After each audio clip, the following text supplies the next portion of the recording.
The life of John Dryden.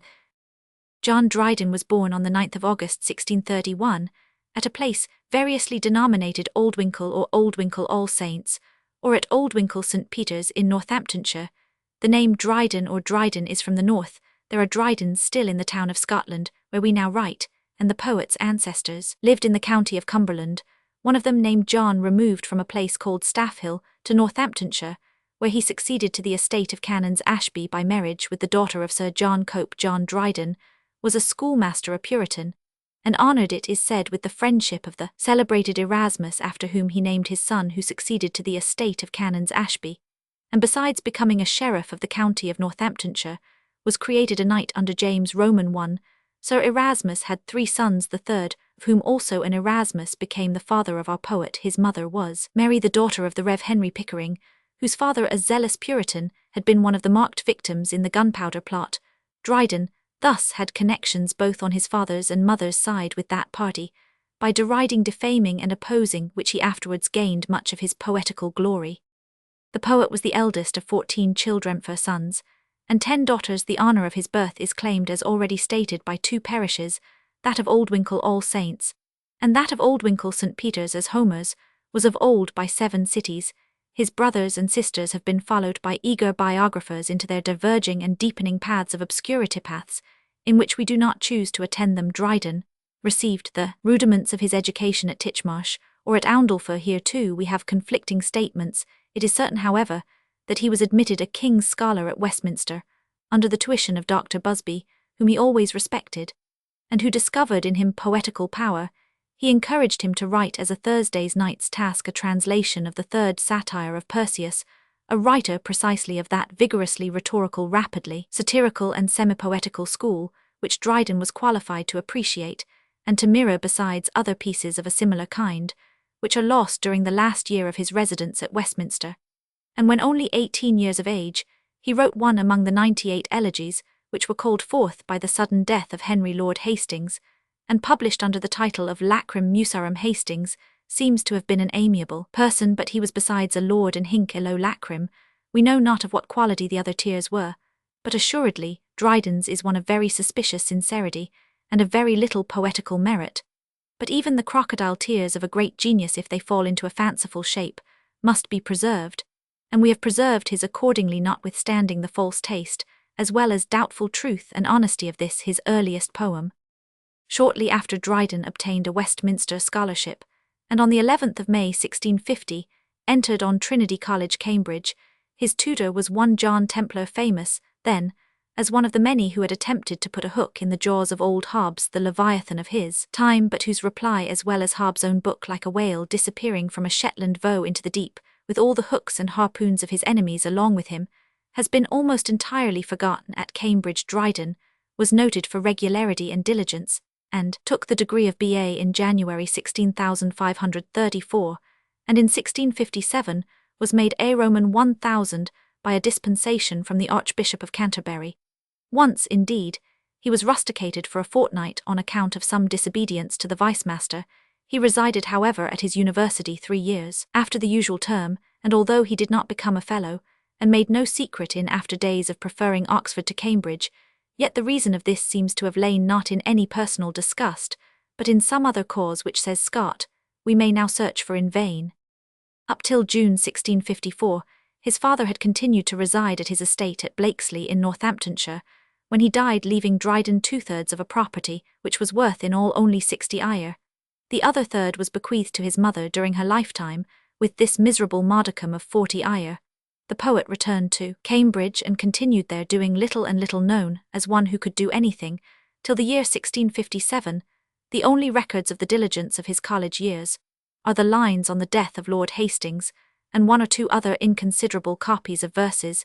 He probably, however, employed much time in private study. While at Cambridge he met with a young lady, a cousin of his own honour, Dryden, daughter of Sir John Dryden of Chestertonoff, whom he became deeply enamoured. His suit was, however, rejected. Although he continued all his life on intimate terms with the family, Miss Dryden died, unmarried, many years after her poet-lover, and like the lass of Ballochmyle with Burns, Homage learned to value it more after he became celebrated, and carefully preserved the solitary letter which Dryden wrote her. But now the university was to lose and the world of London to receive the poet in the year 1657, when about 26 years of age, Dryden repaired to London clad in homely drugget, and with more projects in his head than pence in his pocket. He was first employed by his relative Sir Gilbert, Pickering called the fiery Pickering from his Roundhead zealers, a clerk or secretary here. He came in contact with Cromwell, and saw very clearly those great qualities of sagacity, determination, courage, statesmanship, insight, and genuine godliness, which made him next to Alfred the Great the first monarch who ever sat on the English throne. 2 years after Dryden came to London, Cromwell expired, and the poet wrote and published his heroic stanzas on the hero's death, which we consider really his earliest poem. When Richard resigned Dryden in common with the majority of the nation, saw that the Roundhead cause was lost, and hastened to carry over his talents to the gaining side. For this, we do not blame him very severely, although it certainly had been nobler if, like Milton, he had clung to his party. Sir Walter Scott remarks that Dryden never retracted the praise he gave to Cromwell in Absalom, and Achitophel he sneers at Richard as Ishbosheth, but says nothing against the deceased giant Saul. It is clear too that at first his desertion of the Cromwell party was a loss to the poet. He lost the chance of their favour, in case a reaction should come, his situation as secretary, and the shelter of Pickering's princely mansion, as might have been expected. His ancient friends were indignant at the change, and not less so at the alteration he thought proper at the same time to make in the spelling of his name from Dryden to Dryden.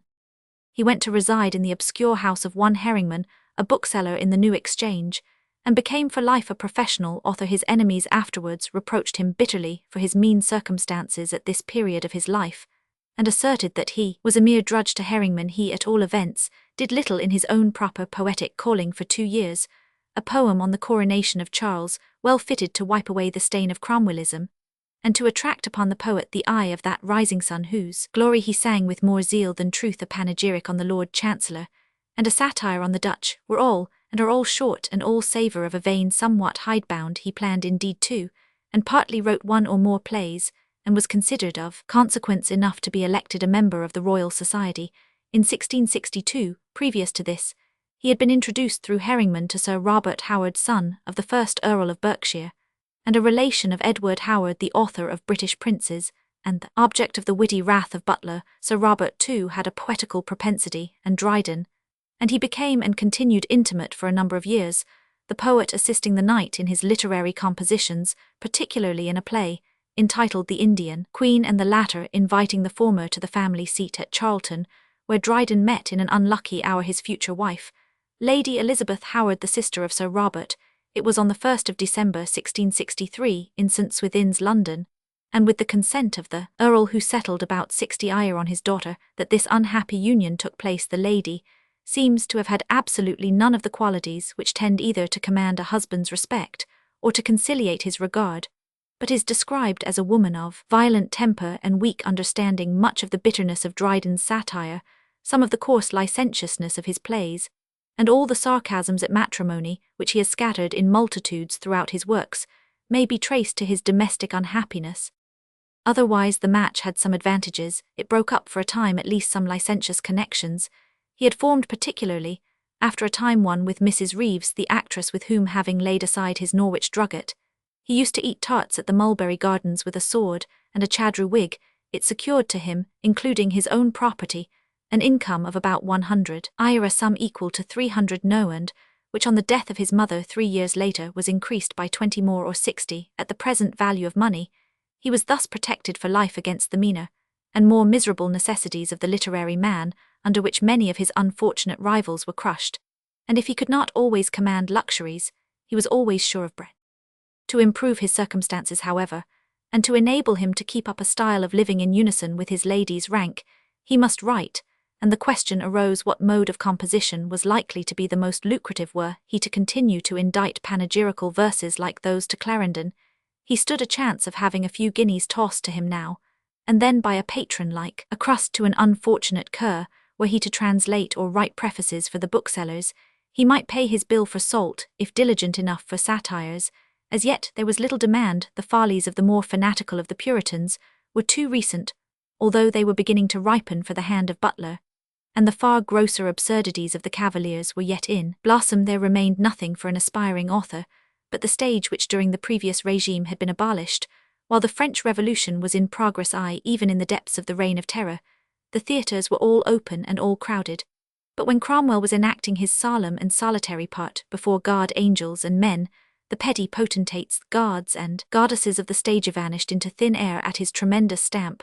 Their cue had been exeunt omnes, and if the spirit of Shakespeare himself had witnessed the departure, he would have added his amen, and had he watched in their stead the gigantic actor treading his trembling stage alone, with all the world looking on, he might have remembered and reapplied his own magnificent words. Oh, for a muse of fire that would ascend the brightest heaven of invention, a kingdom for a stage princes to act, and monarchs to behold the swelling scene. Then should the warlike Cromwell, like himself, assume the port of Mars, and at his heels, leashed in like hounds, should famine, sword and fire crouch for employment.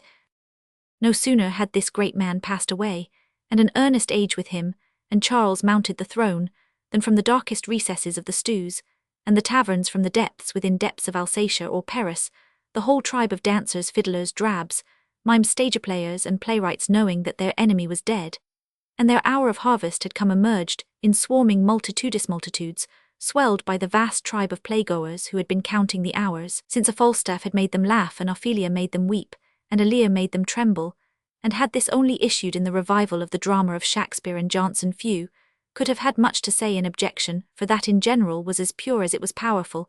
But alas, besides them, there had been a Beaumont, a Fletcher, and a Massinger with their unutterable abominations. Nay, the king and courtiers had imported from France a taste which required for its gratification licentiousness still more abandoned, and to be cast besides into forms and shapes, as stiff, stately, and elaborate as the material was vile, and were not contented with pollution, unless served up in a new piquant and unnatural manner. Our poet understood this movement of his time right well, and determined to conform to it. He knew that he could better than any man living pander to the popular appetite for the melodramatic, for the grandiloquent, and for the obscene. He knew the taste of Charles, and that he above all cooks could dress up a ragout of that putrid perfection which his king relished, and he set himself with his whole might so to do, and for 30 years and more continued his degradation of genius, a degradation unexampled, whether we consider the powers of the writer, the coarseness, quantity, and elaboration of the pollutions he perpetrated, or the length of time in which he was employed in thus profaning the Gargivan strength and marring the lofty line. His other biographers, Dr. Johnson, alone with brevity and seeming reluctance have enumerated and characterized all Dryden's plays. We have decided only to speak of them very generally, and that for the following reasons. First, we are reprinting none of them to dly from what we have read of them. We are certain that even as works of art they are utterly unworthy of their author, and that in morals they are as a whole a disgrace to human nature. We are not the least lenient or indulgent of critics. We have every wish to pity the errors, and to bear with the frequent escapades and aberrations of genius.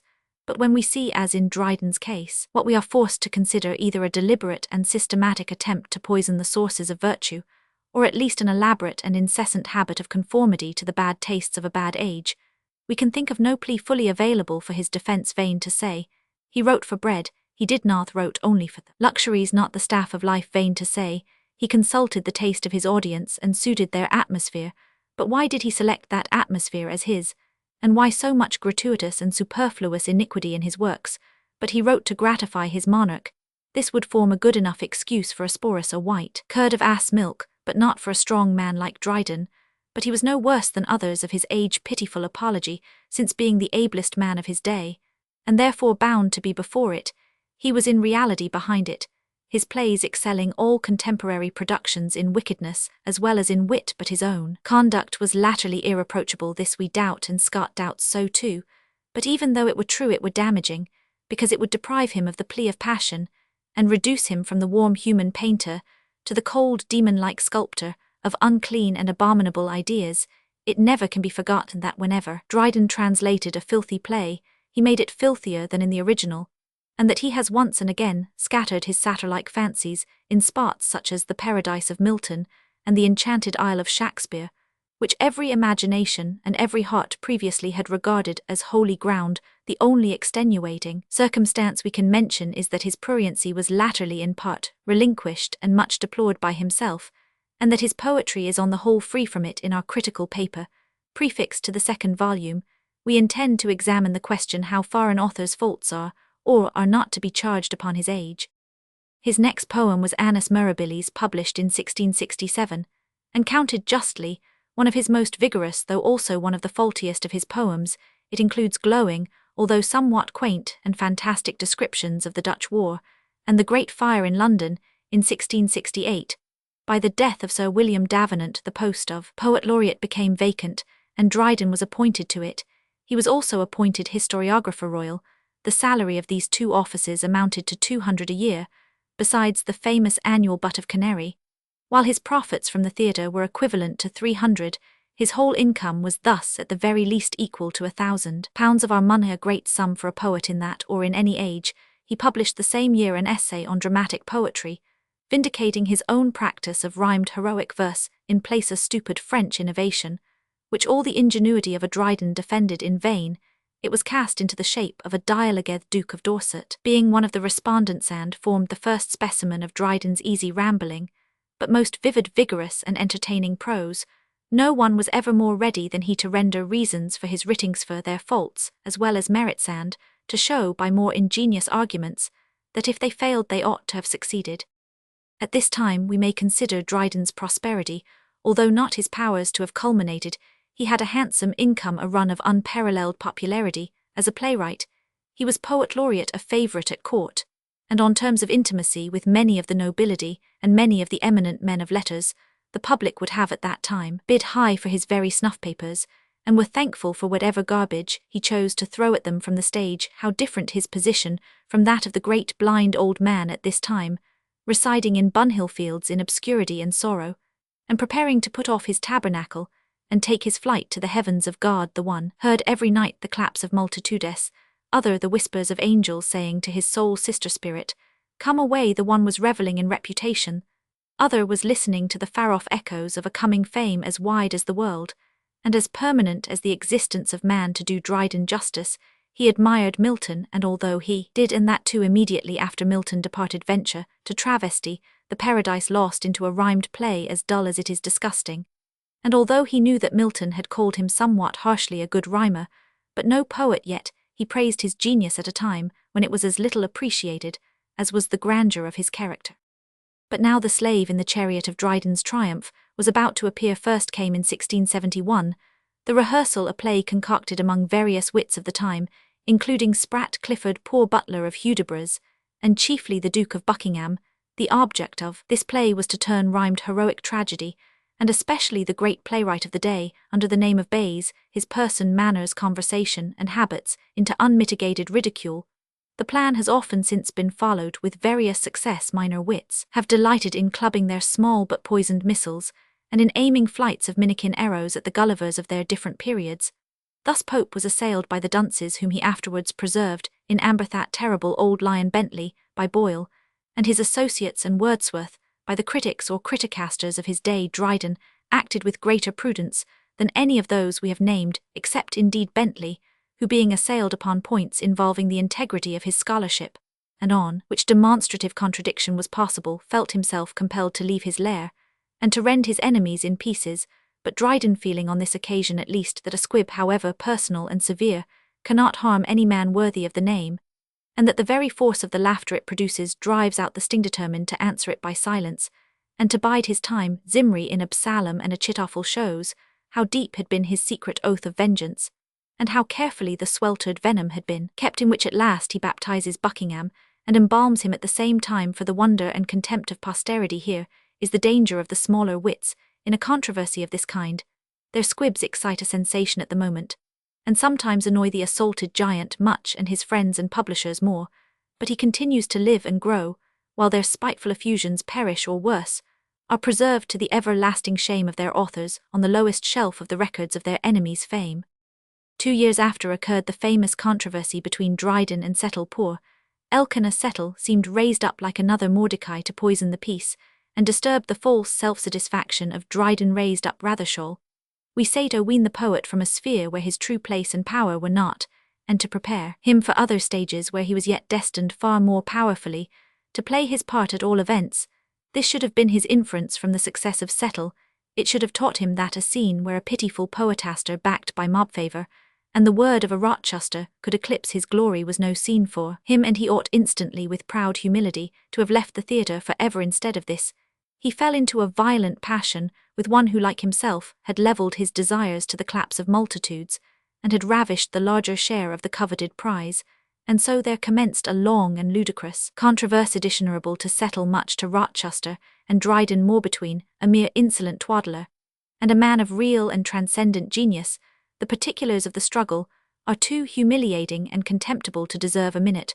Record suffice it that Dryden, assisted by his future foe Shadwell, wrote a scurrilous attack on Settle and his successful play The Empress of Morocco, to which Settle, nothing daunted, replied in terms of equal coarseness, and that Rochester, the patron of Settle, became mixed up in the fray, till, having been severely handled by Dryden in his essay on satire, a production generally, and we think justly attributed to Mulgrave and Dryden in conjunction, took a mean and characteristic revenge. He hired bravos who, waiting for Dryden as he was returning on the 18th December, 1679, from Will's Coffee House to his own house in Gerrard Street, rushed out and severely beat and wounded him. That Dryden was the author of the lines on Rochester has been doubted, although we think they very much resemble a rough and hurried sketch from his pen.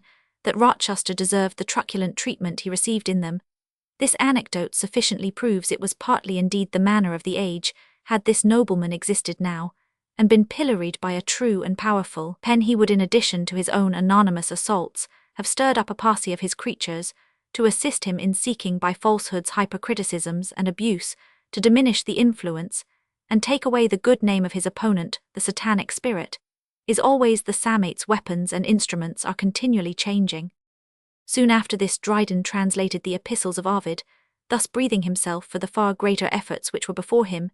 His mind seems for a season to have balanced between various poetic plans. On the one hand, the finger of his good genius showed him the fair heights of epic song waiting to be crowned by the coming of a new Virgil. On the other side, the fierce fires of his passions pointed him downwards to his many rivals and Faust Cliffords, Lees, Ravenscrofts, Rochesters, and Settles, who seemed lying as a mark for his satiric vengeance. He meditated, we know, an epic on Arthur, the hero of the Round Table, and had besides many arrears of wrath lying past for discharge, but circumstances arose which turned his thoughts away for a season in a different direction from either Arthur or his personal foes. The political aspects of the times were now portentous in the extreme. Charles Roman II had, partly by crime, partly by carelessness, and partly by ill fortune, become a most unpopular monarch, and the more so because the nation had no hope even from his death, since it was sure to hand them over to the tender mercies of his brother, who had all his faults and some in addition of his own without any of his merits. There was but one hope, and that turned out a mere aurora borealis, connected with the Duke of Monmouth, who through his extraction by a bend sinister from Charles, as well as through his popular manners, Protestant principles, and gracious exterior, had become such a favourite with the people that strong efforts were made to exclude the Duke of York, and to exalt him to the succession. These, however, were unsuccessful, and Shaftesbury, their leading spirit, was accused of treason and confined to the Tower. It was at this crisis, when the nobility of the land were divided, when its clergy were divided, when its literary men were divided, not in a silent feud, but in a raging rupture, that Dryden, partly at the instigation of the court, partly from his own impulse, lifted up his powerful pen, the sceptre of the press, and, with wonderful facility and felicity, wrote, and on the 17th November 1681, published the satire of Absalom, and Achitophel, its poetical merits. Choice of the names and period, although this is borrowed from a previous writer, the appearance of the poem at the most critical hour of the crisisand, above all the portraitures of character, so easy and so graphic, so free and so fearless, distinguished equally by their animus and their animation, and with dashes of generous painting relieving and diversifying the general caricature of the styler, rendered it instantly and irresistibly popular. It excited one universal cry from its friends of admiration, and from its enemies of rage. Imitations and replies multiplies around it, and sounded like assenting or like angry echoes. It did not indeed move the grand jury to condemn Shaftesbury, but when on his acquittal a medal was struck by his friends, bearing on one side the head and name of Shaftesbury, and on the other the sun obscured by a cloud rising over the Tower and City of London, Dryden's aid was again solicited by the court and the king in person to make this the subject of a second satire, and with great rapidity he produced the Medala satire against sedition, which, completing and colouring the photograph of Shaftesbury, formed the real second part of Absalom, and Achitophel, what bore that name, came a year afterwards, when the times were changed, was written partly by a feebler hand Nahum Tate, and flew at inferior game Dryden's own personal rivals and detractors. The principal of these was Shadwell, who had been an early friend of Dryden's, and who certainly possessed a great deal of wit and talent. If he did not attain to the measure of poetic genius, his principal power lay in low comedy. His chief fault lay in his systematic and avowed imitation of the rough and drunken manners of Ben Jonson, in the eye of Dryden, whose own habits were convivial, although not to the same extent. The real faults of his opponent were his popularity as a comic writer, and his politics. Shadwell was a zealous Protestant and the bitterest of the many who replied to the medal. For this, he became the hero of Flecknoe masterly satire, holding him up to infamy and contempt, besides sitting afterwards for the portrait of Og in the second part of Absalom and Achitophel. Shadwell had by his revenge, by obtaining the laureateship after the Revolution in room of Dryden, and no doubt used the opportunity of drowning the memory of defeat in the butt of generous canary, which had now for ever passed the door of his formidable rival. Dryden's circumstances at this time were considerably straitened. His pension, as laureate, was not regularly paid, the profits from the theatre had somewhat fallen off. He tried in various ways, by prefacing a translation of Plutarch's Lives, by publishing a miscellany of versions from Greek and Latin authors, and by writing prologues to plays and prefaces to books to supply his exhausted exchequer. His good-humoured but heartless monarch set him on another task, for which he was never paid, writing a translation of Maimberg's History of the League, the object of which was to damage Shaftesbury and his party, by branding them as enemies to monarchy. In 1682, he wrote his Religio Lace. Not long after, in February 1684, Charles Roman II became for the first time in his life serious, as he felt death, the proverbial terror of kings rapidly rushing upon him. He tried to hide the great and terrible fact from his eyes under the shield of a wafer. He died suddenly, a member of the Holy Roman Catholic Church, and much regretted by all his mistresses, and apparently by Dryden, who had been preparing the opera of Albion and Albanius to commemorate the king's triumph over the Whigs, when this event turned his harp into mourning, and his organ into the voice of them that weep. He set himself to write a poem, which should at once express regret for the set, and homage to the rising sun. This was his Threnodier Augustalis, a very unequal poem, but full of inimitable passages, and discovering all that careless greatness which characterized the genius of the poet. Charles Roman II had, at Dryden's request, to whom arrears for 4 years had been due, raised his laureate's salary to 300, the additional 100 dropped at the king's death, and James was mean enough even to curtail the annual butt of sack. He probably had little hope of converting the author of Religio Laci to his faith, else he would not have withheld what Charles had so recently granted afterwards, when he ascertained that an interesting process was going on in Dryden's mind, tending to popery. He perhaps thought that a little money cast into the crucible might materially determine the projection in the proper way, or perhaps the prospect produced, or at least accelerated the process. We admire much in Scott's elaborate and ingenious defence of Dryden's change of faith, and are ready to grant that it was only a Pyrrhonist, not a Protestant, who became a Papist after all. But there was, as Dr. Johnson also thinks, an ugly coincidence between the pension and the conversion grant, that it was not bestowed for the first time by James, it had been withheld by him, and its restoration immediately followed the change of his faith. Dr. Johnson was pleased when Andrew Miller said that he thanked God he was done with him. To know that Miller thanked God for anything, and so when we consider the blasphemy, profanity, and filth of Dryden's plays, and the unsettled and veering state of his religious and political opinions, we are almost glad to find him becoming anything, although it was only the votary of a dead and corrupted form of Christianity. You like to see the fierce, capricious, and destructive torrent fixed, although it be fixed in ice. That he found comfort in his new religion, and proved his sincerity by rearing up his children in the faith which his wife had also embraced, and by remaining a Roman Catholic after the Revolution, and to his own pecuniary loss, has often been asserted. But surely there is a point where the most inconsistent man is obliged to stop, if he would escape the character of an absolute weathercock, and that there are charms and comforts in the Popish creed, for one who felt with Dryden that he had partly in his practice, and far more in his writings, sinned against the laws of morality and common decency. We readily grant whether these charms he legitimate, and these comforts sound, is a very different question. Had Dryden besides turned Protestant again, we question if it would have saved him his laureate pensions. and it would certainly have blasted him forever under the charge of ingratitude to his benefactor. James, on the whole, this passage of the poet's life is not very creditable to his memory, and his indiscriminate admirers had better let it alone. It would have strained the ingenuity and the enthusiasm of Claude Halcrow himself to have extracted matter for a panegyrical ode on this conversion of glorious John. Admitted into the bosom of the church, he soon found that he must prove his faith by his works. He was employed by James to defend the reasons of conversion to the Catholic faith, alleged by Anne, Duchess of York, and the two other papers on the same subject, which found in Charles Strong Barks James had imprudently given to the world.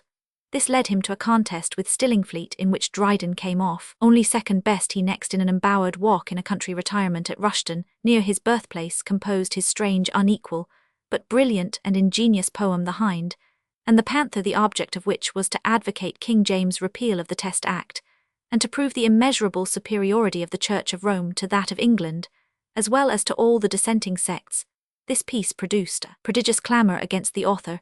Its plan was pronounced ridiculous, its argument one-sided, its zeal assumedan Montague, and Prior, two young men, then rising into eminence, wrote a clever parody on it entitled The Town and Country Mouse. In addition to this, he wrote a translation of Varilla's History of Heresies, and a life of Francis Xavier, the famous apostle of the Indies, whose singular story, a tale of heroic endurance and unexampled labours, but bedropped with the most flagrant falsehoods, whether it be read in Dryden's easy and fascinating narrative, or in the more gorgeous and coloured account of Sir James Stephen in the Edinburgh Review, forms one of the most impressive displays of human strength and folly, of the greatness of devoted enthusiasm, and of the weakness and credulity of abject superstition.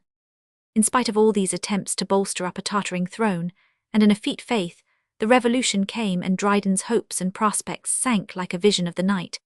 And now came the hour of his enemies' revenge. How the Settles, the Shadwells, and the Ravenscrofts rejoiced at the downfall of their great foe, and what ironical condolence or bitter satirical exultation they poured over his humiliation, and worst of all, he durst not reply. His powers of satire, says Scott, at this period, were of no more use to Dryden than a sword to a man who cannot draw it. The fate of Milton in miniature had now befallen him, and it says much for the strength of his mind, that as in Milton's case, Dryden's purest and best titles to fame date from his discomfiture and degradation. Antis-like, he had now reached the ground, and the touch of the ground to him, as to all giants, was inspiration. His history from this date becomes still more than in the former portions of it a history of his publications. He was forced back by necessity to the stage in 1690, and in the next 2 years he produced 4 dramations, of them indeed adapted from the French, but the other 3 original, and 1 Don Sebastian, deemed to rank among the best of his dramatic works. In 1693, another volume of miscellanies with more translations appeared. He also published about this time a new version of Juvenal and Persius, portions of which were contributed by his sons John and Charles. His last play, Love Triumphant, was enacted as his first. The Wild Gallant had been without success, and it is remarkable that while the curtain dropped heavily and slowly upon Dryden, it was opening upon Congreve, whose first comedy was enacted the same year with Dryden's last, and who became the lawful heir of much of Dryden's licentiousness, and of more than his elegance and wit. He next commenced the translation of Virgil, which in the course of 3 years he completed, and gave to the world. It was published in July 1697. He had dashed it off with the utmost freedom and fire, and no work was ever more thoroughly identified with its translator. It is Dryden's Virgil, every line of it. A great and almost national interest was felt in the undertaking, such as would be felt now were it announced that Tennyson was engaged in a translation of Goethe. Addison supplied arguments, and an essay on the Georgics, a dedication to the new king, was expected by the court, but inexorably declined by the poet. It came forth notwithstanding, amidst universal applause, nor was the remuneration for the times small, amounting to at least 1,200 or 1,400. So soon as this great work was off his hands, by way, we suppose, as Scott was used to say, of refreshing the machiner, Dryden wrote his famous ode Alexander's Feast, for a meeting of the Musical Society on St. Cecilia's Day. Wrote it according to Bolingbroke at one sitting, although he spent, it is said, a fortnight in polishing it into its present rounded and perfect form. It took the public by storm, and excited a greater sensation than any of the poet's productions, except Absalom and Achitophel. Dryden himself, when complimented on it as the finest ode in the language, owned the soft impeachment, and said a nobler ode never was produced, and never will, and in a manner, if not absolutely, he was right. Dryden was now again at sea for a subject sometimes. He revolved once more his favourite plan of an epic poem, and Edward the Black Prince loomed for a season before him as its hero sometimes. He looked up with an ambitious eye to Homer, and we see his hand pawing like the hoof of the war-horse in Job as he smelled his battle afar off, and panted to do for Achilles and Hector what he had done for Turnus and Nes. He meant to have turned the Iliad into blank verse, but after all translated the only book of it which he published into rhyme. But in fine he determined to modernize some of the fine old tales of Boccaccio and Chaucer, and in March 16,991,700 appeared his brilliant Fables with some other poems from his pen, for which he received 300 at Johnson's hands. This was his last publication of size, although he was labouring on when death surprised him, and within the last 3 weeks of his life had written the secular margin and the prologue, and the epilogue to Fletcher's Pilgrim Productions, remarkable as showing the ruling passion strong in death, squabbling literature and satirist combating, and kicking his enemies to the last Jeremy Collier, for having accused him of licentiousness in his dramas Milbourne, for having attacked his Georgics, and poor Blackmore for having doubted the orthodoxy of Religio Laici, and the decency of Amphitryon and Limberam. He had now to go a pilgrimage himself to a far country. He had long been troubled with gout and gravel, but next came erysipelas in one of his legs, and at last mortification superinduced by a neglected inflammation in his toe, carried him off at 3 o'clock on Wednesday morning the 1st of May 1700. He died a Roman Catholic, and in entire resignation to the divine will he died so poor that he was buried by subscription Lords Montague and Jeffreys, delaying the interment, till the necessary funds were raised the body after lying embalmed, and in state for 10 days in the College of Physicians, was buried with great pomp in Westminster Abbey, where now between the graves of Chaucer and Cowley reposes the dust of Dryden. His lady survived him 14 years, and died insane. His eldest son Charles was drowned in 1704, at Datchet, while seeking to swim across the Thames. John died at Rome of a fever. In 1701, Erasmus, who was supposed to inherit his mother's malady, died in 1710, and the title which he had derived from Sir Robert passed to his uncle, the brother of the poet, and thence to his grandson Sir Henry Edward Lee Dryden of Canons Ashby, is now the representative of the ancient family.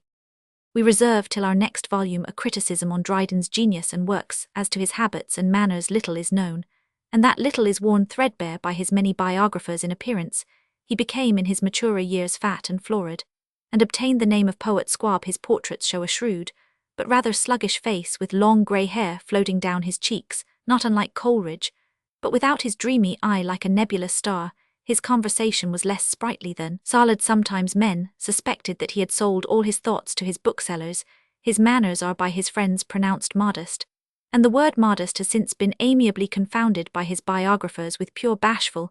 He seems to have been to awkwardness, but he was by no means a model of the virtues. He loved to sit at Will's coffee house, and be the arbiter of criticism. His favourite stimulus was snuff, and his favourite amusement angling. He had a bad address, a down look, and little of the air of a gentleman. Addison is reported to have taught him latterly the intemperate use of wine, but this was said by Dennis, who admired Dryden and who hated Addison, and his testimony is impotent against either party. We admire the simplicity of the critics who can read his plays, and then find himself a model of continence and virtue. Out of the abundance of the heart the mouth speaketh, and a more polluted mouth than Dryden's never uttered its depravities on the stage. We cannot in fine call him personally a very honest, a very high-minded, or a very good man, although we are willing to count him amiable, ready to make very considerable allowance for his period, and his circumstances, not disposed to think him so much a renegado and deliberate knave, as a fickle, needy, and childish changeling in the matter of his perversion to popery, although we yield to none in admiration of the varied, highly cultured, masculine, and magnificent forces of his genius. Contents: on the death of Lord Hastings, heroic stanzas on the death of Oliver Cromwell, Astra Redux, a poem on the happy restoration and return of His Sacred Majesty Charles Roman II, 1660. To His Sacred Majesty, a panegyric on his coronation. To the Lord Chancellor Hyde, presented on New Year's Day 1662. Satire on the Dutch. To Her Royal Highness the Duchess on the memorable victory gained by the Duke over the Hollanders June 3, 1665, and on her journey afterwards into the north. Annus Mirabilis, the Year of Wonders, 1666, an historical poem. An essay upon satire by Mr. Dryden, and the Earl of Mulgrave 1679. Absalom and Achitophel. The Medal, a satire against sedition. Religio Laici, or a layman's faith, an epistle. Threnodea Augustalis, a funeral Pindaric poem, sacred to the happy memory of King Charles Roman II. Veni Creator Spiritus paraphrased. The Hind and the Panther, a poem in 3 parts. Mac Flecknoe. Britannia Redivivus, a poem on the prince born June 10, 1688. Dryden's poems. On the death of Lord Hastings I. Must noble Hastings immaturely die. The honour of his ancient family. Beauty and learning thus together meet. To bring a winding for a wedding sheet. Must virtue prove death's harbinger, must she, with him expiring, feel mortality? Is death sin's wages graces, now shall art make us more learned only to depart? If merit be disease, if virtue death, to be good not to be, who'd then bequeath 10 himself to discipline, who'd not esteem labour a crime, study self-murder deem? Our noble youth now have pretence to be dunces securely, ignorant healthfully, rare linguist whose worth speaks itself, whose praise, though not his own, all tongues besides do raise, than whom great Alexander may seem less, who conquered men but not their languages, in his mouth nations spake, his tongue might be interpreter to Greece, France, Italy 20. His native soil was the 4 parts o' the earth, all Europe was too narrow for his birth. A young apostle, and with reverence may I speak it, inspired with gift of tongues as they. Nature gave him a child, what men in vain oft strive by art, though furthered, to obtain. His body was an orb, his sublime soul did move on virtues and on learning's pole, whose regular motions better to our view than Archimedes' 2 sphere the heavens did show 30 graces and virtues, languages and arts. Beauty and learning filled up all the parts.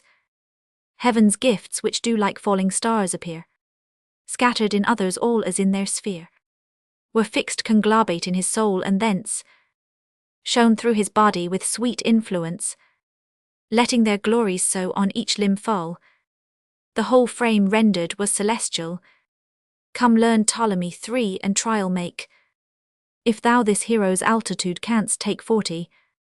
But that transcends thy skill, thrice happy all, could we but prove thus astronomical. Live Tycho 4 now struck with this ray, which shone more bright I the morn than others beam at noon. He did take his astrolabe and seek out here what new star 'twas did gild our hemisphere. Replenished then with such rare gifts as these, where was room left for such a foul disease? The nation's sin hath drawn that veil which shrouds our dayspring in so sad benighting clouds 50. Heaven would no longer trust its pledge, but thus recalled it, wrapped its Ganymede from us. Was there no milder way but the smallpox, the very filthiness of Pandora's box? So many spots like enves on Venus' soil, one jewel set off with so many a foil. Blisters with pride swelled, which through's flesh did sprout, like rosebuds stuck ith lilyskin about. Each little pimple had a tear in it, to wail the fault its rising did commit 60, which rebellike with its own lord at strife, thus made an insurrection gainst his life. Or were these gems sent to adorn his skin, the cabinet of a richer soul within? No comet need foretell his change drew on, whose corpse might seem a constellation.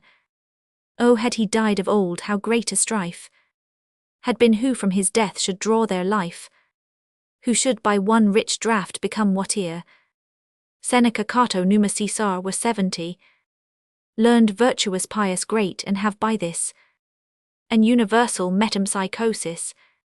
Must all these aged sires in one funeral expire, all die in one, so young, so small? Who, had he lived his life out, his great fame had swallowed bove any Greek or Roman name? But hasty winter with one blast hath brought the hopes of autumn, summer, spring to naught. Thus fades the oak, I the sprig, I the blade, the corn. Thus without young this phoenix dies new-born 80. Must then old three-legged greybeards with their gout, Qatar's rheum's aches live 3 long ages out? Time's awfuls only fit for the hospital, or to hang antiquaries' rooms withal? Must drunkards' lectures spent with sinning live, with such helps as broths pass its physic? None live but such as should die shall we meet, with none but ghostly fathers in the street. Grief makes me rail, sorrow will force its way, and showers of tears tempestuous sighs best lay 90. The tongue may fail, but overflowing eyes will weep out lasting streams of elegies. But thou, O virgin widow left alone, now thy beloved heaven-ravished spouse is gone, whose skilful sire in vain strove to apply medicines when thy balm was no remedy, with greater than platonic love, O wed his soul though not his body to thy bed. Let that make thee a mother, bring thou forth the ideas of his virtue, knowledge worth 100. Transcribe the original in new copies, give Hastings, oh the better part, so shall he live in's nobler half, and the great grandsire be of an heroic divine progeny, an issue which to eternity shall last. Yet but the irradiations which he cast erect no mausoleums for his best monument is his spouse's marble breast. Footnote 1. Lord Hastings, the nobleman herein lamented, was styled Henry Lord Hastings, son to Ferdinand Earl of Huntingdon. He died before his father in 1649, being then in his 20th year, and on the day preceding that which had been fixed for his marriage. Footnote 2. Archimedes, a famous geometrician, who was killed at the taking of Syracuse in the 542 D year of Rome, he made a glass sphere, wherein the motions of the heavenly bodies were wonderfully described. Footnote 3. Ptolemy Claudius Ptolemus, a celebrated mathematician in the reign of Roman 1000 Aurelius Antoninus. Footnote 4. Tycho Brahe, heroic stanzas on the death of Oliver Cromwell, written after his funeral. 1. And now 'tis time for their officious haste, who would before have borne him to the sky. Like eager Romans ere all rites were past, did let too soon the sacred eagle 5 fly. 2. Though our best notes are treason to his fame, joined with the loud applause of public voice, since heaven what praise we offer to his name, hath rendered too authentic by its choice. 3. Though in his praise no arts can liberal be, since they whose muses have the highest flown add not to his immortal memory, but do an act of friendship to their own. 4. Yet 'tis our duty and our interest too, such monuments as we can build to raise, lest all the world prevent what we should do, and claim a title in him by their praise. 5. How shall I then begin, or where conclude, to draw a fame so truly circular? For in a round what order can be showed, where all the parts so equal perfect are? 6. His grandeur he derived from heaven alone, for he was great ere fortune made him so, and wars like mists that rise against the sun made him but greater seem, not greater grow. 7. No borrowed bays his temples did adorn, but to our crown he did fresh jewels bring, nor was his virtue poisoned soon as born with the too early thoughts of being king. 8. Fortune that easy mistress to the young, but to her ancient servants coy and hard, him at that age her favourites ranked among, when she her besloved Pompey did discard. 9. He private marked the faults of others' sway, and set as sea marks for himself to shun, not like rash monarchs who their youth betray, by acts their age too late would wish undone. 10. And yet dominion was not his design, we owe that blessing not to him but heaven, which to fair acts unsought rewards did join, rewards that less to him than us were given. 11. Our former chiefs, like sticklers of the war, first sought to inflame the parties, then to poise the quarrel, loved but did the cause abhor, and did not strike to hurt but make a noise. 12. War our consumption was their gainful trade, we inward bled whilst they prolonged our pain. He fought to end our fighting and essayed to staunch the blood by breathing of the vein. 13 Swift and resistless through the land he passed, like that bold Greek 6 who did the east subdue, and made to battles such heroic haste, as if on wings of victory he flew. 14 He fought secure of fortune as of fame, still by new maps the island might be shown, of conquests which he strewed where'er he came, thick as the galaxy with stars is sown. 15 His palms 7 though under weights they did not stand, still thrived no winter could his laurels fade. Heaven in his portrait showed a workman's hand, and drew it perfect yet without a shade. 16 Peace was the prize of all his toil and care, which war had banished and did now restore. Bologna's walls 8 thus mounted in the air, to seat themselves more surely than before. 17 Her safety rescued Ireland to him owes, and treacherous Scotland to no interest true, yet blessed that fate which did his arms dispose, her land to civilize as to subdue. 18 Nor was he like those stars which only shine when to pale mariners they storms portend. He had his calmer influence, and his mien did love and majesty together blend. 19 'Tis true his countenance did imprint and naturally all souls to his did bow, as wands 9 of divination downward draw, and point to beds where sovereign gold doth grow. 20 When past all offerings to Feretrian Jove, he Mars deposed, and arms to gowns made yield.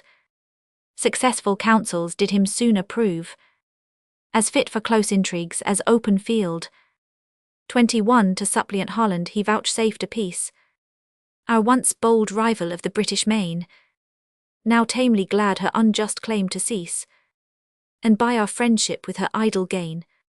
22 Fame of the asserted sea through Europe blown, made France and Spain ambitious of his love. Each knew that side must conquer he would own, and for him fiercely as for empire strove.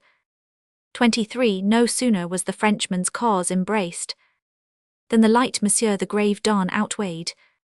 His fortune turned the scale where 'twas cast, though Indian mines were in the other laid.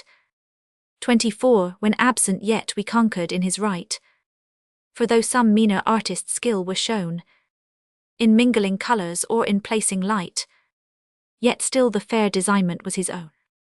25 For from all tempers he could service draw, the worth of each with its alloy he knew, and as the confidant of nature saw, how she complexions did divide and brew.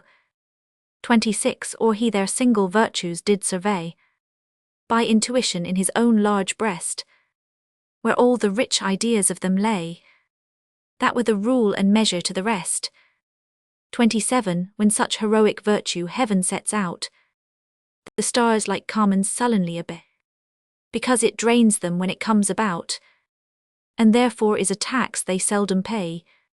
28 From this high spring our foreign conquests flow, which yet more glorious triumphs do portend, since their commencement to his arms they owe, if springs as high as fountains may ascend. 29 He made us freemen of the continent, whom nature did like captives treat before, to nobler praise the English lion sent, and taught him first in Belgian walks to roar. 30 That old unquestioned pirate of the land, proud Rome with dread the fate of Dunkirk heard, and trembling wished behind more Alps to stand, although in Alexander were her guard. 31 By his command we boldly crossed the line, and bravely fought where southern stars arise. We traced the far-fetched gold unto the mine, and that which bribed our fathers made our prize. 32 Such was our prince yet owned a soul above the highest acts it could produce to show. Thus poor mechanic arts in public move, whilst the deep secrets beyond practice go. 33 Nor died he when his ebbing fame went less, but when fresh laurels courted him to live, he seemed but to prevent some new success, as if above what triumphs earth could give. 34 His latest victories still thickest came, as near the centre motion doth increase, till he pressed down by his own weighty name, did like the vestal under spoils decease. 35 But first the ocean as a tribute sent the giant prince of all her watery herd, and the isle when her protecting genius went. Upon his obsequies loud sighs confer Roman 500, no civil broils have since his death arose. But faction now by habit does obey, and wars have that respect for his repose, as winds for halcyons when they breed at sea. 37 His ashes in a peaceful urn shall rest. His name a great example stands to show how strangely high endeavours may be blessed, where piety and valour jointly go. Footnote 5 Sacred eagle, the Romans let fly an eagle from the pile of a dead emperor. Footnote 6 Bold Greek Alexander the Great. Footnote 7 Palms were thought to grow best under pressure. Footnote 8 Bologna's walls Roman 100, alluding to a popish story about the wall of Bologna, on which was an image of the Virgin being blown up, and falling exactly into its place again. Footnote 9 Wands see the Antiquary. Footnote 10 Frenchmen's caused the Treaty of Alliance, which Cromwell entered into with France against the Spaniards. Footnote 11 Freemen of the Continent, by the taking of Dunkirk. Footnote 12 Alexander Roman 7 at this time Pope. Footnote 13 Vestal Tarpeia. Footnote 14 Loud sighs the tempest which occurred at Cromwell's death.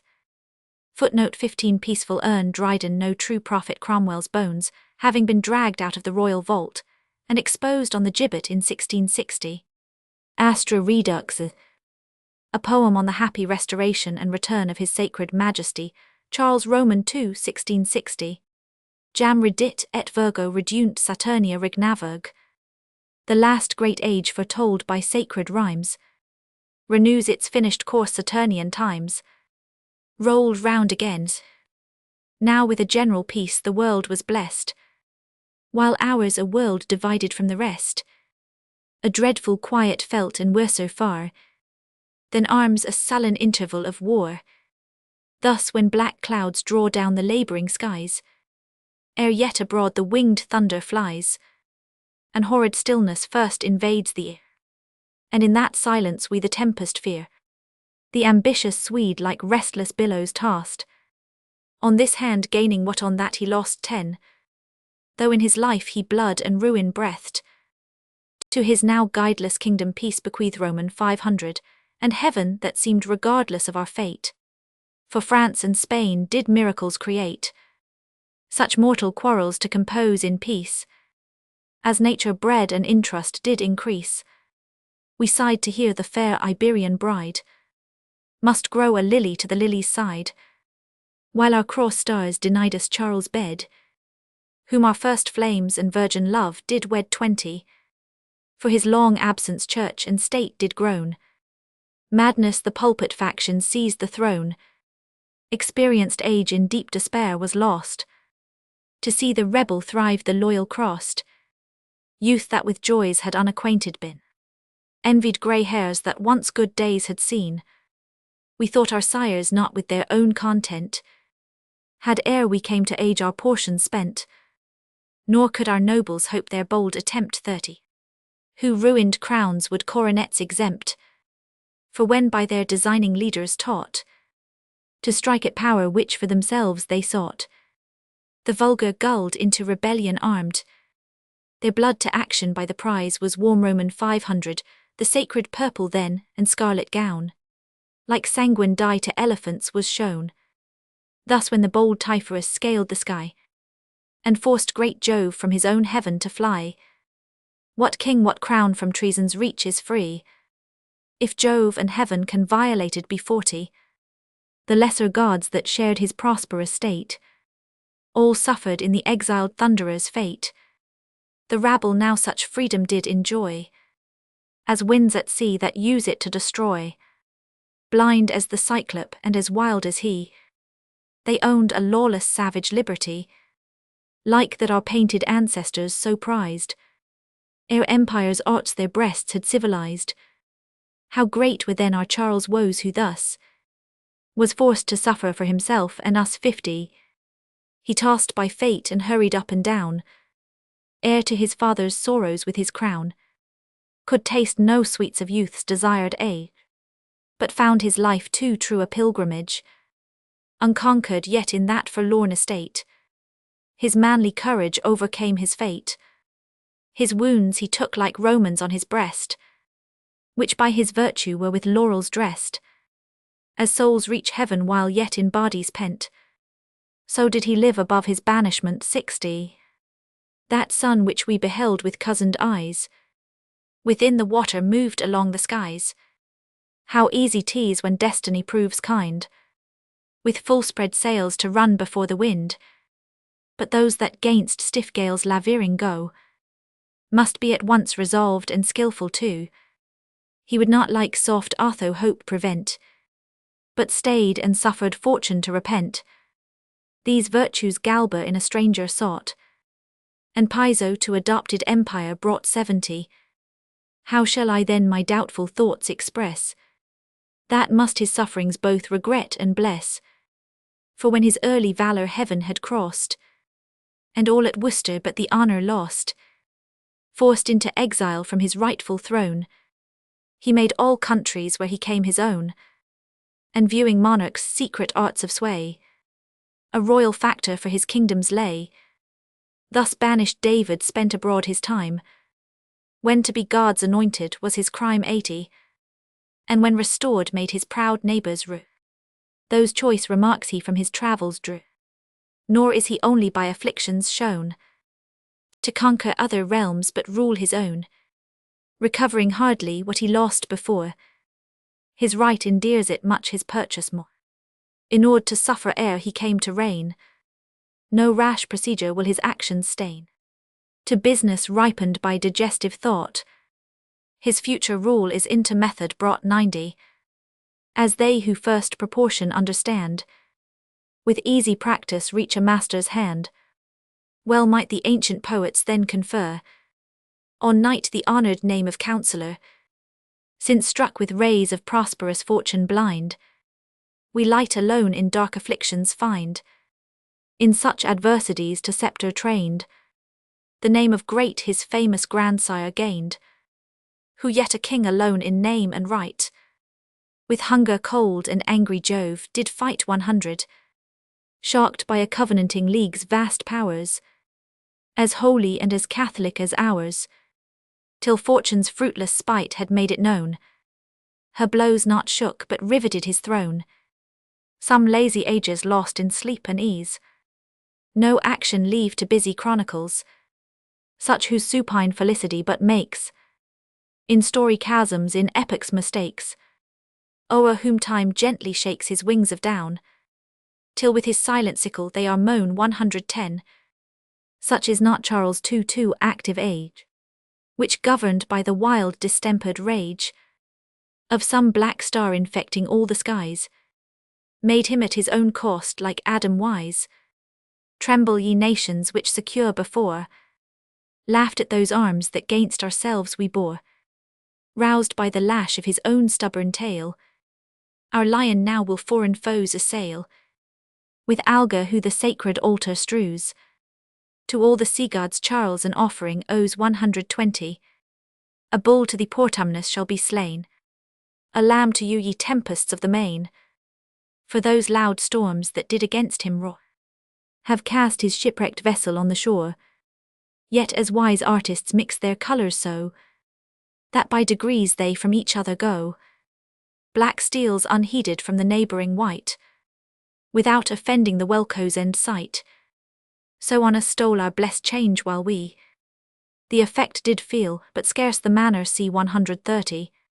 Frosts that constrain the ground and birth deny to flowers that in its womb expecting lie, do seldom their usurping power withdraw, but raging floods pursue their hasty thaw. Our thaw was mild, the cold not chased away, but lost in kindly heat of lengthened day. Heaven would no bargain for its blessings drive, but what we could not pay for freely give. The Prince of Peace would like himself confer, a gift unhoped without the price of war 140.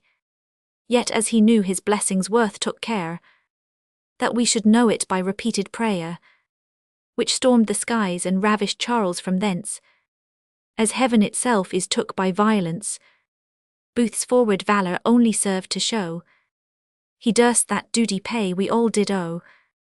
The attempt was fair, but heaven's prefixed not come so like the watchful traveller, that by the moon's mistaken light did rise, lay down again, and closed his weary eyes. 150. 'Twas monk whom Providence designed to loose those real bonds false freedom did impose. The blessed saints that watch this turning scene did from their stars with joyful wonder lean, to see small clues draw vastest weights along, not in their bulk but in their order strong. Thus pencils can by one slight touch restore smiles to that changed face that wept before. With ease such fond chimeras we pursue, as fancy frames for fancy to subdue. 160. But when ourselves to action we betake, it shuns the mint like gold that chemists make. How hard was then his task at once to be what in the body natural we see. Man's architect distinctly did ordain the charge of muscles, nerves, and of the brain, through viewless conduits spirits to dispense the springs of motion from the seat of sense. 'Twas not the hasty product of a day, but the well-ripened fruit of wise delay. 170. He like a patient angler ere he struck would let him play a while upon the hook. Our healthful food the stomach labours thus, at first embracing what it straight doth crush. Wise leeches will not vain receipts obtrude, while growing pains pronounce the humours crude. Deaf to complaints they wait upon the till some safe crisis authorize their skill, nor could his acts too close a vizard wear to scape their eyes whom guilt had taught to fear. 180. And guard with caution that polluted nest, whence legion twice before was dispossessed. Once sacred house which when they entered, they thought the place could sanctify a sin, like those that vainly hoped kind heaven would wink, while to excess on martyrs' tombs they drink. And as devouter Turks first warn their souls to part before they taste forbidden bowls, so these when their black crimes they went about, first timely charmed their useless conscience out. 190. Religion's name against itself was made, the shadow served the substance to invade. Like zealous missions they did care pretend of souls in show, but made the gold their end.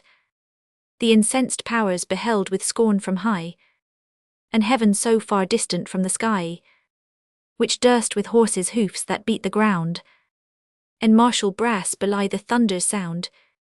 'Twas hence at length just vengeance thought it fit to speed their ruin by their impious wit. 200. Thus Sforza cursed with a too fertile brain, lost by his wiles the power his wit did gain. Henceforth their faug must spend at lesser rate than in its flames to wrap a nation's fate. Suffered to live they are like helots set, a virtuous shame within us to beget. For by example most we sinned before, and glass-like clearness mixed with frailty bore. But since reformed by what we did amiss, we by our sufferings learned to prize our bliss. 210. Like early lovers whose unpractised hearts were long the May-game of malicious arts, when once they find their jealousies were vain, with double heat renew their fires again. 'Twas this produced the joy that hurried o'er such swarms of English to the neighbouring shore, to fetch that prize by which Batavia made so rich amends for our impoverished trade. Oh, had you seen from Chevelin's barren shore, crowded with troops and barren now no more. 220. Afflicted Holland to his farewell bring, true sorrow Holland to regret a king, while waiting him his royal fleet did ride, and willing winds to their lowered sails denied the wavering streamers' flags and standard out, the merry seamen's rude but cheerful shout, and last the cannon's voice that shook the skies, and as it fares in sudden ecstasies, at once bereft us both of ears and eyes. The Naseby now no longer England's shame. 230. But better to be lost in Charles' name, like some unequal bride in nobler sheets, receives her lord the joyful London meets, the princely York himself alone affraight, The swifter groans beneath great Gloucester's weight. Secure as when the halcyon breeds with these. He that was born to drown might cross the seas. Heaven could not own a providence and take the wealth 3 nations ventured at a stake. The same indulgence Charles' voyage blessed 240, which in his right had miracles confess Roman 500 the winds that never moderation knew. Afraid to blow too much too faintly blew, or out of breath with joy could not enlarge their straitened lungs or conscious of their charge. The British amphitrite smooth and clear, in richer azure never did appear. Proud her returning prince to entertain, with the submitted fasces of the main. And welcome now great monarch to your own 250. Behold the approaching cliffs of Albion. It is no longer motion cheats your view. As you meet it the land approacheth you. The land returns and in the white it wears the marks of penitence and sorrow bears. But you whose goodness your descent doth show, your heavenly parentage and earthly too, by that same mildness which your fathers crown, before did ravish shall secure your own. Not tied to rules of policy you find 260, revenge less sweet than a forgiving mind.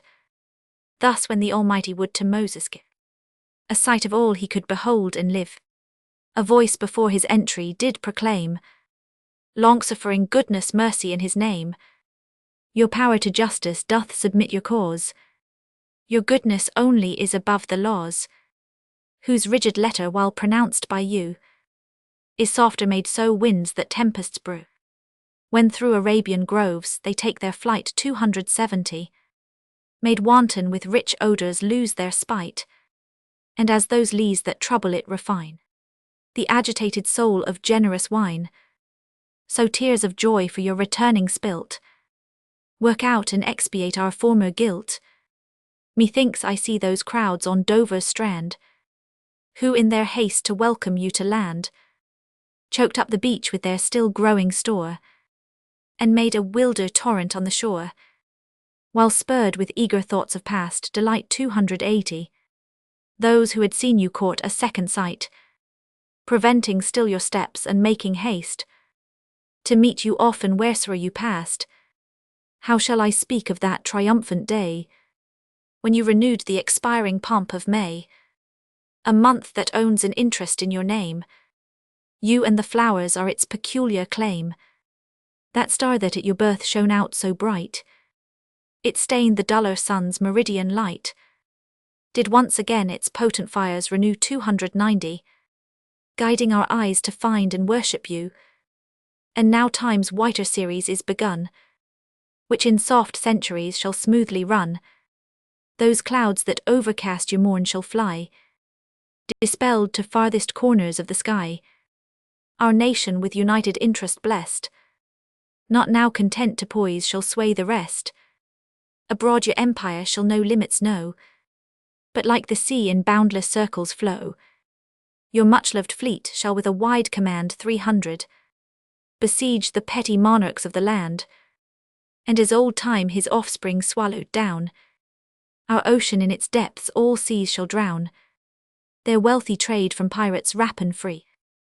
Our merchants shall no more adventurers be, nor in the farthest east those dangers fear, which humble Holland must dissemble here. Spain to your gift alone her Indies owes, for what the powerful takes not he bestows, and France that did an exile's presence fear 310, may justly apprehend you still too near. At home the hateful names of parties cease, and factious souls are wearied into peace. The discontented now are only they, whose crimes before did your just cause betray. Of those your edicts some reclaim from sin, but most your life and blessed example win. O happy prince whom heaven hath taught the way, by paying vows to have more vows to pay. O happy age, O times like those alone 320, by fate reserved for great Augustus' throne, when the joint growth of arms and arts foreshow the world a monarch and that monarch you. Footnote 16. Ambitious Swede Charles Roman 10, named also Gustavus nephew to the great Gustavus Adolphus. Footnote 17 Iberian bride, the Infanta of Spain was betrothed to Louis Roman XIV. Footnote 18 Otho see Juvenal. Footnote 19 Galba Roman Emperor, who adopted pies. Footnote 20 Famous grandsire Charles Roman II, was grandson by the mother's side to Henry Roman IV of France. Footnote 21 With Alga Roman 100, these lines refer to the ceremonies used by such heathens as escaped from shipwreck. Alga marina or seaweed was strewed about the altar, and a lamb sacrificed to the winds. Footnote 22 Portumnus Parmen, or Melisert, a guard of shipwrecked mariners. Footnote 23 Booth Sir George Booth, an unsuccessful and premature warrior on the royal side, in 1659. Footnote 24 Fougue, a French word used for the fire and spirit of a horse. Footnote 25 Chevelin, a village about a mile from The Hague, at which Charles Roman II embarked for England. Footnote 26 Naseby, the ship in which Charles Roman II returned from exile.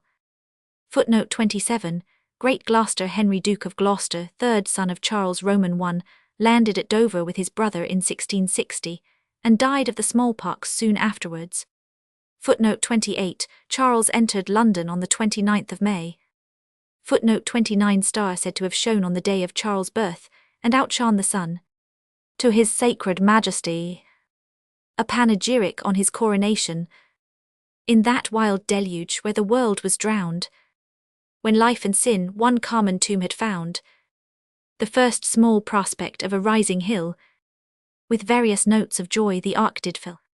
Yet when that flood in its own depths was drowned, it left behind it false and slippery ground, and the more solemn pomp was still deferred, till newborn nature in fresh looks appear. Roman 500, thus royal sir to see you landed here, was cause enough of triumph for a year 10, nor would your care those glorious joys repeat, till they at once might be secure and great, till your kind beams by their continued stay had warmed the ground and cooled the damps away, such vapours while your powerful influence dries, then soonest vanish when they highest rise, had greater haste these sacred rites prepared, some guilty months had in your triumphs shared, but this untainted year is all your own. Your glories may without our crimes be shown 20. We had not yet exhausted all our store, when you refreshed our joys by adding more. As heaven of old dispensed celestial dew, you gave us manna and still give us new. Now our sad ruins are removed from sight. The season too comes fraught with new delight. Time seems not now beneath his years to stoop, nor do his wings with sickly feathers droop. Soft western winds waft o'er the gaudy spring, and opened scenes of flowers and blossoms bring 30 to grace this happy day while you appear, not king of us alone but of the year. All eyes you draw, and with the eyes the heart, of your own pomp yourself the greatest part. Loud shouts the nation's happiness proclaim, and heaven this day is feasted with your name. Your cavalcade the fair spectators view, from their high standings yet look up to you. From your brave train each singles out a prey, and longs to date a conquest from your day 40, now charged with blessings while you seek repose. Officious slumbers haste your eyes to close, and glorious dreams stand ready to restore the pleasing shapes of all you saw before. Next to the sacred temple you are led, where waits a crown for your more sacred head. How justly from the church that crown is due, preserved from ruin and restored by you. The grateful choir their harmony employ, not to make greater but more solemn joy 50. Wrapped soft and warm your name is sent on high, as flames do on the wings of incense fly. Music herself is lost in vain she brings, her choicest notes to praise the best of kings. Her melting strains in you a tomb have found, and lie like bees in their own sweetness drown. Roman 500, he that brought peace all discord could atone. His name is music of itself alone. Now while the sacred oil anoints your head, and fragrant scents begun from you are spread 60. Through the large dome the people's joyful sound, sent back is still preserved in hallowed ground, which in one blessing mixed descends on you. as heightened spirits fall in richer dew. Not that our wishes do increase your store. Full of yourself you can admit no more. We add not to your glory but employ our time like angels in expressing joy. Nor is it duty or our hopes alone create that joy, but full fruition 70. We know those blessings which we must possess, and judge of future by past happiness. No promise can oblige a prince so much, still to be good as long to have been such. A noble emulation heats your breast, and your own fame now robs you of your rest. Good actions still must be maintained with good, as bodies nourished with resembling food. You have already quenched sedition's brand, and zeal which burnt it only warms the land. 80. The jealous sects that dare not trust their cause, so far from their own will as to the laws, you for their umpire and their synod take, and their appeal alone to Caesar make.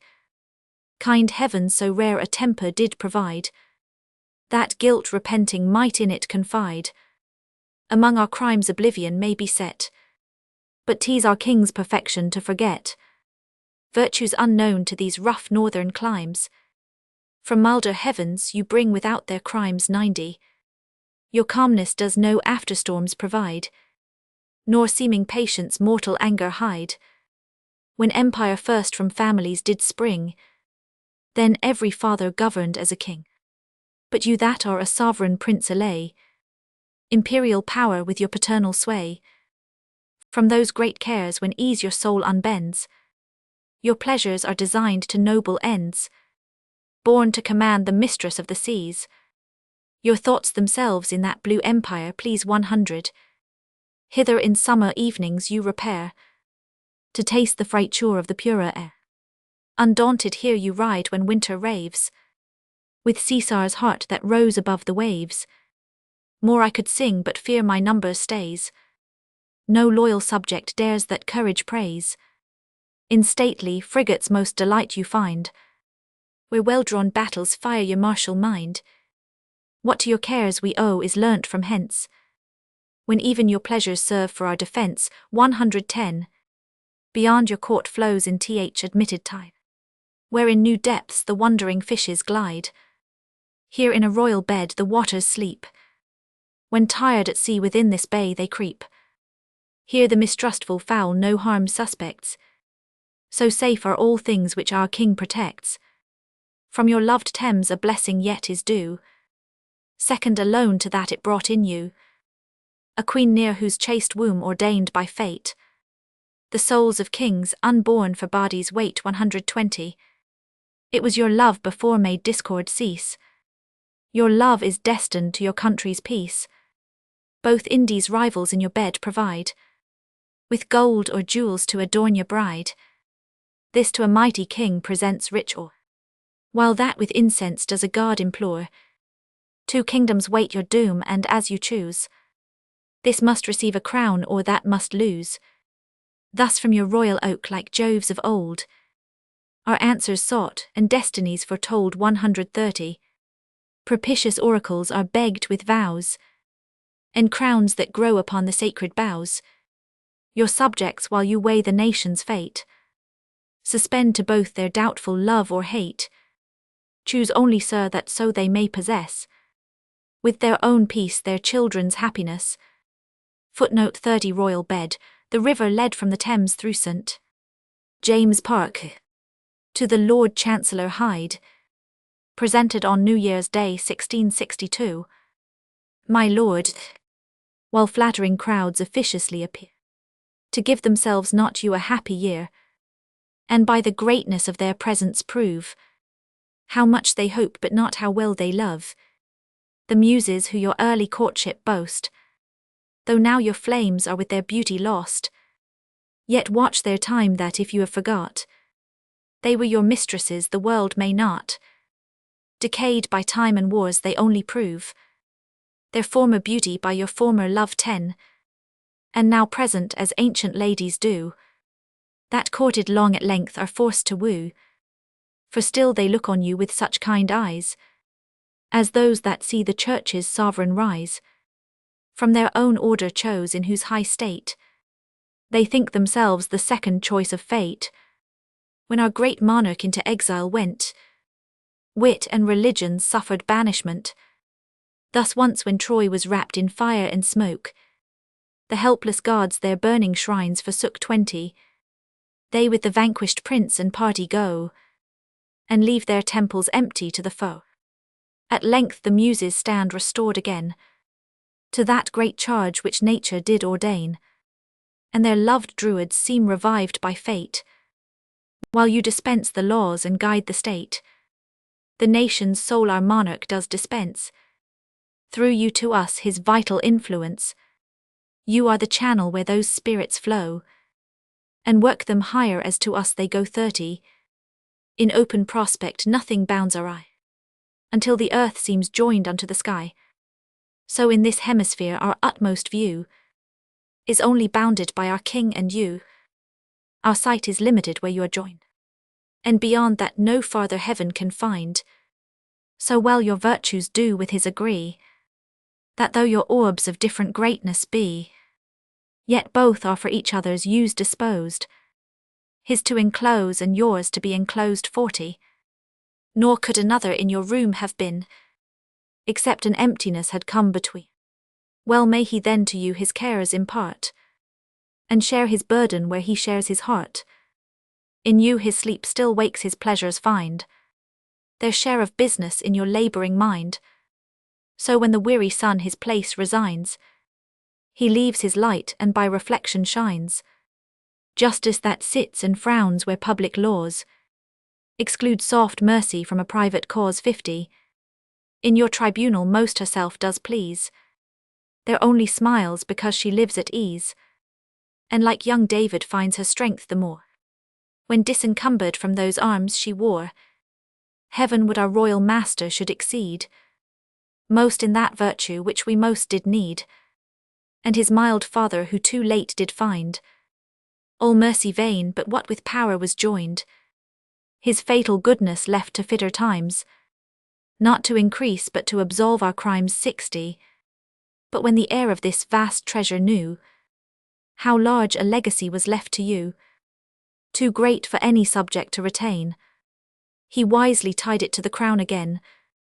Yet passing through your hands it gathers more, as streams through mines bear tincture of their ore. While empiric politicians use deceit, hide what they give and cure but by a cheat, you boldly show that skill which they pretend, and work by means as noble as your end. 70. Which should you veil we might unwind the clue, as men do nature till we came to you. And as the Indies were not found before, those rich perfumes which from the happy shore the winds upon their balmy wings conveyed, whose guilty sweetness first their world betrayed, so by your counsels we are brought to view a rich and undiscovered world in you. By you our monarch does that fame assure, which kings must have or cannot live secure. 80. For prosperous princes gain their subjects' heart, who love that praise in which themselves have part. By you he fits those subjects to obey, as heaven's eternal monarch does convey his power unseen and man to his designs. By his bright ministers the stars inclines, our setting sun from his declining seat shot beams of kindness on you, not of heat. And when his love was bounded in a few that were unhappy that they might be true. 90. Made you the favourite of his last sad times, that is a sufferer in his subjects' crimes. Thus those first favours you received were sent like heaven's rewards in earthly punishment, yet fortune conscious of your destiny even then took care to lay you softly by, and wrapped your fate among her precious things, kept fresh to be unfolded with your kings, shown all at once you dazzled so our eyes, as new-born Pallas did the gods surprise. 100. When springing forth from Jove's new-closing wood, she struck the warlike spear into the ground, which sprouting leaves did suddenly enclose, and peaceful olives shaded as they rose. How strangely active are the arts of peace, whose restless motions less than wars do cease. Peace is not freed from labour but from noise, and war more force but not more pains employs. Such is the mighty swiftness of your mind, that like the earth it leaves our sense behind 110, while you so smoothly turn and roll our sphere. That rapid motion does but rest appear. For as in nature's swiftness with the throng of flying orbs while ours is borne along, all seems at rest to the deluded eye, moved by the soul of the same harmony, so carried on by your unwearied care, we rest in peace and yet in motion share. Let envy then those crimes within you see, from which the happy never must be free. 120. Envy that does with misery reside, the joy and the revenge of ruined pride. Think it not hard if at so cheap a rate you can secure the constancy of fate, whose kindness sent what does their malice seem, by lesser ills the greater to redeem. Nor can we this week shower a tempest call, but drops of heat that in the sunshine fall. You have already wearied fortune so, she cannot further be your friend or foe. 130. But sits all breathless and admires to feel a fate so weighty that it stops her wheel. In all things else above our humble fate, your equal mind yet swells not into state, but like some mountain in those happy isles, where in perpetual spring young nature smiles. Your greatness shows no horror to affright, but trees for shade and flowers to court the sight. Sometimes the hill submits itself a while, in small descents, which do its height beguile. 140. And sometimes mounts, but so as billows play, whose rise not hinders but makes short our way. Your brow, which does no fear of thunder know, sees rolling tempests vainly beat below, and like Olympus' top the impression wears of love and friendship writ in former years, yet unimpaired with labours or with time. Your age but seems to a new youth to climb. Thus heavenly bodies do our time beget, and measure change but share no part of it. 150. And still it shall without a weight increase, like this new year whose motions never cease.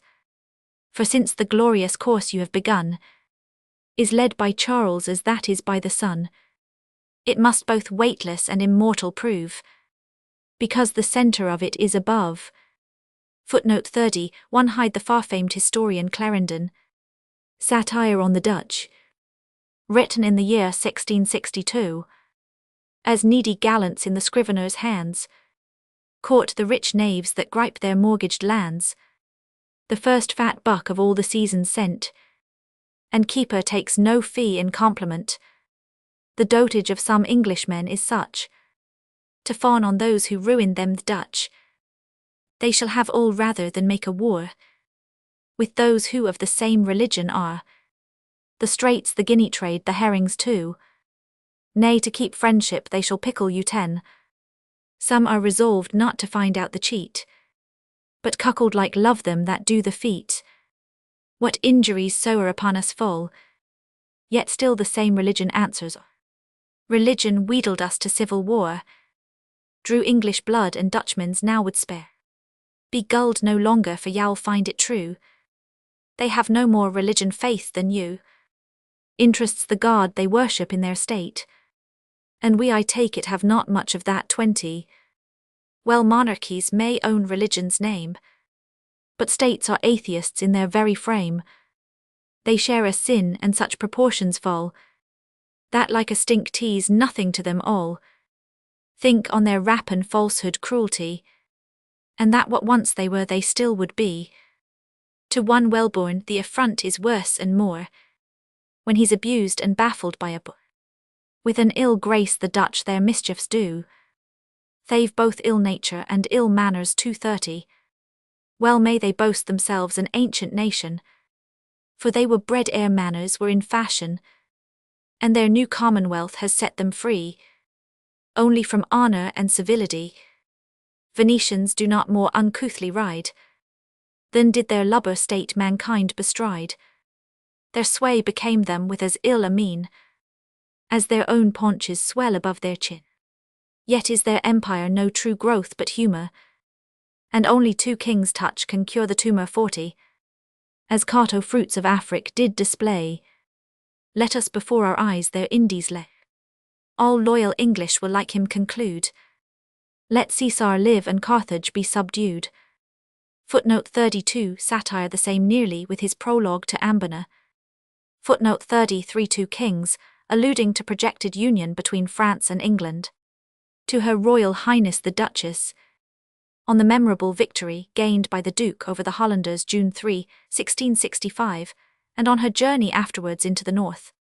Madam, when for our sakes your hero you resigned to swelling seas and every faithless wind, when you released his courage and set free a valour fatal to the enemy, you lodged your country's cares within your breast, the mansion where soft love should only rest, and ere our foes abroad were overcome, the noblest conquest you had gained at home. Ah, what concerns did both your souls divide! Your honour gave us what your love denied 10, and 'twas for him much easier to subdue those foes he fought with than to part from you. That glorious day which 2 such navies saw, as each unmatched might to the world give law, Neptune yet doubtful whom he should obey, held to them both the trident of the sea. The winds were hushed, the waves in ranks were cast, as awfully as when God's people passed, those yet uncertain on whose sails to blow. These where the wealth of nations ought to flow 20. Then with the Duke your Highness ruled the day, while all the brave did his command obey. The fair and pious under you did pray. How powerful are chaste vows the wind and tide! You bribed to combat on the English side. Thus to your much-loved lord you did convey an unknown succour sent the nearest way. New vigour to his wearied arms you brought. So Moses was upheld while Israel fought, while from afar we heard the cannon play 30, like distant thunder on a shiny day. For absent friends we were ashamed to fear, when we considered what you ventured there. Ships, men, and arms our country might restore, but such a leader could supply no more. With generous thoughts of conquest he did burn, yet fought not more to vanquish than return. Fortune and victory he did pursue, to bring them as his slaves to wait on you. Thus beauty ravished the rewards of fame 40, and the fair triumphed when the brave o'ercame. Then as you meant to spread another way, by land your conquests far as his by sea, leaving our southern clime you marched along, the stubborn north 10,000 Cupids strong. Like commons the nobility resort, in crowding heaps to fill your moving court. To welcome your approach the vulgar run, like some new envoy from the distant sun, and country beauties by their lovers go 50, blessing themselves and wondering at the show. So when the newborn phoenix first is seen, her feathered subjects all adore their queen, and while she makes her progress through the east, from every grove her numerous trains increased. Each poet of the air her glory sings, and round him the pleased audience clap their wings. Footnote 34 The Duchess' daughter to the great Earl of Clarendon, married privately to Duke of York. For account of this victory see Hume or Macaulay. The Duchess accompanied the Duke to Harwich, and thence made a progress northwards referred to here. Footnote 35 Heard the cannon play. The cannon were heard in London, 100 miles from Lowestoft, where the battle was fought. Annus Mirabilis, the Year of Wonders 1666. An historical poem. An account of the ensuing poem, in a letter to the Honourable Sir Robert Howard. Sir, I am so many ways obliged to you, and so little able to return your favours, that like those who owe too much I can only live by getting further into your debt. You have not only been careful of my fortune, which was the effect of your nobleness, but you have been solicitous of my reputation, which is that of your kindness. It is not long since I gave you the trouble of perusing a play for me, and now instead of an acknowledgment I have given you a greater in the correction of a poem. But since you are to bear this persecution, I will at least give you the encouragement of a martyr you could never suffer in a nobler cause, for I have chosen the most heroic subject which any poet could desire. I have taken upon me to describe the motives, the beginning, progress, and successes of a most just and necessary war in it, the care management and prudence of our king, the conduct and valor of a royal admiral, and of 2 incomparable generals, the invincible courage of our captains and seamen, and 3 glorious victories the result of all after this, I have in the fire the most deplorable, but with all the greatest argument that can be imagined, the destruction being so swift, so sudden, so vast and miserable, as nothing can parallel in story. The former part of this poem, relating to the war, is but a due expiation for my not having served my king and country in it. All gentlemen are almost obliged to it, and I know no reason we should give that advantage to the commonalty of England, to be foremost in brave actions, which the nobles of France would never suffer in their peasants. I should not have written this, but to a person who has been ever forward to appear in all employments, whither his honour and generosity have called him. The latter part of my poem, which describes the fire, I owe first to the piety and fatherly affection of our monarch, to his suffering subjects, and in the second place to the courage, loyalty, and magnanimity of the city, both which were so conspicuous that I wanted words to celebrate them as they deserve. I have called my poem historical, not epic, though both the actions and actors are as much heroic as any poem can contain. But since the action is not properly one, nor that accomplished in the last successes, I have judged it too bold a title for a few stanzas, which are little more in number than a single Iliad or the longest of the Needs. For this reason, I mean not of length, but broken action tied too severely to the laws of history. I am apt to agree with those who rank Lucan rather among historians in verse than epic poets, in whose room, if I am not deceived, Silius Italicus, though a worse writer, may more justly be admitted.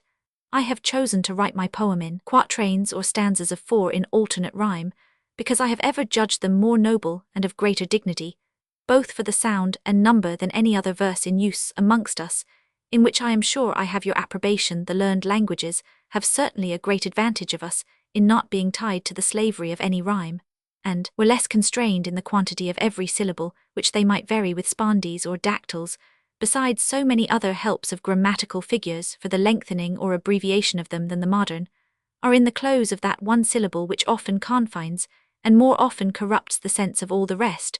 But in this necessity of our rhymes, I have always found the couplet verse most easy, though not so proper for this occasion, for there the work is sooner at an end every 2 lines, concluding the labour of the poet.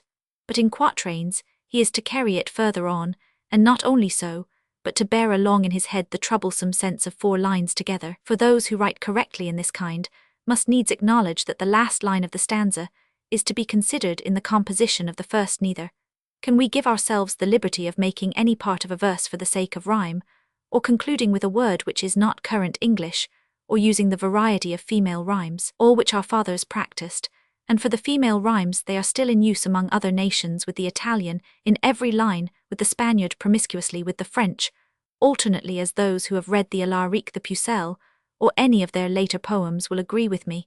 And besides this they write in Alexandrius, or verses of 6 feet, such as amongst us is the old translation of Homer by Chapman, all which by lengthening of their chain makes the sphere of their activity the larger. I have dwelt too long upon the choice of my stanza, which you may remember is much better defended in the preface to Gondibert, and therefore I will hasten to acquaint you with my endeavours in the writing in general. I will only say I have never yet seen the description of any naval fight in the proper terms which are used at sea, and if there be any such in another language, as that of Lucan in the 3rd of his Pharsalia, yet I could not avail myself of it in the English, the terms of art in every tongue bearing more of the idiom of it than any other words. We hear indeed among our poets of the thundering of guns, the smoke, the disorder, and the slaughter, but all these are common notions, and certainly as those who in a logical dispute keep in general terms would hide a fallacy, so those who do it in any poetical description would veil their ignorance. Descriptors server vices operunt colors, cur ego si nequio ignoroque poeta saluter.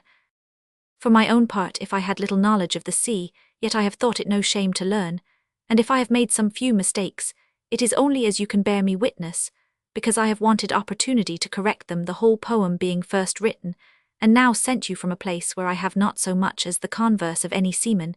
Yet though the trouble I had in writing, it was great, it was more than recompensed by the pleasure. I found myself so warm in celebrating the praises of military men, too such especially as the prince and general, that it is no wonder if they inspired me with thoughts above my ordinary level. and I am well satisfied that as they are incomparably the best subject I ever had, excepting only the royal family, so also that this I have written of them is much better than what I have performed on any other, I have been forced to help out other arguments. But this has been bountiful to me, they have been low and barren of praise, and I have exalted them, and made them fruitful, but here omnia spant sua reddit. Justice immortalis I have had a large affair, and a pleasant field so fertile that without my cultivating, it has given me 2 harvests in a summer, and in both oppressed the reaper. All other greatness in subjects is only counterfeit, it will not endure the test of danger. The greatness of arms is only real. Other greatness burdens a nation with its weight, this supports it with its strength, and as it is the happiness of the age, so it is the peculiar goodness of the best of kings, that we may praise his subjects without offending him. Doubtless, it proceeds from a just confidence of his own virtue, which the lustre of no other can be so great as to darken in him, for the good or the valiant are never safely praised under a bad or a degenerate prince.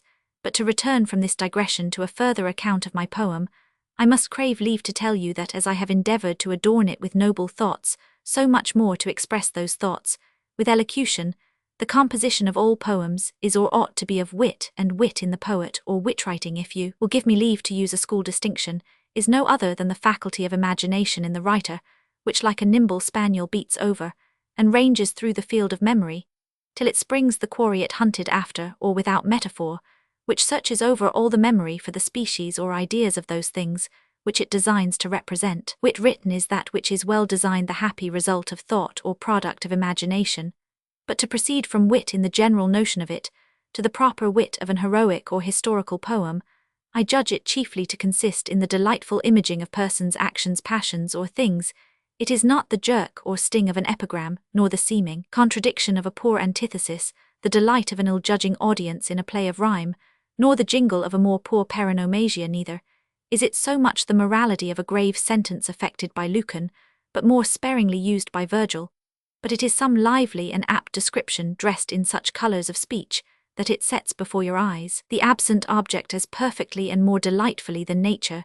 So then the first happiness of the poet's imagination is properly invention, or finding of the thought. The second is fancy, or the variation, deriving or moulding of that thought, as the judgment represents it proper to the subject. The third is elocution, or the art of clothing and adorning that thought so found and varied in apt, significant, and sounding words. The quickness of the imagination is seen in the invention, the fertility in the fancy, and the accuracy in the expression. For the 2 first of these Ovid is famous among the poets, for the latter Virgil. Ovid images more often the movements and affections of the mind, either combating between 2 contrary passions or extremely discomposed by one. His words, therefore, are the least part of his care, for he pictures nature in disorder, with which the study and choice of words is inconsistent. This is the proper wit of dialogue or discourse, and consequently of the drama, where all that is said is to be supposed the effect of sudden thought, which, though it excludes not the quickness of wit in repartees, yet admits not a too curious election of words, too frequent allusions or use of tropes, or in fine anything that shows remoteness of thought or labour in the writer. On the other side, Virgil speaks not so often to us in the person of another like Ovid, but in his own he relates almost all things as from himself, and thereby gains more liberty than the other to express his thoughts with all the graces of elocution, to write more figuratively, and to confess as well the labour as the force of his imagination. Though he describes his Dido well and naturally in the violence of her passions, yet he must yield in that to the mere her. The Biblis, the author of Ovid, for as great an admirer of him as I am, I must acknowledge that if I see not more of their souls than I see of Dido's, at least I have a greater concernment for them, and that convinces me that Ovid has touched those tender strokes more delicately than Virgil could. But when action or persons are to be described, when any such image is to be set before us, how bold, how masterly are the strokes of Virgil! We see the objects he presents us with in their native figures, in their proper motions, but so we see them as our own eyes could never have beheld them, so beautiful in themselves. We see the soul of the poet like that universal, one of which he speaks, informing and moving through all his pictures. Todemque infusa per artis, mens agitat molem et magno, so corpor misset. We behold him embellishing his images, as he makes Venus breathing beauty upon her son knees.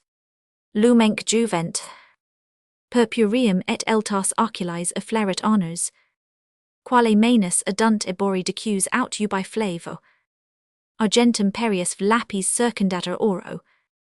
See his tempest, his funeral sports, his combat of Turnus and Knees, and in his Georgics, which I esteem the divinest part of all his writings, the plague, the country, the battle of the bulls, the labour of the bees, and those many other excellent images of nature, most of which are neither great in themselves, nor have any natural ornament to bear them up, but the words wherewith he describes them are so excellent that it might be well applied to him, which was said by Ovid, materiam superabat opus, the very sound of his words has often somewhat that is connatural to the subject, and while we read him we sit as in a play beholding the scenes of what he represents. To perform this, he made frequent use of tropes, which change the nature of a known word, by applying it to some other signification, and this is it which Horace means in his epistle to the Pisos. Dixeris egregi notum si calida verbum, rediderit junctura navum.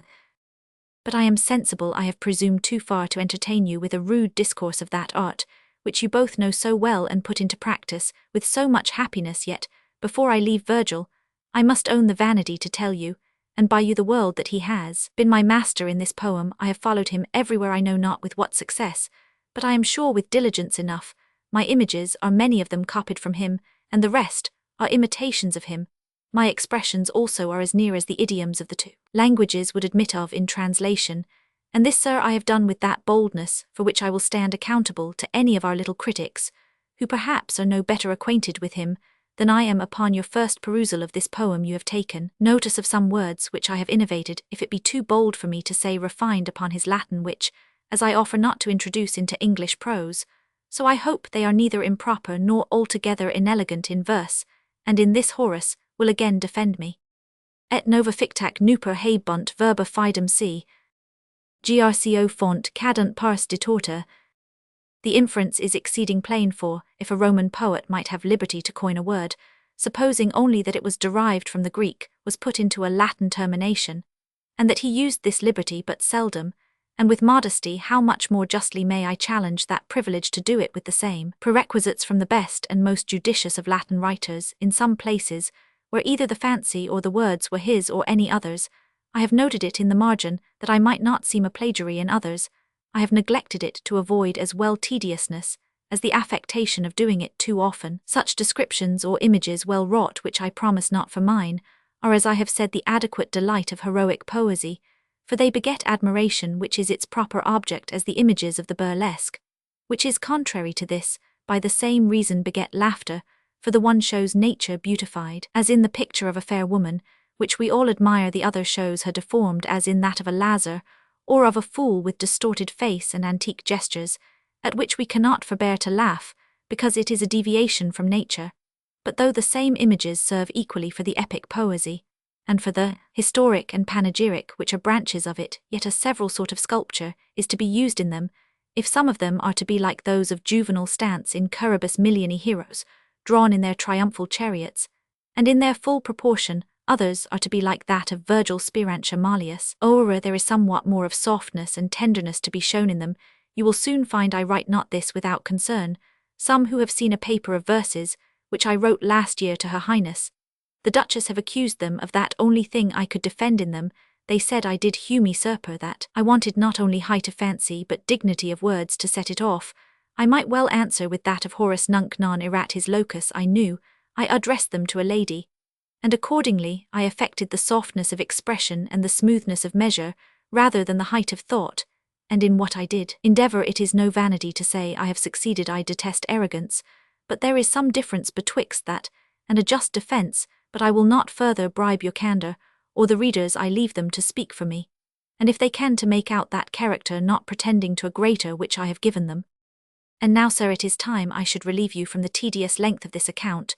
You have better and more profitable employment for your hours, and I wrong the public to detain you longer. In conclusion, I must leave my poem to you with all its faults, which I hope to find fewer in the printing by your emendations. I know you are not of the number of those of whom the younger Pliny speaks, nec sunt parum, multi qui carper amicos sues judicium vocant. I am rather too secure of you on that side. Your candour, in pardoning my errors, may make you more remiss in correcting them, if you will not withal consider that they come into the world with your approbation, and through your hands I beg from you the greatest favour you can confer upon an absent person, since I repose upon your management what is dearest to me, my fame and reputation, and therefore I hope it will stir you up to make my poem fairer, by many of your blots, if not you know the story of the gamester who married the rich man's daughter. And when her father denied the portion, christened all the children by his surname, that if in conclusion they must beg they should do so by one name as well as by the other. But since the reproach of my faults will light on you, it is but reason I should do you that justice to the readers to let them know, that if there be anything tolerable in this poem, they owe the argument to your choice, the writing to your encouragement, the correction to your judgment, and the care of it to your friendship, to which he must ever acknowledge himself to owe all things, who is, sir, the most obedient and most faithful of your servants. John Dryden. From Charlton in Wiltshire, Nov. 10, 1666. One in thriving arts long time had Holland grown, crouching at home and cruel when abroad, scarce leaving us the means to claim our own. Our king they courted and our merchants awed, to trade which like blood should circularly flow. Stopped in their channels found its freedom lost, thither the wealth of all the world did go, and seemed but shipwrecked on so base a coast. 3 For them alone the heavens had kindly heat, in eastern quarries ripening precious dew. For them the Idumen balm did sweat, and in hot Ceylon spicy forests grew. For the sun but seemed the labourer of the year, each waxing moon supplied her watery store, to swell those tides which from the line did bear their brimful vessels to the Belgian shore. 5 Thus mighty in her ships stood Carthage long, and swept the riches of the world from far, yet stooped to Rome less wealthy but more strong. And this may prove our second Punic war. 6 What peace can be where both to one pretend, but they more diligent and we more strong? Or if a peace it soon must have an end, for they would grow too powerful were it long. 7 Behold 2 nations, then engaged so far, that each 7 years the fit must shake each land, where France will side to weaken us by war, who only can his vast designs withstand. 8 See how he feeds the Iberian with delays, to render us his timely friendship vain, and while his secret soul on Flanders preys, he rocks the cradle of the babe of Spain. 9 Such deep designs of empire does he lay o'er them whose cause he seems to take in hand, and prudently would make them lords at sea, to whom with ease he can give laws by land. 10 This saw our king, and long within his breast his pensive counsels balanced to and fro. He grieved the land he freed should be oppressed, and he less for it than usurpers do.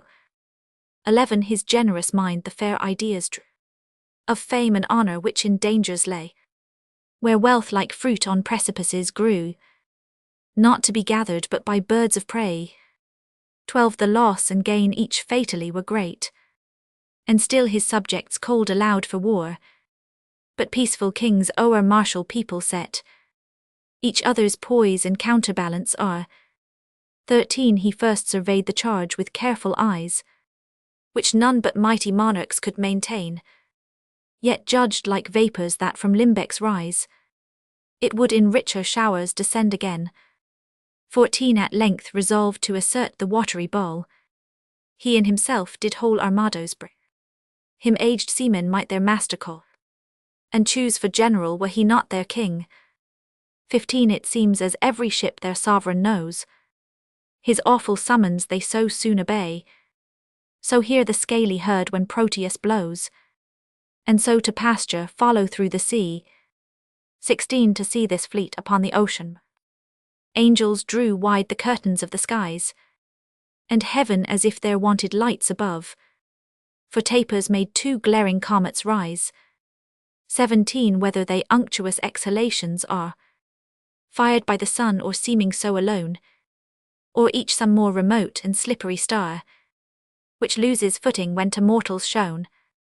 18 Or one that bright companion of the sun, whose glorious aspect sealed our newborn king, and now a round of greater years begun, new influence from his walks of light did bring.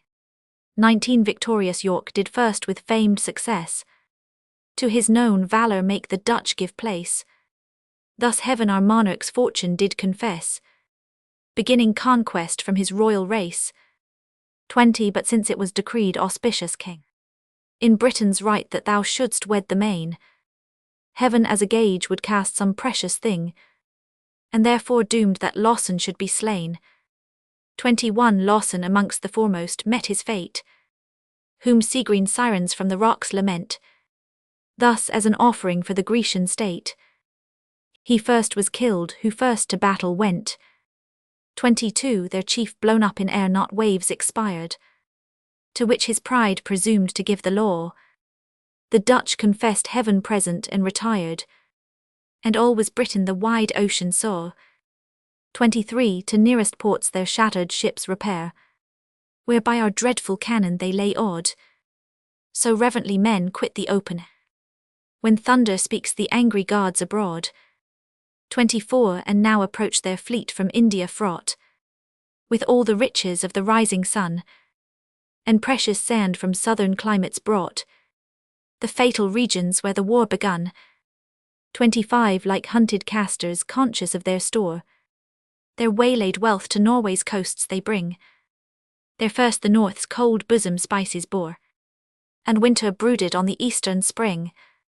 26 By the rich scent we found our perfumed prey, which flanked with rocks did close in covert lie, and round about their murdering cannon lay, at once to threaten and invite the eye. 27 Fiercer than cannon and than rocks more hard, the English undertake the unequal war. 7 Ships alone by which the port is bad, besiege the Indies and all Denmark dare.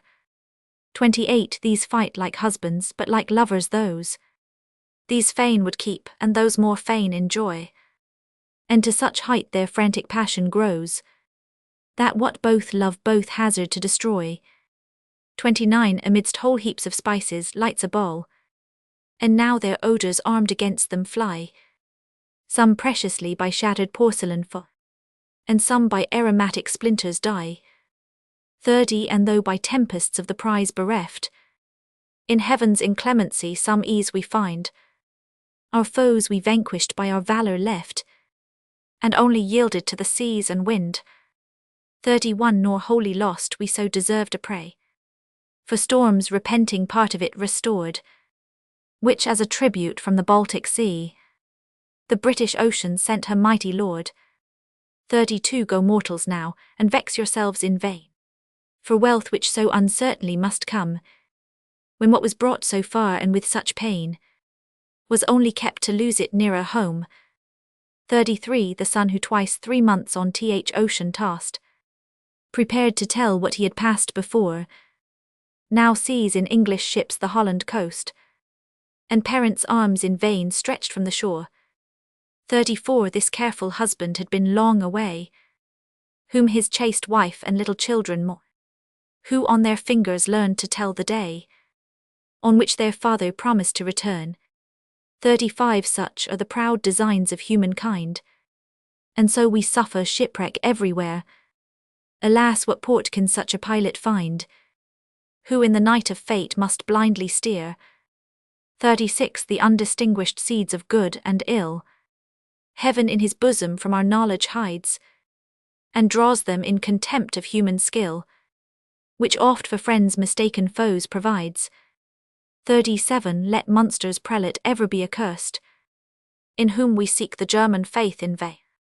Alas, that he should teach the English first, that fraud and avarice in the church could reign.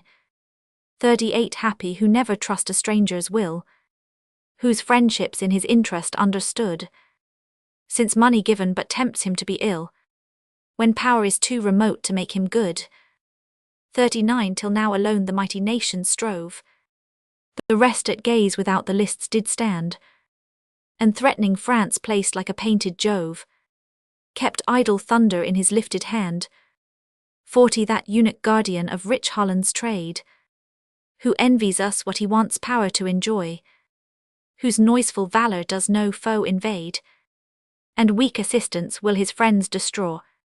41 Offended that we fought without his leave, he takes this time his secret hate to show, which Charles does with a mind so calm receive, as one that neither seeks nor shuns his foe. 42 With France to aid the Dutch the Danes unite, France as their tyrant, Denmark as their slave, But when with one 3 nations joined to fight, they silently confess that one more brave. 43 Lewis had chased the English from his shore, but Charles the French as subjects does invite. Would heaven for each some Solomon restore, who by their mercy may decide their right. 44 were subjects so, but only by their choice, and not from birth did forced dominion take. Our prince alone would have the public voice, and all his neighbours' realms would deserts make. 45 He without fear a dangerous war pursues, which without rashness he began before, as honour made him first the danger choose, so still he makes it good on virtue's score. 46 The doubled charge his subjects' love supplies, who in that bounty to themselves are kind, so glad Egyptians see their Nilus rise, and in his plenty their abundance find.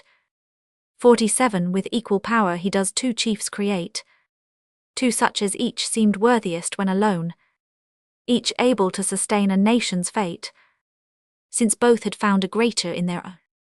48 Both great in courage, conduct, and in fame, yet neither envious of the other's praise, their duty, faith, and interest too the same, like mighty partners equally they raise.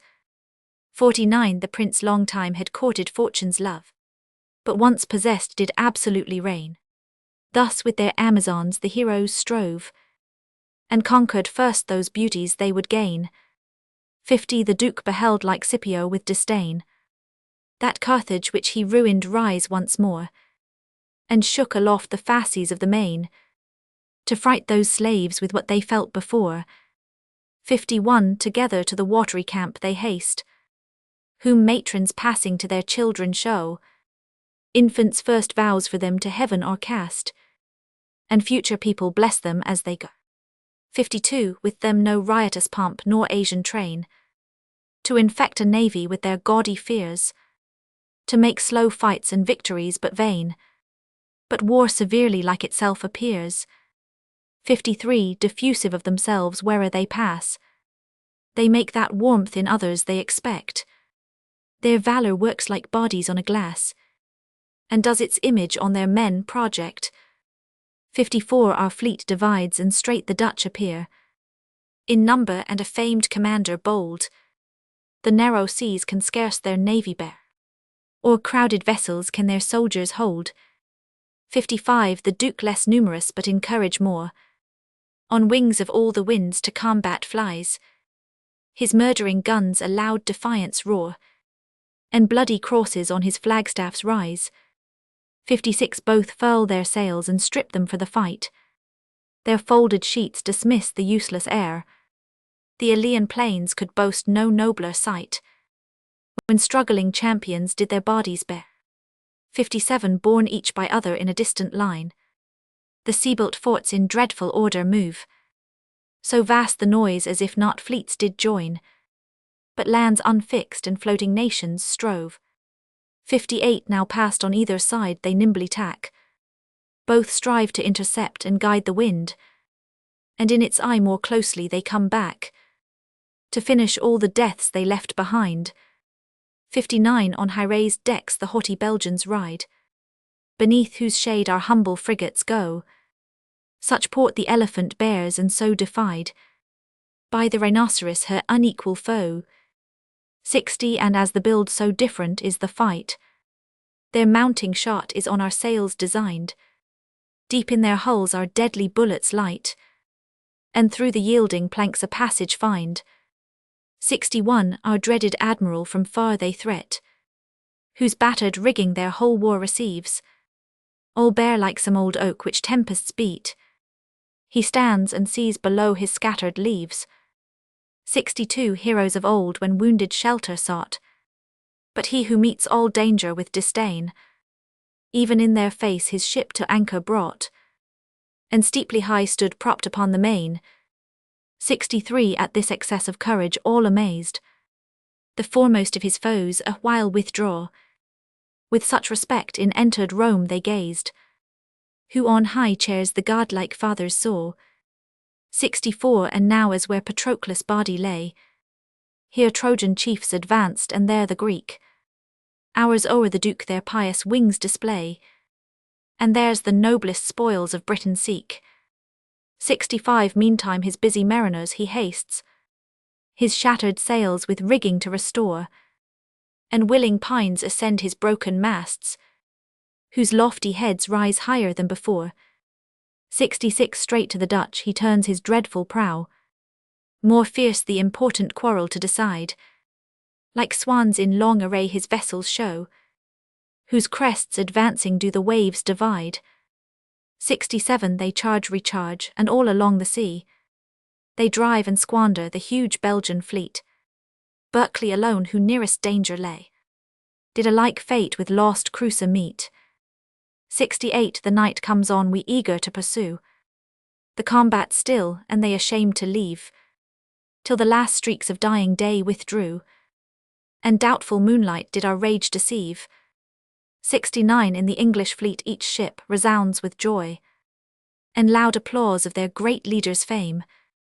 In fiery dreams the Dutch they still destroy, and slumbering smile at the imagined flame. 70 Not so the Holland fleet, who tired and done, stretched on their decks like weary oxen lie, faint sweats all down their mighty members run, vast bulks which little souls but ill supply.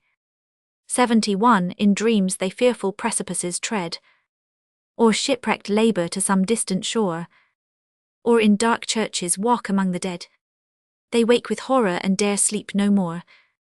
72 The morn they look on with unwilling eyes, till from their maintop joyful news they hear, of ships which by their mould bring new supplies, and in their colours Belgian lions bear.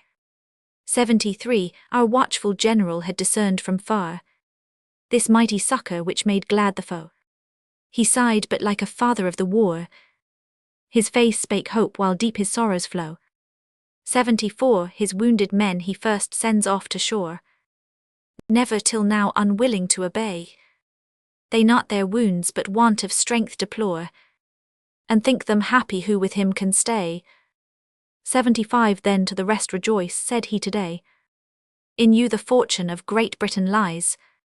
Among so brave a people you are they, whom heaven has chose to fight for such a prize. 76 If number English courages could quell, we should at first have shunned, not met our foes, whose numerous sails the fearful only tell.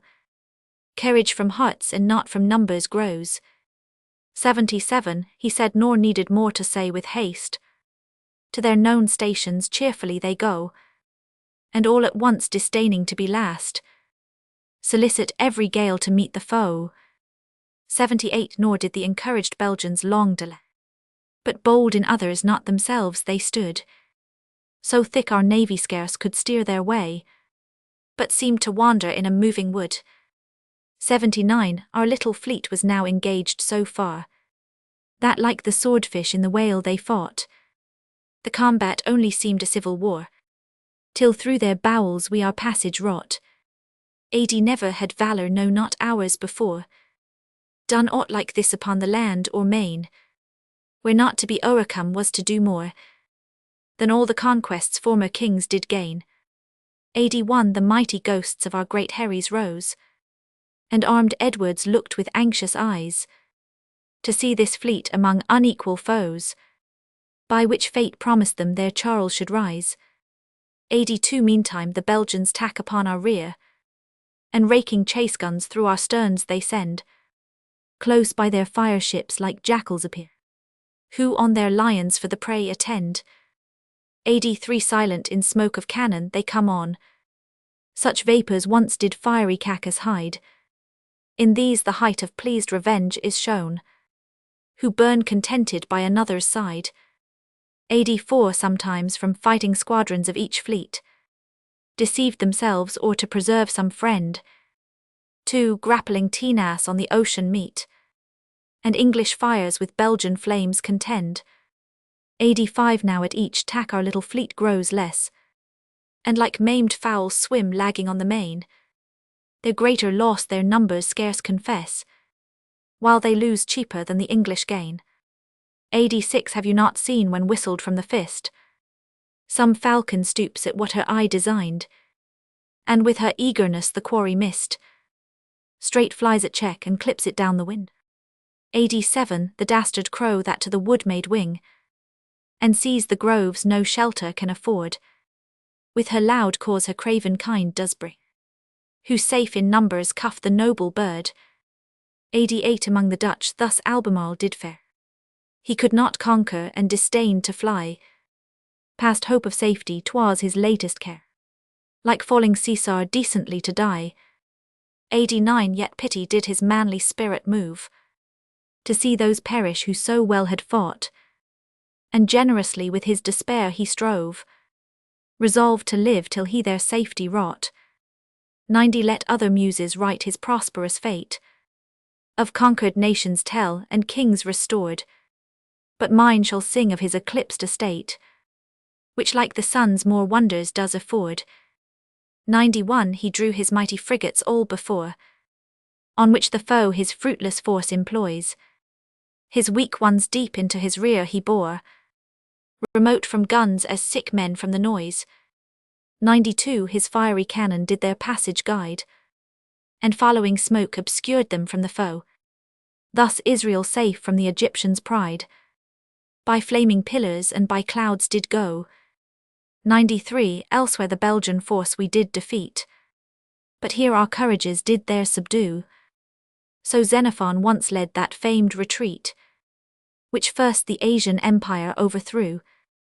94 the foe approached, and one for his bold sin was sunk as he that touched the ark was slain. The wild waves mastered him and sucked him in, and smiling eddies dimpled on the main. 95 this seen the rest at awful distance stood, as if they had been there as servants set, to stay or to go on as he thought good, and not pursue but wait on his retreat. 96 so Libyan huntsmen on some sandy plain, from shady coverts roused the lion chase.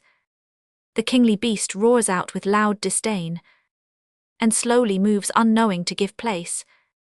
97 but if someone approach to dare his force, he swings his tail and swiftly turns him round, with one paw seizes on his trembling horse, and with the other tears him to the ground. 98 amidst these toils succeeds the balmy night, now hissing waters the quenched guns restore, and weary waves withdrawing from the fight lie lulled and panting on the silent shore. 99 the moon shone clear on the becalmed flood, where while her beams like glittering silver play, upon the deck our careful general stood, and deeply mused on the succeeding day. 100 that happy sun said he will rise again, who twice victorious did our navy see, and I alone must view him rise in vain, without one ray of all his star for me. 101 yet like an English general will I die, and all the ocean make my spacious grave. Women and cowards on the land may lie, the sea's a tomb that's proper for the brave. 102 restless, he passed the remnant of the night, till the fresh air proclaimed the morning nigh, and burning ships the martyrs of the fight, with paler fires beheld the eastern sky. 103 but now his stores of ammunition spent, his naked valor is his only guard, rare thunders are from his dumb cannon sent, and solitary guns are scarcely heard. 104 thus far had fortune power here forced to stay, nor longer durst with virtue be at strife. This as a ransom Albemarle did pay, for all the glories of so great a life. 105 for now brave Rupert from afar appears, whose waving streamers the glad general knows, with full spread sails his eager navy steers, and every ship in swift proportion grows. 106 the anxious prince had heard the cannon long, and from that length of time dire omens drew, of English overmatched and Dutch too strong, who never fought 3 days but to pursue. 107 then, as an eagle who with pious care was beating widely on the wing for prey, to her now silent eyrie does repair, and finds her callow infants forced away. 108 stung with her love she stoops upon the plain, the broken air loud whistling as she flies, She stops and listens and shoots forth again, and guides her pinions by her young one's cries. 109 With such kind passion, hastes the prince to fight, and spreads his flying canvas to the sound. Him whom no danger were he there could fright, now absent every little noise can wound. 110 As in a drought the thirsty creatures cry, and gape upon the gathered clouds for rain, and first the martlet meets it in the sky, and with wet wings joys all the feathered train. 111 With such glad hearts did our despairing men salute the appearance of the prince's fleet, and each ambitiously would claim the ken that with first eyes did distant safety meet. 112 The Dutch who came like greedy hinds before, to reap the harvest their ripe ears did yield, now look like those when rolling thunders roar, and sheets of lightning blast the standing field. 113 Fall in the prince's passage hills of sand, and dangerous flats in secret ambush lay, where the false tides skim o'er the covered land, and seamen with dissembled depths betray. 114 The wily Dutch who like fallen angels fear this new Messiah's coming there did wait, and round the verge their braving vessels steered, to tempt his courage with so fair a bait. 115 But he unmoved contemns their idle threat, secure of fame whene'er he pleased to fight. His cold experience tempers all his heat, and in bread worth doth boasting valour slight. 116 Heroic virtue did his actions guide, and he the substance not the appearance chose. To rescue one such friend he took more pride, than to destroy whole thousands of such foes. 117 But when approached in strict embraces bound, Rupert and Albemarle together grow. He joys to have his friend in safety found, which he to none but to that friend would owe. 118 The cheerful soldiers with new stores supplied, now long to execute their spleenful will, and in revenge for those 3 days they tried, wish one like Joshua's when the sun stood still. 119 Thus reinforced against the adverse fleet, still doubling hours brave Rupert leads the way. With the first blushes of the morn they meet, and bring night back upon the newborn day. 120 His presence soon blows up the kindling fight, and his loud guns speak thick like angry men. It seemed as slaughter had been breathed all night, and death new pointed his dull dart again. 121 The Dutch too well his mighty conduct knew, and matchless courage since the former fight, whose navy like a stiff-stretched cord did show, till he bore in and bent them into flight. 122 The wind he shares while half their fleet offends, his open side and high above him shows, upon the rest at pleasure he descends, and doubly harmed he double harms bestows. 123 Behind the general mends his weary pace, and sullenly to his revenge he sails, so glides some trodden serpent on the grass, and long behind his wounded volume trails. 124 The increasing sound is borne to either shore, and for their stakes the throwing nations fear. Their passions double with the cannon's roar, and with warm wishes each man combats there. 125 Plied thick and close as when the fight begun, their huge unwieldy navy wastes away, so sicken waning moons too near the sun, and blunt their crescents on the edge of day. 126 And now reduced on equal terms to fight, their ships like wasted patrimonies show, where the thin scattering trees admit the light, and shun each other's shadows as they grow. 127 The warlike prince had severed from the rest 2 giant ships, the pride of all the main, which with his one so vigorously he pressed, and flew so home they could not rise again. 128 Already battered by his lee they lay, in rain upon the passing winds they call, the passing winds through their torn canvas play, and flagging sails on heartless sailors fall.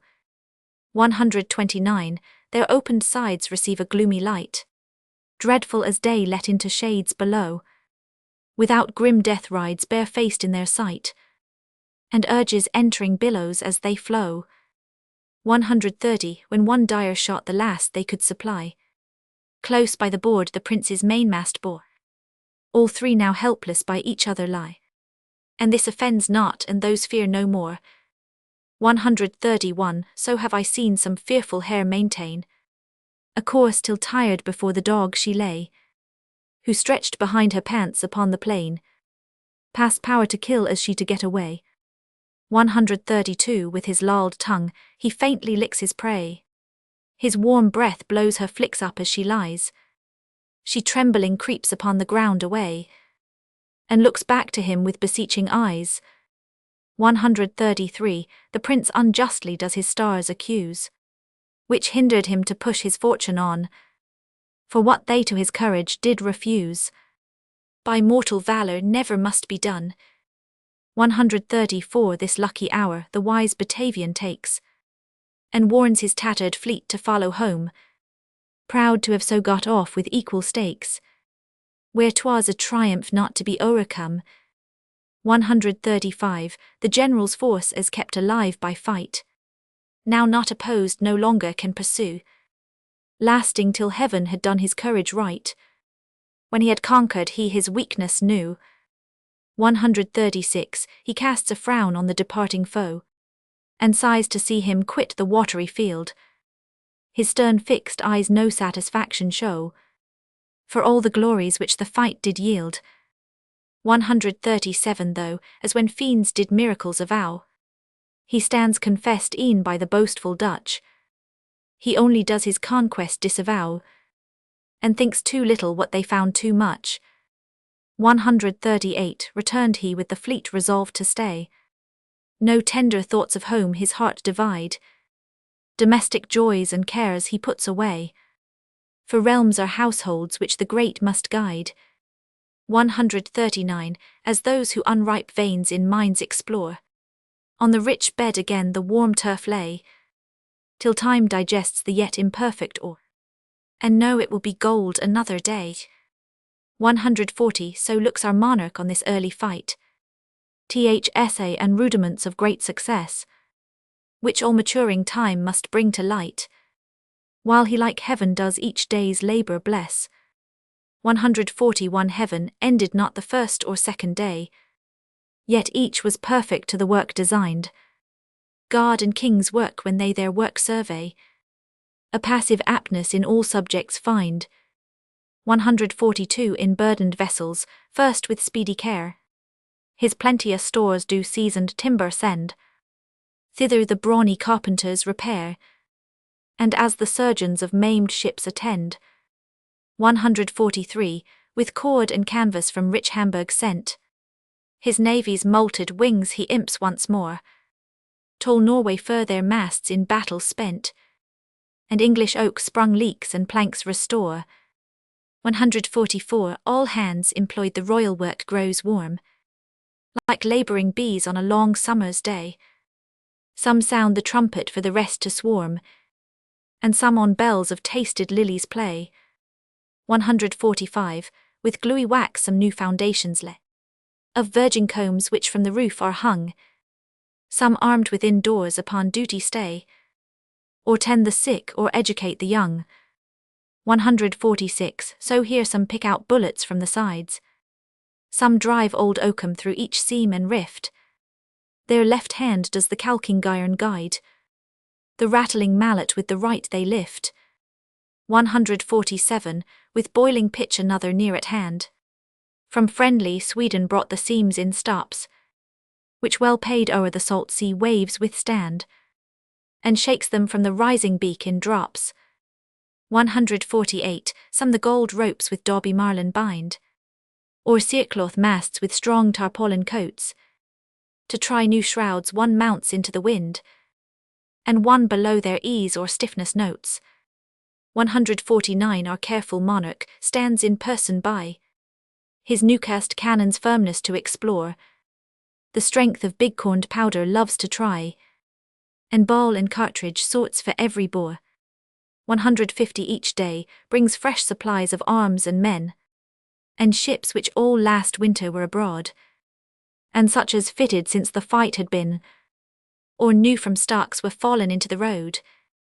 151. The goodly London in her gallant trim, the phoenix daughter of the vanished old, like a rich bride does to the ocean swim, and on her shadow rides in floating gold. 152. Her flag aloft spread ruffling to the wind, and sanguine streamers seem the flood to fire. The weaver, charmed with what his loom designed, goes on to sea and knows not to retire. 153. With roomy decks her guns of mighty strength, whose low-laid mouths each mounting billow laves, deep in her draught and warlike in her lengths, she seems a sea-wasp flying on the waves.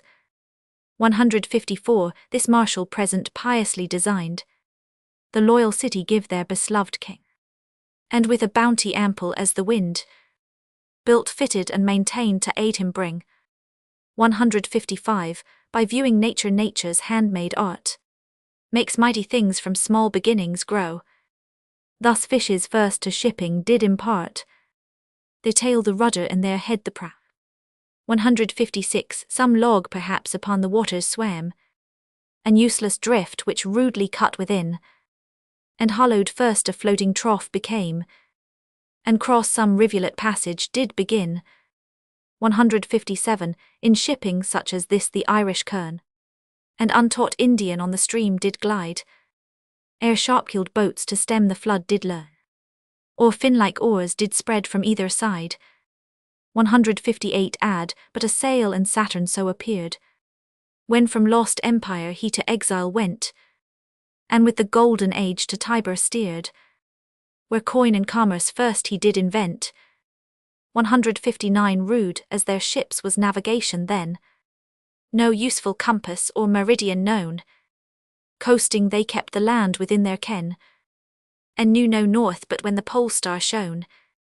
160. Of all who since have used the open sea, than the bold English none more fame have won. Beyond the year and out of heaven's high way, they make discoveries where they see no sun. 161. But what so long in vain and yet unknown, by poor mankind's benighted wit is sought, shall in this age to Britain first be shown, and hence be to admiring nations taught. 162. The ebbs of tides and their mysterious flow, we as art's elements shall understand, and as by line upon the ocean go, whose paths shall be familiar as the land. 163. Instructed ships shall sail to quick commerce, by which remotest regions are allied, which makes one city of the universe, where some may gain and all may be supplied. 164. Then we upon our globe's last verge shall go, and view the ocean leaning on the sky. From thence our rolling neighbours we shall know, and on the lunar world securely pry. 165. This I foretell from your auspicious care, who great in search of God and nature grow, who best your wise creator's praise declare, since best to praise his works is best to know. 166. O truly royal who behold the law and rule of beings in your Maker's mind, and thence like Limbeck's rich ideas draw, to fit the levelled use of humankind. 197. But first the toils of war we must endure, and from the injurious Dutch redeem the seas. War makes the valiant of his right secure, and gives up fraud to be chastised with ease. 168. Already were the Belgians on our coast, whose fleet more mighty every day became, by late success which they did falsely boast, and now by first appearing seem to claim. 169. Designing subtle, diligent, and close, they knew to manage war with wise delay, yet all those arts their vanity did cross, and by their pride their prudence did betray. 170. Nor stayed the English long, but well supplied, appear as numerous as the insulting foe. The combat now by courage must be tried, and the success the braver nation show. 171. There was the Plymouth squadron now come in, which in the Straits last winter was abroad, which twice on Biscay's working bay had been, and on the Midland Sea the French had awed. 172, old expert Allen loyal all along, famed for his action on the Smyrna fleet, and Holmes whose name shall live in epic song, while music numbers or while verse has feet. 173, Holmes the Achates of the generals' fight, who first bewitched our eyes with Guinea gold, as once old Cato in the Roman sight, the tempting fruits of Afric did unfold. 174, with him went Spragg as bountiful as brave, whom his high courage to command had brought, Harmon who did the twice-fired Harry save, and in his burning ship undaunted fought. 175, young Harleys on a muse by Mars begot, born Caesar-like to write and act great deeds, impatient to revenge his fatal shot, his right hand doubly to his left succeeds. 176 thousands were there in darker fame that dwell, whose deeds some nobler poem shall adorn, and though to me unknown they sure fought well, whom Rupert led and who were British born. 177, of every size and 100 fighting sail, so vast the navy now at anchor rides, that underneath it the pressed waters fail, and with its weight it shoulders off the tides. 178, now anchors weighed the seamen shout so shrill, that heaven and earth and the wide ocean rings. A breeze from westward waits their sails to fill, and rests in those high beds his downy wings. 179, the wary Dutch this gathering storm foresaw, and durst not bide it on the English coast. Behind their treacherous shallows they withdraw, and there lay snares to catch the British host. 180, so the false spider when her nets are spread, deep ambushed in her silent den does lie, and feels far off the trembling of her thread, whose filmy cord should bind the struggling fly. 181, then, if at last she find him fast beset, she issues forth and runs along her loom. She joys to touch the captive in her net, and drags the little wretch in triumph home.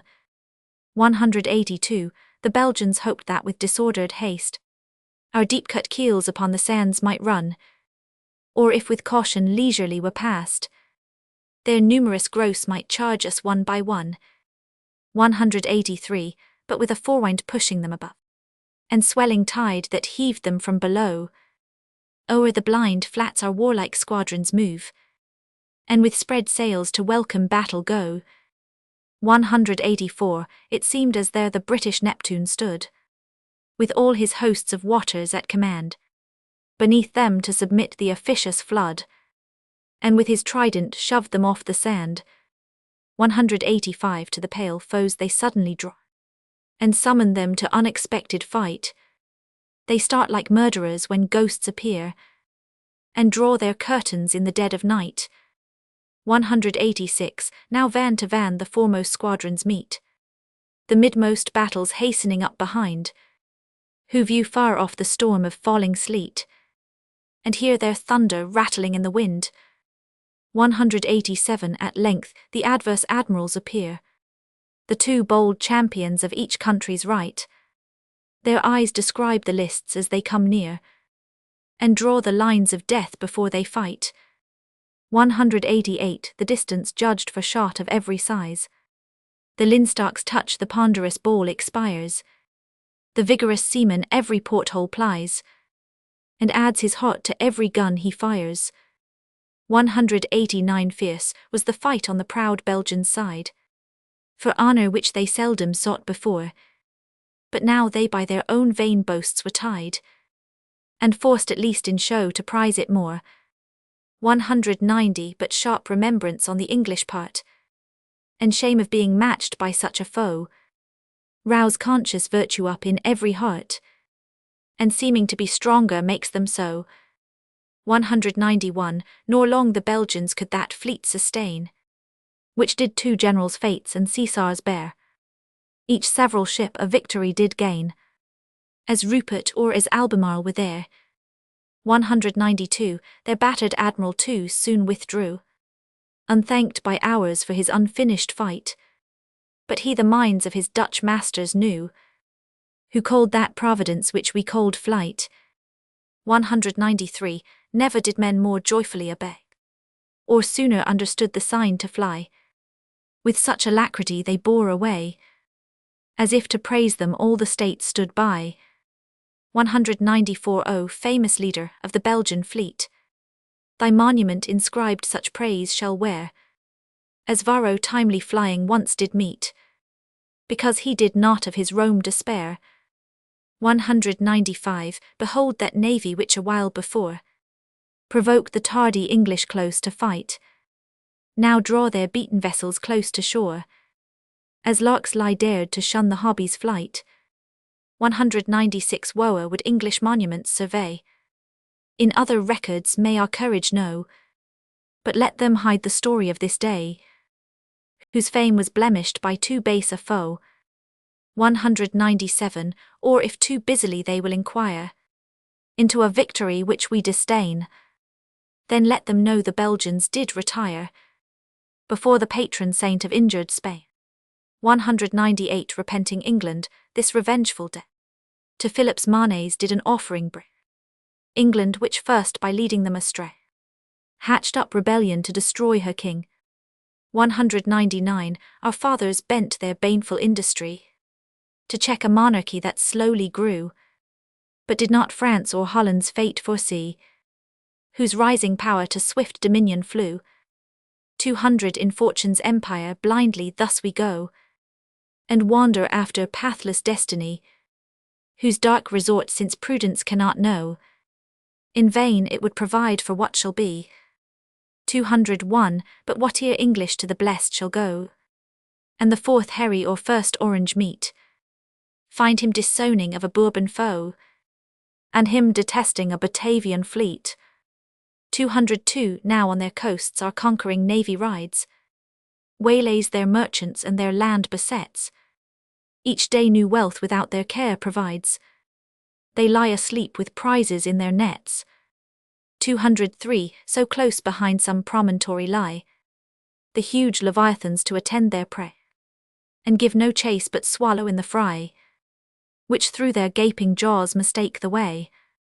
204. Nor was this all in ports and roads remote, destructive fires among whole fleets we send, triumphant flames upon the water float, and outbound ships at home their voyage end.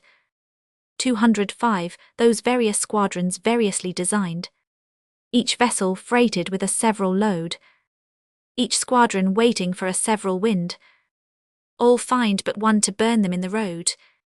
206. Some bound for Guinea golden sand to find, bore all the gods the simple natives wear, some for the pride of Turkish courts designed, for folded turbans finest Holland bear. 207. Some English wool vexed in a Belgian loom, and into cloth of spongy softness made, did into France or colder Denmark doom, to ruin with worse where our staple trade. 208. Our greedy seamen rummage every hold, smile on the booty of each wealthier chest, and as the priests who with their guards make bold, take what they like and sacrifice the rest.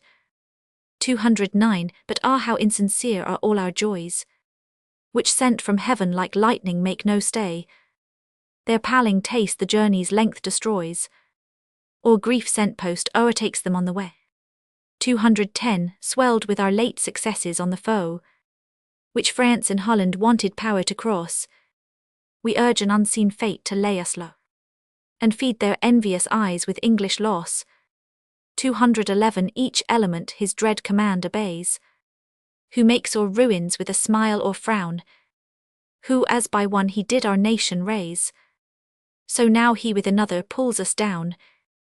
212. Yet London Empress of the northern clime, by an high fate thou greatly didst expire, great as the worlds which at the death of time must fall and rise a nobler frame by fire.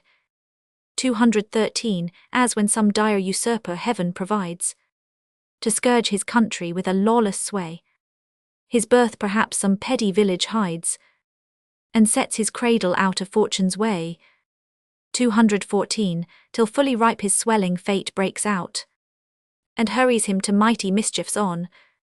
His prince surprised at first no ill could doubt, and wants the power to meet it when 'tis known. 215 Such was the rise of this prodigious fire, which in mean buildings first obscurely bred. From thence did soon to open streets aspire, and straight to palaces and temples spread. 216 The diligence of trades and noiseful gay, and luxury more late asleep were laid. All was the night's, and in her silent ray no sound the rest of nature did invade. 217 In this deep quiet from what source unknown, those seeds of fire their fatal birth disclose, and first few scattering sparks about were blown, big with the flames that to our ruin rose. 218 Then in some close-spent room it crept along, and smouldering as it went in silence fed, till the infant monster with devouring strong walked boldly upright with exalted head. 219 Now like some rich or mighty murderer, too great for prison which he breaks with gold, who fresher for new mischiefs does appear, and dares the world to tax him with the old. 220 So scapes the insulting fire his narrow jet, and makes small outlets into open air. There the fierce winds his tender force assail, and beat him downward to his first repair. 221 The winds like crafty courtesans withheld his flames from burning, but to blow them more, and every fresh attempt he is repelled, with faint denials weaker than before. 222 And now no longer letted of his prey, he leaps up at it with enraged desire, o'erlooks the neighbours with a wide survey, and nods at every house his threatening fire. 223 The ghosts of traitors from the bridge descend, with bold fanatic spectres to rejoice. About the fire into a dance they bend, and sing their Sabbath notes with feeble voice. 224 Our guardian angel saw them where they sate, above the palace of our slumbering king. He sighed, abandoning his charge to fate, and drooping oft looked back upon the wing. 225 At length the crackling noise and dreadful blaze called up some waking lover to the sight, and long it was ere he the rest could raise, whose heavy eyelids yet were full of night. 226 The next to danger hot pursued by fate, half-clothed half-naked hastily retire, and frighted mothers strike their breasts too late, for helpless infants left amidst the fire. 227 Their cries soon waken all the dwellers near. Now murmuring noises rise in every street, the more remote run stumbling with their fear, and in the dark men jostle as they meet.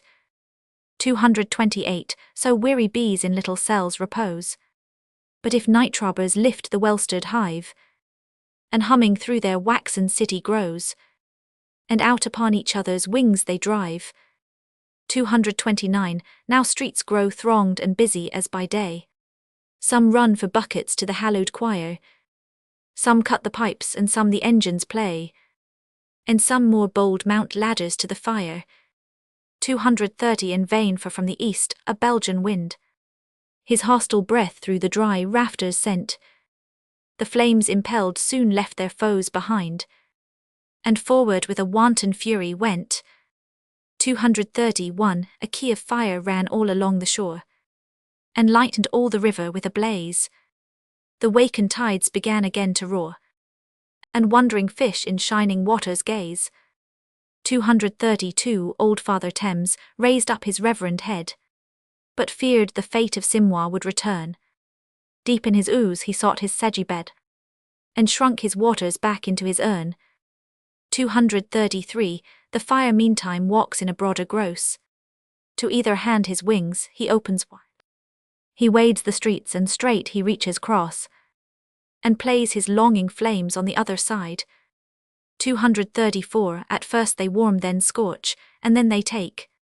Now with long necks from side to side they feed. At length grown strong their mother fire forsake, and a new colony of flames succeed. 235 To every nobler portion of the town the curling billows roll their restless tide. In parties now they straggle up and down, as armies unopposed for prey divide. 236, one mighty squadron with a sidewind sped. Through narrow lanes his cumbered fire does haste. By powerful charms of gold and silver led the Lombard bankers and the change to waste. 237, another backward to the tower would go, and slowly eats his way against the wind. But the main body of the marching foe against the imperial palace is design Roman 500 now day appears, and with the day the king, whose early care had robbed him of his rest. Far off the cracks of falling houses ring, and shrieks of subjects pierce his tender breast. 239 near, as he draws thick harbingers of smoke, with gloomy pillars cover all the place, whose little intervals of night are broke by sparks that drive against his sacred face. 240 more than his guards, his sorrows made him known, and pious tears which down his cheeks did shower. The wretched in his grief forgot their own, so much the pity of a king has power. 241, he wept the flames of what he loved so well, and what so well had merited his love. For never prince in grace did more excel, or royal city more in duty strove. 242, nor with an idle care did he behold subjects may grieve but monarchs must redress. He cheers the fearful and commends the bold, and makes despairers hope for good success. 243 himself directs what first is to be done, and orders all the succours which they bring. The helpful and the good about him run, and form an army worthy such a king. 244, he sees the dire contagion spread so fast, that where it seizes all relief is vain, and therefore must unwillingly lay waste that country which would else the foe maintain. 245, the powder blows up all before the fire. The amazed flames stand gathered on a heap, and from the precipice's brink retire, afraid to venture on so large a leap. 246, thus fighting fires a while themselves consume, but straight like Turks forced on to win or die, they first lay tender bridges of their fume, and o'er the breach in unctuous vapours fly. 247 parts stay for passage till a gust of wind, ships o'er their forces in a shining sheet. Part 100 reaping underground their journey blind, and climbing from below their fellows meet.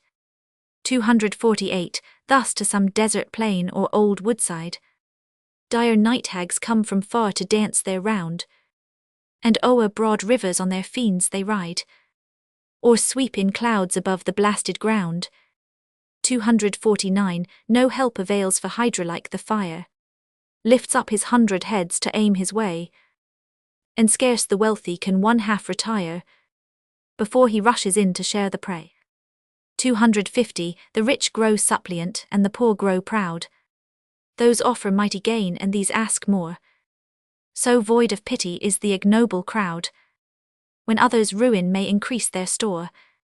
251, as those who live by shores with joy behold some wealthy vessel split or stranded nigh, and from the rocks leap down for shipwrecked gold, and seek the tempests which the others fly. 252, so these but wait the owner's last despair, and what's permitted to the flames invade. Even from their jaws they hungry morsels tear, and on their backs the spoils of Vulcan laid. 253, the days were all in this lost labour spent, and when the weary king gave place to night, his beams he to his royal brother lent, and so shone still in his reflective light. 254 night came, but without darkness or repose, a dismal picture of the general doom, where souls distracted when the trumpet blows, and half unready with their bodies come. 255, those who have homes when home they do repair, to a last lodging call their wandering friends, their short uneasy sleeps are broke with care, to look how near their own destruction tends. 256, those who have none sit round where once it was, and with full eyes each wanted room require, haunting the yet warm ashes of the place, as murdered men walk where they did expire. 257. Some stir up coals and watch the vestal fire. Others in vain from sight of ruin run. And while through burning labyrinths they retire, with loathing eyes repeat what they would shun. 258. The most in fields like herded beasts lie down, to doze obnoxious on the grassy floor, and while their babes in sleep their sorrows drown, sad parents watch the remnants of their store. 259. While by the motion of the flames they guess what streets are burning now and what are near, an infant waking to the paps would press, and meets instead of milk a falling tear. 260. No thought can ease them but their sovereign's care, whose praise the afflicted as their comfort sing. Even those whom want might drive to just despair think life a blessing under such a king.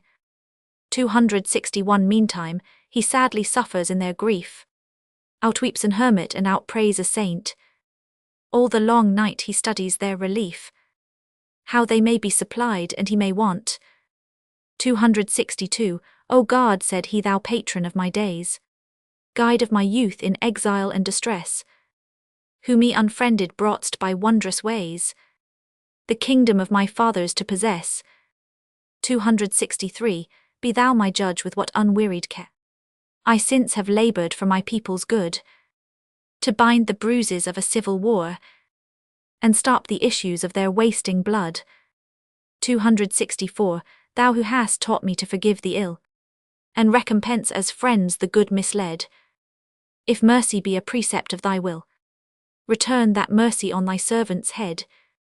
265. Or if my heedless youth has stepped astray, too soon forgetful of thy gracious hand, on me alone thy just displeasure lay, but take thy judgments from this morning land. 266. We all have sinned, and thou hast laid us low, as humble earth from whence at first we came, like flying shades before the clouds we show, and shrink like parchment in consuming flame. 267. O let it be enough what thou hast done, when spotted deaths ran armed through every street, with poisoned darts which not the good could shun, the speedy could outfly or valiant meet. 268. The living few and frequent funerals then proclaimed thy wrath on this forsaken place, and now those few who are returned again, thy searching judgments to their dwellings trace. 269. O pass not, Lord, an absolute decree, or bind thy sentence unconditional, but in thy sentence our remorse foresee, and in that foresight this thy doom recall.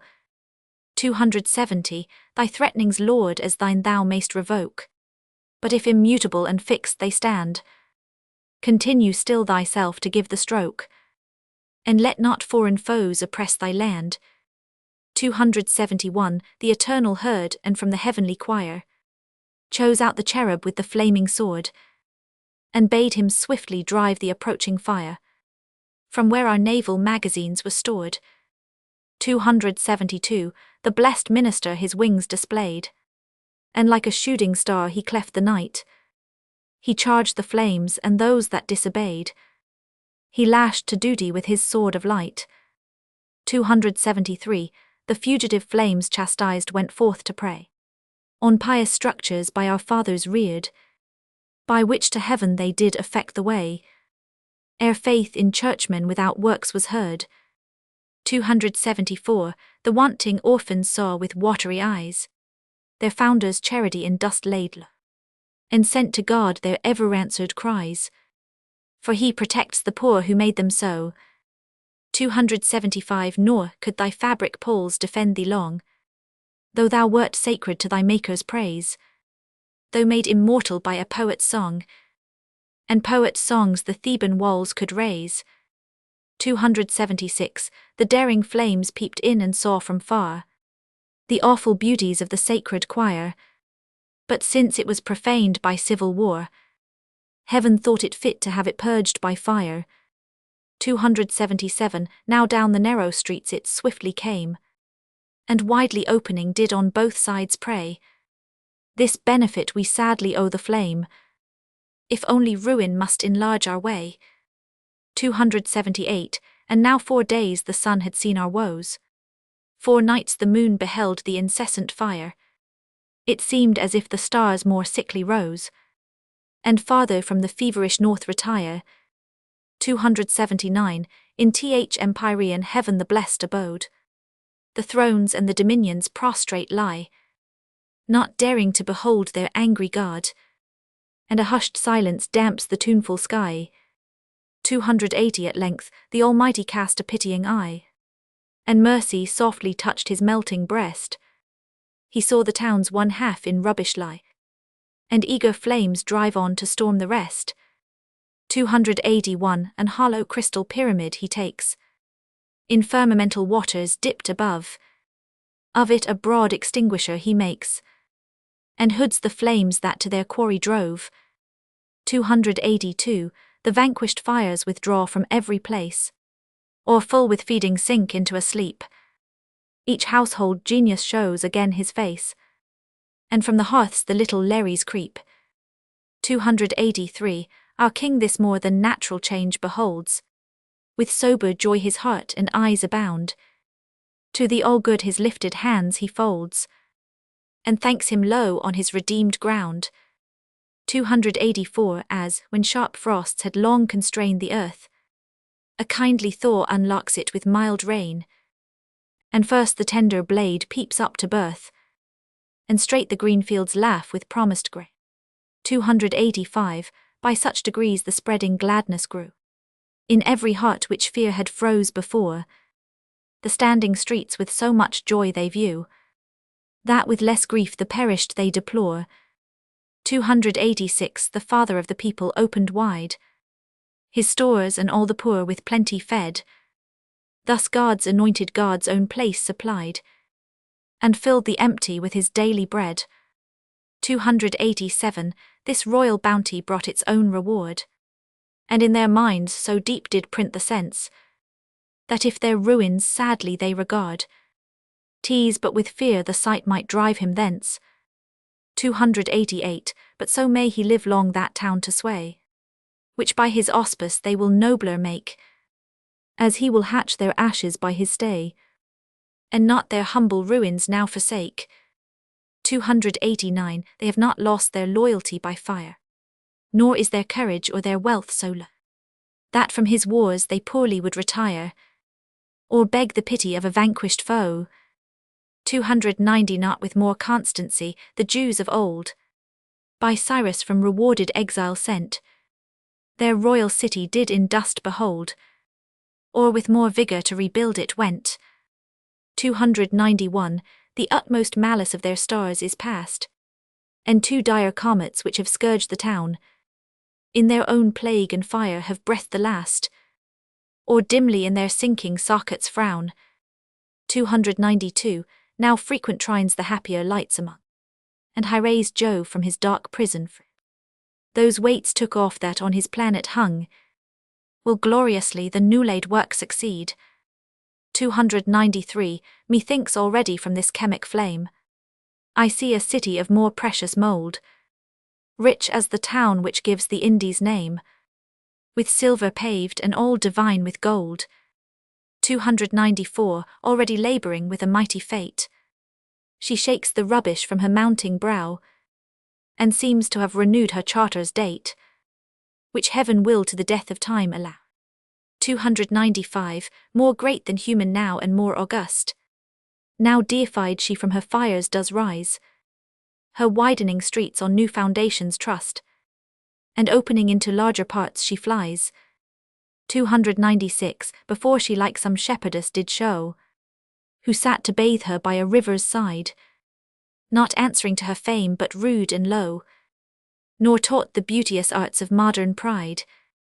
297, now like a maiden queen she will behold, from her high turrets hourly suitors come, the east with incense and the west with gold, will stand like suppliants to receive her doom. 298, the silver Thames her own domestic flood, shall bear her vessels like a sweeping train, and often wind as of his mistress proud, with longing eyes to meet her face again. 299, the wealthy Tagus and the wealthier Rhine, the glory of their towns no more shall boast, and Seine that would with Belgian rivers join, shall find her lustre stained and traffic lost.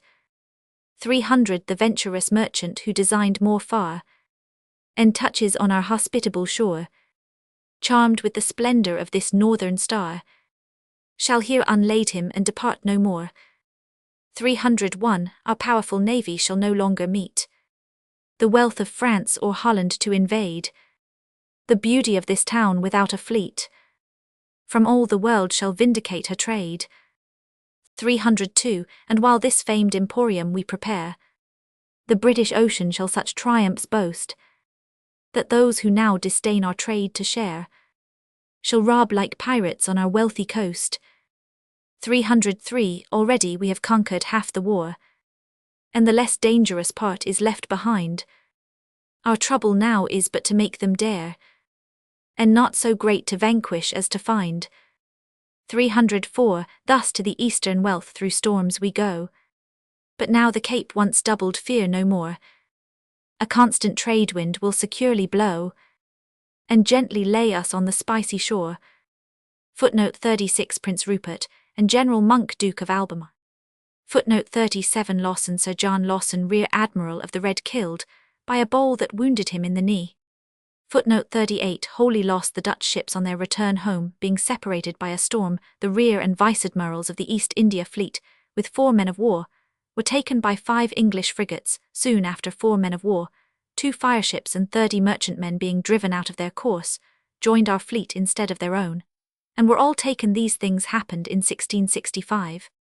Footnote 39 Munster's prelate the famous Bertrand von der Chalin, Bishop of Munster, excited by Charles, marched 20,000 men into the province of Overyssel under the dominion of the Republic of Holland, where he committed great outrages. Footnote 42 Chiefs Prince Rupert and Monk. Footnote 41 Berkeley Vice Admiral Berkeley fought till his men were all killed, and was found in the cabin dead and covered with blood. Footnote 42 Cacus see Virgil in Cowper's translation, 2d Val of this edition. Footnote 43 Albemarle Monk. Footnote 44 Flick's old word for hair fur.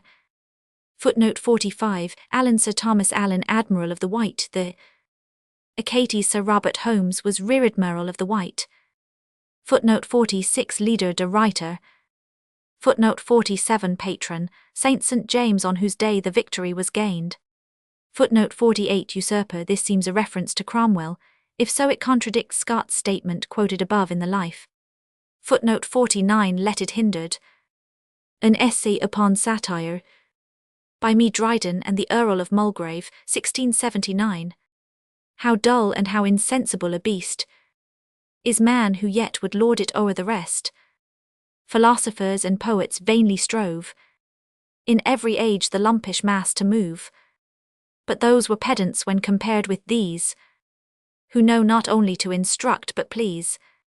Poets alone found the delightful way mysterious morals gently to convey in charming numbers, so that as men grew pleased with their poems they grew wiser. 210 Satire has always shone among the rest, and is the boldest way, if not the best, to tell men freely of their foulest faults, to laugh at their vain deeds and vainer thoughts.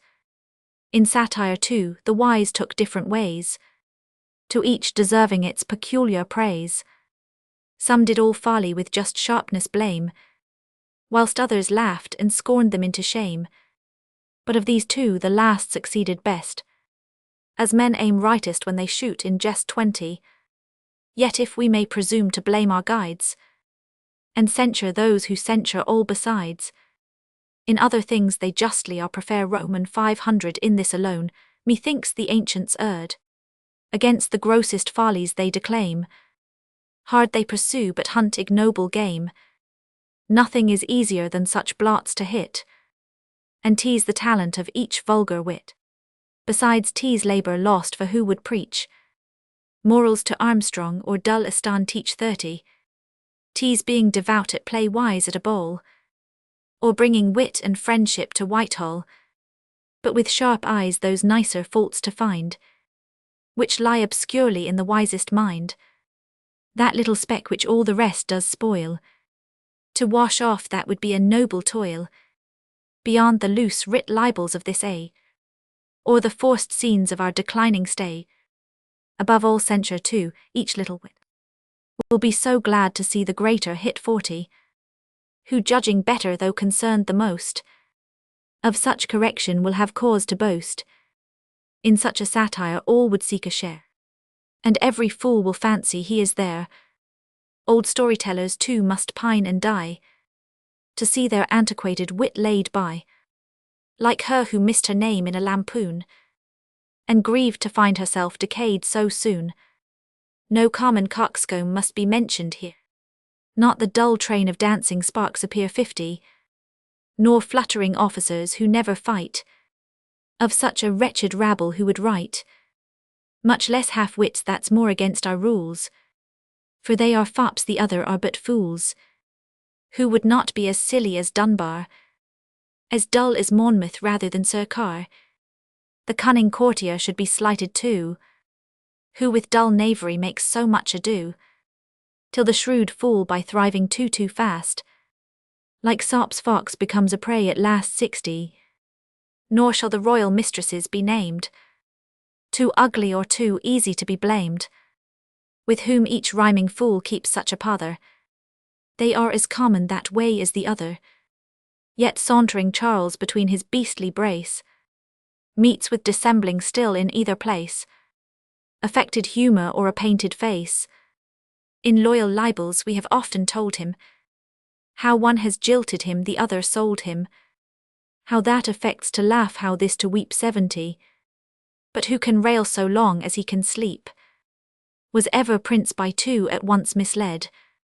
False, foolish, old, ill-natured and ill-bred, Ernley and Aylesbury with all that race of busy blockheads shall have here no place, at council set as foils on Danby's score, to make that great false jewel shine the more, who all that while was thought exceeding wise, only for taking pains and telling lies. But there's no meddling with such nauseous men 80, their very names have tired my lazy pen. 'Tis time to quit their company and choose some fitter subject for sharper muse. First let's behold the merriest man alive, against his careless genius vainly strive, quit his dear ease some deep design to lay, 'gainst a set time and then forget the day. Yet he will laugh at his best friends and be just as good company as Noakes and Lee. But when he aims at reason or at Rule 90, he turns himself the best to ridicule. Let him at business near so earnest sit, show him but mirth and bait that mirth with wit, that shadow of a jest shall be enjoyed. Though he left all mankind to be destroy Roman 500, so cat transformed sat gravely and demure, till mouse appeared and thought himself secure. But soon the lady had him in her eye, and from her friend did just as oddly fly. Reaching above our nature does no good 100. We must fall back to our old flesh and blood, as by our little Machiavel we find that nimblest creature of the busy kind. His limbs are crippled and his body shakes, yet his hard mind which all this bustle makes, no pity of its poor companion takes. What gravity can hold from laughing out, to see him drag his feeble legs about? Like hounds ill-coupled jowler lugs him still, through hedges ditches and through all that's Roman 99. 'Twere crime in any man but him alone, to use a body so though 'tis one's own. Yet this false comfort never gives him o'er, that whilst he creeps his vigorous thoughts can soar. Alas, that soaring to those few that know, is but a busy grovelling here below. So men in rapture think they mount the sky, whilst on the ground the entranced wretches lie.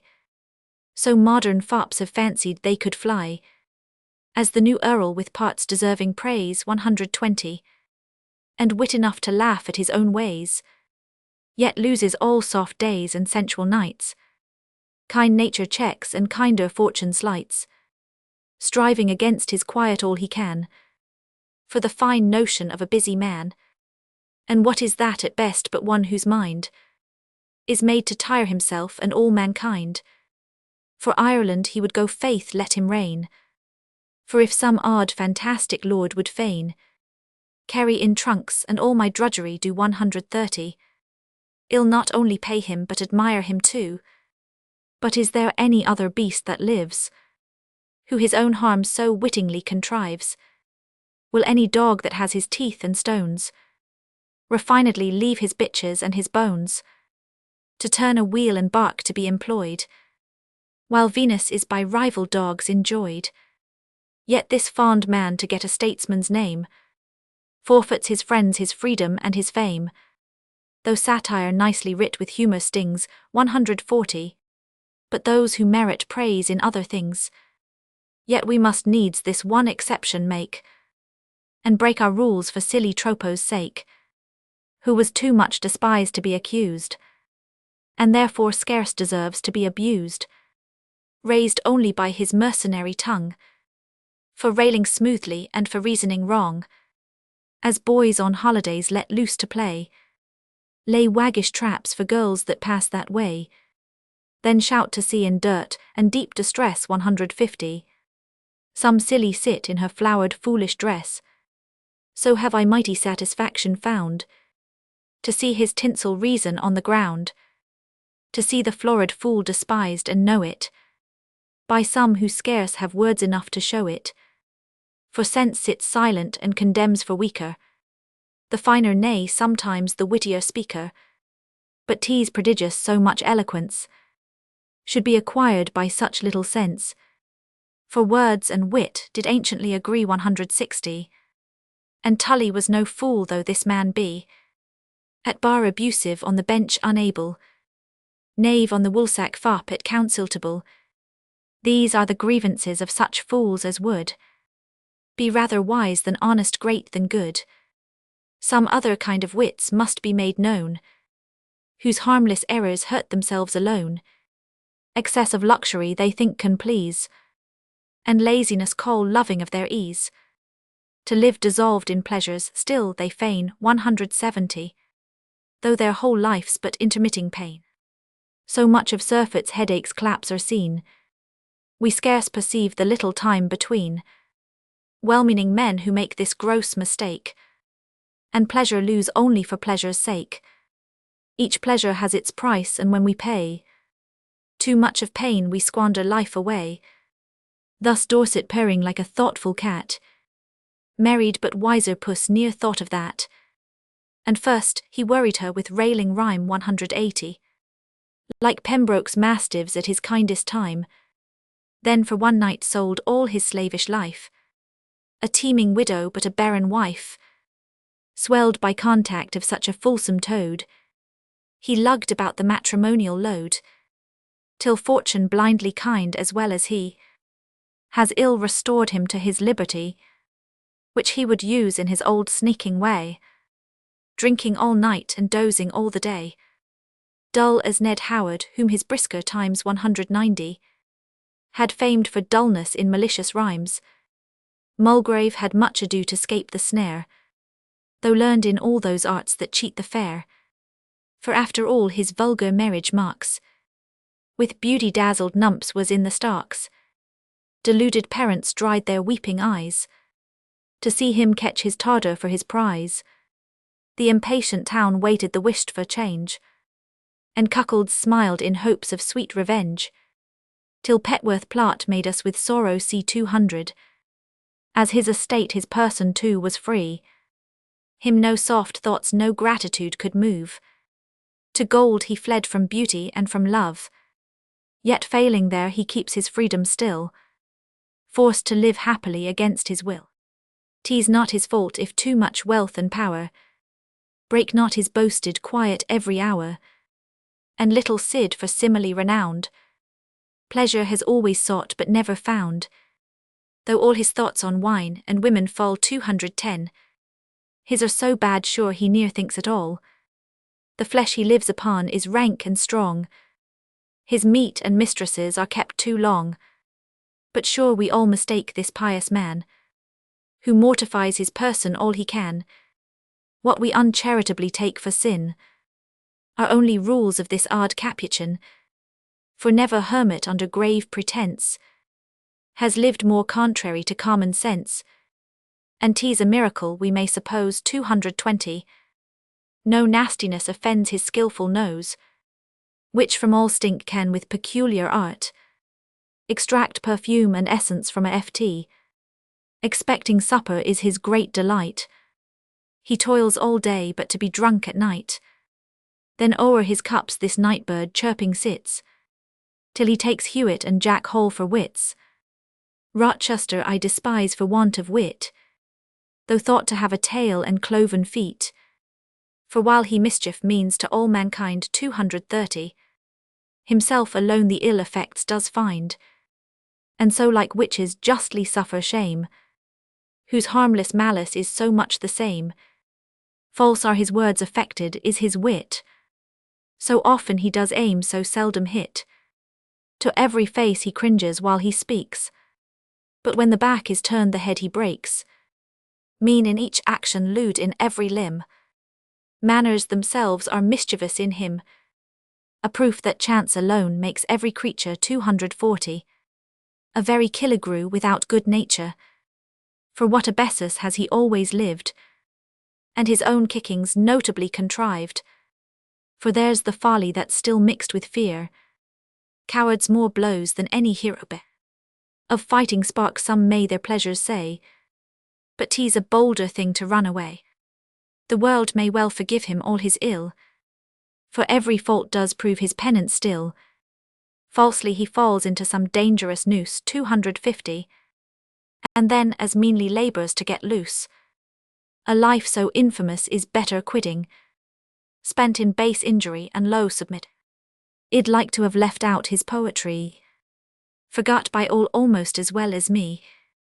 Sometimes he has some humour never wit, and if it rarely very rarely hit, 'tis under so much nasty rubbish laid. To find it out's the cinderwoman's trade, who for the wretched remnants of a fire 260 must toil all day in ashes and in mire. So lewdly dull his idle works appear. The wretched texts deserve no comments here, where one poor thought sometimes left all alone, for a whole page of dullness must atone. How vain a thing is man and how unwise, even he who would himself the most despise. I who so wise and humble seem to be, now my own vanity and pride can't see, while the world's nonsense is so sharply shown 270. We pull down others but to raise our own, that we may angels seem we paint them elves, and are but satires to set up ourselves. I who have all this while been finding fault, even with my master who first satire taught, and did by that describe the task so hard, it seems stupendous and above reward. Now labour with unequal force to climb that lofty hill unreached by former time. 'Tis just that I should to the bottom fall 280. Learn to write well or not to write at all. Footnote 50 Mulgrave Sheffield Duke of Buckingham. It was for this satire, the joint composition of Dryden and Sheffield, that Rochester hired bravos to cudgel Dryden. Footnote 51 Armstrong Sir Thomas Armstrong, a notorious character of the time, hanged at Tyburn. Footnote 52 Car Sir Car Scrope, a wit of the time. Footnote 53 Beastly Brace, Duchess of Portsmouth, and Nell Gwynn. Footnote 54 Ernley Sir John Ernley, one of the Lords of the Treasury. Footnote 55 Aylesbury Robert, the first Earl of Aylesbury.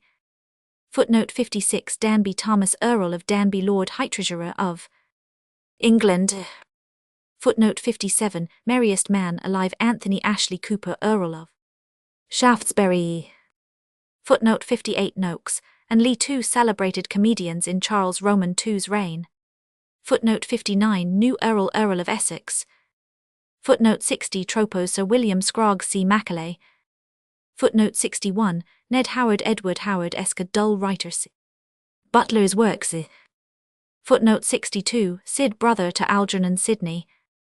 Footnote 63 Hewitt and Jack Hall courtiers of the day. Footnote 64 Killigrew Thomas Killigrew, many years, Master of the Revels and Groom of the Chamber, to King Charles Roman II. Footnote 65 Bessus, a remarkable cowardly character in Beaumont and Fletcher's play of A King and No King. Absalom and Achitophel. To the reader. It is not my intention to make an apology for my poem. Some will think it needs no excuse and others will receive none. The design I am sure is honest. But he who draws his pen for one party must expect to make enemies of the other, for wit and fool are consequence of Whig and Tory, and every man is a knave or an ass to the contrary side.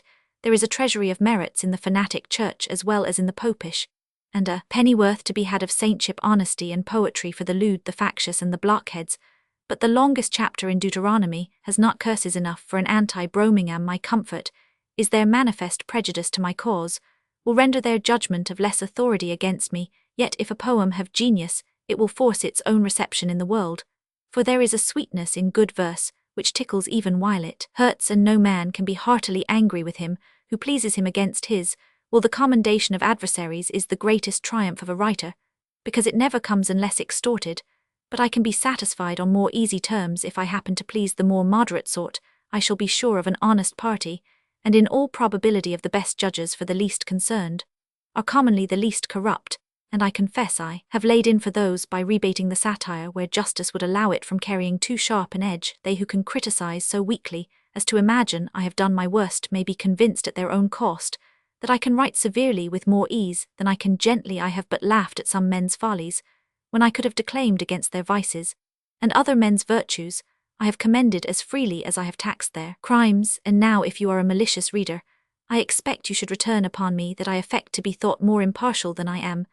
But if men are not to be judged by their professions, God forgive you commonwealth's men for professing so plausibly for the government. You cannot be so unconscionable as to charge me for not subscribing my name, for that would reflect too grossly upon your own party, who never dare, though they have the advantage of a jury to secure them. If you like not my poem, the fault may possibly be in my writing, though it is hard for an author to judge against himself, but more probably it is in your morals, which cannot bear the truth of it. The violent on both sides will condemn the character of Absalom as either too favourably or too hardly drawn, but they are not the violent whom I desire to please. The fault on the right hand is to extenuate, palliate, and indulge, and to confess freely I have endeavoured to commit it. Besides the respect which I owe his birth, I have a greater for his heroic virtues, and David himself could not be more tender of the young man's life than I would be of his reputation.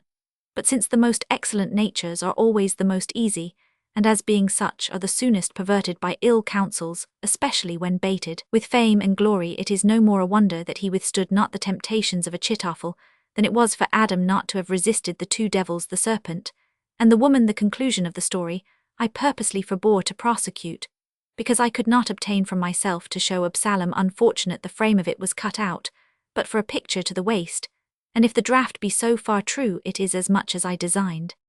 Were I the inventor who am only the historian, I should certainly conclude the piece with the reconcilement of Absalom to David, and who knows but this may come to pass. Things were not brought to an extremity. Where I left the story, there seems yet to be room left for a composure hereafter. There may be only for pity. I have not so much as an uncharitable wish against Achitophel, but am content to be accused of a good-natured error, and to hope with Origen that the devil himself may at last be saved, for which reason in this poem he is neither brought to set his house in order, nor to dispose of his person afterwards, as he in wisdom shall think fit. God is infinitely merciful, and his vicegerent is only not so because he is not infinite. The true end of satire is the amendment of vices by correction, and he who writes honestly is no more an enemy to the offender than the physician to the patient when he prescribes harsh remedies to an inveterate disease, for those are only in order to prevent the chirurgeon's work of an inser rescindendum, which I wish not to my very enemies to conclude all. If the body politic have any analogy to the natural in my weak judgment, an act of oblivion were as necessary in a hot distempered state as an opiate would be in a raging fever. Footnote 66. See Life for explanation for circumstances, and the key at the close of the poem for the real names of this satire. Part Roman 1. See Propiastes. T. Capiat Magis. In pious times ere priestcraft did begin, before polygamy was made a sin, when man on many multiplied his kind, ere 1 to 1 was cursedly confined, when nature prompted and no law denied promiscuous use of concubine and bride, Then Israel's monarch after heaven's own heart, his vigorous warmth did variously impart to wives and slaves, and wide as his command, scattered his Maker's image through the land 10. Mickle of royal blood the crown did wear, a soil ungrateful to the tiller's care.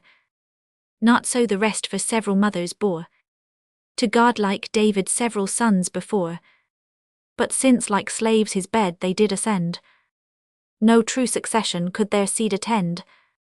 Of all the numerous progeny was none so beautiful, so brave as Absalom, whether inspired by some diviner lust, his father got him with a greater gust 20, or that his conscious destiny made way by manly beauty to imperial sway. Early in foreign fields he won renown, with kings and states allied to Israel's crown. In peace the thoughts of war he could remove, and seemed as he were only born for love. Whate'er he did was done with so much ease, in him alone 'twas natural to please. His motions all accompanied with grace, and paradise was opened in his face 30. With secret joy indulgent David viewed his youthful image in his son renewed. To all his wishes nothing he denied, and made the charming Annabel his bride. What faults he had, for who from faults is free, his father could not or he would not see. Some warm excesses which the law forbore were construed youth that purged by boiling o'er, and Amnon's murder by a specious name was called a just revenge for injured fame 40. Thus praised and loved the noble youth remained, while David undisturbed in Sion reigned. Roman 500. But life can never be sincerely blessed. Heaven punishes the bad and proves the best. The Jews a headstrong, moody, murmuring race, as ever tried the extent and stretch of grace. God's pampered people whom debauched with ease no king could govern nor no god could please. Gods they had tried of every shape and size that godsmiths could produce or priests devise 50.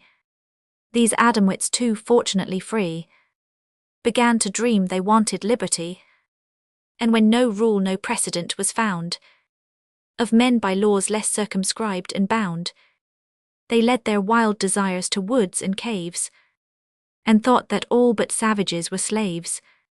They who, when Saul was dead without a blow, made foolish Ishbosheth the crown forgo, who banished David did from Hebron bring, and with a general shout proclaimed him king 60.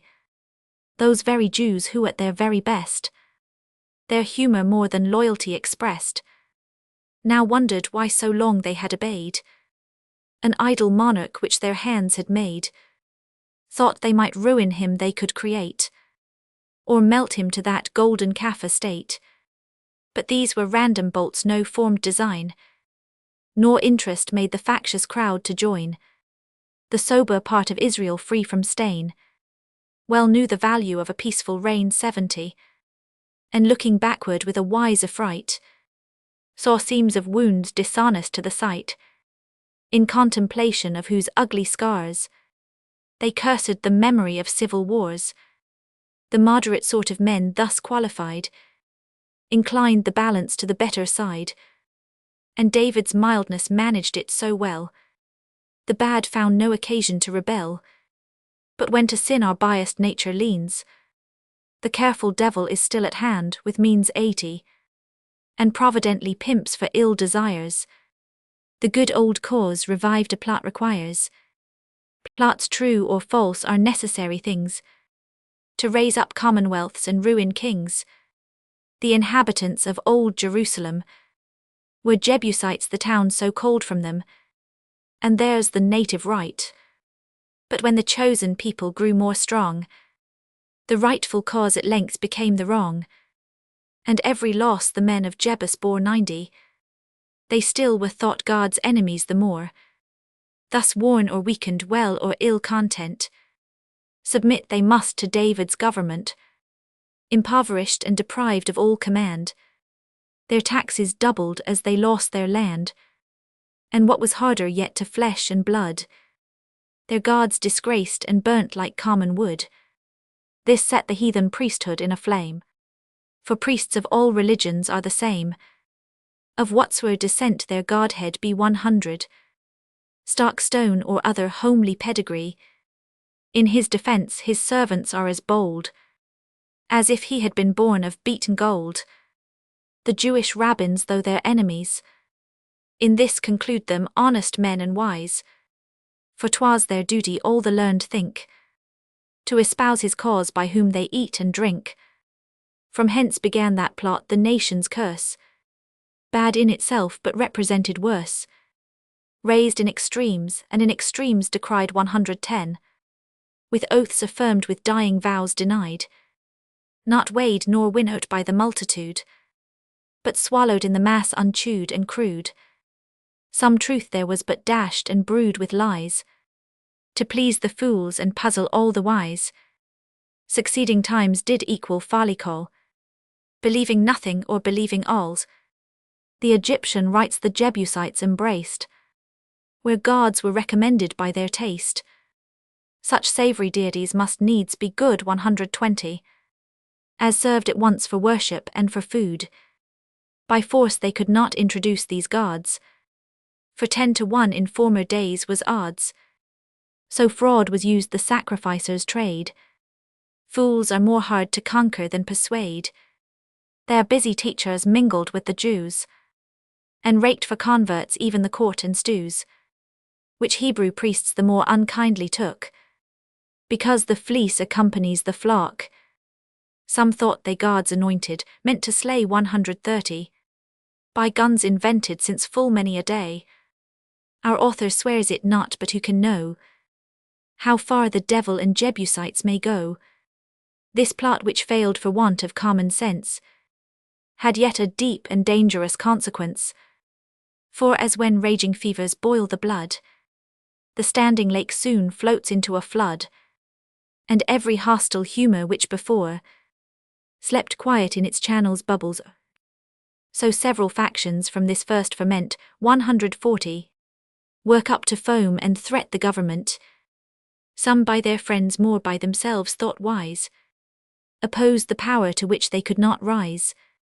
Some had in courts been great and thrown from thence, like fiends were hardened in impenitence.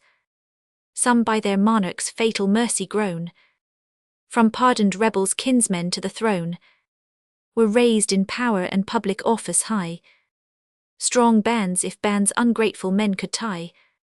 Of these the false Achitophel was first 150, a name to all succeeding ages cursed, for close designs and crooked counsels fit, sagacious, bold, and turbulent of wit, restless, unfixed in principles and place, in power unpleased, impatient of disgrace, a fiery soul which working out its way, fretted the pygmy body to decay, and o'er-informed the tenement of clay, a daring pilot in extremity, pleased with the danger when the waves went high 160, he sought the storms but for a calm unfit, would steer too nigh the sands to boast his wit. Great wits are sure to madness near allied, and thin partitions do their bounds divide. Else why should he with wealth and honour blessed refuse his age the needful hours of rest, punish a body which he could not please, bankrupt of life yet prodigal of ease, and all to leave what with his toil he won, to that unfeathered two-legged thing a son 170, got while his soul did huddled notions try, and born a shapeless lump like anarchy, in friendship false, implacable in hate, resolved to ruin or to rule the state. To compass this the triple bond he broke, the pillars of the public safety shook, and fitted Israel for a foreign yoke. Then seized with fear yet still affecting fame, usurped a patriot's allatoning name. So easy still it proves in factious times 180, with public zeal to cancel private crimes. How safe is treason and how sacred ill, where none can sin against the people's will, where crowds can wink and no offence be known, since in another's guilt they find their own. Yet fame deserved no enemy can grudge. The statesman we abhor but praise the judge. In Israel's courts near sat an Abethdin, with more discerning eyes or hands more clean. Unbribed unsought the wretched, to redress 190. Swift of dispatch and easy of access. Oh, had he been content to serve the crown, with virtues only proper to the gown. Or had the rankness of the soil been freed from carcass that oppressed the noble seed, David for him his tuneful harp had strung, and heaven had wanted one immortal song. But wild ambition loves to slide not stand, and fortune's ice prefers to virtue's land. Achitophel grown weary to possess 200, a lawful fame and lazy happiness, disdained the golden fruit to gather free, and lent the crowd his arm to shake the tree. Now manifest of crimes contrived long since, he stood at bold defiance with his prince, held up the buckler of the people's cause against the crown and skulked behind the laws. The wished occasion of the plot he takes, some circumstances finds but more he makes. By buzzing emissaries fills the ears 210 of listening crowds with jealousies and fears, of arbitrary counsels brought to light, and proves the king himself a Jebusite. Weak arguments which yet he knew full well were strong with people easy to rebel. For governed by the moon the giddy Jews tread the same track when she the prime renews, and once in 20 years their scribes record, by natural instinct they change their lord. Achitophel still wants a chief, and none 220 was found so fit as warlike Absalom, not that he wished his greatness to create, for politicians neither love nor hate, but for he knew his title not allowed would keep him still depending on the crowd, that kingly power thus ebbing out might be drawn to the dregs of a democracy. Him he attempts with studied arts to please, and sheds his venom in such words as these: auspicious prince at whose nativity 230 some royal planet ruled the southern sky, thy longing country's darling and desire, their cloudy pillar and their guardian fire, their second Moses whose extended wand divides the seas and shows the promised land, whose dawning day in every distant age has exorcised the sacred prophet's rage, the people's prayer, the glad diviner's theme, the young men's vision and the old men's dream. Thee Saviour, thee the nation's vows confess 240, and never satisfied with seeing bless, swift unbespoken pomps thy steps proclaim, and stammering babes are taught to lisp thy name. How long wilt thou the general joy detain, starve and defraud the people of thy reign, content ingloriously to pass thy days, like one of virtue's fools that feed on praise, till thy fresh glories which now shine so bright grow stale and tarnish with our daily sight? Believe me, royal youth, thy fruit must be 250, or gathered ripe or rot upon the tree. Heaven has to all allotted soon or late some lucky revolution of their fate, whose motions if we watch and guide with skill, for human good depends on human will, our fortune rolls as from a smooth descent, and from the first impression takes the bent, but if unseized she glides away like wind, and leaves repenting folly far behind. Now she meets you with a glorious prize 260, and spreads her locks before her as she flies. Had thus old David, from whose loins you spring, not dared when fortune called him to be king, at Gath an exile he might still remain, and heaven's anointing oil had been in vain. Let his successful youth your hopes engay, but shun the example of declining age. Behold him setting in his western skies, the shadows lengthening as the vapours rise. He is not now as when on Jordan's sand 270 the joyful people throng to see him land, covering the beach and blackening all the strand, but like the prince of angels from his height, comes tumbling downward with diminished light, betrayed by one poor plot to public scorn. Our only blessing since his cursed return, those heaps of people which one sheaf did bind, blown off and scattered by a puff of wind. What strength can he to your designs oppose? Naked of friends and round, beset with foes 280. If Pharaoh's doubtful succour he should use, a foreign aid would more incense the Jews. Proud Egypt would dissembled friendship bring, foment the war but not support the king. Nor would the royal party ere unite with Pharaoh's arms to assist the Jebusite. Or if they should their interest soon would break, and with such odious aid make David weak. All sorts of men by my successful arts, abhorring kings estrange their altered hearts 290. From David's rule and tease their general cry, religion, commonwealth and liberty. If you as champion of the public good, add to their arms a chief of royal blood, what may not Israel hope and what applause might such a general gain by such a cause? Not barren praise alone that gaudy flower, fair only to the sight but solid power, and nobler is a limited command, given by the love of all your native land 300, than a successive title long and dark, drawn from the mouldy rolls of Noah's Ark. What cannot praise effect in mighty minds, when flattery soothes and when ambition blinds? Desire of power on earth a vicious weed, yet sprung from high is of celestial seed. In God 'tis glory, and when men aspire, 'tis but a spark too much of heavenly fire.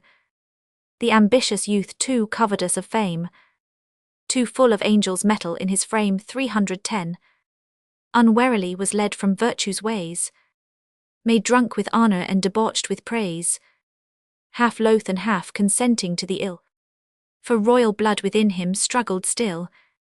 He thus replied, and what pretence have I to take up arms for public liberty?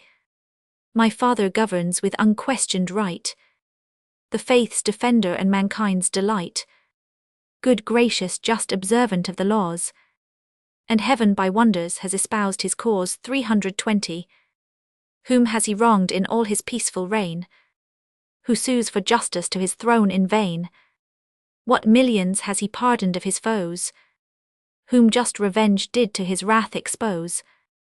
Mild, easy, humble, studious of our good, inclined to mercy and averse from blood. If mildness ill with stubborn Israel suit, his crime is God's beloved attribute. What could he gain his people to betray, or change his right for arbitrary sway 330? Let haughty Pharaoh curse with such a reign his fruitful Nile and yoke a servile train. If David's rule Jerusalem displease, the dog-star heats their brains to this disease.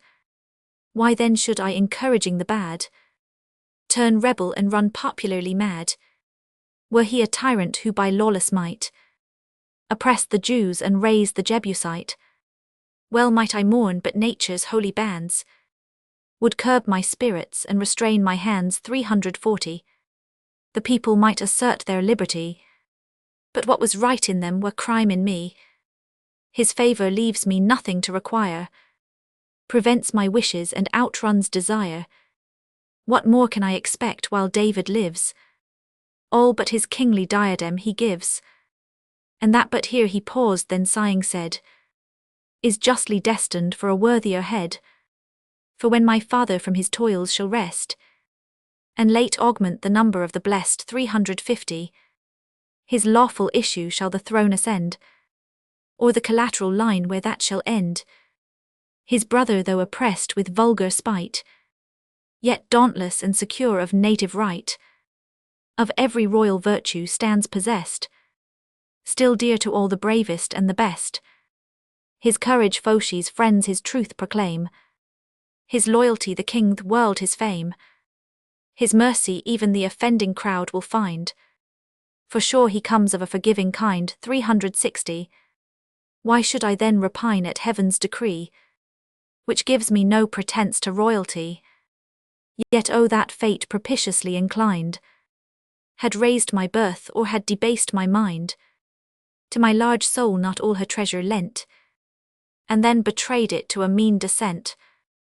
I find my mounting spirits bold, and David's part disdains my mother's mould.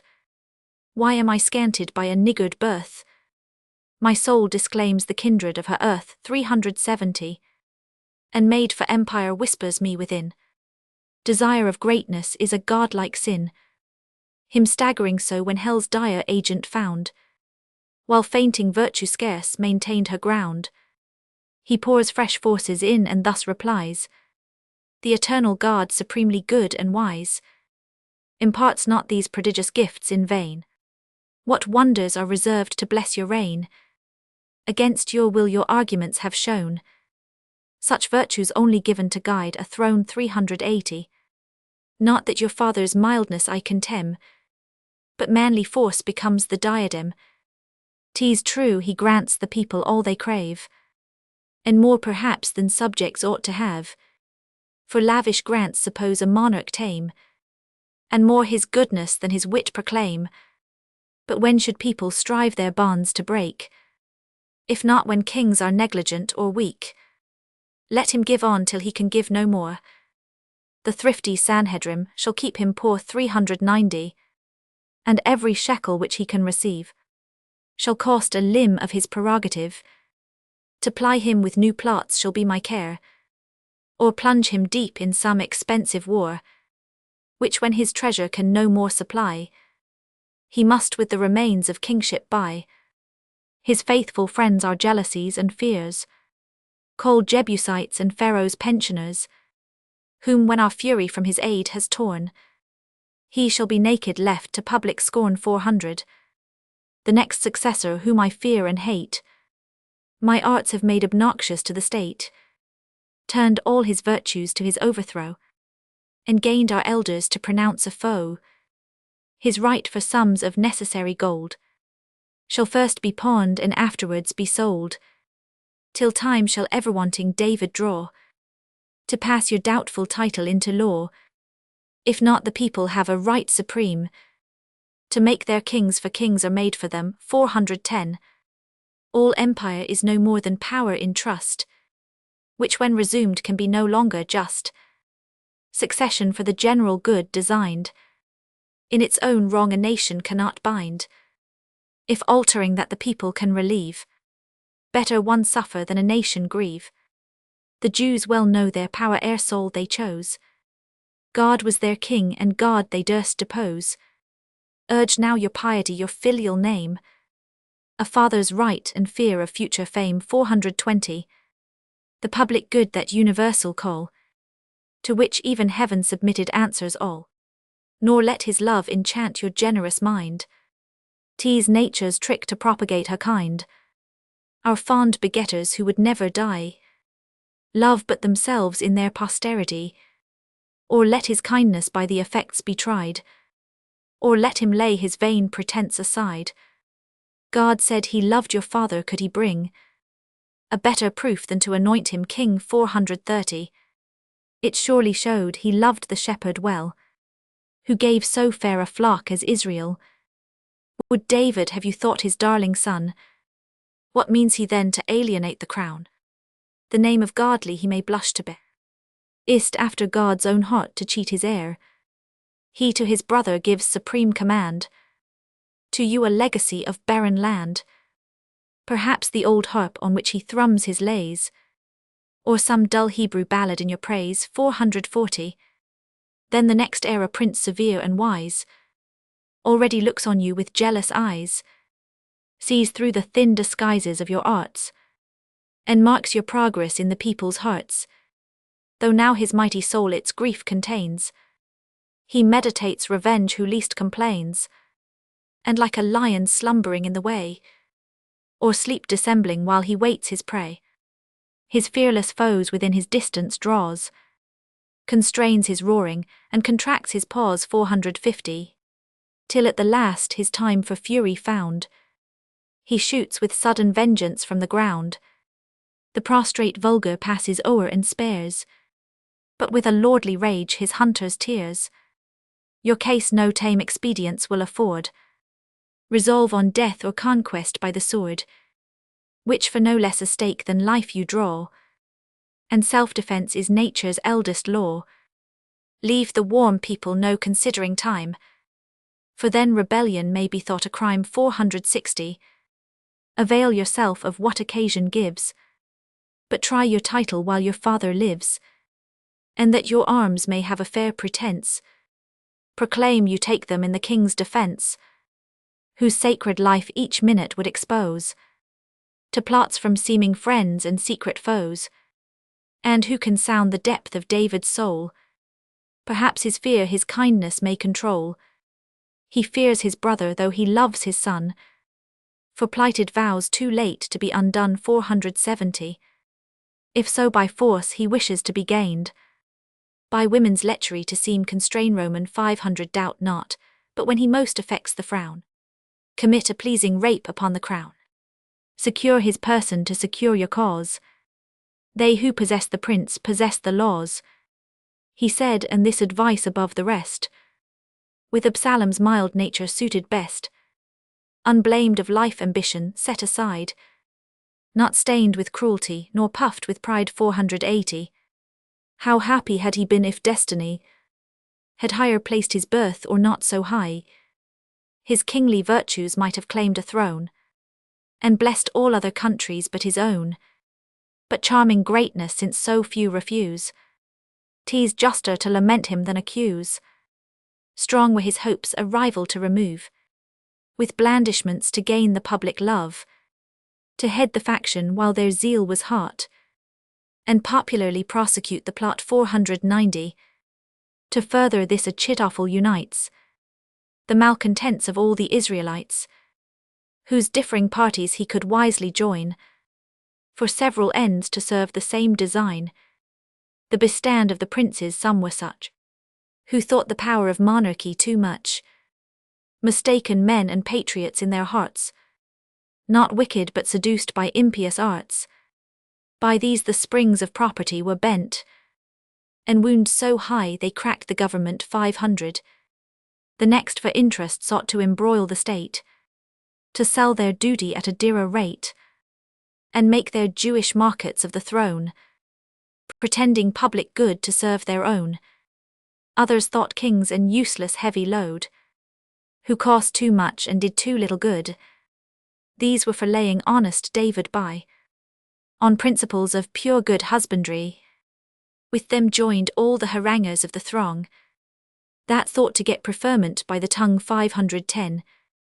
Who follow next a double danger, not only hating David but the king.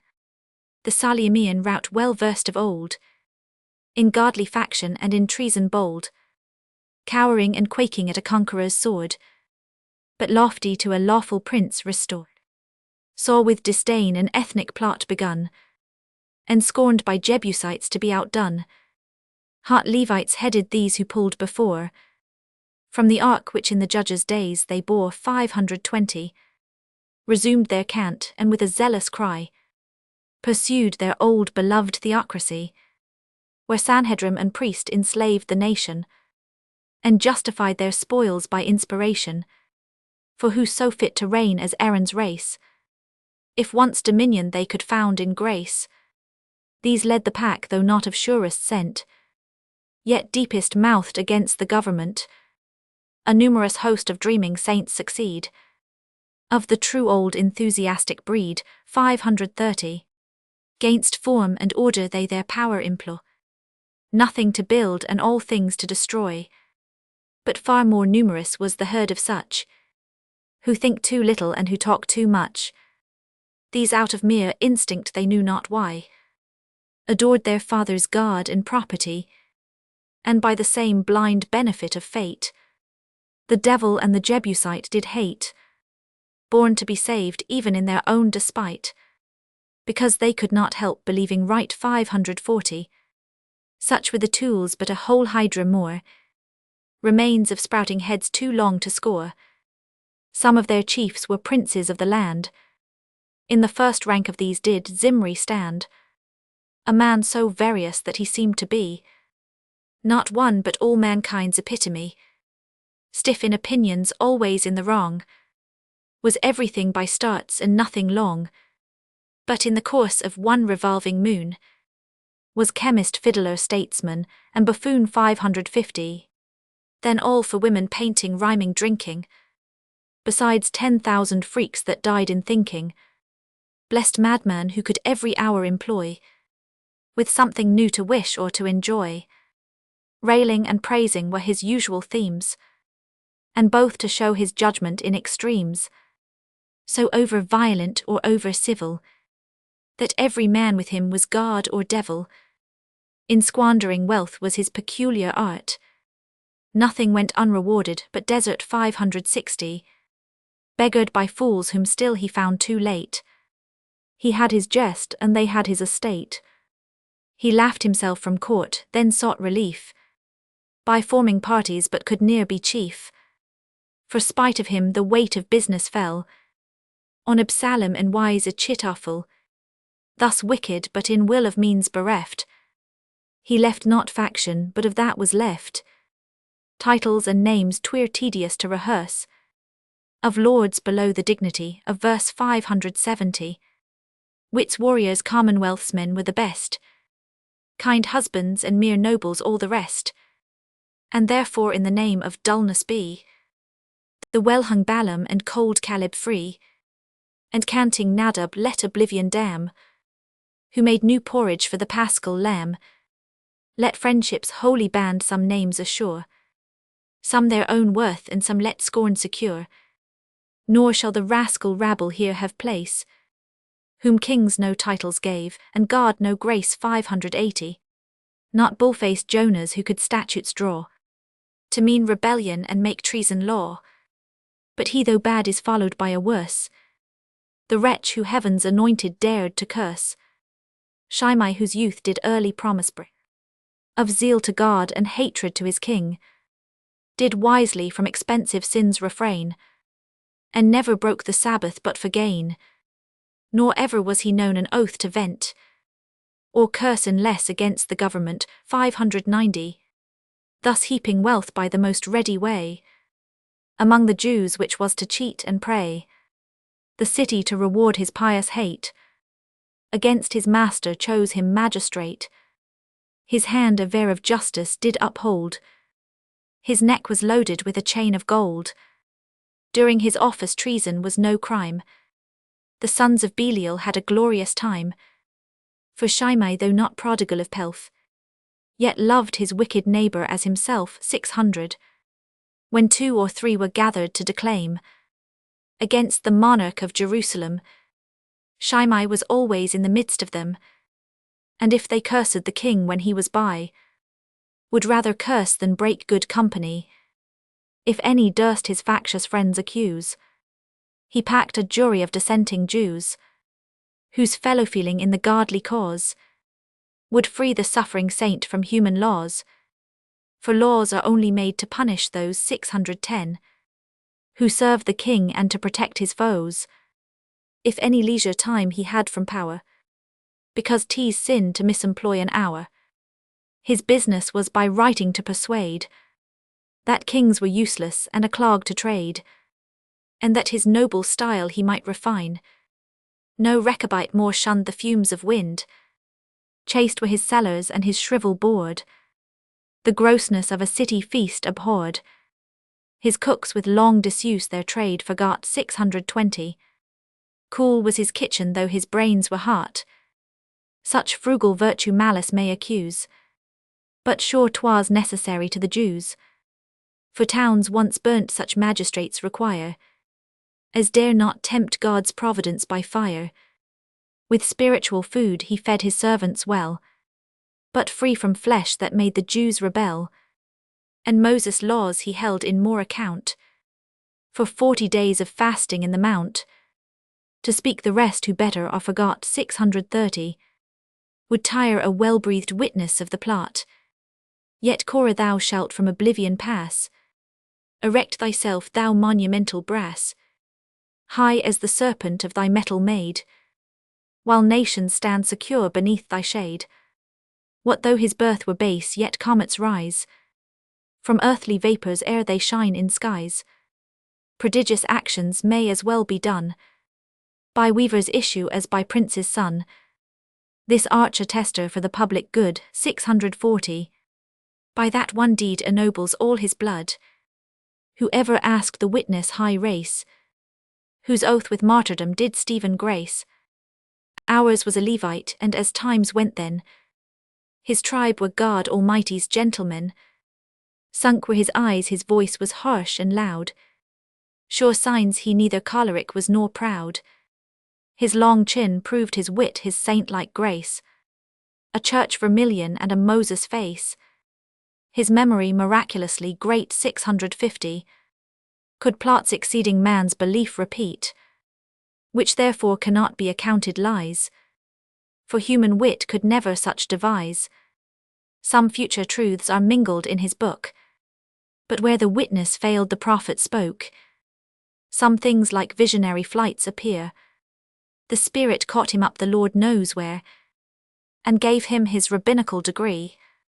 Unknown to foreign university, his judgment yet his memory did excel 660, which pieced his wondrous evidence so well, and suited to the temper of the times.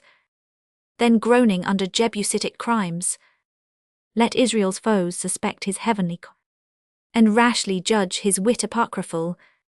Our laws for such affronts have forfeits made. He takes his life who takes away his trade. Were I myself in witness Korah's place, the wretch who did me such a dire disgrace should whet my memory though once forgot 670, to make him an appendix of my plot. His zeal to heaven made him his prince despise, and load his person with indignities. But zeal peculiar privilege affords, indulging latitude to deeds and words. And Korah might for Agag's murder call, in terms as coarse as Samuel used to Saul, what others in his evidence did join, the best that could be had for love or coin. In Korah's own predicament will fall 680, for witness is a common name to all. Surrounded thus with friends of every sort, deluded Absalom forsakes the court, impatient of high hopes urged with renown, and fired with near possession of a crown. The admiring crowd are dazzled with surprise, and on his goodly person feed their eyes.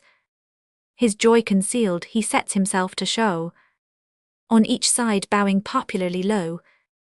His looks, his gestures, and his words he frames 690, and with familiar ease repeats their names. Thus formed by nature, furnished out with arts, he glides unfelt into their secret hearts. Then with a kind compassionating look, and sighs bespeaking pity ere he spoke.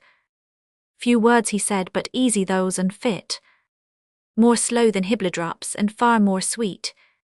I mourn my countrymen your lost estate, though far unable to prevent your fate. Behold a banished man for your dear cause 700, exposed a prey to arbitrary laws. Yet oh that I alone could be undone, cut off from empire and no more a son. Now all your liberties a spoil are made. Egypt and Tyrus intercept your trade, and Jebusites your sacred rights invade. My father whom with reverence yet I name, charmed into ease is careless of his fame, and bribed with petty sums of foreign gold, is grown in Bathsheba's embraces old 710, exalts his enemies his friends destroys, and all his power against himself employs. He gives and let him give my right away. But why should he his own and yours betray? He only he can make the nation bleed, and he alone from my revenge is freed. Take then my tears with that he wiped his eyes, tease all the aid my present power supplies. No court informer can these arms accuse. These arms may sons against their fathers use 720, and tease my wish the next successor's reign may make no other Israelite complain. Youth, beauty, graceful action seldom fail, but common interest always will prevail, and pity never ceases to be shown to him who makes the people's wrongs his own. The crowd that still believe their kings oppress, with lifted hands their young Messiah bless, who now begins his progress to ordain, with chariots, horsemen, and a numerous train 730. From east to west his glories he displays, and like the sun the promised land surveys. Fame runs before him as the morning star, and shouts of joy salute him from afar. Each house receives him as a guardian god, and consecrates the place of his abode. But hospitable treats did most commend wise Issachar his wealthy western friend. This moving court that caught the people's eyes, and seemed but pomp did other ends disguise. 740. Achitophel had formed it with intent to sound the depths and fathom where it went. The people's hearts distinguish friends from foes, and try their strength before they came to blows. Yet all was coloured with a smooth pretence of specious love and duty to their prince, religion and redress of grievances. Two names that always cheat and always please are often urged, and good King David's life endangered by a brother and a wife. 750. Thus in a pageant show a plot is made, and peace itself is war in masquerade. O foolish Israel, never warned by still the same bait, and circumvented still, did ever men forsake their present ease. In midst of health imagine a disease, take pains contingent mischiefs to foresee, make heirs for monarchs and for God decree. What shall we think can people give away, both for themselves and sons their native sway? 760. Then they are left defenceless to the sword of each unbounded arbitrary lord, and laws are vain by which we right enjoy. If kings unquestioned can those laws destroy, yet if the crowd be judge of fit and just, and kings are only officers in trust, then this resuming covenant was declared, when kings were made, or is for ever. Bar Roman 500, if those who gave the scepter could not tie by their own deed their own posterity. 770. How then could Adam bind his future race? How could his forfeit on mankind take place? Or how could heavenly justice damn us all, who near consented to our fathers' fall? Then kings are slaves to those whom they command, and tenants to their people's pleasure stand. Add that the power for property allowed is mischievously seated in the crowd. For who can be secure of private right, if sovereign sway may be dissolved by might? 780. Nor is the people's judgment always true. The most may err as grossly as the few, and faultless kings run down by common cry. For vice, oppression, and for tyranny, what standard is there in a fickle rout, which flowing to the mark runs faster out? Nor only crowds but Sanhedrims may be infected with this public lunacy, and share the madness of rebellious times, to murder monarchs for imagined crimes. 790. If they may give and take whene'er they please, not kings alone the Godhead's images, but government itself at length must fall to nature's state where all have right to all. Yet grant our lords the people kings can make, what prudent men a settled throne would shake? For whatsoe'er their sufferings were before, that change they covet makes them suffer more. All other errors but disturb a state, but innovation is the blow of fate. 800. If ancient fabrics nod and threat to fall, to patch their flaws and buttress up the wall, thus far 'tis duty, but here fix the mark, for all beyond it is to touch the ark. To change foundations, cast the frame anew, is work for rebels who base ends pursue. At once divine and human laws control, and mend the parts by ruin of the whole. The tampering world is subject to this curse, to physic their disease into a worse. 810. Now what relief can righteous David bring? How fatal 'tis to be too good a king. Friends he has few, so high the madness grows. Who dare be such must be the people's foes. Yet some there were even in the worst of days. Some let me name, and naming is to praise.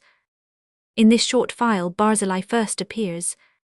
Barzillai crowned with honour and with years. Long since the rising rebels he withstood, in regions waste beyond the Jordan's flood. 820. Unfortunately brave to buoy the state, but sinking underneath his master's fate. In exile with his godlike prince he mourned. For him he suffered, and with him return Roman 500, the court he practiced not the courtier's art. Large was his wealth but larger was his heart, which well the noblest objects knew to choose.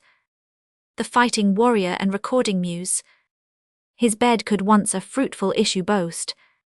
Now more than half a father's name is lost 830. His eldest hope with every grace adorned. By me so heaven will have it always mourned, and always honored snatched in manhood's prime, by unequal fates and providence's crime, yet not before the goal of honor won, all parts fulfilled of subject and of son. Swift was the race but short the time to run, O narrow circle but of power divine, scanted in space but perfect in thy line. By sea by land thy matchless worth was known 840. Arms thy delight and war was all thy own. Thy force infused the fainting Tyrians propped, and haughty Pharaoh found his fortune stop. Roman 500 O ancient honor O unconquered he, whom foes unpunished never could withstand.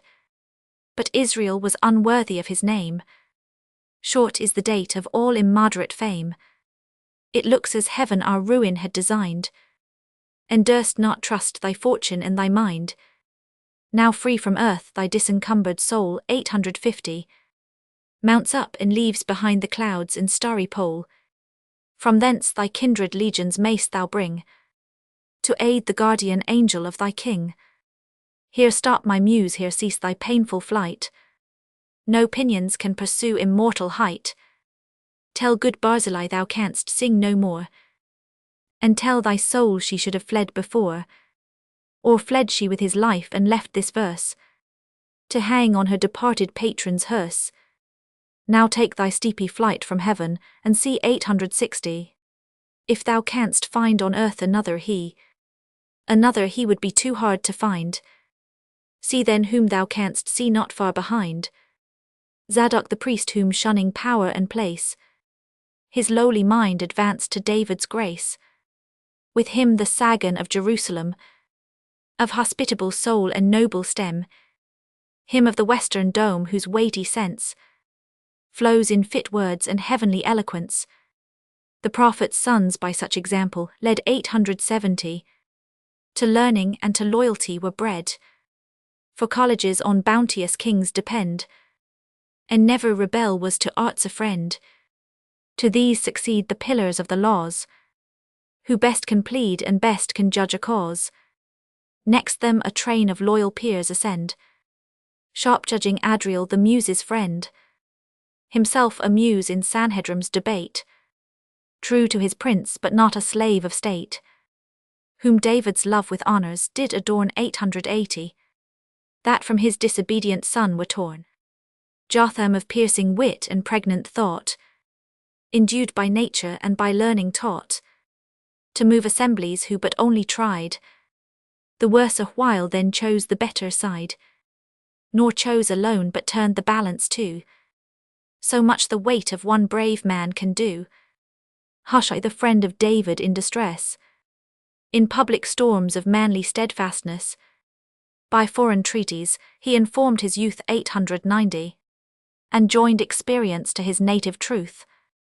His frugal care supplied the wanting throne, frugal for that but bounteous of his own. 'Tis easy conduct when exchequers flow, but hard the task to manage well the low. For sovereign power is too depressed or high, when kings are forced to sell or crowds to buy. Indulge one labour more, my weary muse, for Amiel who can Amiel's praise refuse, of ancient race by birth but nobler yet 900, in his own worth and without title great. The Sanhedrim long time as chief he ruled, their reason guided and their passion cooled. So dexterous was he in the crown's defence, so formed to speak a loyal nation's sense, that as their band was Israel's tribes in small, so fit was he to represent them all. Now rasher charioteers the seat ascend, whose loose careers his steady skill commend. They like the unequal ruler of the day 910, misguide the seasons and mistake the way, while he withdrawn at their mad labours smiles, and safe enjoys the Sabbath of his toils. These were the chief, a small but faithful band, of worthies in the breach who dared to stand, and tempt the united fury of the land. With grief they viewed such powerful engines bent, to batter down the lawful government, a numerous faction with pretended frights, in Sanhedrims to plume the regal rights 920, the true successor from the court removed, the plot by hireling witnesses improved. These ills they saw, and as their duty bound, they showed the king the danger of the wound, that no concessions from the throne would please, but lenitives fomented the disease, that Absalom, ambitious of the crown, was made the lure to draw the people down, that false Achitophel's pernicious hate had turned the plot to ruin church and state 930, the council violent, the rabble worse, that Shimei taught Jerusalem to curse, with all these loads of injuries oppressed, and long revolving in his careful breast, the event of things at last his patience tired, thus from his royal throne by heaven inspired, the godlike David spoke with awful fear. His train their maker in their master hear. Thus long have I by native mercy swayed, my wrongs dissembled, my revenge delayed 940, so willing to forgive the offending A. So much the Father did the King assuage, but now so far my clemency they slight, the offenders question my forgiving right. That one was made for many they contend, but 'tis to rule, for that's a monarch's end. They call my tenderness of blood my fear, though manly tempers can the longest bear. Yet since they will divert my native course, 'tis time to show I am not good by force. 950. Those heaped affronts that haughty subjects bring are burdens for a camel, not a king. Kings are the public pillars of the state, born to sustain and prop the nation's weight. If my young Samson will pretend a call to shake the column, let him share the fall. But oh, that yet he would repent and live. How easy 'tis for parents to forgive, with how few tears a pardon might be won. From nature pleading for a darling son. 960.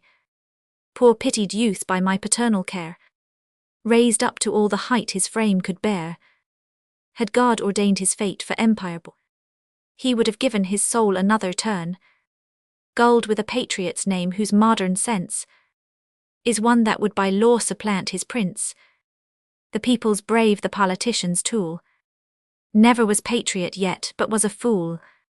Whence comes it that religion and the laws should more be Absalom's than David's cause? 970. His old instructor, ere he lost his place, was never thought endued with so much grace. Good heavens, how faction can a patriot paint? My rebel ever proves my people's saint.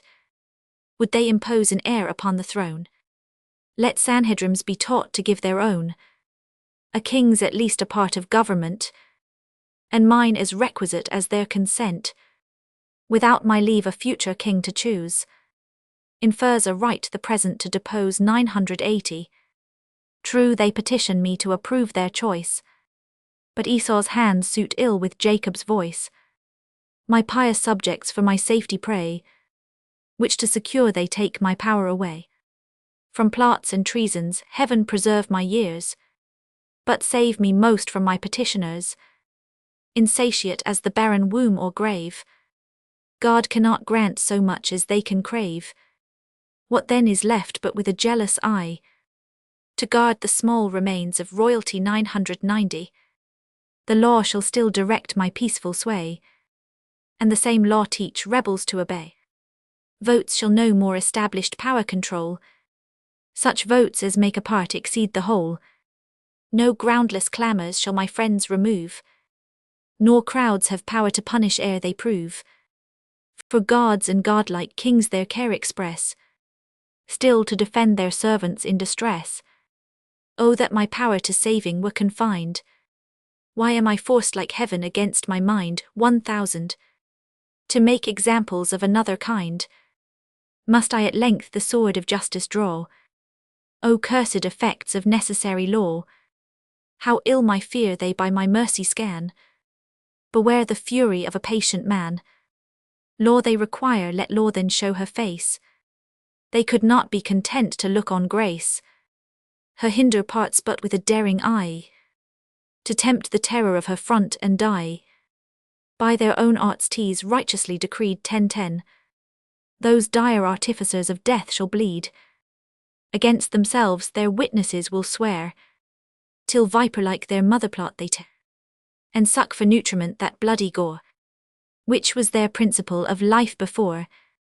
Their Belial with their Beelzebub will fight. Thus on my foes shall do me right. Nor doubt the event for factious crowds engage in their first onset all their brutal rage. Then let them take an unresisted course 10:20. Retire and traverse and delude their force. But when they stand all breathless urge the fight, and rise upon them with redoubled might. For lawful power is still superior found, when long driven back at length it stands the ground. He said the Almighty nodding gave consent, and peals of thunder shook the firmament. Henceforth a series of new time began. The mighty years in long procession ran. Once more the godlike David was restored 10:30, and willing nations knew their lawful Lord. Part Roman 2 si quis tamen hic quoque si quis captus amore legit. To the reader. In the year 1680, Mr. Dryden undertook the poem of Absalom and Achitophel upon the desire of King Charles II. The performance was applauded by every one and several persons, pressing him to write a second part. He upon declining it himself spoke to Mr. Tate to write one, and gave him his advice in the direction of it, and that part beginning with, "Next these a troop of busy spirits press," and ending with, "To talk like Dogue and to write like thee," containing near 200 verses mere entirely Mr. Dryden's composition, besides some touches in other places. Derrick.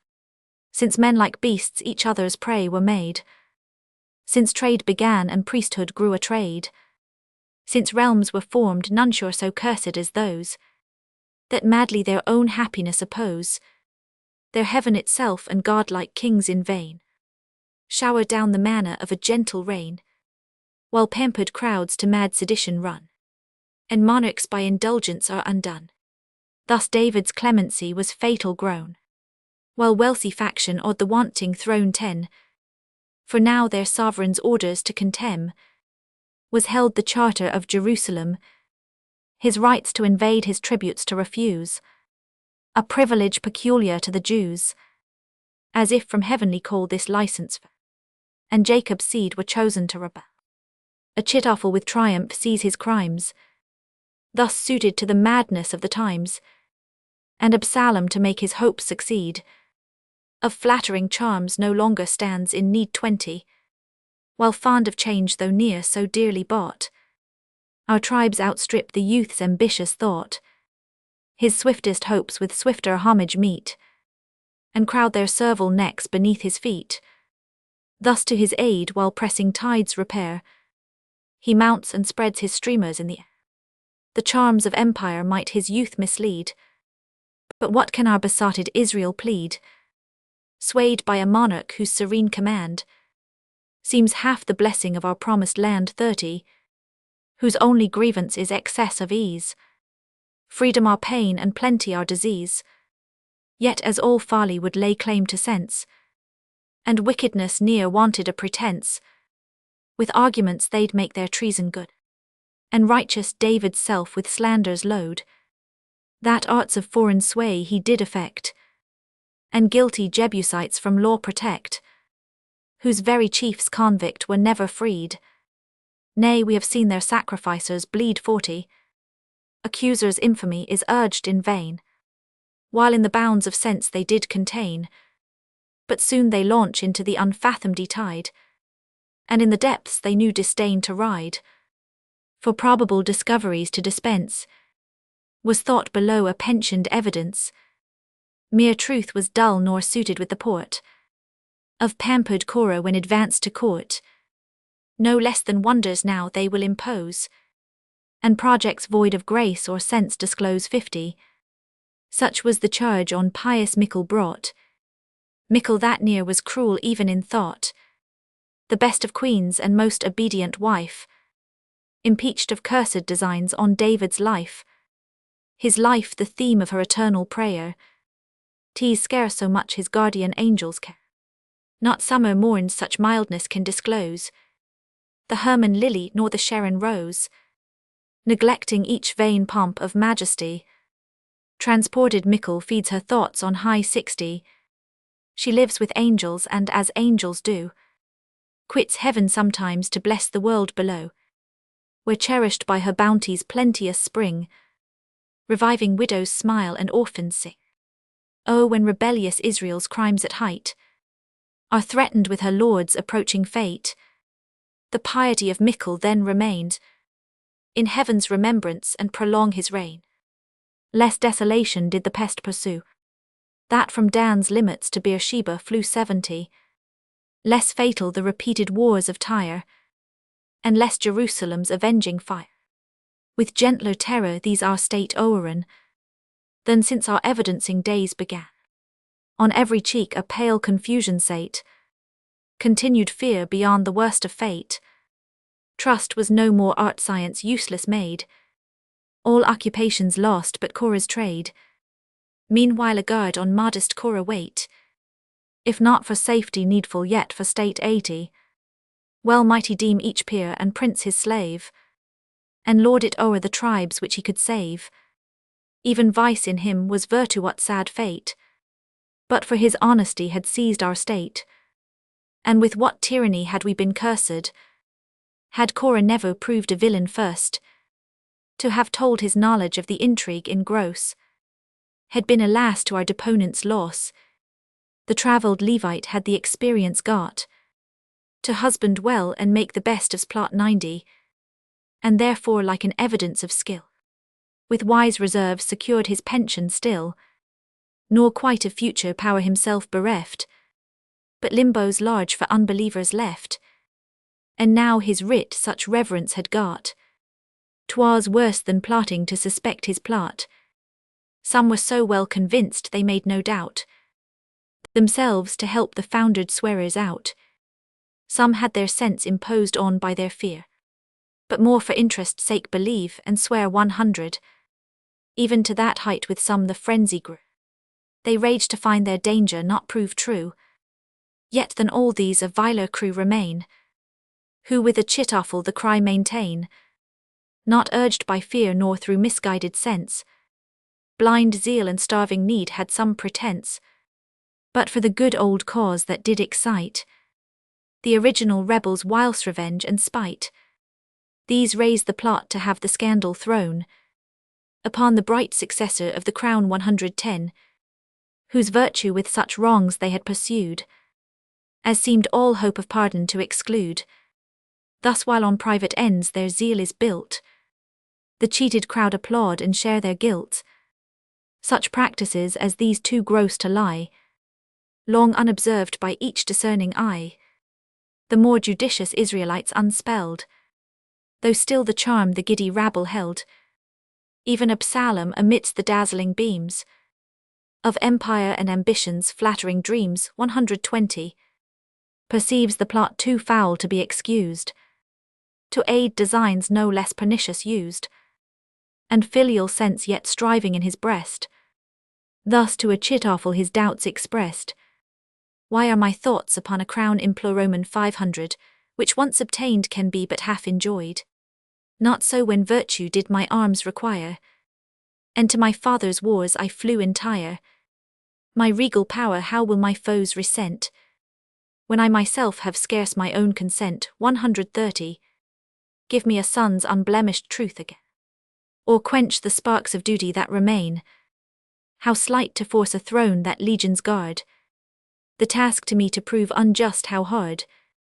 And if the imagined guilt thus wound my thought, what will it when the tragic scene is wrought?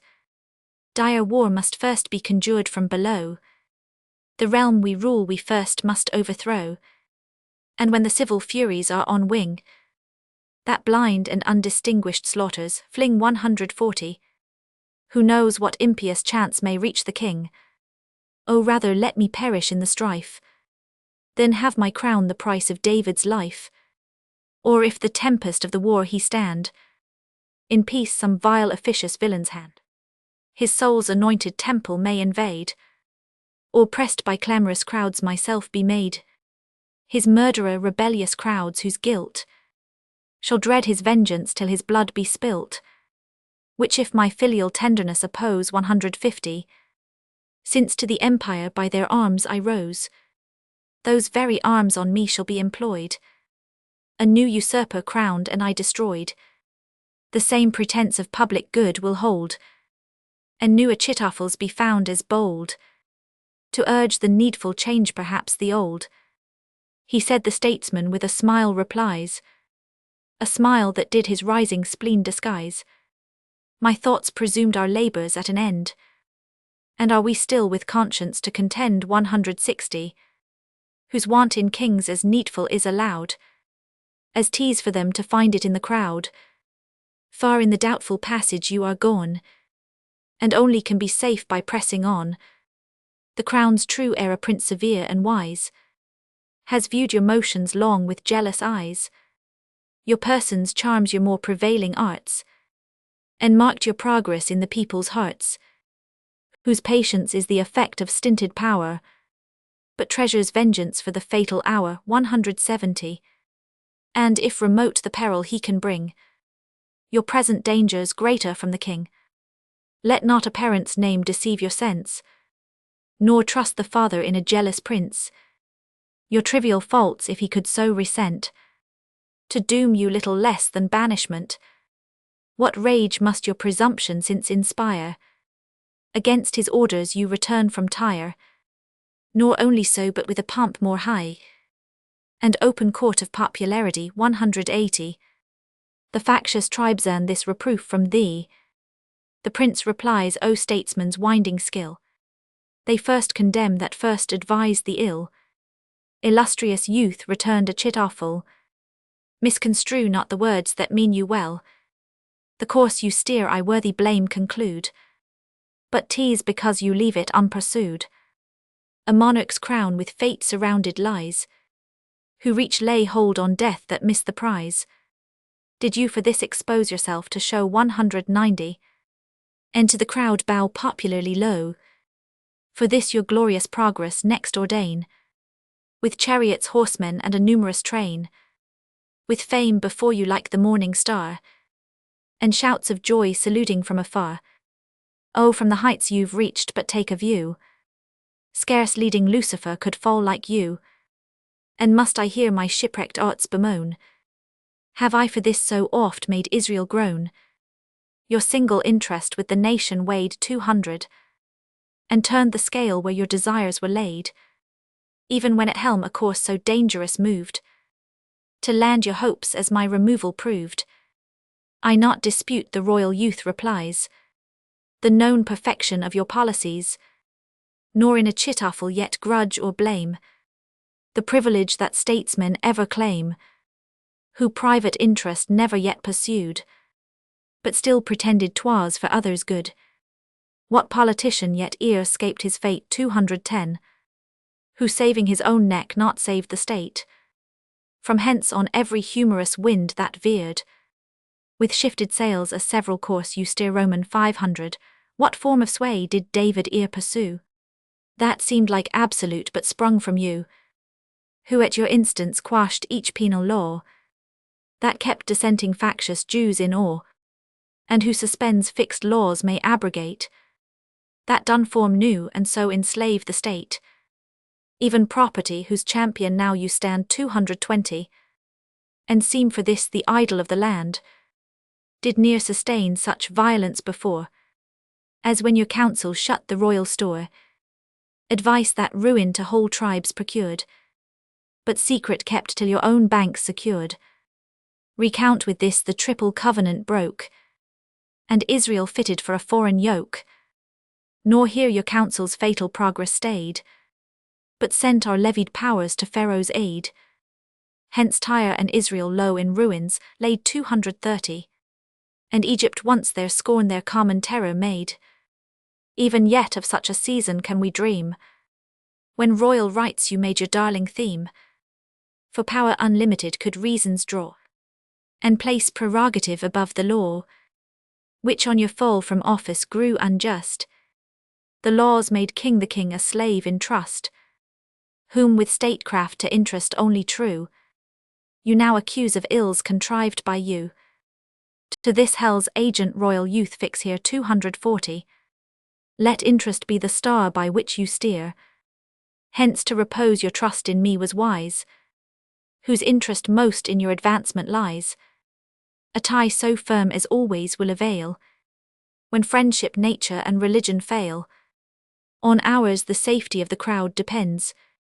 Secure the crowd and we obtain our ends, whom I will cause so far our guilt to share, till they are made our champions by their fear. What opposition can your rival bring 250, while Sanhedrims are jealous of the king? His strength as yet in David's friendship lies, and what can David's self without supplies, who with exclusive bills must now dispense, debar the heir or starve in his defence, conditions which our elders near will quit, and David's justice never can admit, or forced by wants his brother to betray. To your ambition next he clears the way, for if succession once to naught they bring 260, their next advance removes the present king, persisting else his senates to dissolve. In equal hazard shall his reign involve. Our tribes whom Pharaoh's power so much alarms, shall rise without their prince to oppose his arms, nor boots it on what cause at first they join. Their troops once up are tools for our design. At least such subtle covenants shall be made, till peace itself is war in masquerade. Associations of mysterious sense 270, against but seeming for the king's defence, even on their courts of justice fetters draw, and from our agents muzzle up their law, by which a conquest if we fail to make, 'tis a drawn game at worst and we secure our stake. He said, and for the dire success depends on various sects by common guilt made friends, whose heads though near so differing in their creed, ith point of treason yet were well agreed. Mongst these extorting Ishban first appears 280, pursued by a meagre troop of bankrupt heirs. Blessed times when Ishban, he whose occupation so long has been to cheat, reforms the nation. Ishban of conscience suited to his trade, as good a saint as usurer ever made. Yet Mammon has not so engrossed him quite, but Belial lays as large a claim of spite, who for those pardons from his prince he draws, returns reproaches and cries up the cause. That year in which the city he did sway 290, he left rebellion in a hopeful way, yet his ambition once was found so bold, to offer talents of extorted gold. Could David's wants have so been bribed to shame, and scandalize our peerage with his name, for which his dear sedition he did forswear, and e'en turn loyal to be made a peer? Next him let railing Rabshakeh have place, so full of zeal he has no need of grace, a saint that can both flesh and spirit use 300, alike haunt conventicles and the stews, of whom the question difficult appears, if most ith preachers or the bawds arrears. What caution could appear too much in him, that keeps the treasure of Jerusalem? Let David's brother but approach the town, double our guards he cries we are undone, protesting that he dares not sleep in bed, lest he should rise next morn without his head. Next these a troop of busy spirits press 310, of little fortunes and of conscience less, with them the tribe whose luxury had drained their banks in former sequestrations gained, who rich and great by past rebellions grew, and long to fish the troubled streams anew. Some future hope some present payment draw, to sell their conscience and espouse the cause. Such stipends those vile hirelings best befit 318, priests without grace and poets without wit. Shall that false Hebronite escape our curse? Judas that keeps the rebels' pension purse, Judas that pays the treason writer's fee, Judas that well deserves his namesake's tree, who at Jerusalem's own gates erects his college for a nursery of sects, young prophets with an early care secures, and with the dung of his own arts manures. What have the men of Hebron here to do? What part in Israel's promised land have you? Here Phaleg the lay Hebronite is come 330, cause like the rest he could not live at home, who from his own possessions could not drain an omer even of Hebronitish grain. Here struts it like a patriot and talks high of injured subjects' altered property, an emblem of that buzzing insect just, that mounts the wheel and thinks she raises dust. Can dry bones live or skeletons produce the vital warmth of cuckoldizing juice? Slim Phaleg could, and at the table fed 340, returned the grateful product to the bed. A waitingman to travelling nobles chose, he his own laws would saucily impose, till bastinadoed back again he went, to learn those manners he to teach was sent.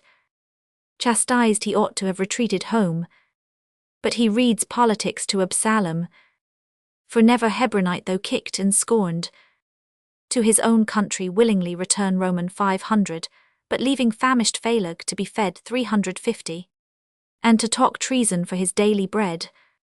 Let Hebron nay let hell produce a man, so made for mischief as Ben-Jachanan. A Jew of humble parentage was he, by trade a Levite though of low degree. His pride no higher than the desk aspired, but for the drudgery of priests was hired, to read and pray in linen ephod brave, and pick up single shekels from the grave. Married at last, but finding charge come faster 360, he could not live by God but changed his master. Inspired by want was made a factious tool. They got a villain and we lost a fool. Still violent whatever cause he took, but most against the party he forsook. For renegados who near turn by halves are bound in conscience to be double knaves.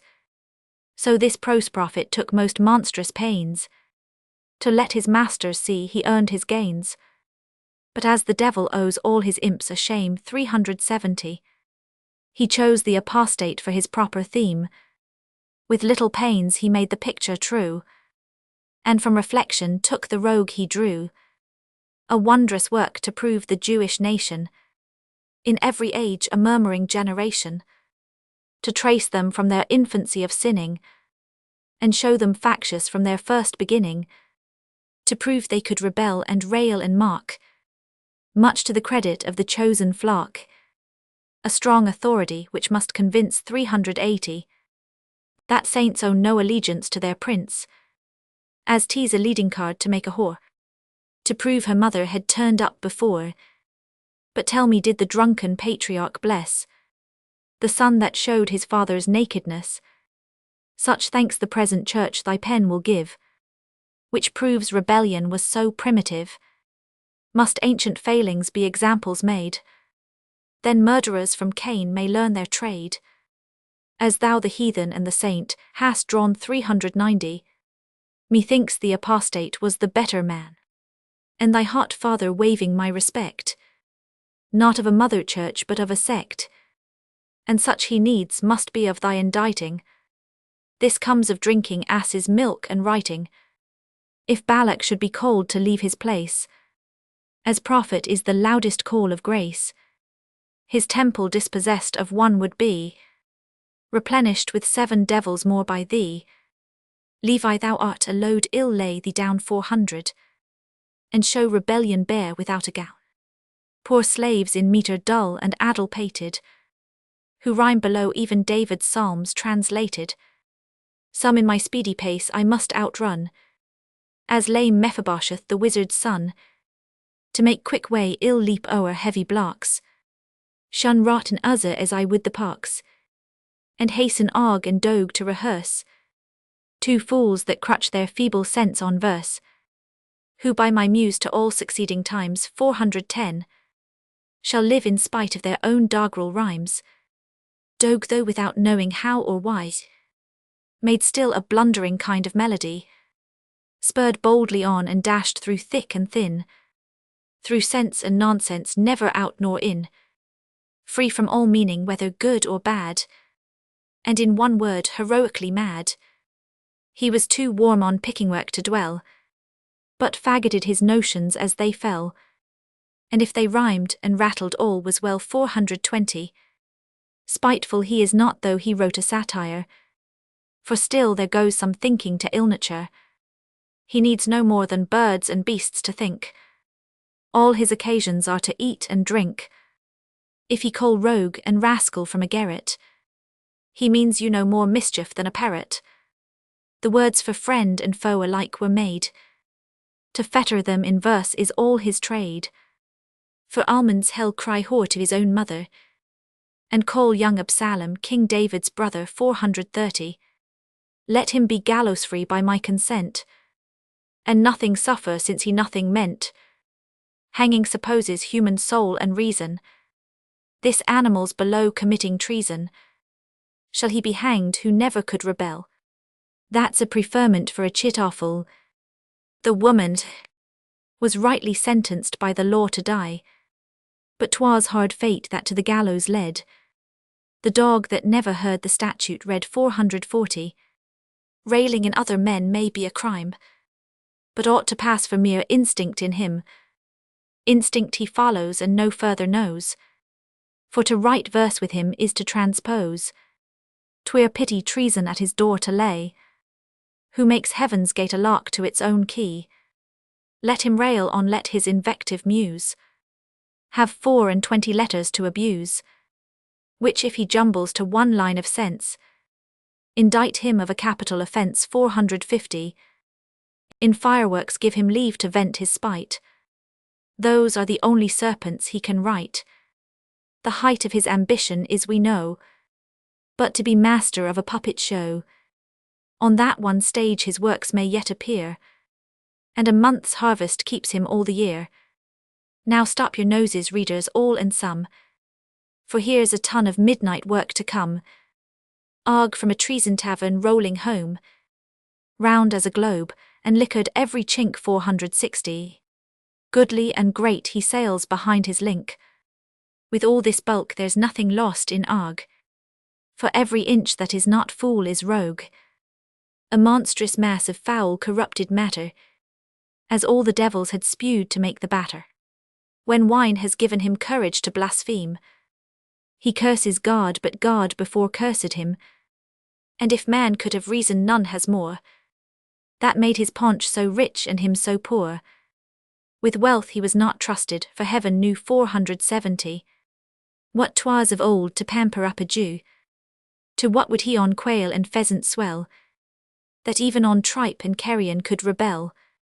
But though heaven made him poor with reverence speaking, he never was a poet of God's making. The midwife laid her hand on his thick skull. With this prophetic blessing be thou dull. Drink, swear, and roar, forbear no lewd delight, fit for thy bulk dough anything but right. Thou art of lasting make like thoughtless men. 480. A strong nativity but for the pen. Eat opium, mingle arsenic in thy drink, still thou mayst live avoiding pen and ink. ICICT's counsel given in vain, for treason botched in rhyme will be thy bane. Rhyme is the rock on which thou art to wreck. 'Tis fatal to thy fame and to thy neck.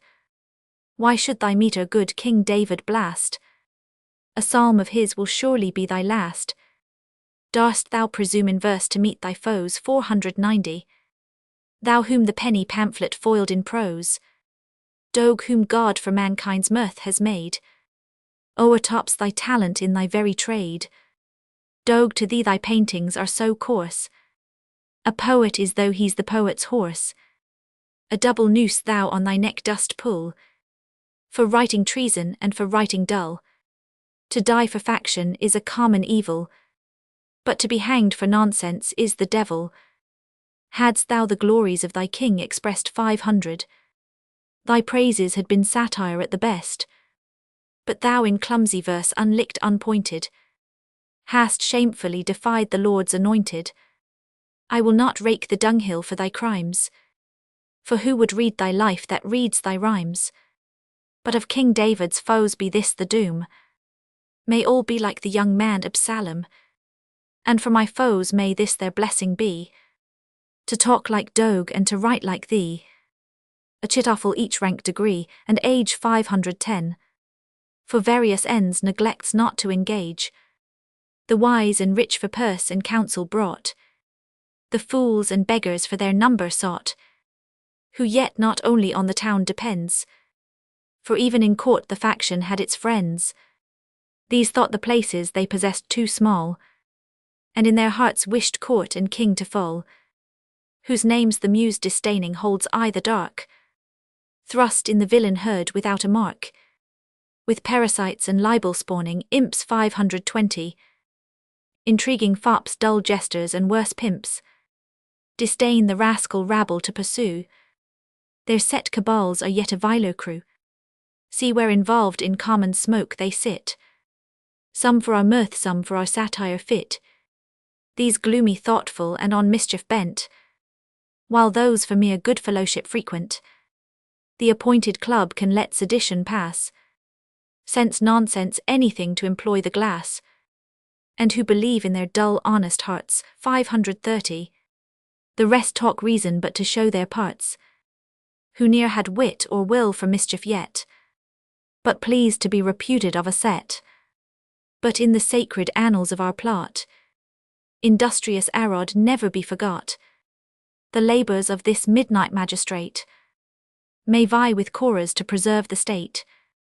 In search of arms he failed not to lay hold on war's most powerful dangerous weapon, and last to take from Jebusites all odds 540. Their altars pillaged, stole their very gods. Oft would he cry when treasure he surprised, tease Baalish gold in David's coin disguised, which to his house with richer relics came, while lumber idols only fed the flame. For our wise rabble near took pains to inquire what 'twas he burnt so tea made a rousing fire, with which our elder was enriched no more than false Gehazi with the Syrian store. So poor that when our choosing tribes were met 550, even for his stinking votes he ran in debt.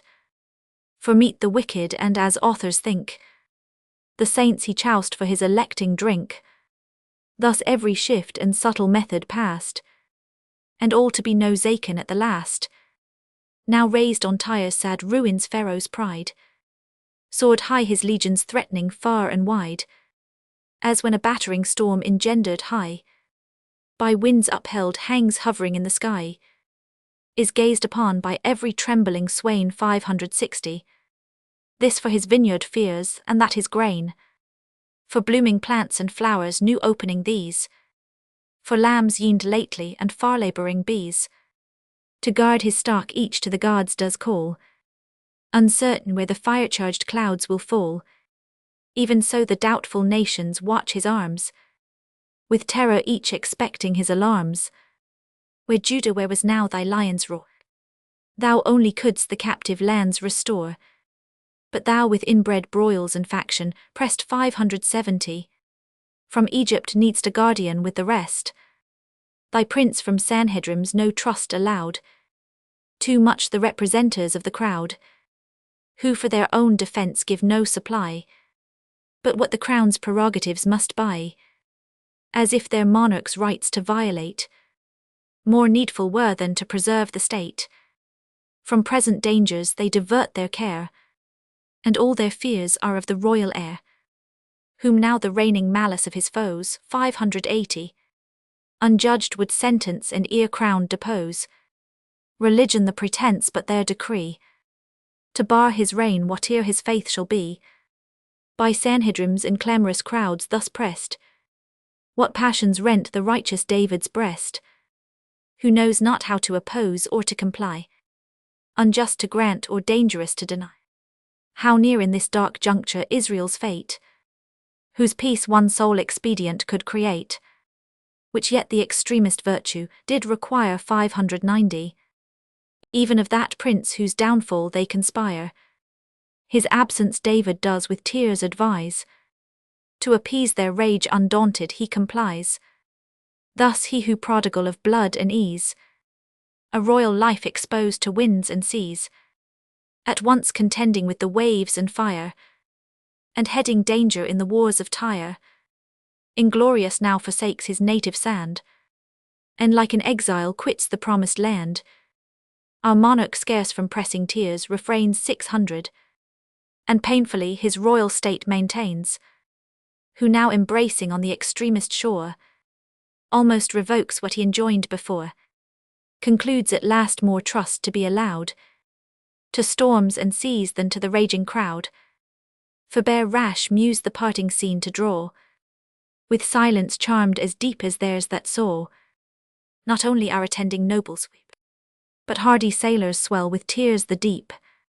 The tide restrained her course, and more amazed 610, the twin stars on the royal brothers gazed, while this sole fear does trouble to our suffering hero bring, lest next the popular rage oppress the king. Thus parting each for the other's danger grieved, the shore the king and seas the prince received. Go injured hero while propitious gales, soft as thy consort's breath inspire thy sails. Well may she trust her beauties on a flood, where thy triumphant fleets so oft have rode 620. Safe on thy breast reclined her rest be deep, rocked like a nereid by the waves asleep, while happiest dreams her fancy entertain, and to Elysian fields convert the main. Go injured hero while the shores of Tyre at thy approach so silent shall admire, who on thy thunder still their thoughts employ, and greet thy landing with a trembling joy. On heroes thus the prophet's fate is thrown, admired by every nation but their own 630. Yet while our factious Jews his worth deny, their aching conscience gives their tongue the lie. Even in the worst of men the noblest parts confess him, and he triumphs in their hearts, whom to his king the best respects commend. Of subject soldier, kinsman, prince and friend, all sacred names of most divine esteem, and to perfection all sustained by him, wise, just and constant, courtly without art, swift to discern and to reward desert 640. No hour of his in fruitless ease destroyed, but on the noblest subjects still employed, whose steady soul near learned to separate between his monarch's interest and the state, but heaps those blessings on the royal head, which he well knows must be on subjects shed. On what pretence could then the vulgar rage against his worth and native rights engage?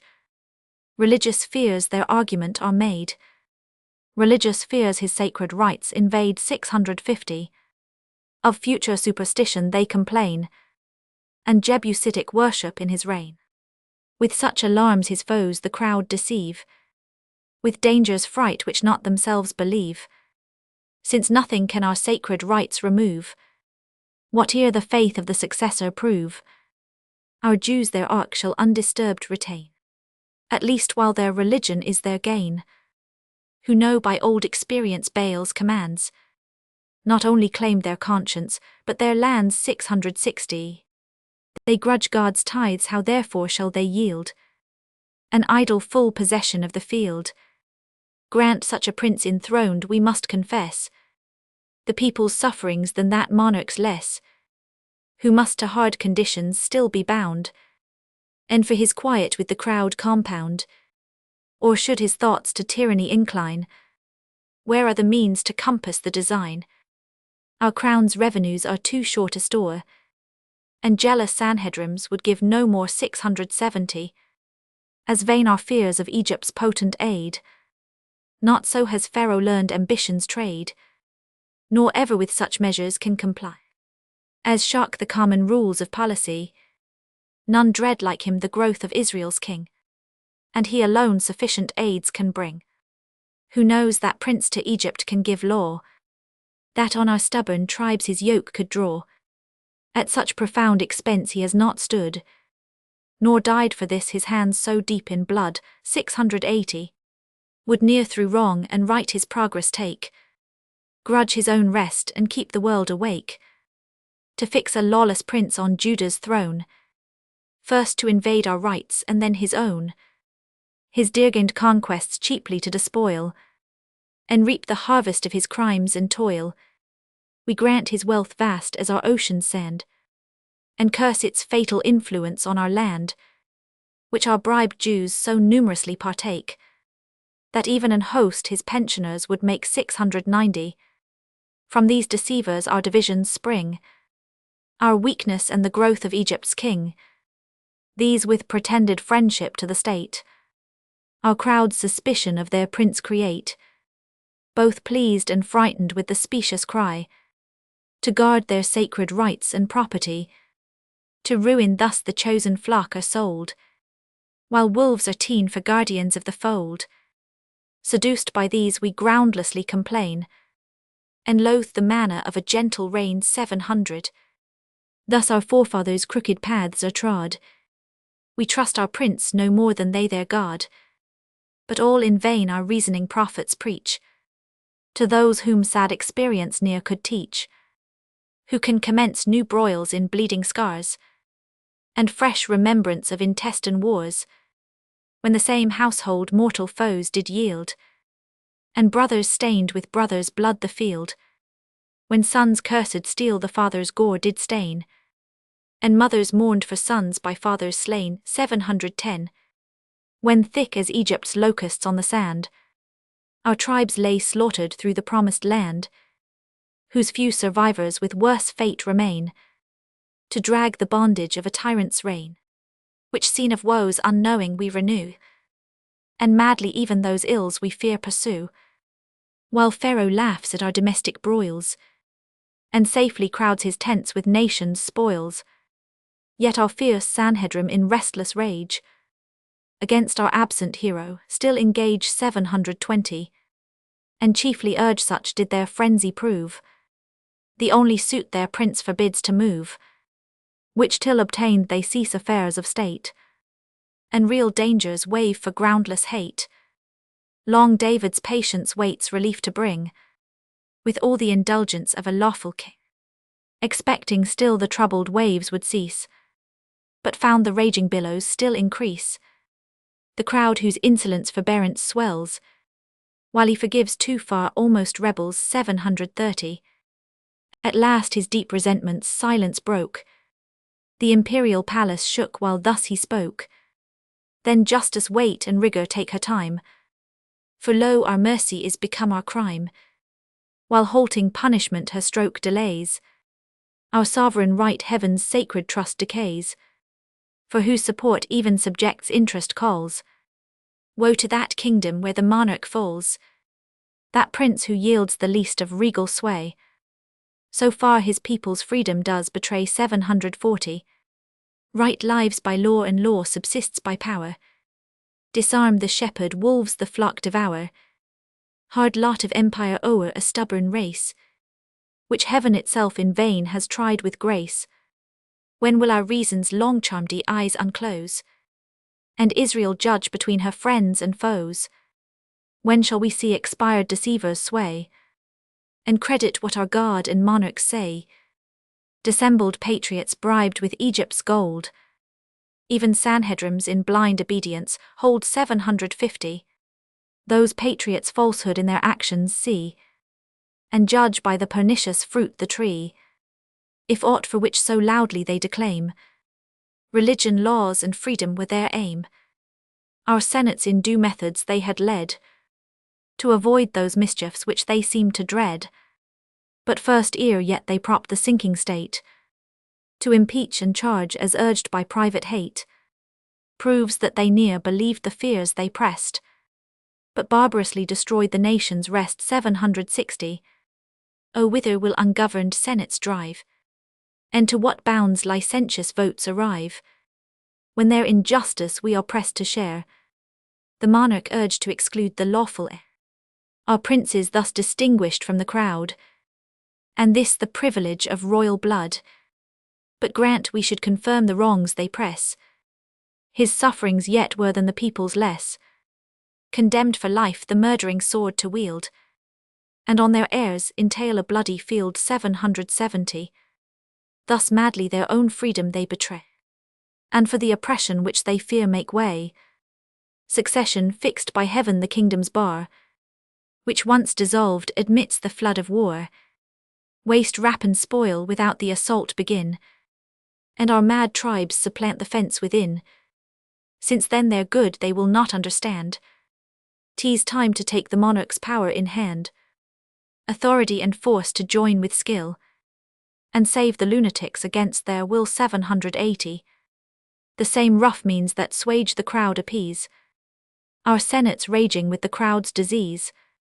Henceforth unbiased measures let them draw, from no false gloss but genuine text of law, nor urge those crimes upon religion's score, themselves so much in Jebusites abhor, whom laws convict and only they shall bleed, nor Pharisees by Pharisees be freed. Impartial justice from our throne shall shower, all shall have right, and we our sovereign power. 790. He said the attendants heard with awful joy, and glad presages their fixed thoughts employ.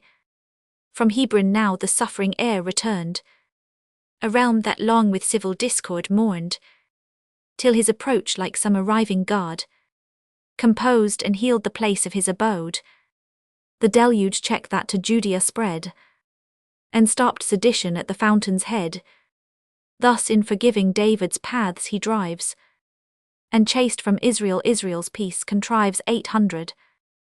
The field confessed his power in arms before, and seas proclaimed his triumphs to the shore. As nobly has his sway in Hebron shown, how fit to inherit godlike David's throne. Through Sion's streets his glad arrivals spread, and conscious faction shrinks her snaky head. His train their sufferings think o'erpaid to see, the crowd's applause with virtue once agree.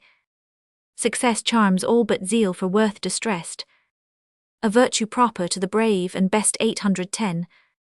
Mongst whom was Jothran always bent, to serve the crown and loyal by descent, whose constancy so firm and conduct just, deserved at once two royal masters' trust, who Tyre's proud arms had manfully withstood, on seas and gathered laurels from the flood, of learning yet no portion was denied, friend to the Muses and the Muses' pride, nor can Benaiah's worth forgotten lie, of steady soul when public storms were high. 820, whose conduct while the more fierce onsets made, secured at once our honour and our trade. Such were the chiefs who most his sufferings mourned, and viewed with silent joy the prince returned, while those that sought his absence to betray, press first their nauseous false respects to pay. Him still the officious hypocrites molest, and with malicious duty break his rest, while real transports thus his friends employ, and foes are loud in their dissembled joy. 830. His triumphs so resounded far and near, missed not his young ambitious rivals, and as when joyful hunters clamorous train, some slumbering lion wakes in Moab's plain, who oft had forced the bold assailants yield, and scattered his pursuers through the field, disdaining furls his mane and tears the ground, his eyes inflaming all the desert round, with roar of seas directs his chasers' way, provokes from far and dares them to the fray. 840. Such rage stormed now in Absalom's fierce breast, such indignation his fired eyes confess. Roman 500, where now was the instructor of his pride, slept the old pilot in so rough a tide, whose wiles had from the happy shore betrayed, and thus on shelves the credulous youth conveyed. In deep revolving thoughts he weighs his state, secure of craft nor doubts to baffle fate, at least if his stormed bark must go adrift, to balk his charge and for himself to shift. 850, in which his dexterous wit had oft been shown, and in the wreck of kingdoms saved his own, but now with more than common danger pressed, of various resolutions stands possessed, perceives the crowd's unstable zeal decay, lest their recanting chief the cause betray, who on a father's grace his hopes may ground, and for his pardon with their heads compound. Him therefore ere his fortunes slip her time, the statesman plots to engage in some bold crime. 860, past pardon whether to attempt his bed, or threat with open arms the royal head, or other daring method and unjust, that may confirm him in the people's trust, but failing thus to ensnare him nor secure, how long his foiled ambition may endure, plots next to lay him by as past his date, and try some new pretender's luckier fate, whose hopes with equal toil he would pursue, nor care what claimers crowned, except the true 870. Wake Absalom approaching ruin and see, O see for whom thou art undone, how are thy honours and thy fame betrayed, the property of desperate villains made, lost power and conscious fears their crimes create, and guilt in them was little less than fate. But why shouldst thou from every grievance free forsake thy vineyards for their stormy sea? For thee did Canaan's milk and honey flow, love dressed thy bowers and laurels sought thy brow 880, preferment, wealth and power thy vassals were, and of a monarch all things but the care. Oh, should our crimes again that curse draw down, and rebel arms once more attempt the crown, sure ruin waits unhappy Absalom, alike by conquest or defeat undone. Who could relentless see such youth and charms expire with wretched fate in impious arms? A prince so formed with earth's and heaven's applause, to triumph o'er crowned heads in David's cause 890, or grant him victor still his hopes must fail, who conquering would not for himself prevail, the faction whom he trusts for future sway, him and the public would alike betray, amongst themselves divide the captive state, and found their high dream pyre in his fate. Thus having beat the clouds with painful flight, the pitied youth with sceptres in his sight, so have their cruel politics decreed, must by that crew that made him guilty bleed 900. For could their pride brook any prince's sway, whom but mild David would they choose to obey, who once at such a gentle reign repine, the fall of monarchy itself design, from hate to that their reformations spring, and David not their grievance but the king. Seized now with panic fear the faction lies, lest this clear truth strike Absalom's charmed eyes, lest he perceive from long enchantment free, what all beside the flattered youth must see 910, but whate'er doubts his troubled bosom swell, fair carriage still became Achitophel, who now an envious festival installs, and to survey their strength the faction calls, which fraud religious worship too must gild. But oh, how weakly does sedition build, for lo, the royal mandate issues forth, dashing at once their treason, zeal and mirth. So have I seen disastrous chance invade, where careful emmets had their forage laid 920, whether fierce Vulcans raged the furzy plain, had seized engendered by some careless swain, or swelling Neptune lawless inroads made, and to their cell of store his flood conveyed. The commonwealth broke up distracted go, and in wild haste their loaded mates o'erthrew. Even so our scattered guests confusedly meet, with boiled baked roast all justling in the street, dejecting all and ruefully dismayed, for shekel without treat or treason paid 930. Sedition's dark eclipse now fainter shows, more bright each hour the royal planet grows, of force the clouds of envy to disperse, in kind conjunction of assisting stars. Here labouring muse those glorious chiefs relate, that turn the doubtful scale of David's fate, the rest of that illustrious band rehearse, immortalized in laurelled Asaph's verse. Hard task yet will not I thy flight recall, view heaven and then enjoy thy glorious fall 940. First write Bezaleel whose illustrious name forestalls our praise and gives his poet fame, the Kenites' rocky province his command, a barren limb of fertile Canaan's land, which for its generous natives yet could be held worthy such a president as he. Bezaleel with each grace and virtue fraught, serene his looks, serene his life and thought, on whom so largely nature heaped her store.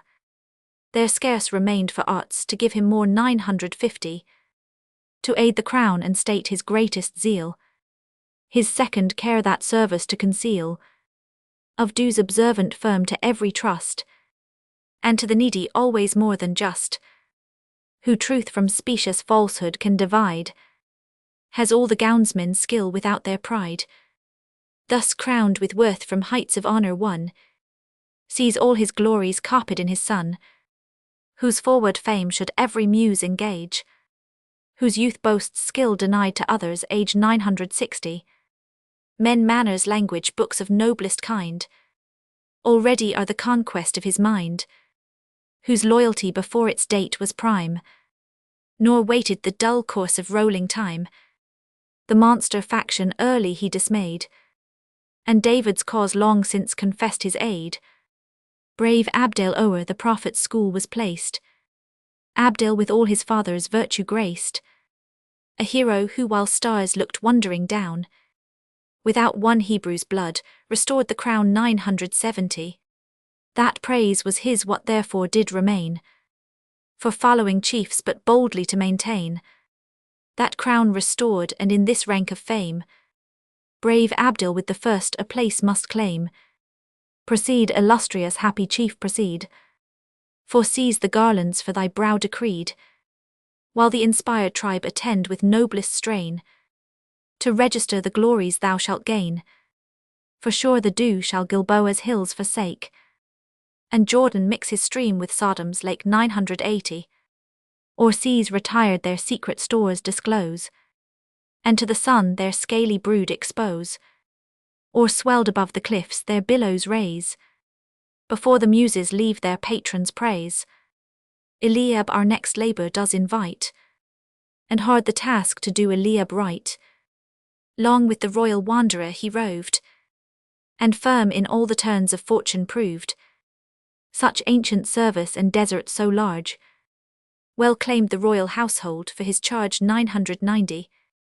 His age with only one mild heiress blessed, in all the bloom of smiling nature dressed, and blessed again to see his flower allied to David's stark and made young Othniel's bride, the bright restorer of his father's youth, devoted to a son's and subject's truth, resolved to bear that prize of duty home, so bravely sought while sought by Absalom, our prince the illustrious planet of thy birth, and thy more powerful virtue guard thy worth 1,000, that no Achitophel thy ruin boast.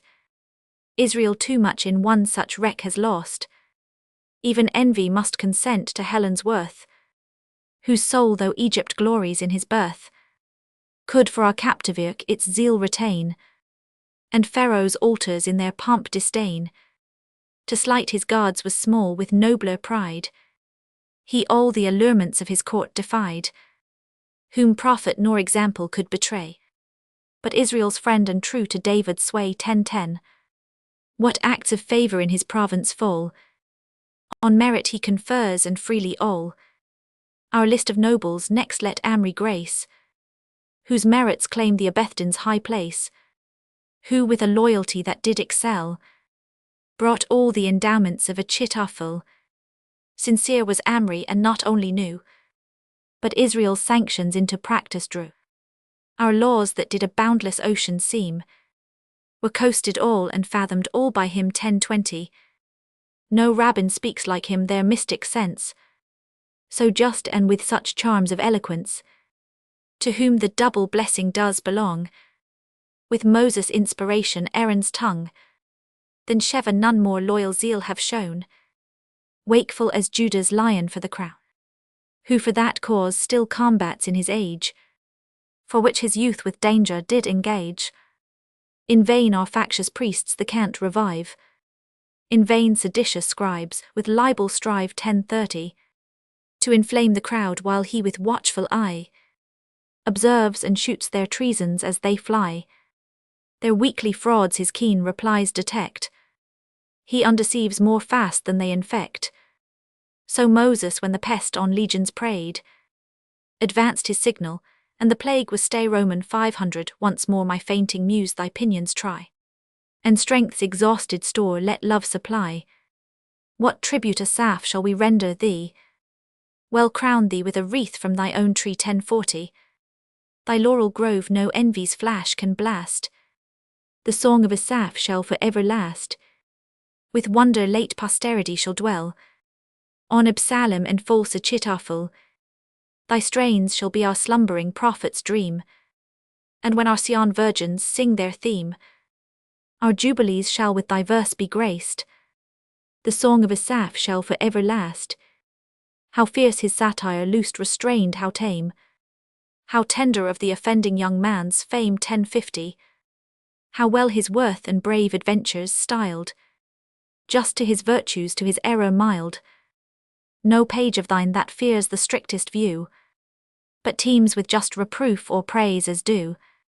Not Eden could a fairer prospect yield, all paradise without one barren field, whose wit the censure of his foes has passed. The song of a Saph shall for ever last. What praise for such rich strains shall we allow? What just rewards the grateful crown bestow 1060? While bees in flowers rejoice and flowers in dew, while stars and fountains to their course are true, while Judah's throne and Sion's rock stand fast, the song of a Saph and the fame shall last. Still Hebron's honoured happy soil retains our royal hero's beauteous dear remains, who now sails off with winds nor wishes slack to bring his sufferings bright companion back. But ere such transport can our sense employ, a bitter grief must poison half our joy 1070. Nor can our coasts restored those blessings see, without a bribe to envious destiny. Cursed Sodom's doom for ever fix the tide, whereby inglorious chance the valiant died. Give not insulting Askelon to know, nor let Gath's daughters triumph in our woe. No sailor with the news swell Egypt's pride, by what inglorious fate our valiant died. Weep Arnon Jordan, weep thy fountains dry, while Sion's rock dissolves for a supply 1080. Calm were the elements, night's silence deep, the waves scarce murmuring and the winds asleep. Yet fate for ruin takes so still an hour, and treacherous sands the princely bark devour. Then death unworthy seized a generous race, to virtue's scandal and the stars' disgrace. Oh, had the indulgent powers vouchsafed to yield, instead of faithless shelves, a listed field of heavens and David's foes, fierce as the troops that did his youth oppose 1090. Each life had on his slaughtered heap retired, not tamely and unconquering thus expired, but destiny is now their only foe, and dying even o'er that they triumph too. With loud last breaths their masters scape applaud, of whom kind force could scarce the fates defraud, who for such followers lost matchless mind, at his own safety now almost repined. Say, royal sir, by all your fame in arms, your praise in peace, and by Urania's charms 1100, if all your sufferings past so nearly pressed, or pierced with half so painful grief your breast, thus some diviner muse her hero forms, not soothed with soft delights but tossed in storms, nor stretched on roses in the myrtle grove, nor crowns his days with mirth his nights with love, but far removed in thundering camps is found, his slumbers short, his bed the herbless ground, in tasks of danger always seen the first, feeds from the hedge and slakes with ice his thirst 1110.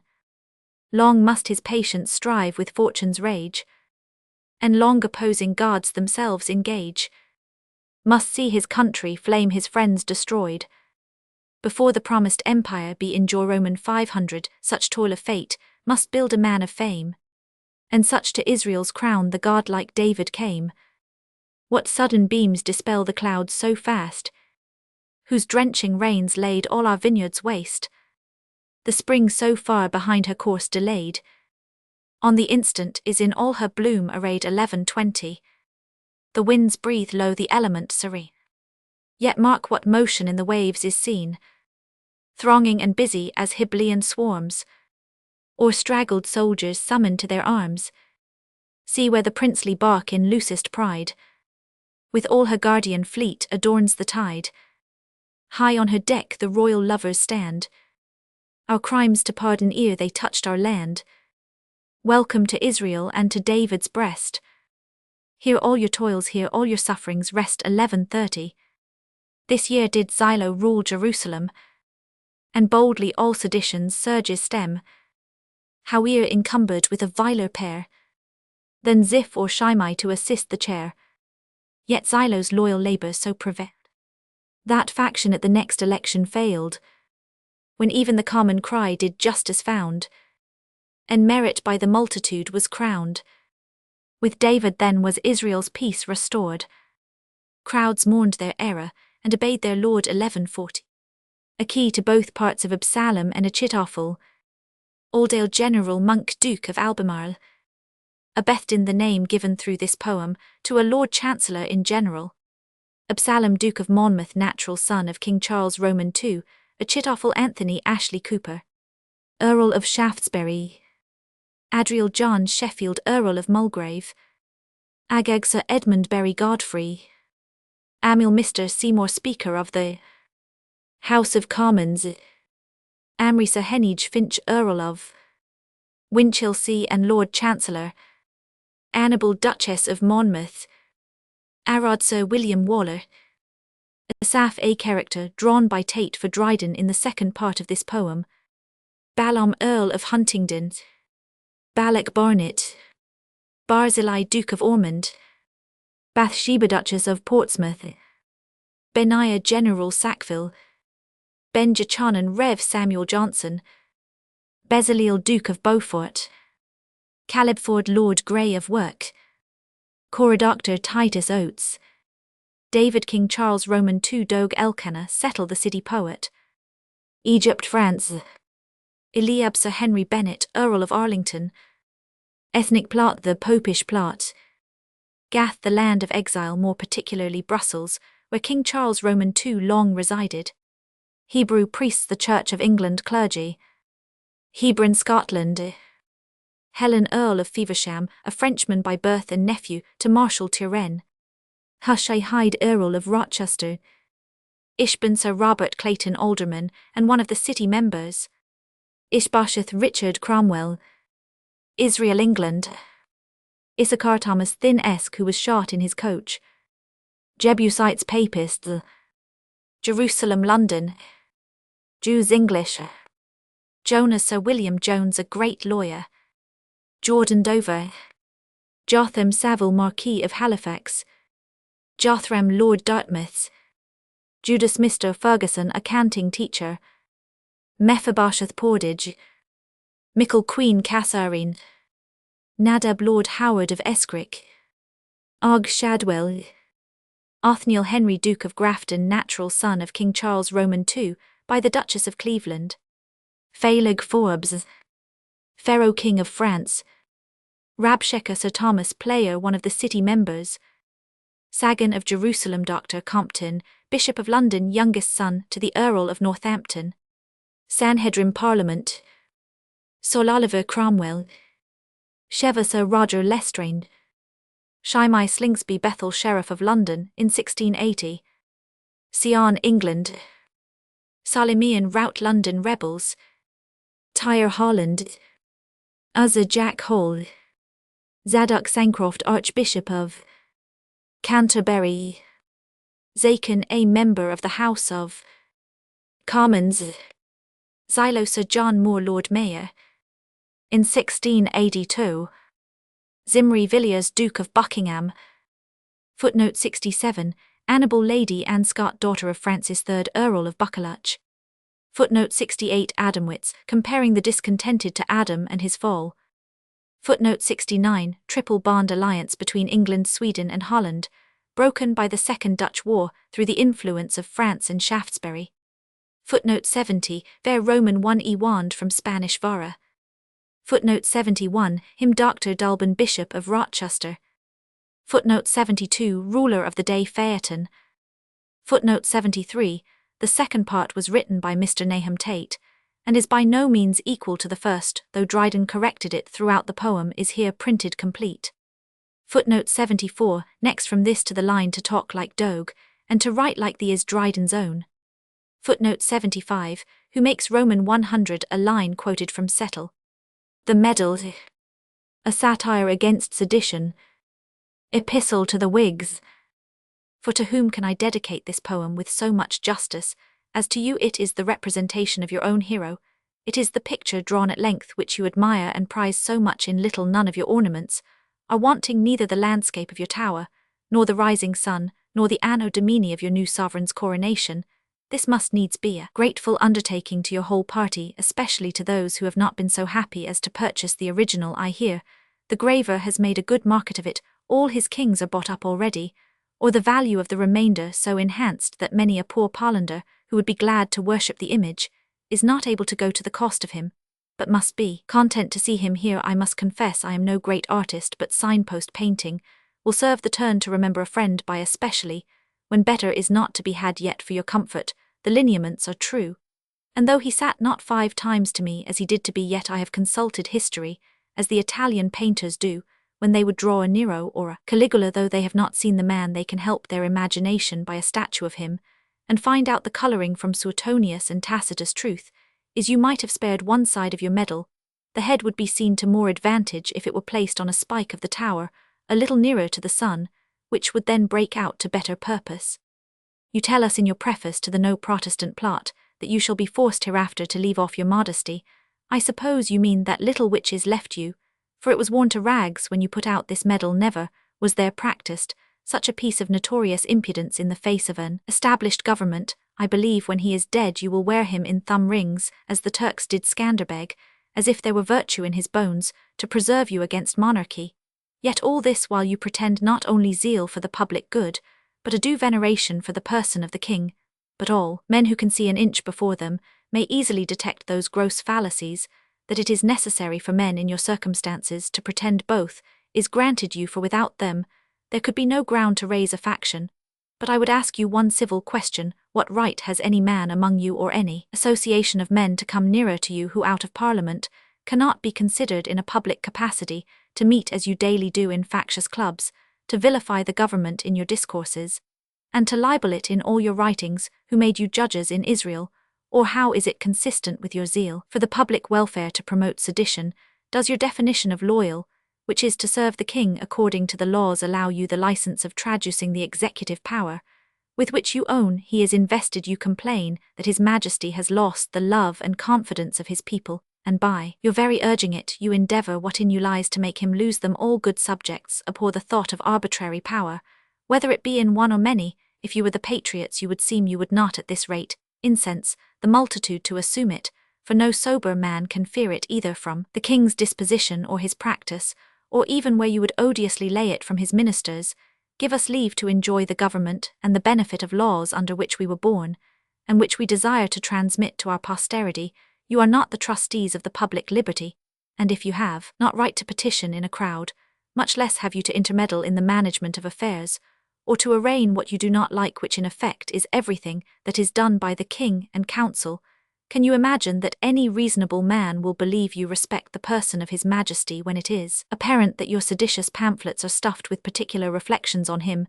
If you have the confidence to deny this, it is easy to be evinced from 1,000 passages, which I only forbear to quote, because I desire they should die and be forgotten. I have perused many of your papers, and to show you that I have the third part of your No Protestant Plot, is much of it stolen from your dead author's pamphlet, called The Growth of Popery, as manifestly as Milton's Defence of the English People is from Buchanan de Jure Regni apud Scodos, or your First Covenant and New Association from the Holy League of the French Guisards. Anyone who reads Davila may trace your practices all along there, with the same pretences for reformation and loyalty, the same aspersions of the king, and the same grounds of a rebellion. I know not whether you will take the historian's word, who says it was reported that Poltrot, a Huguenot, murdered Francis Duke of Guise by the instigations of Theodore Beza, or that it was a Huguenot minister, otherwise called a Presbyterian for our church, abhors so devilish a tenet, who first writ a treatise of the lawfulness of deposing and murdering kings of a different persuasion in religion. But I am able to prove from the doctrine of Calvin and principles of Buchanan that they set the people above the magistrate, which, if I mistake not, is your own fundamental, and which carries your loyalty no further than your liking, when a vote of the House of Commons goes on your side, you are as ready to observe it as if it were passed into a law, but when you are pinched with any former, and yet unrepealed Act of Parliament, you declare that in some cases you will not be obliged by it. The passage is in the same third part of the No Protestant plot, and is too plain to be denied. The late copy of your intended association you neither wholly justify nor condemn, but as the papists when they are unopposed fly out into all the pageantries of worship, but in times of war when they are hard-pressed by arguments lie close, entrenched behind the Council of Trent, so now when your affairs are in a low condition you dare not pretend that to be a legal combination, but whensoever you are afloat I doubt not, but it will be maintained and justified to purpose, for, indeed, there is nothing to defend it, but the sword. It is the proper time to say anything when men have all things in their power. In the meantime you would fain be nibbling at a parallel betwixt this association, and that in the time of Queen Elizabeth, but there is this small difference betwixt them, that the ends of one are directly opposite to the other, one with the Queen's approbation and conjunction as head of it, the other without either the consent or knowledge of the King, against whose authority it is manifestly designed. Therefore you do well to have recourse to your last evasion, that it was contrived by your enemies, and shuffled into the papers that were seized, which yet you see the nation is not so easy to believe as your own jury, but the matter is not difficult to find 12 men in Newgate who would acquit a malefactor. I have only one favour to desire of you at parting, that, when you think of answering this poem, you would employ the same pens against it, who have combated with so much success against Absalom and Achitophel, for then you may assure yourselves of a clear victory, without the least reply. Rail at me abundantly, and not to break a custom do it without wit. By this method you will gain a considerable point, which is wholly to waive the answer of my arguments. Never own the bottom of your principles, for fear they should be treason. Fall severely on the miscarriages of government, for if scandal be not allowed you are no freeborn subjects. If God has not blessed you with the talent of rhyming, make use of my poor stock and welcome, let your verses run upon my feet, and for the utmost refuge of notorious blockheads, reduced to the last extremity of sense, turn my own lines upon me, and in utter despair of your own satire make me satirize myself. Some of you have been driven to this bay already, but above all the rest, commend me to the nonconformist parson who writ the whip, and key. I am afraid it is not read so much as the piece deserves, because the bookseller is every week crying help at the end of his gazette. To get it off, you see, I am charitable enough to do him a kindness, that it may be published as well as printed, and that so much skill in Hebrew derivations may not lie for waste paper in the shop. Yet I half suspect he went no further for his learning than the index of Hebrew names and etymologies, which is printed at the end of some English Bibles. If Achitophel signifies the brother of a fool, the author of that poem will pass with his readers for the next of kin, and perhaps it is the relation that makes the kindness. Whatever the verses are, buy them up, I beseech you, out of pity, for I hear the conventicle is shut up, and the brother of Achitophel out of service.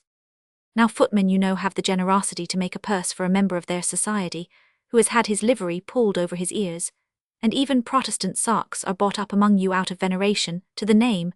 A dissenter in poetry from sense and English will make as good a Protestant rhymer as a dissenter from the Church of England. Protestant parson, besides, if you encourage a young beginner who knows, but he may elevate his style a little above the vulgar epithets of profane and saucy Jack, and atheistic scribbler, with which he treats me when the fit of enthusiasm is strong upon him, by which well-mannered and charitable expressions I was certain of his sect before I knew his name. What would you have more of a man? He has damned me in your cause from Genesis to the Revelations, and has half the texts of both the Testaments against me, if you will be so civil to yourselves as to take him for your interpreter, and not to take them for Irish witnesses.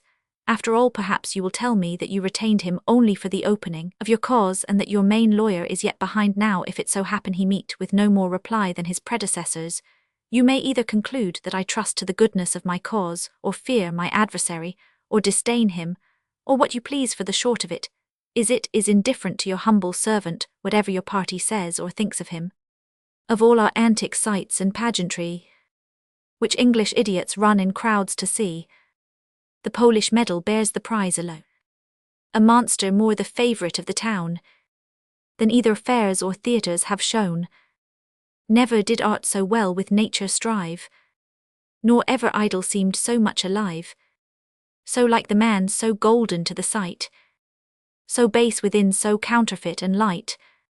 One side is filled with title and with face 10, and lest the king should want a regal place, On the reverse a tower the town surveys, o'er which our mounting sun his beams displays.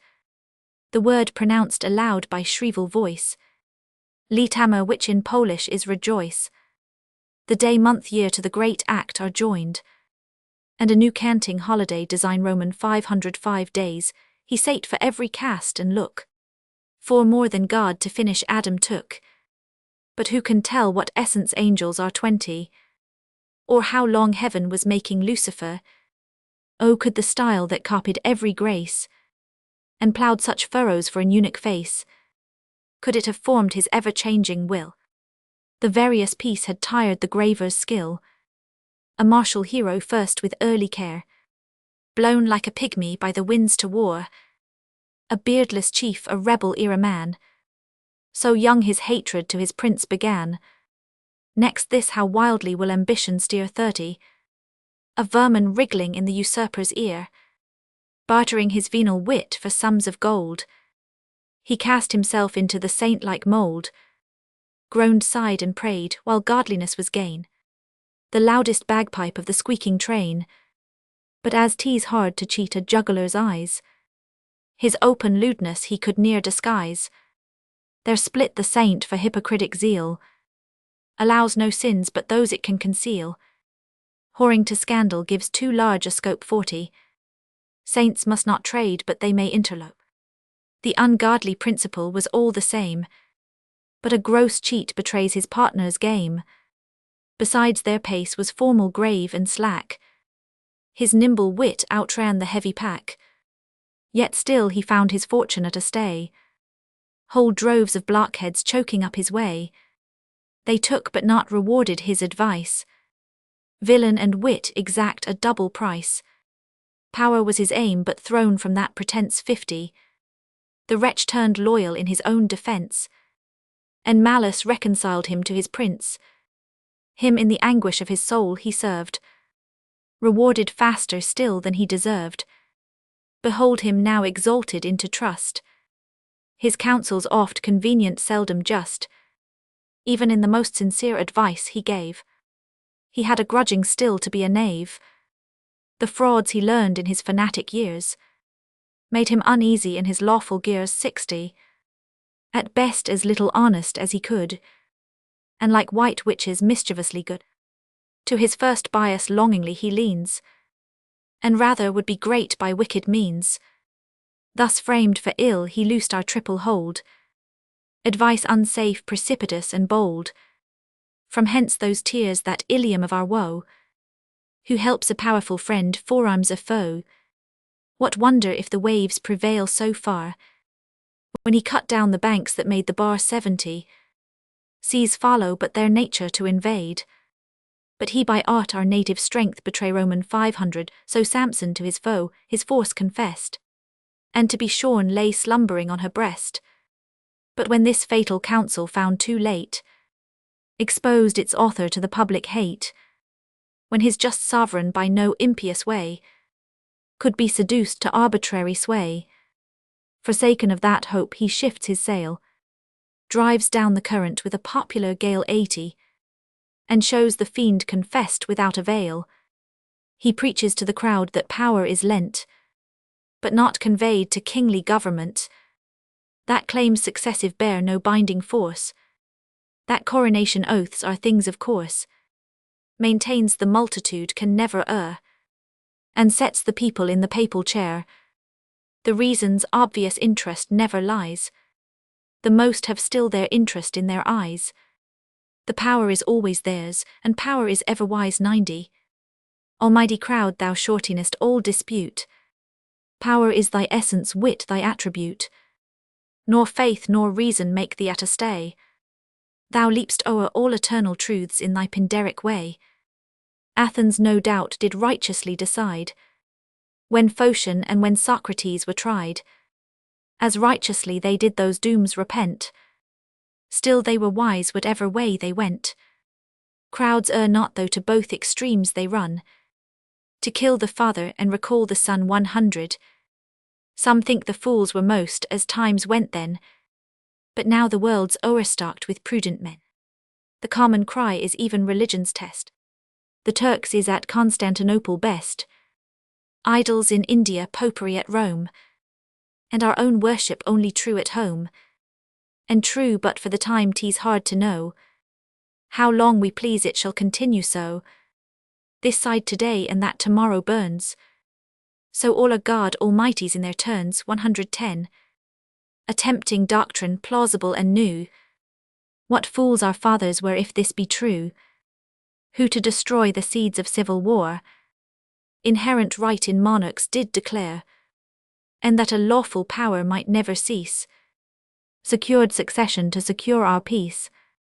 Thus property and sovereign sway at last in equal balances were justly cast. But this new Jehu spurs the hot-mouthed horse, instructs the beast to know his native force. 120. To take the bit between his teeth and fly to the next headlong steep of anarchy. Too happy England if our good we knew, would we possess the freedom we pursue. The lavish government can give no more, yet we repine and plenty makes us poor. God tried us once our rebel fathers fought, he glutted them with all the power they sought, till mastered by their own usurping brave, the freeborn subject sunk into a slave. 130. We loathe our manna and we long for quails. Ah, what is man when his own wish prevails? How rash, how swift to plunge himself in ill, proud of his power and boundless in his will. That kings can do no wrong we must believe, none can they do and must they all receive. Help heaven or sadly we shall see an hour, when neither wrong nor right are in their power. Already they have lost their best defence, the benefit of laws which they dispense. 140. No justice to their righteous cause allowed, but baffled by an arbitrary crowd, and medals graved their conquest to record, the stamp and coin of their adopted lord. The man who laughed but wants to see an ass, mumbling make the cross-grained thistles pass, might laugh again to see a jury chaw the prickles of unpalatable law. The witnesses that leech-like lived on blood, sucking for them was medicinally good. 150. But when they fastened on their festered sore, then justice and religion they forswore. Their maiden oaths debauched into a whore. Thus men are raised by factions and decried, and rogue and saint distinguished by their side. They rack even scripture to confess their cause, and plead a call to preach in spite of laws. But that's no news to the poor injured page. It has been used as ill in every age, and is constrained with patience all to take. 160. For what defence can Greek and Hebrew make? Happy who can this talking trumpet seize. They make it speak whatever sense they please. 'Twas framed at first our oracle to inquire, but since our sects in prophecy grow higher, the text inspires not them, but they the text inspire. London, thou great emporium of our O thou too bounteous, thou too fruitful Nile, how shall I praise or curse to thy desert, or separate thy sound from thy corrupted part? 170. I call thee Nile, the parallel will stand, thy tides of wealth o'erflow the fattened land, yet monsters from thy large increase we find, engendered on the slime thou leav'st behind. Sedition has not wholly seized on thee, thy nobler parts are from infection free. Of Israel's tribes thou hast a numerous band, but still the Canaanite is in the land. Thy military chiefs are brave and true, nor are thy disenchanted burghers few. 180. The head is loyal which thy heart commands, but what's a head with two such gouty hands? The wise and wealthy love the surest way, and are content to thrive and to obey. But wisdom is to sloth too great a slave. None are so busy as the fool and knave. Those let me curse, what vengeance will they earn, whose orders neither plague nor fire can purge, nor sharp experience can to duty bring, nor angry heaven, nor a forgiving king. 190. In gospel phrase their chapmen they betray. Their shops are dens, the buyer is their prey. The knack of trades is living on the spoil. They boast even when each other they beguile. Customs to steal is such a trivial thing, that tease their charter to defraud their king. All hands unite of every jarring sect. They cheat the country first and then infect. They for God's cause their monarchs dare dethrone, and they'll be sure to make his cause their own 200. Whether the plotting Jesuit laid the plan of murdering kings or the French Puritan, our sacrilegious sects their guides outgo, and kings and kingly power would murder too. What means their traitorous combination less? Too plain to evade, too shameful to confess. But treason is not owned when 'tis disgrayed. Successful crimes alone are justified. The men who know conspiracy would find, who doubts but had it taken they had joined 210. Joined in a mutual covenant of defence, at first without at last against their prince. If sovereign right by sovereign power they scan, the same bold maxim holds in God and man. God were not safe, his thunder could they shun. He should be forced to crown another son. Thus when the heir was from the vineyard thrown, the rich possession was the murderer's own. In vain to sophistry they have recourse. By proving there's no plot they prove 'tis worse. 220. Unmasked rebellion and audacious force, which though not actual yet all eyes may see, 'tis working in the immediate power to be. For from pretended grievances they rise, first to dislike and after to despise, then cyclope-like in human flesh to deal, chop up a minister at every meal, perhaps not wholly to melt down the king, but clip his regal rights within the ring, from thence to assume the power of peace and war. 230, and ease him by degrees of public care. Yet to consult his dignity and fame, he should have leave to exercise the name, and hold the cards while commons played the game. For what can power give more than food and drink? To live at ease and not be bound to think. These are the cooler methods of their crime, but their hot zealots think 'tis loss of time. On utmost bounds of loyalty they stand, and grin and whet like a Croatian band. 240, that waits impatient for the last command. Thus outlaws open villainy maintain. They steal not but in squadrons scour the plain, and if their power the passengers subdue, the most of right the wrong is in the few. Such impious axioms foolishly they show, for in some soils republics will not grow. Our temperate isle will no extreme sustain of popular sway or arbitrary reign, but slides between them both into the best. 250, secure in freedom in a monarch blessed, and though the climate vexed with various winds, works through our yielding bodies on our minds, the wholesome tempest purges what it breeds, to recommend the calmness that succeeds. But thou the pander of the people's hearts, O crooked soul and serpentine in arts, whose blandishments a loyal land have whored, and broke the bonds she plighted to her lord, what curses on thy blasted name will fall. 260, which age to age their legacy shall call, for all must curse the woes that must descend on all.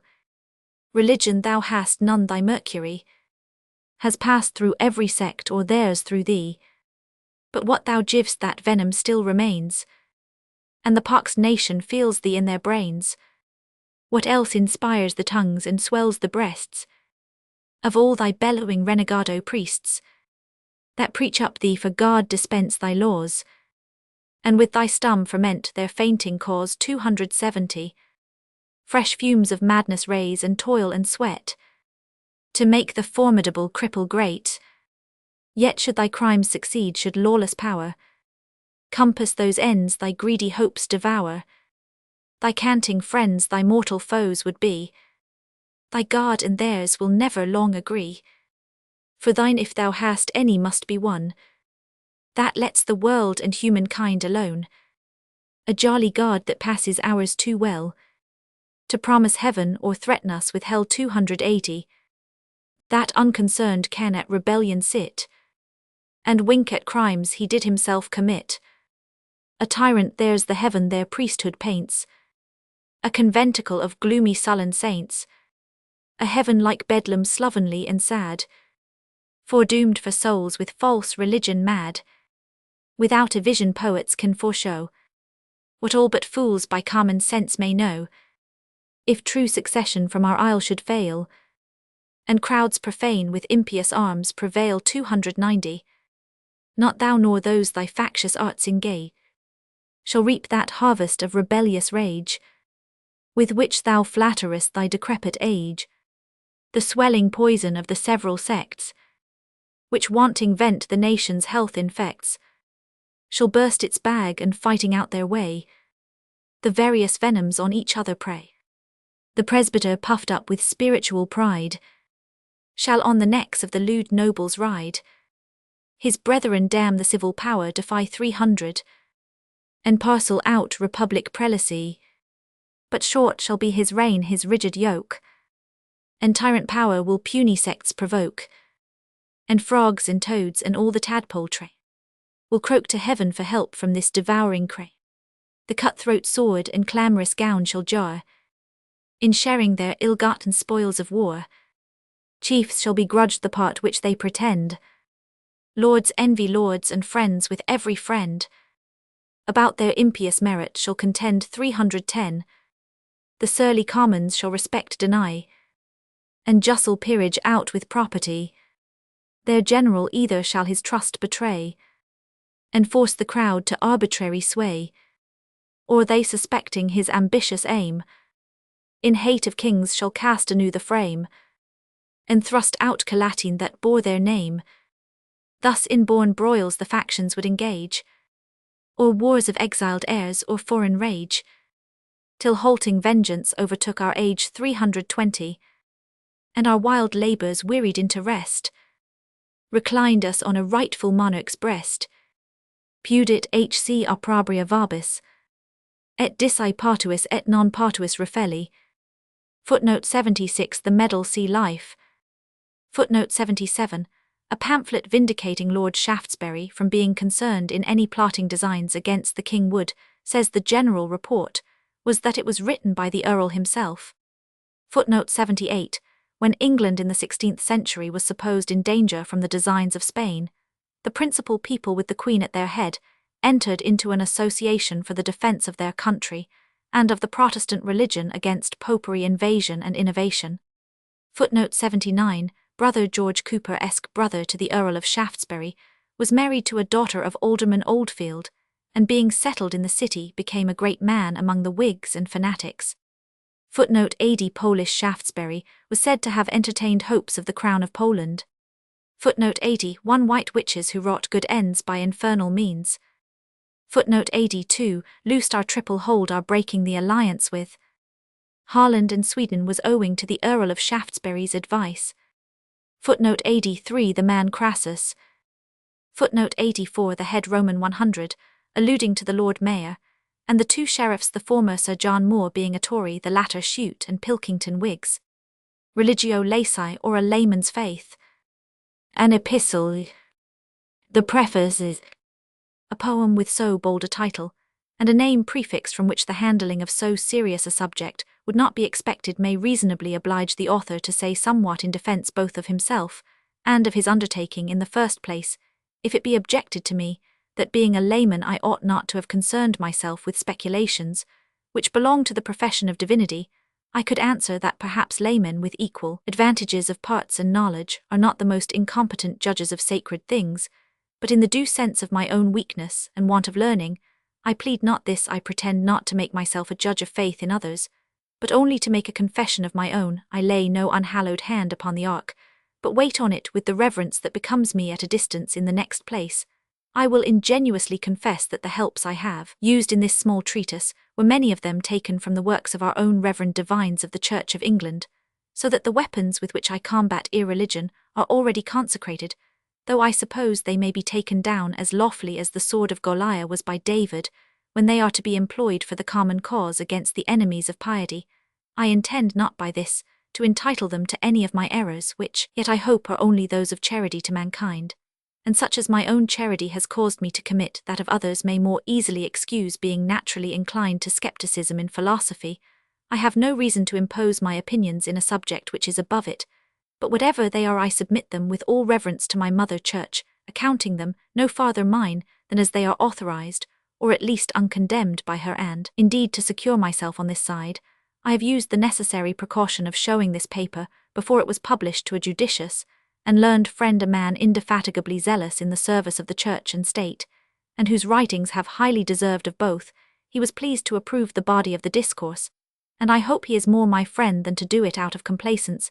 It is true he had too good a taste to, like it all, and amongst some other faults recommended to my second view, what I have written perhaps too boldly on St. Athanasius, which he advised me wholly to omit. I am sensible enough that I had done more prudently to have followed his opinion, but then I could not have satisfied myself that I had done honestly not to have written what was my own. It has always been my thought that heathens who never did nor without miracle could hear of the name of Christ were yet in a possibility of salvation.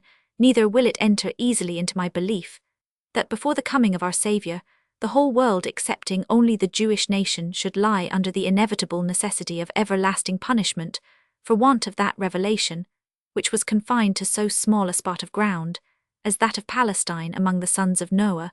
We read of one only who was accursed, and, if a blessing in the ripeness of time was reserved for Japhet, of whose progeny we are, it seems unaccountable to me why so many generations of the same offspring as preceded our Saviour in the flesh should be all involved in one common condemnation, and yet that their posterity should be entitled to the hopes of salvation, as if a bill of exclusion had passed only on the fathers, which debarred not the sons from their succession, or that so many ages had been delivered over to hell, and so many reserved for heaven, and that the devil had the first choice and God the next. Truly, I am apt to think that the revealed religion which was taught by Noah to all his sons might continue for some ages in the whole posterity, that afterwards it was included wholly in the family of Shem is manifest.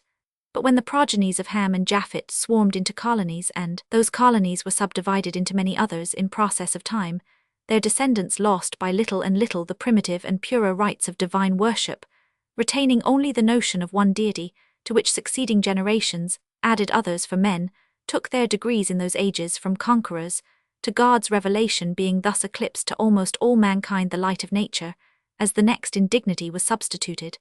And that is it which St. Paul concludes to be the rule of the heathens, and by which they are hereafter to be judged. If my supposition be true, then the consequence which I have assumed in my poem may be also true, namely, that deism, or the principles of natural worship, are only the faint remnants or dying flames of revealed religion in the posterity of Noah, and that our modern philosophers, nay, and some of our philosophizing divineshave, too much exalted the faculties of our souls when they have maintained that by their force mankind has been able to find out that there is one supreme agent or intellectual being which we call God, that praise and prayer are his due worship, and the rest of those deducements which I am confident are the remote effects of revelation and unattainable by our discourse, I mean as simply considered, and without the benefit of divine illumination, so that we have not lifted up ourselves to God by the weak pinions of our reason, but he has been pleased to descend to us, and what Socrates said of him, what Plato writ, and the rest of the heathen philosophers of several nations, is all no more than the twilight of revelation, after the sun of it was set in the race of Noah, that there is something above us, some principle of motion our reason can apprehend, though it cannot discover what it is by its own virtue. And indeed it is very improbable that we who by the strength of our faculties cannot enter into the knowledge of any being not so much as of our own, should be able to find out by them that supreme nature which we cannot otherwise define than by saying it is infinite, as if infinite were definable, or infinity a subject for our narrow understanding. They who would prove religion by reason do but weaken the cause which they endeavour to support it, is to take away the pillars from our faith, and to prop it only with a twig. It is to design a tower like that of Babel, which, if it were possible, as it is not to reach heaven, would come to nothing by the confusion of the workmen, for every man is building a several way, impotently conceited of his own model, and his own materials. Reason is always striving and always at a loss, and of necessity it must so come to pass while it is exercised about that which is not its own proper object. Let us be content at last to know God, by his own methods, at least so much of him as he is pleased to reveal to us in the sacred scriptures, to apprehend them to be the word of God, is all our reason has to do, for all beyond it is the work of faith, which is the seal of heaven impressed upon our human understanding. And now for what concerns the holy Bishop Athanasius, the preface of whose creed seems inconsistent with my opinion, which is that heathens may possibly be saved. In the first place, I desire, it may be considered, that it is the preface only, not the creed itself, which till I am better informed is of too hard a digestion for my charity. It is not that I am ignorant how many several texts of Scripture seemingly support that cause, but neither am I ignorant how all those texts may receive a kinder and more mollified interpretation. Every man who is read in church history knows that belief was drawn up after a long contestation with Arius concerning the divinity of our blessed Saviour, and his being one substance with the Father, and that thus compiled it was sent abroad among the Christian churches, as a kind of test which whosoever took was looked upon as an orthodox believer. It is manifest from hence that the heathen part of the empire was not concerned in it, for its business was not to distinguish betwixt pagans and Christians, but betwixt heretics and true believers. This well considered takes off the heavy weight of censure, which I would willingly avoid from so venerable a man, for if this proportion, whosoever will be saved, be restrained only to those to whom it was intended, and for whom it was composed, I mean the Christians, then the anathema reaches not the heathens who had never heard of Christ, and were nothing interested in that dispute. After all, I am far from blaming even that prefatory addition to the creed, and as far from cavilling at the continuation of it in the liturgy of the Church, where on the days appointed it is publicly read, for I suppose there is the same reason for it now in opposition to the Socinians, as there was then against the Arians, the one being a heresy which seems to have been refined out of the other, and with how much more plausibility of reason it combats our religion with so much more caution. It ought to be avoided. Therefore the prudence of our Church is to be commended, which has interposed her authority for the recommendation of this creed. Yet to such as are grounded in the true belief, those explanatory creeds, the Nicene and this of Athanasius, might perhaps be spared, for what is supernatural will always be a mystery in spite of exposition. And for my own part, the plain Apostles' Creed is most suitable to my weak understanding, as the simplest diet is the most easy of digestion. I have dwelt longer on this subject than I intended, and longer than perhaps I ought, for having laid down as my foundation that the Scripture is a rule, that in all things needful to salvation it is clear, sufficient, and ordained by God Almighty for that purpose. I have left myself no right to interpret obscure places, such as concern the possibility of eternal happiness to heathens, because whatsoever is obscure is concluded not necessary to be known. But by asserting the Scripture to be the canon of all faith, I have unavoidably created to myself two sorts of enemies: the Papists indeed more directly, because they have kept the Scriptures from us what they could, and have reserved to themselves a right of interpreting what they have delivered under the pretence of infallibility, and the fanatics more collaterally, because they have assumed what amounts to an infallibility in the private spirit, and have distorted those texts of Scripture which are not necessary to salvation to the damnable uses of sedition, disturbance, and destruction of the civil government. To begin with the Papists, and to speak freely, I think them the less dangerous, at least in appearance, to our present state, for not only the penal laws are in force against them, and their number is contemptible, but also their peers and commons are excluded from Parliament, and consequently those laws in no probability of being repealed. A general and uninterrupted plot of their clergy, ever since the Reformation, I suppose all Protestants believe, for it is not reasonable to think but that so many of their orders as were outed from their fat possessions would endeavour a re-entrance against those whom they account heretics, as, for the late design, Mr. Coleman's letters, for aught I know, are the best evidence, and what they discover without wire drawing their sense or malicious glosses, all men of reason conclude credible. If there be anything more than this required of me, I must believe it as well as I am able in spite of the witnesses, and out of a decent conformity to the votes of Parliament, for I suppose the fanatics will not allow the private spirit in this case. Here the infallibility is at least in one part of the government, and our understandings as well as our wills are represented. But to return to the Roman Catholics, how can we be secure from the practice of Jesuited Papists in that religion? For not 2 or 3 of that order, as some of them would impose upon us, but almost the whole body of them are of opinion that their infallible master has a right over kings, not only in spirituals, but temporals, not to name Mariana Bellarmine, Emmanuel, Samalina, Santer, Simantia, and at least 20 others of foreign countries. We can produce of our own nation Campion and Dolman or Parsons, besides many are named whom I have not read, who all of them attest this doctrine, that the Pope can depose and give away the right of any sovereign prince, si vel polum deflexerit, if he shall never so little warp.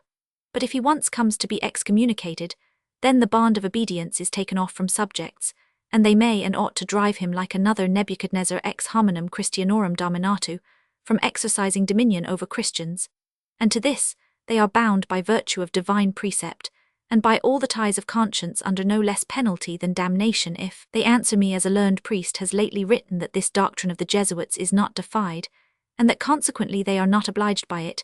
They must pardon me if I think they have said nothing to the purpose, for it is a maxim in their church where points of faith are not decided, and that doctors are of contrary opinions, they may follow which part they please, but more safely, the most received and most authorized, and their champion Bellarmine has told the world his apology that the King of England is a vassal to the Pope Ration Directi Domini, and that he holds in villanage of his Roman landlord, which is no new claim put in for England.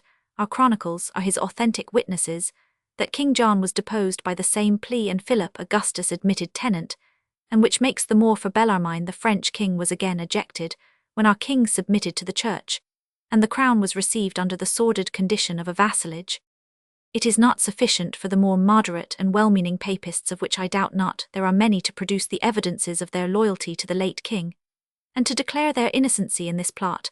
I will grant their behaviour in the first to have been as loyal and as brave as they desire, and will be willing to hold them excused as to the second I mean, when it comes to my turn, and after my betters, for it is a madness to be sober alone, while the nation continues drank.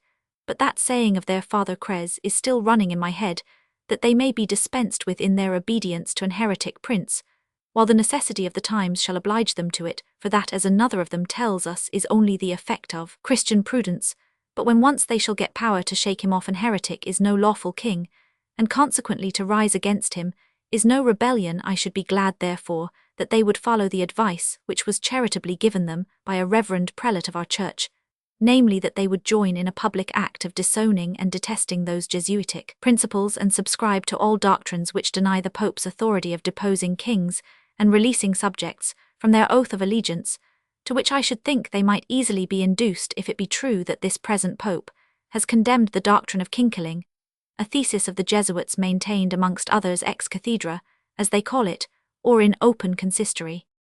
Leaving them therefore in so fair a way if they please themselves of satisfying all reasonable men of their sincerity and good meaning to the government, I shall make bold to consider that other extreme of our religion. I mean the fanatics or schismatics of the English Church. Since the Bible has been translated into our tongue, they have used it so as if their business was not to be saved, but to be damned by its contents.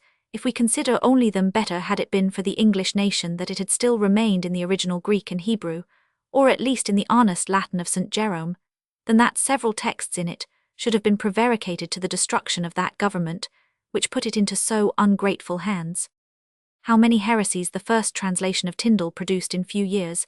Let my Lord Herbert's History of Henry Roman VIII inform you, insomuch that for the gross errors in it, and the great mischiefs it occasioned, a sentence passed on the first edition of the Bible too shameful, almost to be repeated, after the short reign of Edward Roman VI, who had continued to carry on the Reformation on other principles than it was begun. Every one knows that not only the chief promoters of that work, but many others whose consciences would not dispense with popery, were forced for fear of persecution to change climates from whence returning at the beginning of Queen Elizabeth's reign. Many of them who had been in France and at Geneva brought back the rigid opinions and imperious discipline of Calvin to graft upon our Reformation, which though they cunningly concealed at first, as well knowing how nauseously that drug would go down in a lawful monarchy, which was prescribed for a rebellious commonwealth, yet they always kept it in reserve, and were never wanting to themselves either in court or parliament, when either they had any prospect of a numerous party of fanatic members of the one, or the encouragement of any favourite in the other, whose covetousness was gaping at the patrimony of the church. They who will consult the works of our venerable Hooker, or the account of his life, or more particularly, the letter written to him on this subject by George Cranmer, may see by what gradations they proceeded from the dislike of cap and surplice. The very next step was admonitions to the Parliament against the whole government ecclesiastical. Then came out volumes in English and Latin in defence of their tenets, and immediately practices were set on foot to erect their discipline without authority. Those not succeeding satire and railing was the next, and Martin Marprelate, the marvel of those times, was the first Presbyterian scribbler who sanctified libels and scurrility to the use of the good old cause, which was done, says my author, upon this account, that their serious treatises having been fully answered and refuted, they might compass by railing what they had lost by reasoning, And when their cause was sunk in court and parliament, they might at least hedge in a stake amongst the rabble, for to their ignorance all things are wit which are abusive. But if church and state were made the theme, then the doctoral degree of wit was to be taken at Billingsgate. Even the most saint-like of the party, though they durst not excuse this contempt and vilifying of the government, yet were pleased and grinned at it with a pious smile, and called it a judgment of God against the hierarchy. Thus sectaries, we may see, were born with teeth foul-mouthed and scurrilous from their infancy. And if spiritual pride, venom, violence, contempt of superiors, and slander had been the marks of orthodox belief, the presbytery and the rest of our schismatics, which are their spawn, were always the most visible church in the Christian world.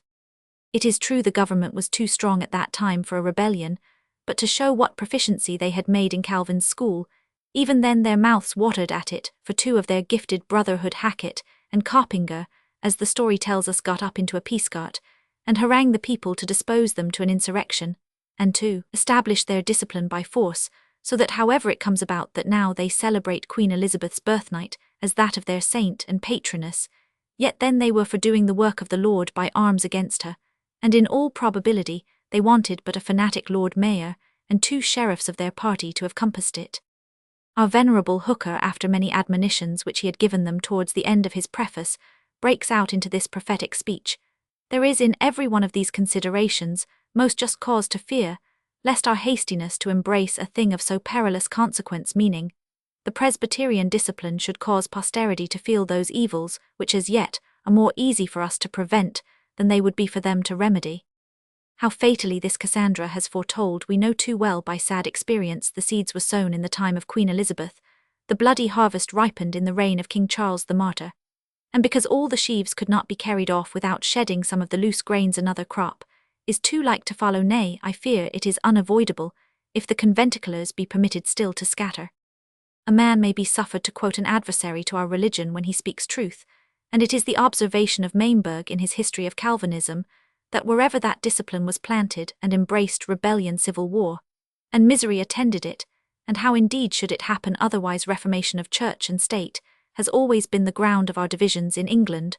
While we were papists, our Holy Father rid us by pretending authority out of the Scriptures to depose princes. When we shook off his authority, the sectaries furnished themselves with the same weapons, and out of the same magazine, the Bible, so that the Scriptures, which are in themselves the greatest security of governors, as commanding express obedience to them, are now turned to their destruction, and never since the Reformation has there wanted a text of their interpreting to authorize a rebel. And it is to be noted by the way that the doctrines of kinkilling and deposing, which have been taken up only by the worst party of the papists, the most frontless flatterers of the Pope's authority, have been espoused, defended, and are still maintained by the whole body of nonconformists and republicans. It is but dubbing themselves the people of God, which it is the interest of their preachers to tell them they are, and their own interest to believe, and after that they cannot dip into the Bible, but one text or another will turn up for their purpose. If they are under persecution, as they call it, then that is a mark of their election. If they flourish, then God works miracles for their deliverance, and the saints are to possess the earth. They may think themselves to be too roughly handled in this paper, but I, who know best how far I could have gone on this subject, must be bold to tell them they are spared, though at the same time I am not ignorant that they interpret the mildness of a writer to them as they do the mercy of the government. In the one, they think it fear and conclude it weakness; in the other, the best way for them to confute me is, as I before advised the papists, to disclaim their principles and renounce their practices. We shall all be glad to think them true Englishmen when they obey the king, and true Protestants when they conform to the church discipline. It remains that I acquaint the reader that these verses were written for an ingenious young gentleman, my friend, upon his translation of the critical history of the Old Testament, composed by the learned Father Simon. The verses, therefore, are addressed to the translator of that work, and the style of them is what it ought to be, epistolary. If anyone be so lamentable a critic as to require the smoothness, the numbers, and the turn of heroic poetry in this poem, I must tell him that if he has not read Horace, I have studied him, and hope the style of his epistles is not ill imitated here. The expressions of a poem designed purely for instruction ought to be plain and natural, and yet majestic, for here the poet is presumed to be a kind of lawgiver, and those 3 qualities which I have named are proper to the legislative style. The florid, elevated, and figurative way is for the passions, for love and hatred, fear and anger, are begotten in the soul by showing their objects out of their true proportion, either greater than the life or less. But instruction is to be given by showing them what they naturally are. A man is to be cheated into passion, but to be reasoned into truth. Dim as the borrowed beams of moon and stars, to lonely weary wandering travellers, is reason to the soul, and as on high, those rolling fires discover but the sky. Not light us here, so reason's glimmering ray was lent not to assure our doubtful way, but guide us upward to a better day.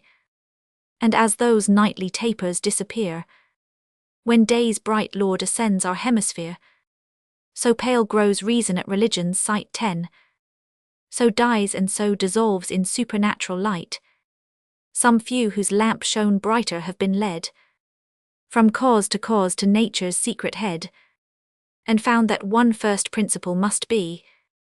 But what or who that universal he? Whether some soul encompassing this ball, unmade, unmoved, yet making moving all, or various atoms interfering dance, leaped into form the noble work of chance, or this great all was from eternity 20, not even the Stagirite himself could see, and Epicurus guessed as well as he. As blindly groped they for a future state, as rashly judged of providence and fate, but least of all could their endeavours find what most concerned the good of humankind. For happiness was never to be found, but vanished from them like enchanted ground. One thought content the good to be enjoyed, this every little accident destroyed. 30. The wiser madmen did for virtue toil, a thorny or at best a barren soil. In pleasure some their glutton souls would steep, but found their line too short, the well too deep, and leaky vessels which no bliss could keep. Thus anxious thoughts in endless circles roar, without a centre where to fix the soul. In this wild maze their vain endeavours end. How can the less the greater comprehend, or finite reason reach infinity? 40. For what could fathom God were more than he? The deist thinks he stands on firmer ground, cries Greek Eureka, the mighty secrets found. God is that spring of good supreme and best, we made to serve and in that service blessed. If so, some rules of worship must be given, distributed alike to all by heaven. Else God were partial and to some denied the means his justice should for all provide. This general worship is to praise and pray. 50. One part to borrow blessings, one to pay, and when frail nature slides into offence, the sacrifice for crimes is penitence. Yet since the effects of providence we find are variously dispensed to humankind, that vice triumphs and virtue suffers, a brand that sovereign justice cannot bear, our reason prompts us to a future state, the last appeal from fortune and from fate, where God's all-righteous ways will be declared. 60. The bad meet punishment, the good reward. Thus man by his own strength to heaven would soar, and would not be obliged to God for more. Vain wretched creature, how art thou misled, to think thy wit these godlike notions bred? These truths are not the product of thy mind, but dropped from heaven and of a nobler kind. Revealed religion first informed thy sight, and reason saw not till faith sprung the light.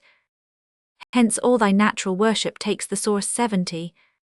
'Tis revelation what thou think'st discourse, else how comest thou to see these truths so clear, which so obscure to heathens did appear? Not Plato these nor Aristotle found, nor he whose wisdom oracles renown. Roman 500. Hast thou a wit so deep or so sublime? Or canst thou lower dive or higher climb? Canst thou by reason more of Godhead know than Plutarch, Seneca, or Cicero? Those giant wits in happier ages born. 80. When arms and arts did Greece and Rome adorn, knew no such system, no such piles could raise, of natural worship built on prayer and praise, to one sole God, nor did remorse to expiate sin prescribe, but slew their fellow creatures for a bribe. The guiltless victim groaned for their offence, and cruelty and blood was penitence. If sheep and oxen could atone for men, at how cheap a rate the rich might sin 90, and great oppressors might heaven's wrath beguile, by offering his own creatures for a spoil. Darest thou, poor worm, offend infinity? And must the terms of peace be given by thee? Then thou art justice in the last appeal. Thy easy God instructs thee to rebel, and like a king remote and weak must take what satisfaction thou art pleased to make. But if there be a power too just and strong to wink at crimes and bear unpunished wrong 100, look humbly upward, see his will disclose, the forfeit first and then the fine impose. A mulct thy poverty could never pay, had not eternal wisdom found the way, and with celestial wealth supplied thy store. His justice makes the fine, his mercy quits the score. See God descending in thy human frame, the offended suffering in the offender's name, all thy misdeeds to him imputed see, and all his righteousness devolved on thee 110, for granting we have sinned, and that the offence of man is made against omnipotence, some price that bears proportion must be paid, and infinite with infinite be weigh Roman 500 c, then the deist lost remorse for vice, not paid or paid inadequate in price. What further means can reason now direct, or what relief from human wit expect? That shows us sick, and sadly are we sure, still to be sick till heaven reveal the cure 120. If then heaven's will must needs be understood, which must if we want cure and heaven be good, let all records of will revealed be shown, with scripture all in equal balance thrown, and our one sacred book will be that one. Proof needs not here, for whether we compare that impious idol superstitious where of rites lustrations offerings which before in various ages various countries bore, with Christian faith and virtues we shall find 130, none answering the great ends of humankind, but this one rule of life that shows us best how God may be appeased and mortals blessed, whether from length of time its worth we draw. The word is scarce more ancient than the law, heaven's early care prescribed for every age, first in the soul and after in the page, or whether more abstractedly we look, or on the writers or the written book, whence but from heaven could men unskilled in arts 140, in several ages born in several parts, weave such agreeing truths, or how or why should all conspire to cheat us with a lie, unask their pains, ungrateful their advice, starving their gain and martyrdom their price?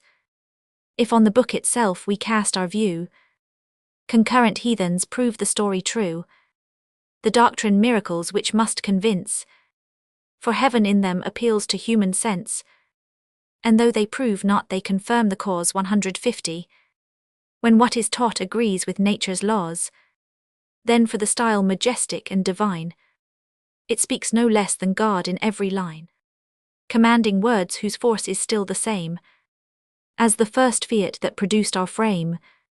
All faiths beside or did by arms ascend, or sense indulged has made mankind their friend. This only doctrine does our lusts oppose, unfed by nature's soil in which it grows, cross to our interests curbing sense and sin 160, oppressed without and undermined within. It thrives through pain its own tormentors tires, and with a stubborn patience still aspires to what can reason such effects assign, transcending nature but to laws divine, which in that sacred volume are contained, sufficient clear, and for that use ordain Roman 500, but stay the deist here will urge anew.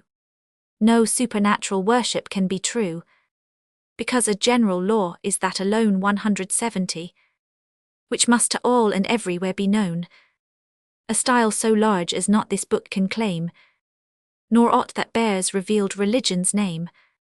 'Tis said the sound of a Messiah's birth is gone through all the habitable earth, but still that text must be confined alone to what was then inhabited and known, and what provision could from thence accrue to Indian souls and worlds discovered new. In other parts it helps that ages past 180. The scriptures there were known and were embraced, till sin spread once again the shades of night. What's that to these who never saw the light? Of all objections this indeed is chief, to startle reason stagger frail belief. We grant 'tis true that heaven from human sense has hid the secret paths of providence, but boundless wisdom, boundless mercy may find even for those bewildered souls a way. If from his nature foes may pity claim, 190. Much more may strangers who near heard his name, and though no name be for salvation known, but that of his eternal Son alone, who knows how far transcending goodness can extend the merits of that Son to man, who knows what reasons may his mercy lead, or ignorance invincible may plead. Not only charity bids hope the best, but more the great apostle has expressed, that if the Gentiles whom no law inspired 200, by nature did what was by law required, they who the written rule had never known, were to themselves both rule and law alone. To nature's plain indictment they shall plead, and by their conscience be condemned or freed. Most righteous doom, because a rule revealed is none to those from whom it was concealed. Roman 500. Then those who followed reason's dictates right lived up and lifted high their natural light, with Socrates may see their Maker's face. 210. While thousand rubric martyrs want a place, nor does it balk my charity to find the Egyptian bishop of another mind. For though his creed eternal truth contains, 'tis hard for man to doom to endless pains all who believed not all his zeal required, unless he first could prove he was inspired.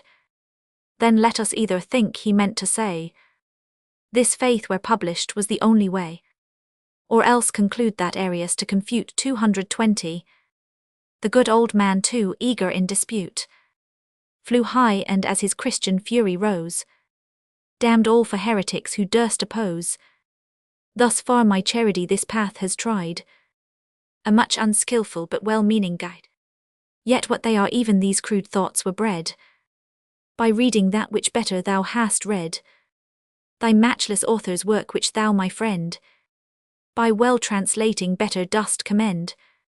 Those youthful hours which of thy equals most 230 in toys have squandered or in vice have lost, those hours hast thou to nobler use employed, and the severe delights of truth enjoy. Roman 500. Witness this weighty book in which appears the crabbed toil of many thoughtful years, spent by thy author in the sifting care of rabbins' old sophisticated ware, from gold divine which he who well can sort may afterwards make algebra a sport, a treasure which if country curates by 240 they Junius and Tremellius may defy, save pains in various readings and translations, and without Hebrew make most learned quotations, a work so full with various learning fraught, so nicely pondered yet so strongly wrought, as nature's height and art's last hand required, as much as man could compass uninspired, where we may see what errors have been made, both in the copier's and translator's trade, how Jewish popish interests have prevailed. 250, and where infallibility has failed. Roman 500, for some who have his secret meaning guessed, have found our author not too much a priest. For fashion's sake he seems to have recourse to pope and councils and tradition's force, but he that old traditions could subdue could not but find the weakness of the new.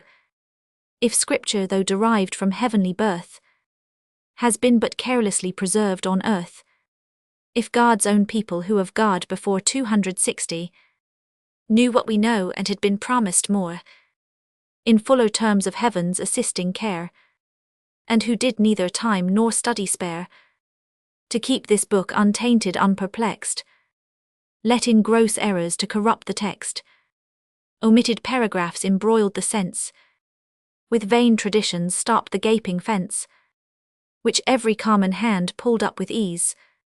What safety from such brushwood helps as these? If written words from time are not secured 270, how can we think have oral sounds endured, which thus transmitted if one mouth has failed, immortal lies on ages are entailed, and that some such have been is proved too plain, if we consider interest church and gain. Oh, but says one tradition set aside, where can we hope for an unerring guide? For since the original scripture has been lost, all copies disagreeing maimed the most, or Christian faith can have no certain ground 280, or truth in church tradition must be found. Such an omniscient church we wish indeed, 'twere worth both testaments cast in the creed.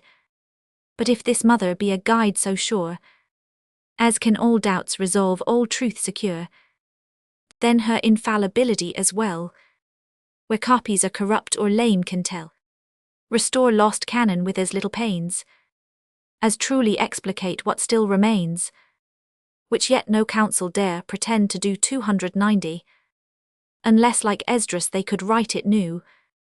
Strange confidence still to interpret true, yet not be sure that all they have explained is in the blessed original contained.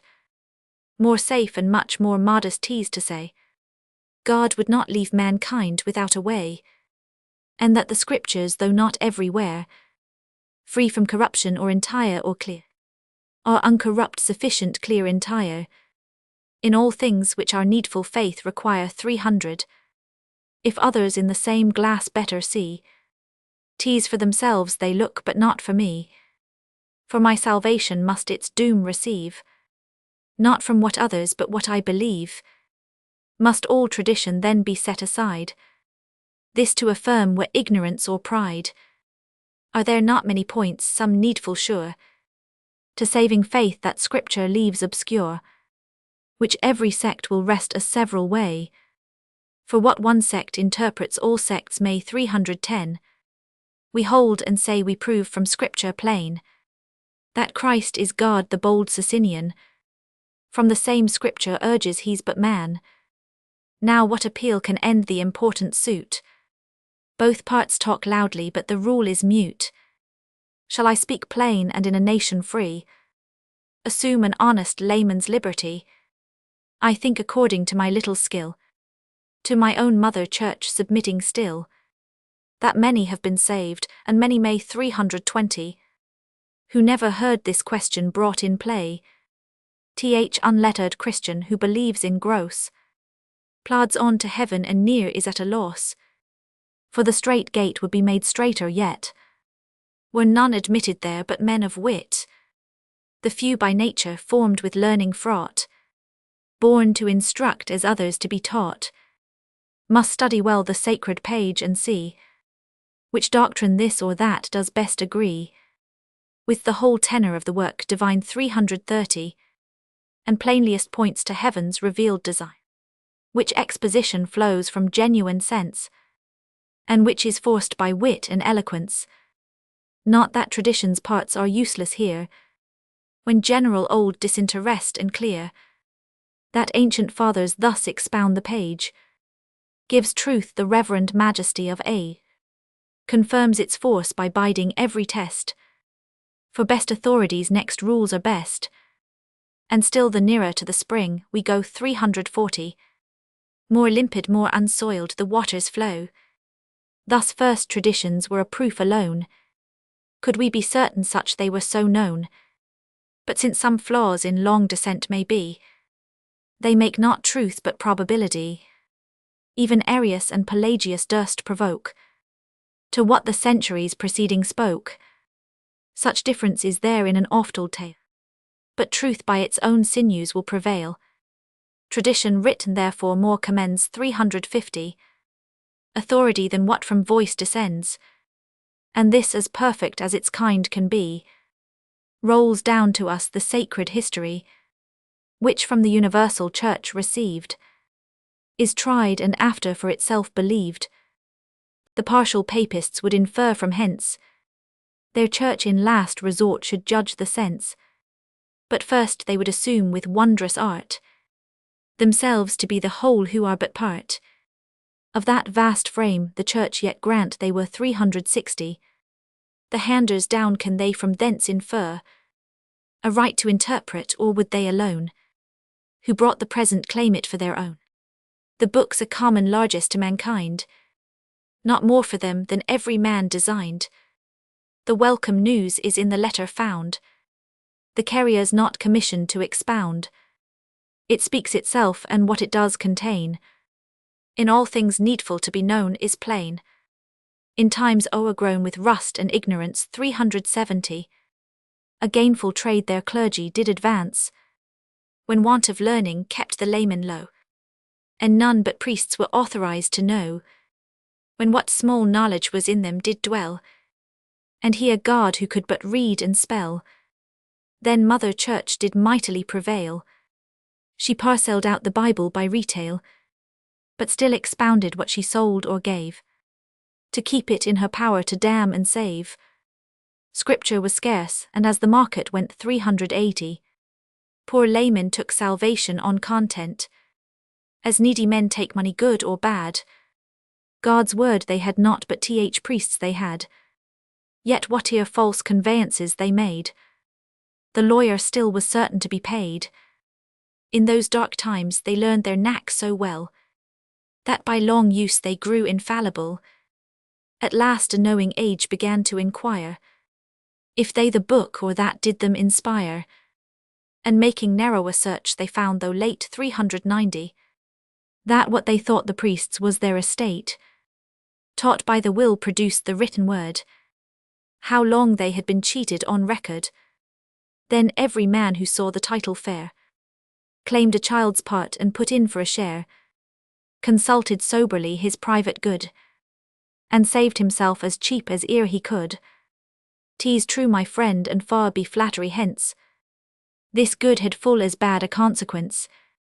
The book thus put in every vulgar hand 400, which each presumed he best could understand. The common rule was made the common prey, and at the mercy of the rabble lay. The tender page with horny fists was galled, and he was gifted most that loudest bowl. Roman 500, the spirit gave the doctoral degree, and every member of a company was of his trade and of the Bible free. Plain truths enough for needful use they found, but men would still be itching to expound 410. Each was ambitious of the obscurest place, no measure teen from knowledge, all from grace.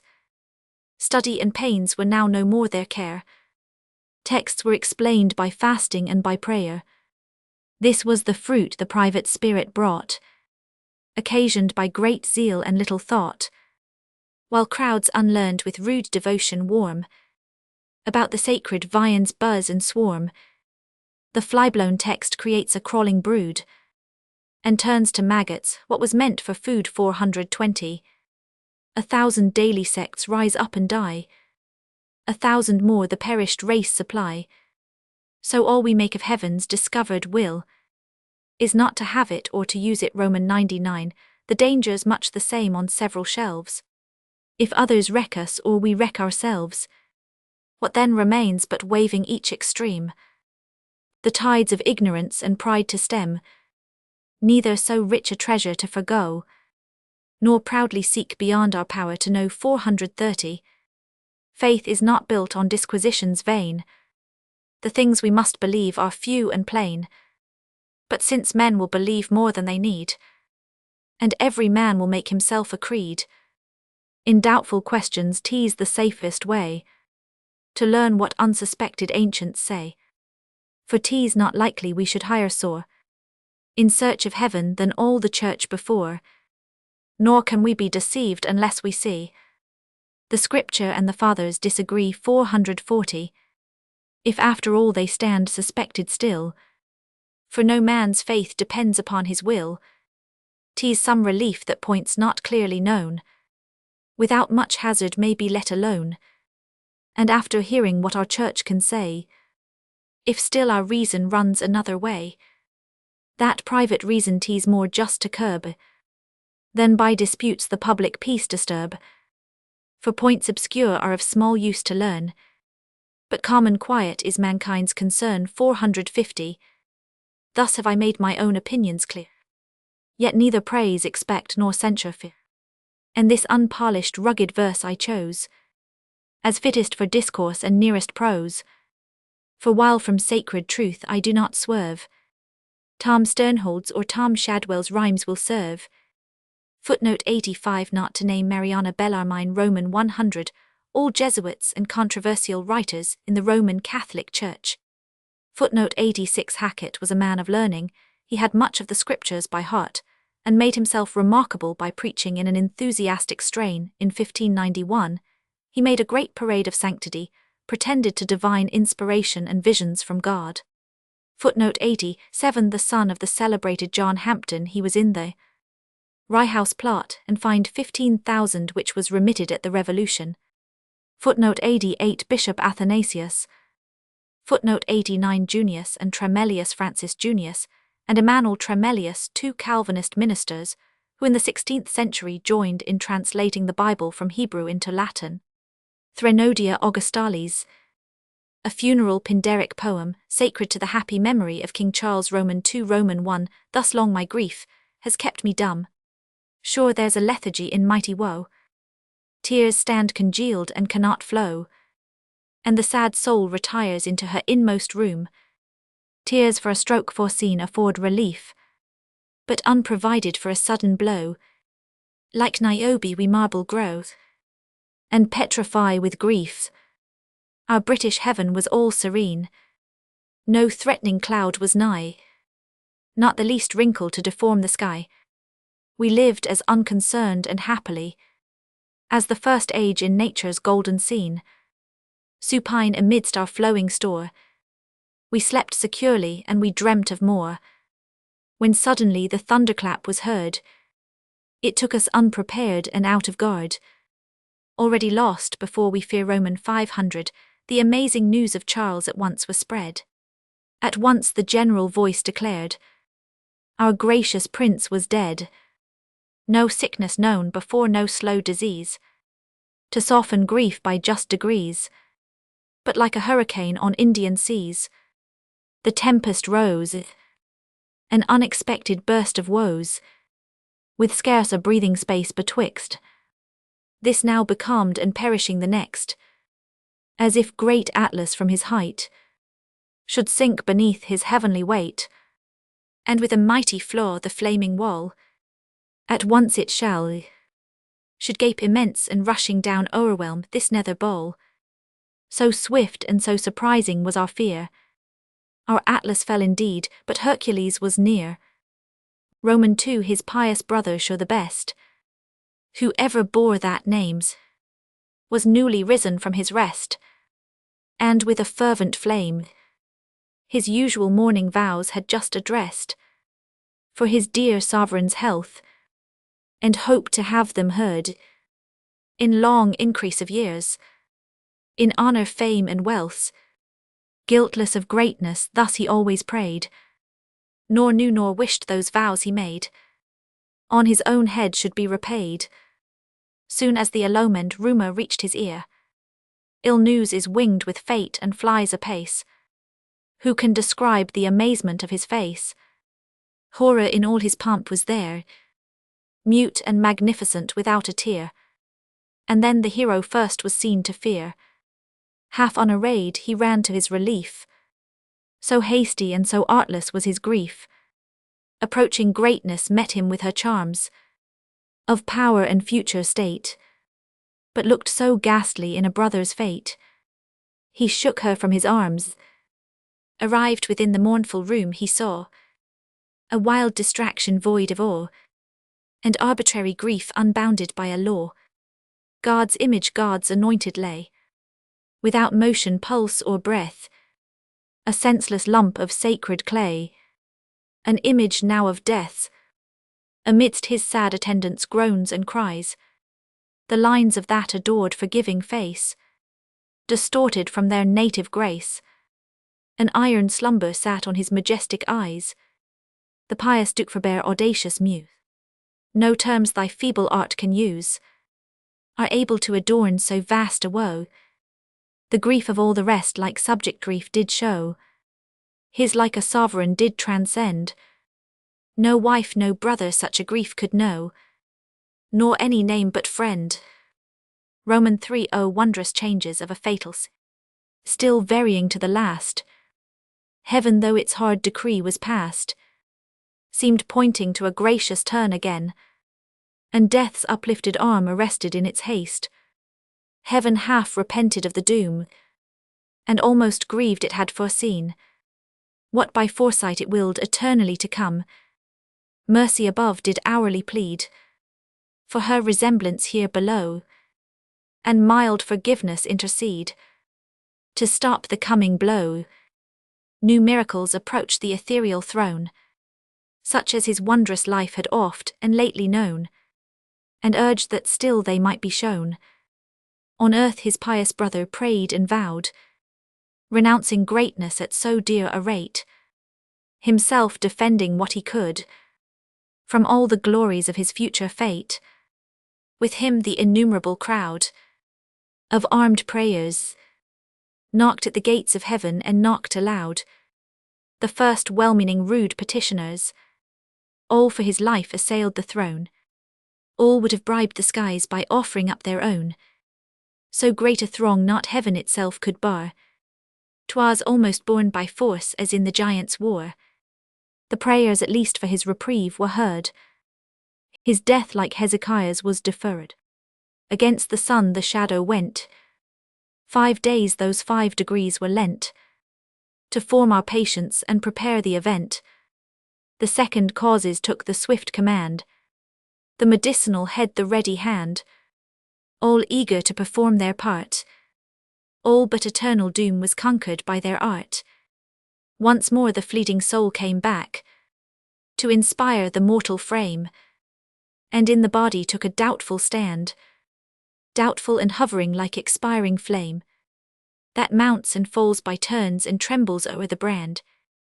Roman 4. The joyful short-lived news soon spread around, took the same train, the same impetuous bound. The drooping town in smiles again was dressed, gladness in every face expressed. Their eyes before their tongues confess. Roman 500 men met each other with erected look. The steps were higher that they took. Friends to congratulate their friends made haste, and long inveterate foes saluted as they passed. Above the rest heroic James appeared, exalted more because he more had feared. His manly heart whose noble pride was still above dissembled hate or varnished love. Its more than common transport could not hide, but like an eager rode in triumph o'er the tide. Thus in alternate course, the tyrant passions, hope and fear, did in extremes appear, and flashed upon the soul with equal force. Thus at half ebb a rolling sea returns and winds upon the shore. The watery herd, affrighted at the roar, rest on their fins a while and stay, then backward take their wandering way. The prophet wonders more than they at prodigies but rarely seen before, and cries a king must fall or kingdoms change their sway. Such were our countertides at land, and so, presaging of the fatal blow, in their prodigious ebb and flow, the royal soul that like the labouring moon, by charms of art was hurried down, forced with regret to leave her native sphere, came but a while on liking here, soon weary of the painful strife, and made but faint essays of life. An evening light soon shut in night, a strong distemper and a weak relief, short intervals of joy and long returns of grief. Roman 5. The sons of art all medicines tried, and every noble remedy applied. With emulation each essayed his utmost skill, nay more they prayed. Never was losing game with better conduct play. Roman 500 Death never won a stake with greater toil, nor e'er was fate so near a foil, but like a fortress on a rock, the impregnable disease their vain attempts did mock. They mined it near, they battered from afar, with all the cannon of the medicinal war. No gentle means could be essayed. 'Twas beyond parley when the siege was laid. the extremest ways they first ordain, prescribing such intolerable pain as none but Caesar could sustain. Undaunted Caesar underwent the malice of their art nor bent beneath whate'er their pious rigour could invent. In 5 such days he suffered more than any suffered in his reign before, more infinitely more than he against the worst of rebels could decree. A traitor or twice pardoned enemy, now art was tried without success.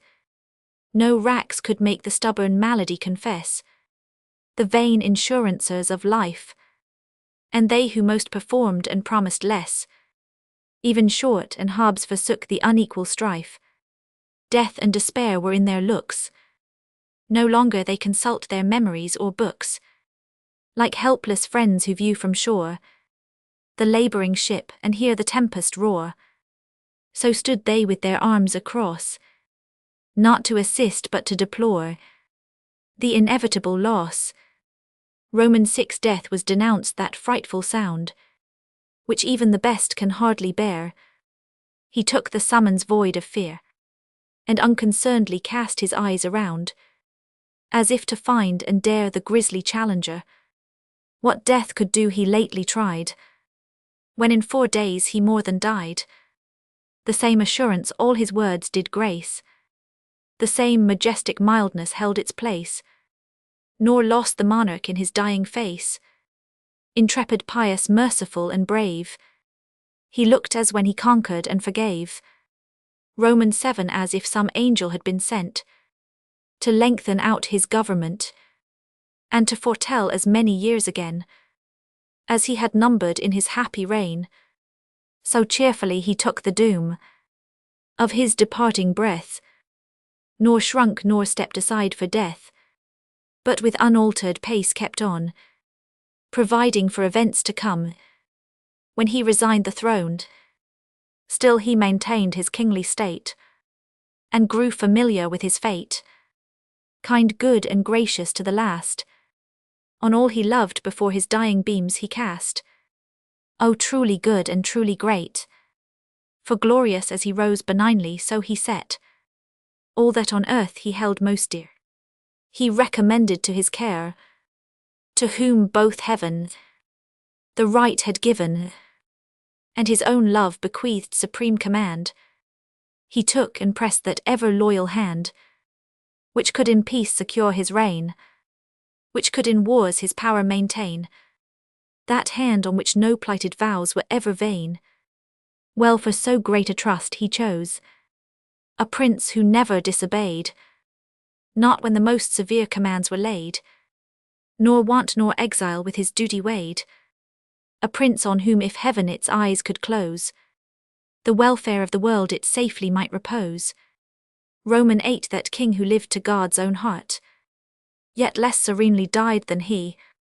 Charles left behind no harsh decree for schoolmen with laborious art to salve from cruelty those for whom love could no excuses frame.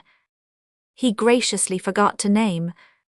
Thus far my muse, though rudely, has designed some faint resemblance of his godlike mind, but neither pen nor pencil can express the parting brother's tenderness, though that's a term too mean and low. The blessed above a kinder word may know, but what they did and what they said, the monarch who triumphant went, the militant who stayed, like painters when their heightening arts are spent, I cast into a shade that all-forgiving king, the type of him above, that inexhausted spring of clemency and love, himself to his next self accused, and asked that pardon which he ne'er refused, for faults not his, for guilt and crimes of godless men and of rebellious times, for in hard exile kindly meant, when his ungrateful country sent their best Camillus into banishment, and forced their sovereigns act thee could not his consent. Oh, how much rather had that injured chief repeated all his sufferings past, than hear a pardon begged at last, which given could give the dying no relief. He bent, he sunk beneath his grief. His dauntless heart would fain have held from weeping, but his eyes rebel. Roman 500, perhaps the godlike hero in his breast disdained or was ashamed to show so weak, so womanish a woe, which yet the brother and the friend so plenteously confess. Roman 500. Roman 9, amidst that silent shower the royal mind an easy passage found, and left its sacred earth behind. Nor murmuring groan expressed, nor labouring sound, nor any least tumultuous breath. Calm was his life and quiet was his death, soft as those gentle whispers were, in which the Almighty did appear. By the still voice the prophet knew him there, that peace which made thy prosperous reign to shine, that peace thou leavest to thy imperial line, that peace, O happy shade, be ever thine. Roman 10, for all those joys thy restoration brought, for all the miracles it wrought, for all the healing balm thy mercy poured into the nation's bleeding wound, and care that after kept it sound, for numerous blessings yearly showered, and property with plenty crowned, for freedom still maintained alive, freedom which in no other land will thrive, freedom an English subject's sole prerogative, without whose charms even peace would be but a dull, quiet slavery. For these and more accept our pious praise, 'tis all the subsidy the present age can raise. The rest is charged on late posterity. Posterity is charged the more, because the large abounding store to them and to their heirs is still entailed by thee, succession of a long descent, which chastely in the channels ran, and from our demigods began, equal almost to time in its extent, through hazards numberless and great. Thou hast derived this mighty blessing down, and fixed the fairest gem that decks the imperial crown. Not faction when it shook thy regal seat, not senates insolently loud, those echoes of a thoughtless crowd, not foreign or domestic treachery, could warp thy soul to their unjust decree. So much thy foes thy manly mind mistook, who judged it by the mildness of thy look. Like a well-tempered sword it bent at will, but kept the native toughness of the steel. Roman 11, be true, O Cleo, to thy hero's name, but draw him strictly so, that all who view the piece may know he needs no trappings of fictitious fame. The loads too weighty thou mayest choose, some parts of praise and some refuse. Write that his annals may be thought more lavish than the muse. In scanty truth thou hast confined the virtues of a royal mind, forgiving, bounteous, humble, just and kind. His conversation wit and parts, his knowledge in the noblest useful arts, were such dead authors could not give, but habitudes of those who live, who lighting him did greater lights receive. He drained from all and all they knew, his apprehension quick, his judgment true, that the most learned with shame confess, his knowledge more, his reading only less. Roman 12, amidst the peaceful triumphs of his reign, what wonder if the kindly beams he shed revived the drooping arts again, if science raised her head, and soft humanity that from rebellion fled. Our isle indeed too fruitful was before, but all uncultivated lay out of the solar walk in heaven's high, with rank Geneva weeds run o'er, and cockle at the best amidst the corn it bore.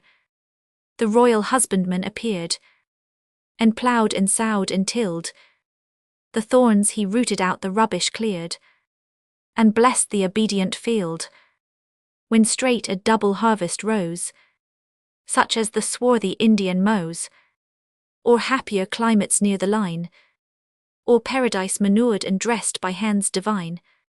Roman 13, as when the newborn phoenix takes his way, his rich paternal regions to survey, of airy choristers a numerous train attends his wondrous progress o'er the plain. So rising from his father's urn, so glorious did our Charles return, The officious muses came along, a gay harmonious choir like angels ever young. The muse that mourns him now his happy triumph sung, even they could thrive in his auspicious reign. And such a plenteous crop they bore, of purest and well-winnowed grain, as Britain never knew before. Though little was their hire and light their gain, yet somewhat to their share he threw. Fed from his hand they sung and flew, like birds of paradise that lived on morning dew. Oh, never let their lays his name forget. The pension of a prince's praise is great. Live then, thou great encourager of arts, live ever in our thankful hearts. Live blessed above, almost invoked below. Live and receive this pious vow. Our patron once, our guardian angel now. Thou Fabius of a sinking state, who didst by wise delays divert our fate. When faction like a tempest rose, in death's most hideous form, then art to rage thou didst oppose, to weather out the storm. Not quitting thy supreme command, thou heldst the rudder with a steady hand, till safely on the shore the bark did land, the bark that all our blessings brought, charged with thyself and James a doubly royal fraught. Roman 14. O frail estate of human things, and slippery hopes below, now to our cost your emptiness we know, for 'tis a lesson dearly bought. Assurance here is never to be sought, the best and best beloved of kings, and best deserving to be so, when scarce he had escaped the fatal blow of faction and conspiracy. Death did his promised hopes destroy. He told he gained, but lived not to enjoy. What mists of providence are these, through which we cannot see? So saints by supernatural power set free, are left at last in martyrdom to die. Such is the end of oft-repeated miracles. Forgive me, heaven, that impious thought. 'Twas grief for Charles to madness wrought, that questioned thy supreme decree. Thou didst his gracious reign prolong, even in thy saints and angels wrong, his fellow citizens of immortality. For 12 long years of exile borne, twice 12 we numbered since his blessed return. So strictly wert thou just to pay, even to the driblet of a day. Yet still we murmur and complain, the quails and manna should no longer reign. Those miracles 'twas needless to renew. The chosen stock has now the promised land in view. Roman 15. A warlike prince ascends the regal state, a prince long exercised by fate. Long may he keep though he obtains it late. Heroes in heaven's peculiar mould are cast, they and their poets are not formed in haste. Man was the first in God's design, and man was made the last. False heroes made by flattery so, heaven can strike out like sparkles at a blow. But ere a prince is to perfection brought, he costs omnipotence a second thought. With toil and sweat, with hardening cold and forming heat, the Cyclops did their strokes repeat. Before the impenetrable shield was wrought, it looks as if the Maker would not own the noble work for his, before 'twas tried and found a masterpiece. Roman 16. View then a monarch ripened for a throne. Alcides thus his race began. O'er infancy he swiftly ran. The future god at first was more than man. Dangers and toils and Juno's hate, even o'er his cradle lay in wait. And there he grappled first with fate. In his young hands the hissing snakes he pressed. So early was the deity confess. Roman 500. Thus by degrees he rose to Jove's imperial seat. Thus difficulties prove a soul legitimately great. Like his our hero's infancy was tried.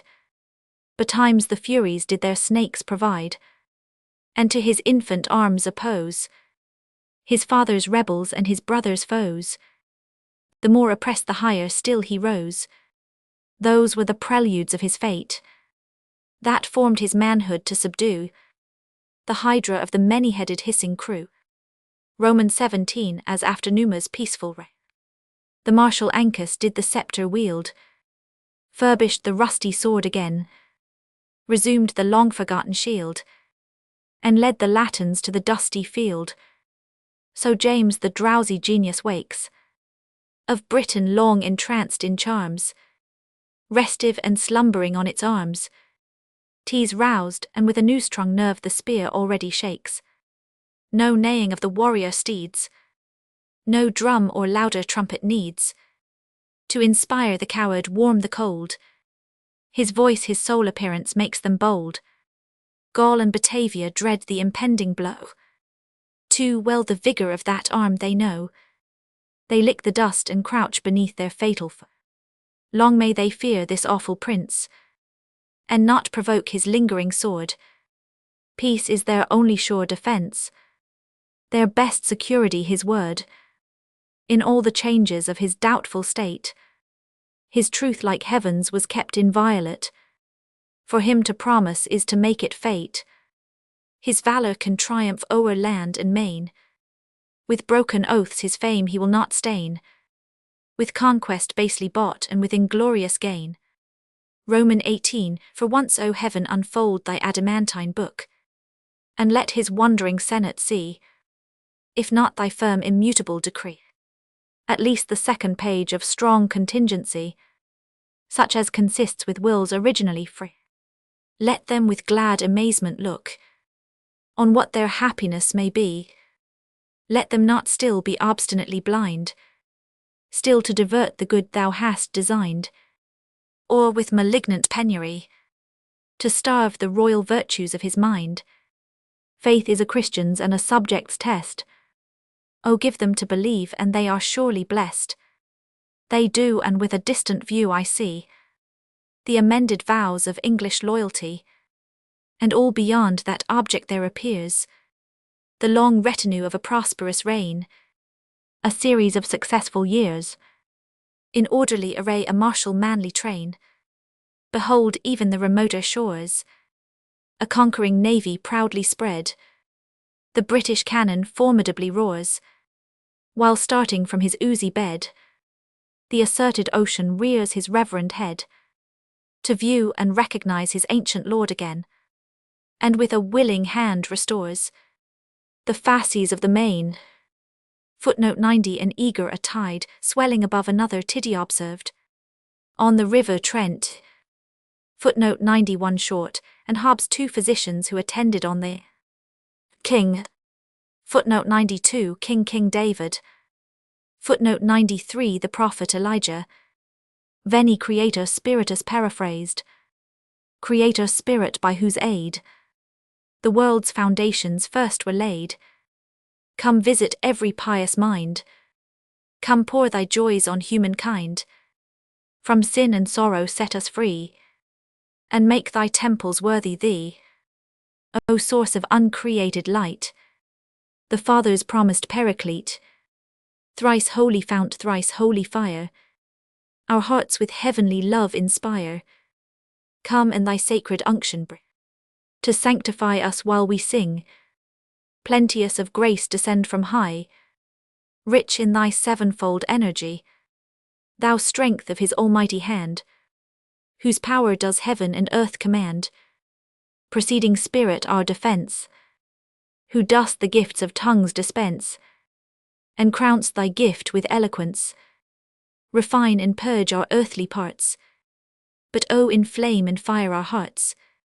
Our frailties help our vice control. Submit the senses to the soul, and when rebellious they are grown, then lay thy hand and hold them down. Chase from our minds the infernal foe, and peace the fruit of love bestow.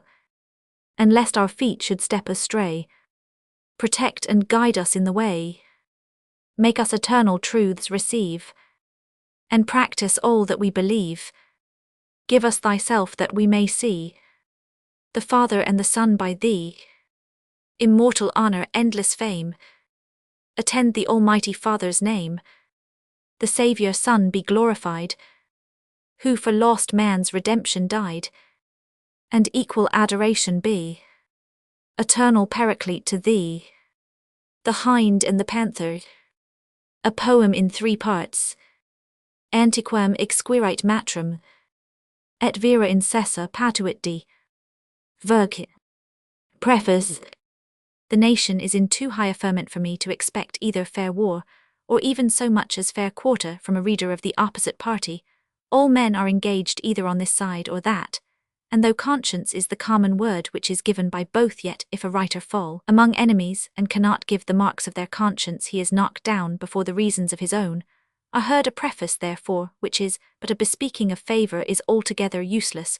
What I desire the reader should know concerning me he will find in the body of the poem, if he have but the patience to peruse it. Only this advertisement let him take beforehand, which relates to the merits of the cause. No general characters of parties, call them, either sects or churches, can be so fully and exactly drawn as to comprehend all the several members of them, at least all such as are received under that denomination. For example, there are some of the church by law established, who envy not liberty of conscience to dissenters, as being well satisfied that according to their own principles they ought not to persecute them, yet these by reason of their fewness I could not distinguish from the numbers of the rest with whom they are embodied in one common name on the other side. There are many of our sects, and more indeed than I could reasonably have hoped, who have withdrawn themselves from the communion of the Panther, and embraced this gracious indulgence of His Majesty in point of toleration, but neither to the one nor the other of these is this satire any way intended. It is aimed only at the refractory and disobedient on either side, for those who are come over to the royal party are consequently supposed to be out of gunshot. Our physicians have observed that in process of time some diseases have abated of their virulence, and have in a manner worn out their malignity, so as to be no longer mortal. And why may not I suppose the same concerning some of those who have formerly been enemies to kingly government, as well as Catholic religion? I hope they have now another notion of both, as having found by comfortable experience that the doctrine of persecution is far from being an article of our faith. It is not for any private man to censure the proceedings of a foreign prince, but without suspicion of flattery I may praise our own who has taken contrary measures, and those more suitable to the spirit of Christianity. Some of the dissenters in their addresses to His Majesty have said that he has restored God to his empire over conscience. I confess I dare not stretch the figure to so great a boldness, but I may safely say that conscience is the royalty and prerogative of every private man. He is absolute in his own breast, and accountable to no earthly power for that which passes only betwixt God and him. Those who are driven into the fold are, generally speaking, rather made hypocrites than converts. This indulgence being granted to all the sects, it ought in reason to be expected that they should both receive it, and receive it thankfully, for at this time of day, to refuse the benefit and adhere to those whom they have esteemed their persecutors, what is it else but publicly to own that they suffered not before for conscience's sake, but only out of pride and obstinacy to separate from a church for those impositions which they now judge may be lawfully obeyed, after they have so long contended for their classical ordination? Not to speak of rites and ceremonies, will they at length submit to an episcopal, if they can go so far out of complaisance to their old enemies? Methinks a little reason should persuade them to take another step, and see whither that would lead them. Of the receiving this toleration thankfully, I shall say no more than that they ought, and I doubt not they will consider from what hand they received it. It is not from a Cyrus, a heathen prince and a foreigner, but from a Christian king, their native sovereign, who expects a return in specie from them, that the kindness which he has graciously shown them may be retaliated on those of his own persuasion. As for the poem in general, I will only thus far satisfy the reader that it was neither imposed on me nor so much as the subject given me by any man. It was written during the last winter and the beginning of this spring, though with long interruptions of ill health and other hindrances. About a fortnight before I had finished it, His Majesty's declaration for liberty of conscience came abroad, which if I had so soon expected, I might have spared myself the labour of writing many things which are contained in the third part of it. But I was always in some hope that the Church of England might have been persuaded to have taken off the penal laws, and the test which was one design of the poem, when I proposed to myself the writing of it. It is evident that some part of it was only occasional, and not first intended. I mean that defence of myself to which every honest man is bound, when he is injuriously attacked in print, and I refer myself to the judgment of those who have read the answer to the defence of the late King's papers, and that of the Duchess, in which last I was concerned. How charitably I have been represented there!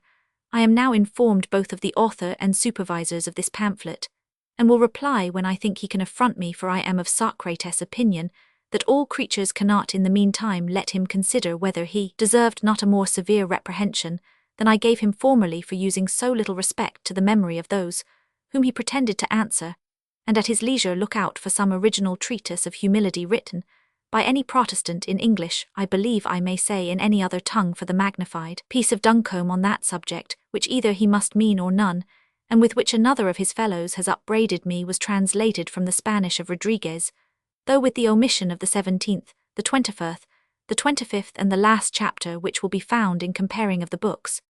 He would have insinuated to the world that Her late Highness died not a Roman Catholic. He declares himself to be now satisfied to the contrary, in which he has given up the cause for matter of fact, was the principal debate betwixt us in the meantime.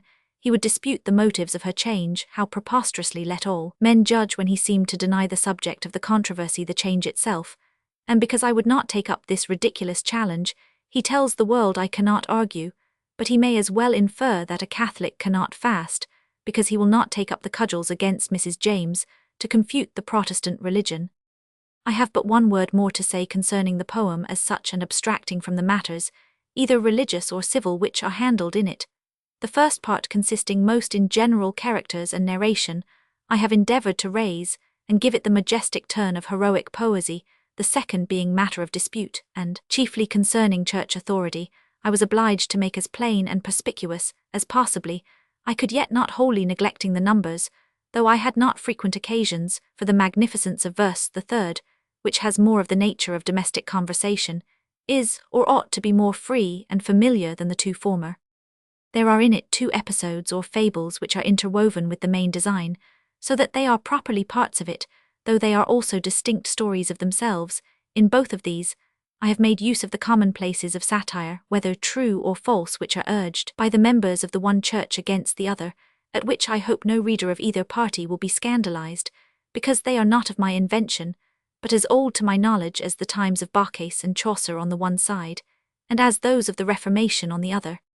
Part Roman 1a. Milk-white hind, immortal and unchanged, fed on the lawns and in the forest ranged, without unspotted innocent within.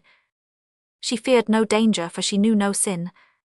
Yet had she oft been chased with horns and hounds, and Scythian shafts and many winged wounds. Aimed at her heart was often forced to fly, and doomed to death though fated not to die.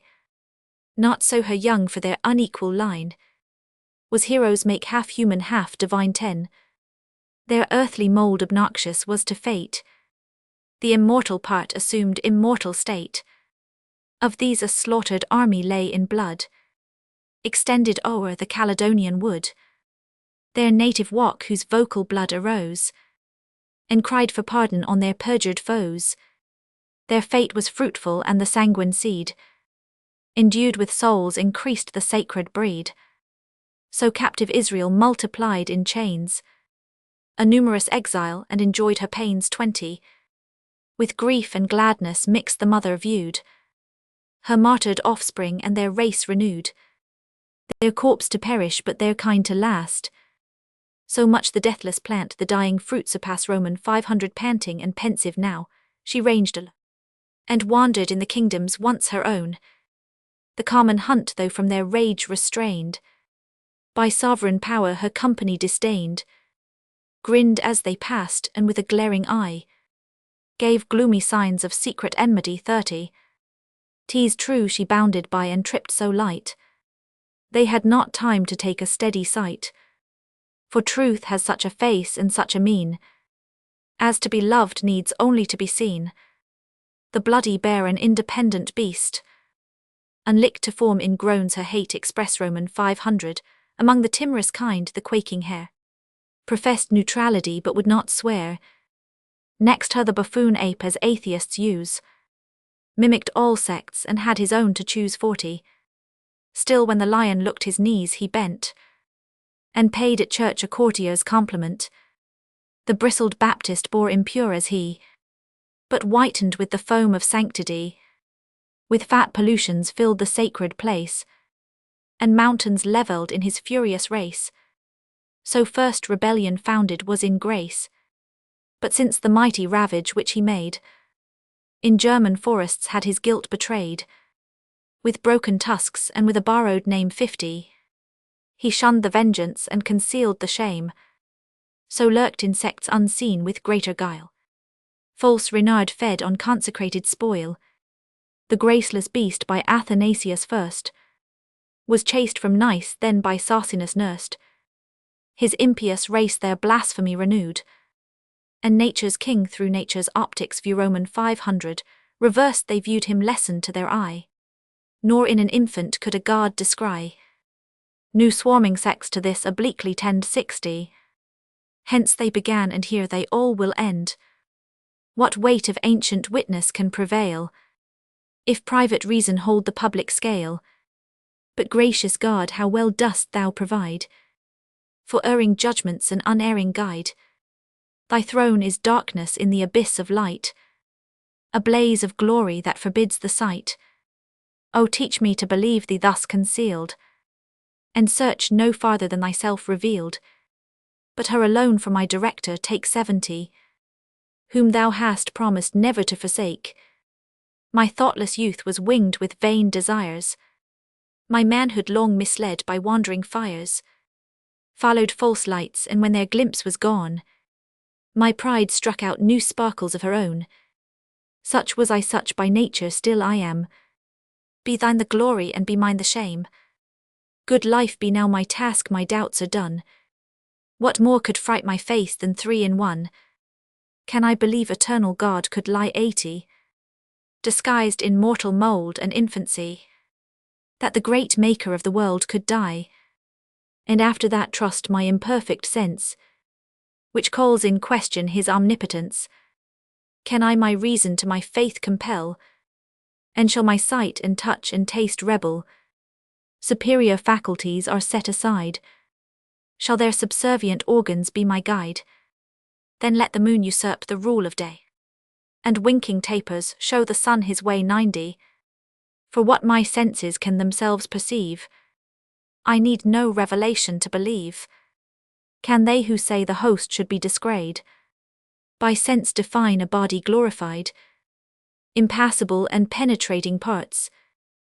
Let them declare by what mysterious arts he shot that body through the opposing might of bolts and bars impervious to the light, and stood before his train confessed in open sight.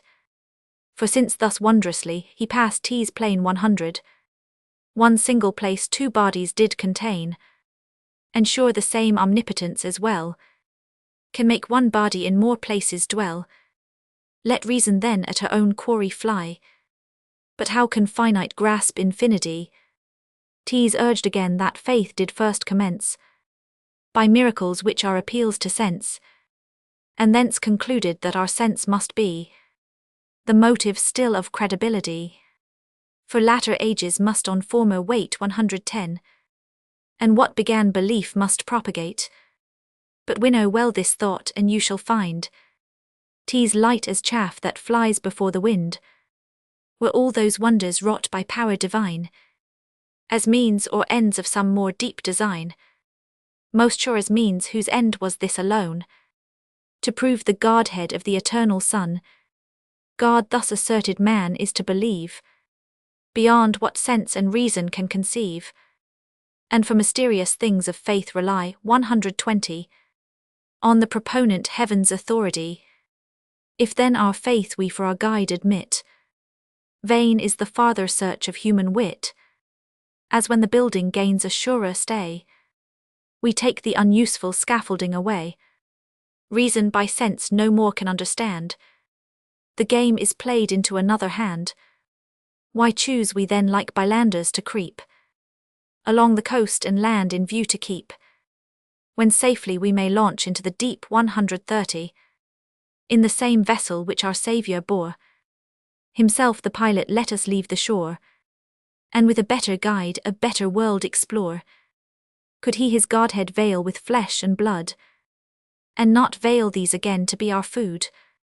His grace in both is equal in extent.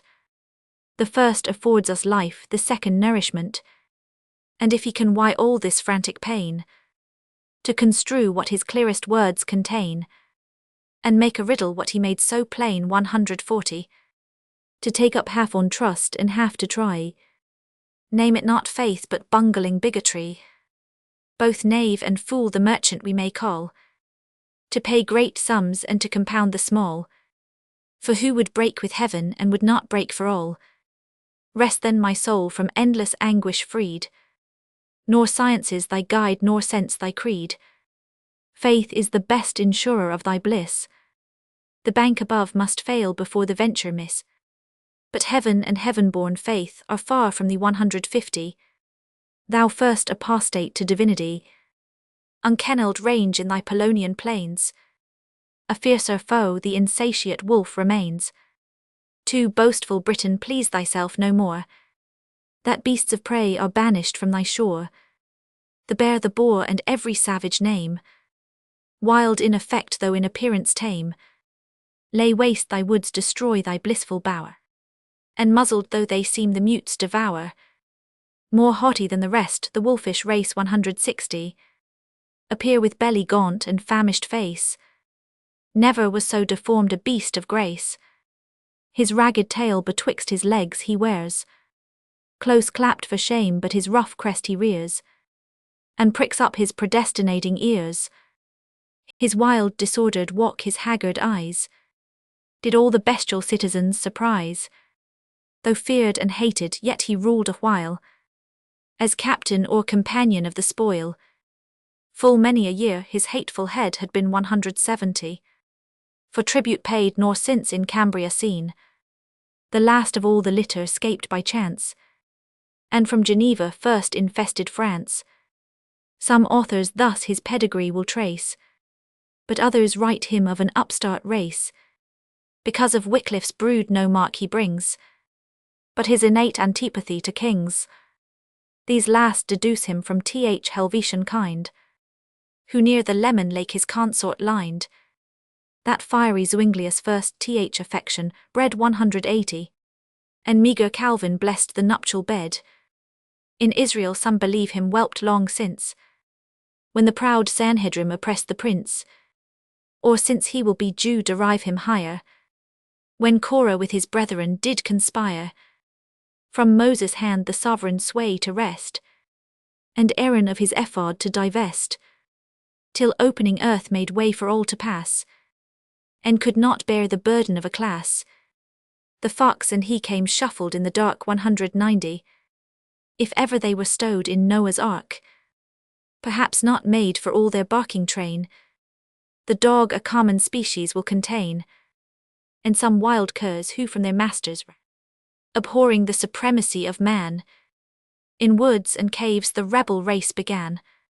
O happy pair, how well have you increased! What ills in church and state have you redressed! With teeth untried and rudiments of claws. Your first essay was on your native laws 200. Those having torn with ease and trampled down, your fangs you fastened on the mitred crown, and freed from guard and monarchy your town. What though your native kennel still be small, bounded betwixt a puddle and a wall, yet your victorious colonies are sent, where the North Ocean girds the continent, quickened with fire below your monsters breed, in fenny Holland and in fruitful Tweed, and like the first the last affix to be 210, drawn to the dregs of a democracy, as where in fields the ferry rounds are seen, a rank sour herbage rises on the green, so springing where those midnight elves advance, rebellion prints the footsteps of the dance. Such are their doctrines, such contempt they show, to heaven above and to their prince below, as none but traitors and blasphemers know. God like the tyrant of the skies is placed, and kings like slaves beneath the crowd, debased 220. So fulsome is their food that flocks refuse to bite, and only dogs for physic use.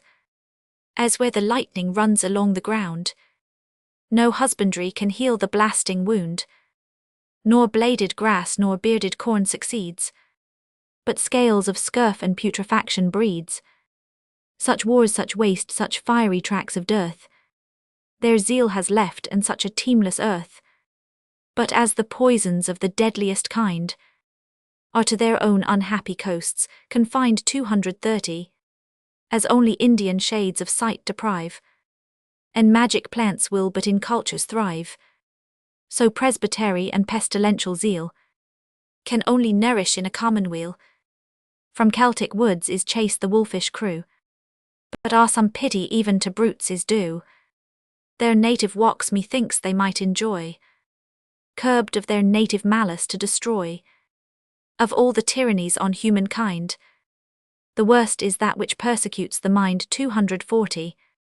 Let us but weigh at what offence we strike, 'tis but because we cannot think alike.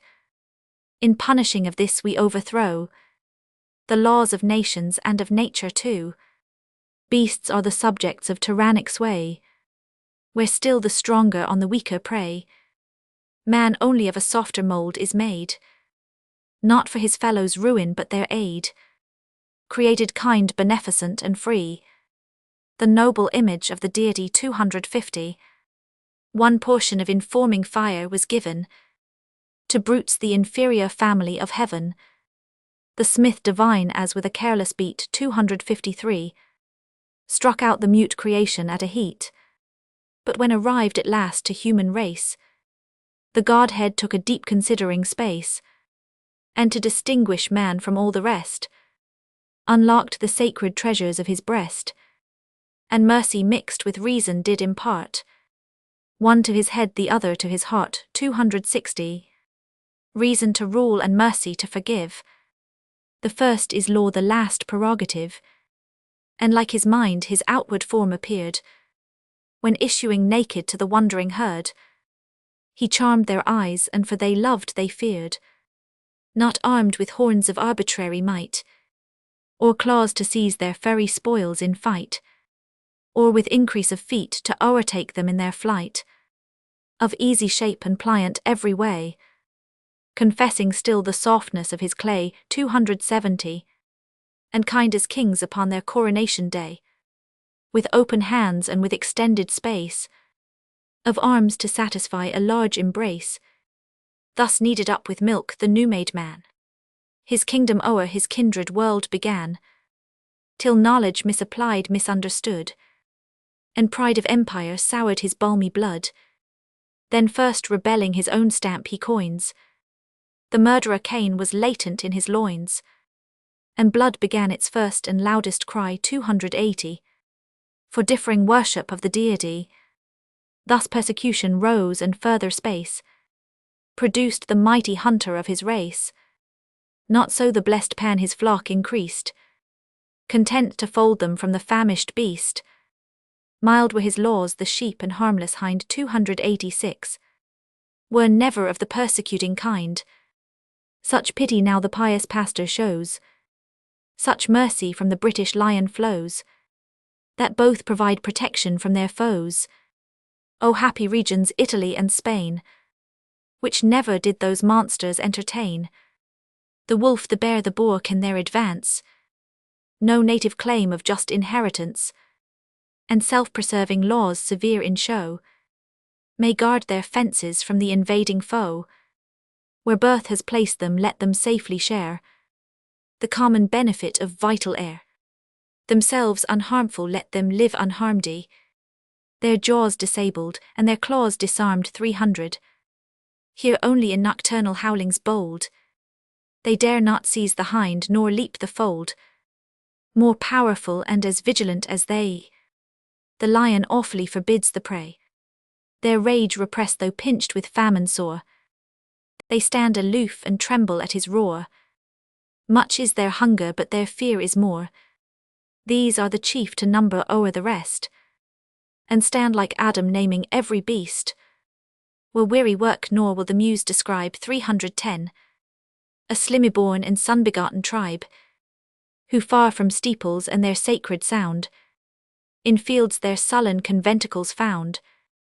These gross half-animated lumps I leave, nor can I think what thoughts they can conceive. But if they think at all, 'tis sure no higher than matter put in motion may aspire. Souls that can scarce ferment their mass of clay, So drossy, so divisible are they, as would but serve pure bodies for a lay 320.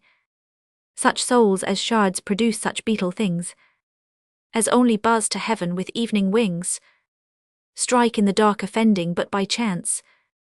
Such are the blindfold blows of ignorance.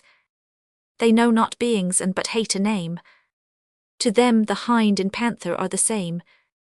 The panther sure the noblest, next the hind, and fairest creature of the spotted kind. Oh, could her inborn stains be washed away, she were too good to be a beast of prey. 330.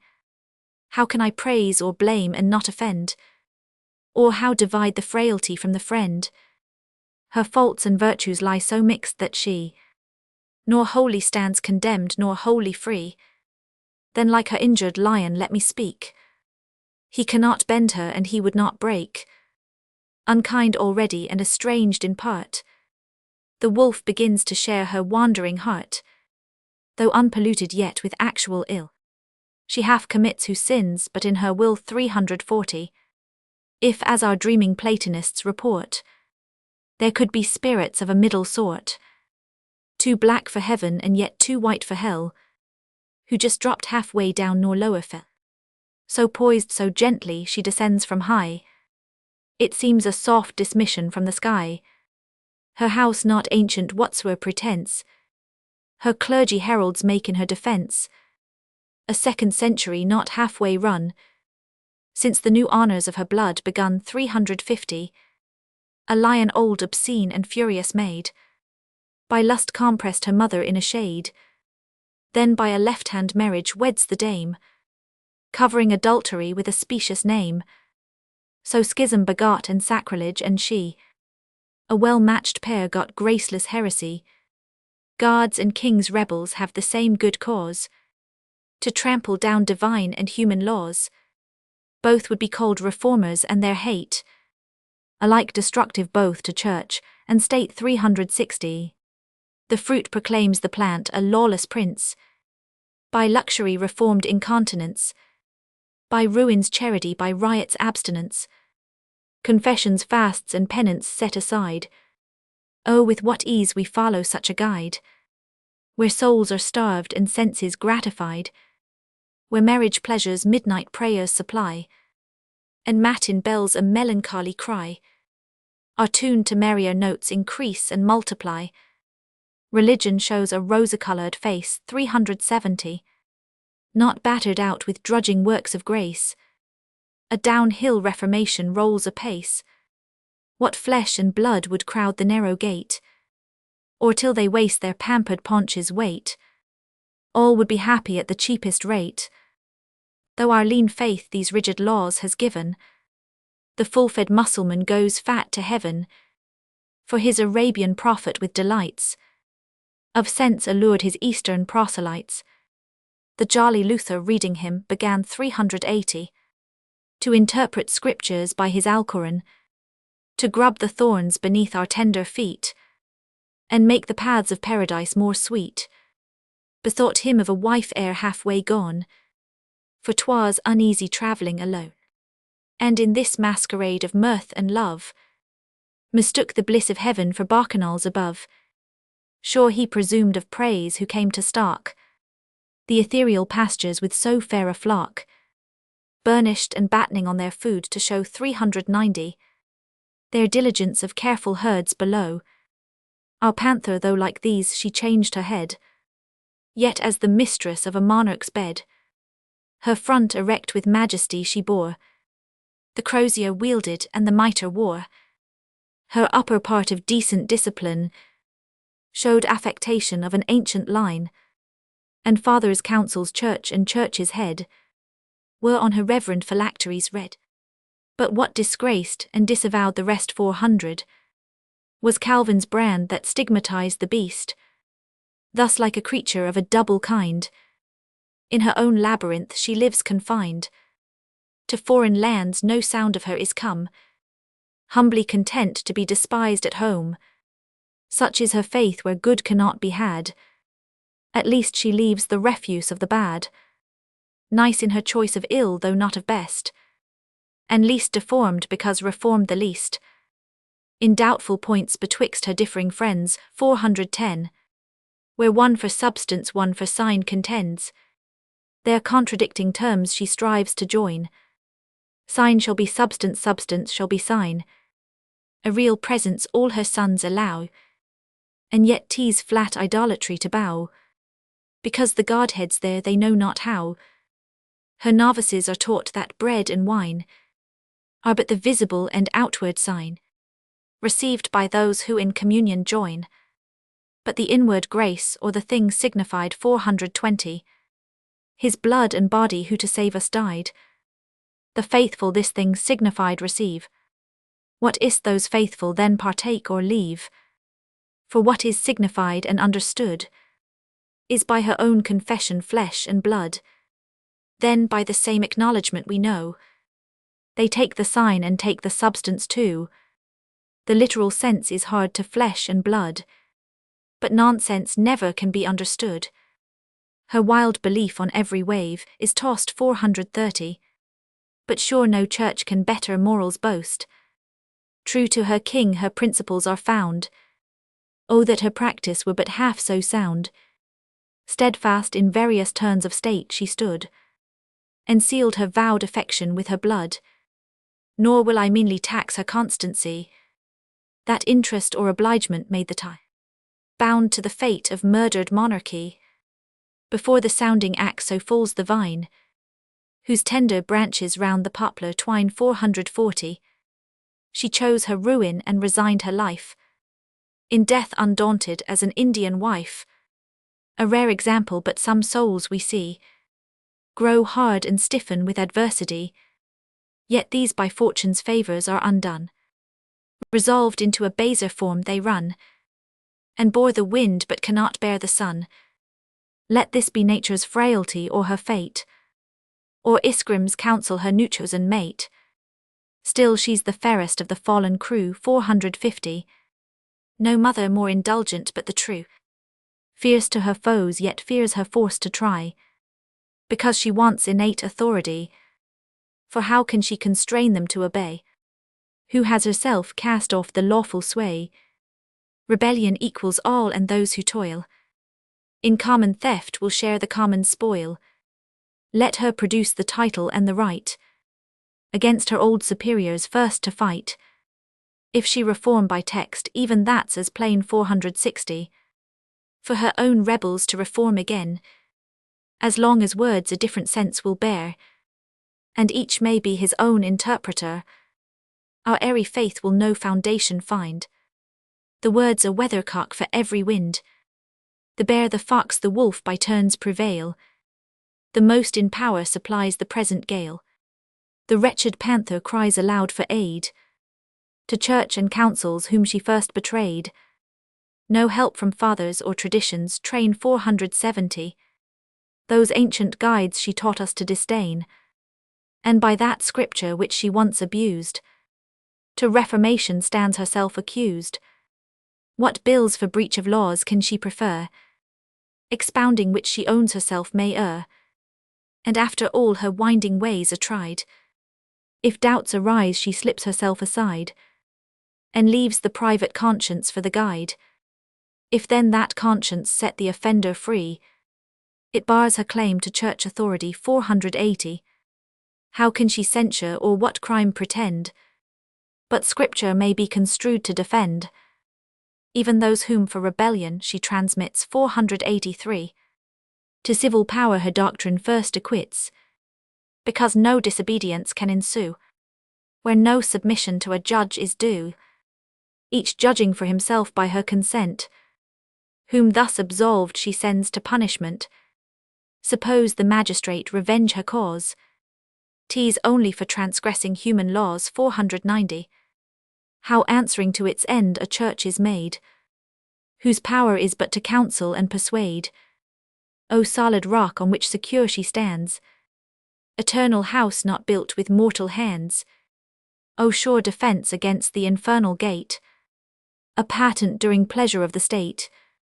Thus is the panther neither loved nor feared, a mere mock queen of a divided herd, whom soon by lawful power she might control, herself apart submitted to the whole 500. Then as the moon who first receives the light, by which she makes our nether regions bright, so might she shine reflecting from afar the rays she borrowed from a better star, big with the beams which from her mother flow, and raining o'er the rising tides below.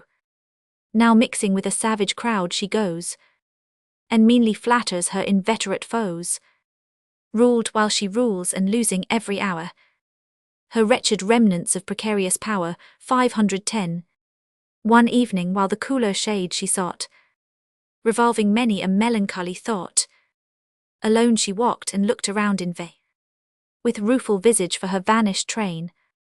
None of her sylvan subjects made their court, levies and couches passed without resort, so hardly can usurpers manage well. 517. Those whom they first instructed to rebel, more liberty begets desire of more. The hunger still increases with the store. Without respect they brushed along the wood, each in his clan and filled with loathsome food, asked no permission to the neighboring flood. The panther full of inward discontent, since they would go before them wisely went, supplying want of power by drinking first, as if she gave them leave to quench their thirst. Among the rest the hind with fearful face beheld from far the common watering place, nor durst approach till with an awful roar. 530. The sovereign lion bade her fear no more. Encouraged thus she brought her younglings nigh, watching the motions of her patron's eye, and drank a sober draught. The rest amazed stood mutely still and on the stranger gazed, surveyed her part by part and sought to find the 10-horned monster in the harmless hind, such as the wolf and panther had design. Roman 500. They thought at first they dreamed, for 'twas offence with them to question certitude of sense. 540. Their guide in faith but nearer when they drew, and had the faultless object full in view. Lord, how they all admired her heavenly hue! Some who before her fellowship disdained, scarce and but scarce from inborn rage restrained, now frisked about her and old kindred fain. Roman 500. Whether for love or interest every sect of all the savage nation showed respect. The viceroy panther could not awe the herd. 549. The more the company the less they fear. Roman 500. The surly wolf with secret envy burst, yet could not howl. The hind had seen him first, but what he durst not speak the panther durst, for when the herd sufficed did late repair to ferny heaths and to their forest lair, she made a mannerly excuse to stay, proffering the hind to wait her half the way, that since the sky was clear an hour of talk might help her to beguile the tedious walk. With much goodwill the motion was embraced. 560. To chat a while on their adventures past, nor had the grateful hind so soon forgot her friend and fellow-sufferer in the plot, yet wondering how of late she grew estranged, her forehead cloudy and her countenance changed. She thought this hour the occasion would present to learn her secret cause of discontent, which well she hoped might be with ease redressed, considering her a well-bred civil beast, and more a gentlewoman than the rest. 570. After some common talk what rumours ran, the lady of the spotted muff began. Footnote 94. Hare the Quakers. Footnote 95. Ape latitudinarians in general. Footnote 96. Renard the Aryans. Footnote 97. Bylanders, an old word for a coasting boat. Footnote 98. First apostate Arius. Footnote 99. Wolf Presbytery. Footnote 100. Many a year, referring to the price put on the head of wolves in Wales. Footnote 101. Kennel Geneva. Footnote 102. Puddleit's Lake. Footnote 103. Mighty hunter of his race Nimrod. Footnote 104. Panther Church of England. Footnote 105. Lion Henry. Roman 8. Footnote 106. Isgrim the Wolf. Footnote 107. Lion James. Roman 2. Part Roman 2. Dame said the panther times are mended well. since late among the Philistines you fell.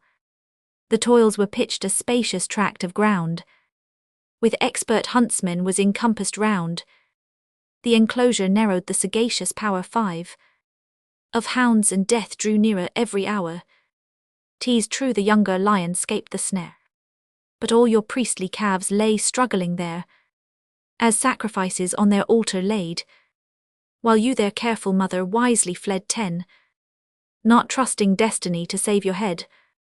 For whate'er promises you have applied, to your unfailing church the surer side is 4 fair legs in danger to provide. And whate'er tales of Peter's chair you tell, yet saving reverence of the miracle, the better luck was yours to scape so well. As I remember, said the sober hind, those toils were for your own dear self designed, as well as me, and with the selfsame throw 20, to catch the quarry and the vermin too. Forgive the slanderous tongues that called you so, howe'er you take it now the common cry, then ran you down for your rank loyalty. Besides in popery they thought you nursed, as evil tongues will ever speak the worst, because some forms and ceremonies some you kept and stood in the main question dumb. Dumb you were born indeed, but thinking long, the test it seems at last has loosed your tongue 30, and to explain what your forefathers meant by real presence in the sacrament, after long fencing pushed against the wall, your salvo comes that he's not there at all. There changed your faith, and what may change may fall. Who can believe what varies every day, nor ever was nor will be at a stay? Tortures may force the tongue untruths to tell, and I near owned myself infallible. Replied the panther, grant such presents were 40, yet in your sense I never owned it there. A real virtue we by faith receive, and that we in the sacrament believe. Then said the hind, as you the matter state, not only Jesuits can equivocate, for real as you now the word expound, from solid substance dwindles to a sound. Methinks an Sop's fable you repeat, you know who took the shadow for the meat.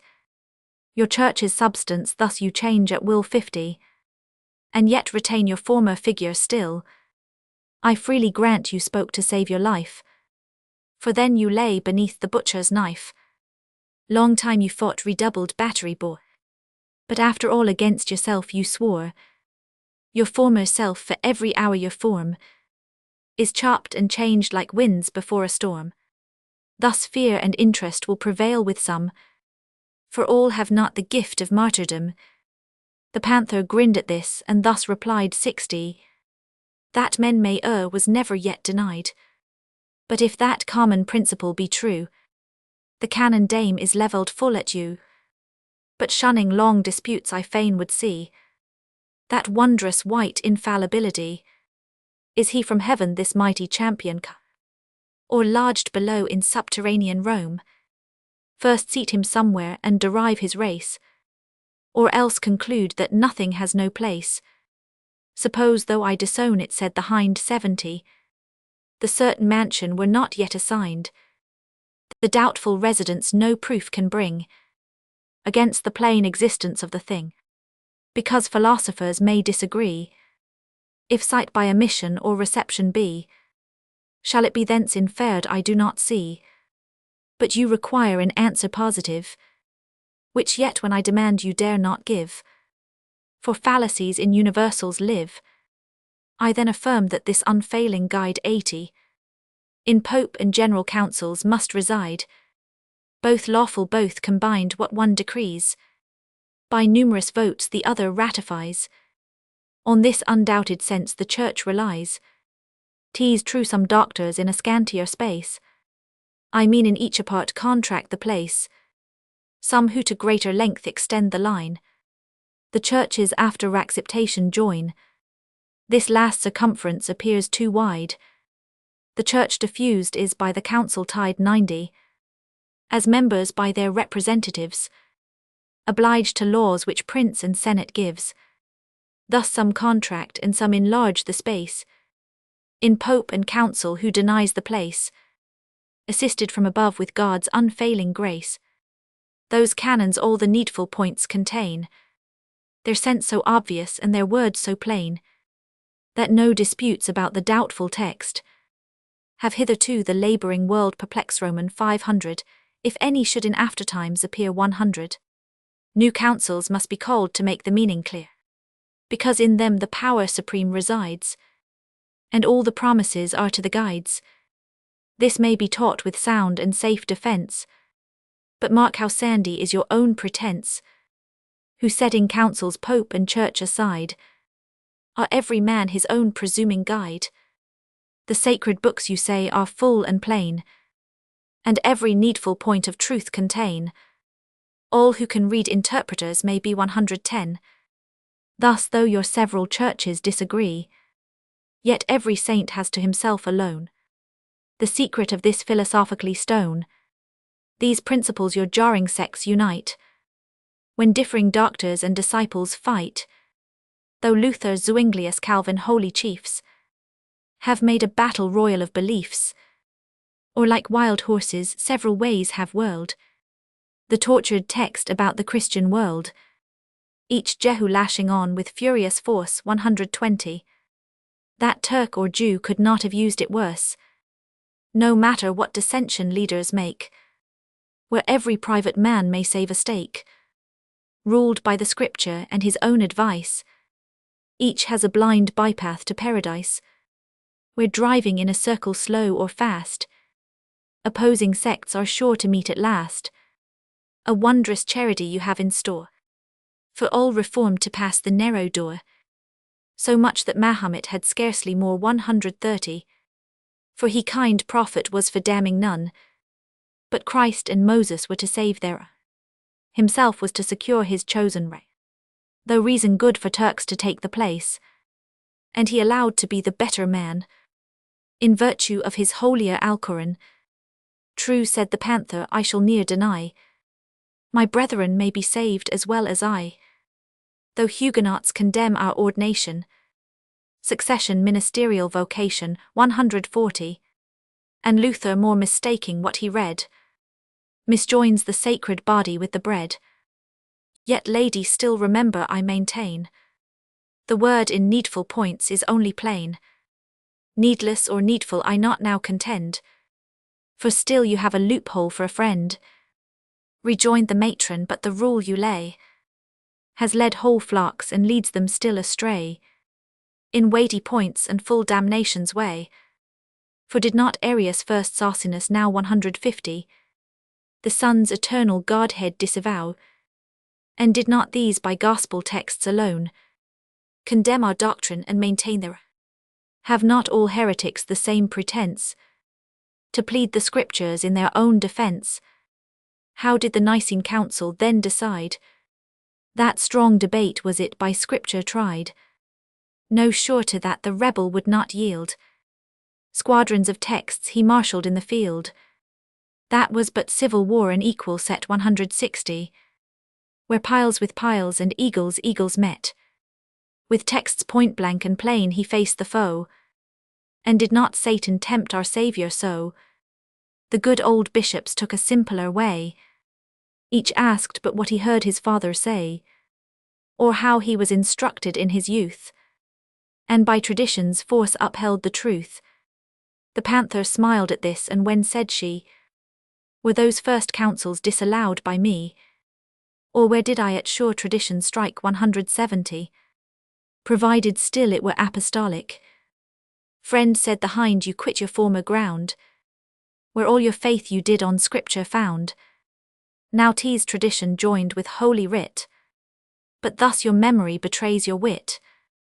No, said the panther, for in that I view, when your tradition's forged and when 'tis true, I set them by the rule, and as they square, or deviate from undoubted doctrine there, this oral fiction that old faith declare 180.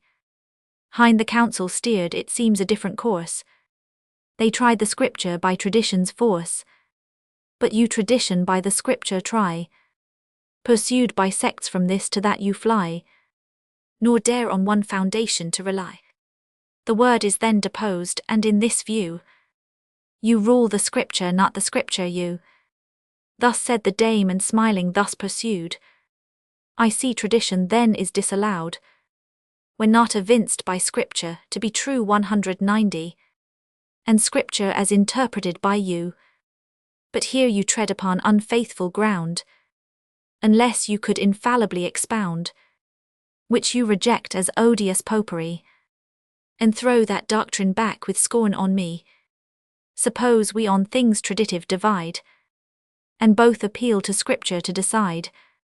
By various texts we both uphold our claim, nay, often ground our titles on the same. After long labour lost and time's expense 200, both grant the words and quarrel for the sense. Thus all disputes for ever must depend, for no dumb rule can controversies end. Thus when you said tradition must be tried, by sacred writ whose sense yourselves decide, you said no more but that yourselves must be the judges of the scripture sense, not we. Against our church tradition you declare, and yet your clerks would sit in Moses' chair. At least 'tis proved against your argument, 210. The rule is far from plain where all dissent. If not by scriptures, how can we be sure? Replied the panther, what tradition's pure? For you may palm upon us new for old. All as they say that glitters is not gold. How but by following her, replied the dame, to whom derived from sire to son they came, where every age does on another move, and trusts no farther than the next above, where all the rounds like Jacob's ladder rise 220, the lowest hid in earth, the topmost in the skies. Sternly the savage did her answer mark, her glowing eyeballs glittering in the dark, and said, but this since lucre was your trade, succeeding times such dreadful gaps have made, 'tis dangerous climbing to your sons and you. I leave the ladder and its omen too. Hind the panther's breath was ever famed for sweet, but from the wolf such wishes oft I meet. You learned this language from the blatant beast 230, or rather did not speak, but were possess Roman 500 as for your answer 'tis but barely urged. You must evince tradition to be forged, produce plain proofs unblemished authors use, as ancient as those ages they accuse, till when 'tis not sufficient to defame, an old possession stands till elder quits the claim, then for our interest which is named alone, to load with envy we retort your own.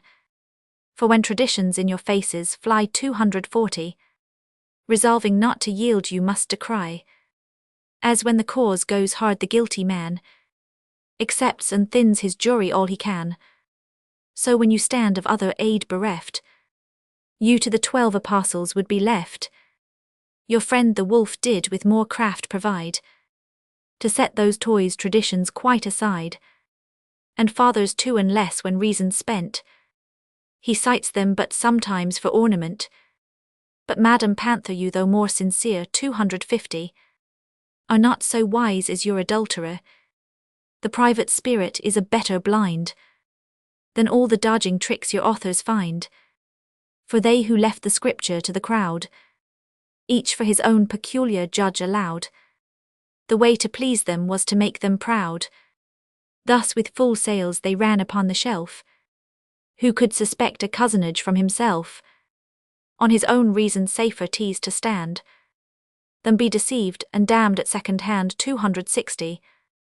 But you who fathers and traditions take, and garble some and some you quite forsake, pretending church authority to fix, and yet some grains of private spirit mix, are like a mule made up of differing seed, and that's the reason why you never breed, at least not propagate your kind abroad. For home dissenters are by statutes awed, and yet they grow upon you every day, while you to speak the best are at a stay 270. For sects that are extremes abhor a middle way, like tricks of state to stop a raging flood, or mollify a mad-brained senate's mood. Of all expedients never one was good. Well may they argue, nor can you deny, if we must fix on church authority, best on the best the fountain, not the flood. That must be better still if this be good. Shall she command who has herself rebelled? Is Antichrist by Antichrist expelled 280? Did we a lawful tyranny displace, to set aloft a bastard of the race? Why all these wars to win the book if we must not interpret for ourselves but she? Either be wholly slaves or wholly free. For purging fires traditions must not fight, but they must prove episcopacy's right. Thus those led horses are from service freed. You never mount them but in time of need. Like mercenaries hired for home defense 290. They will not serve against their native prince, against domestic foes of hierarchy. These are drawn forth to make fanatics fly.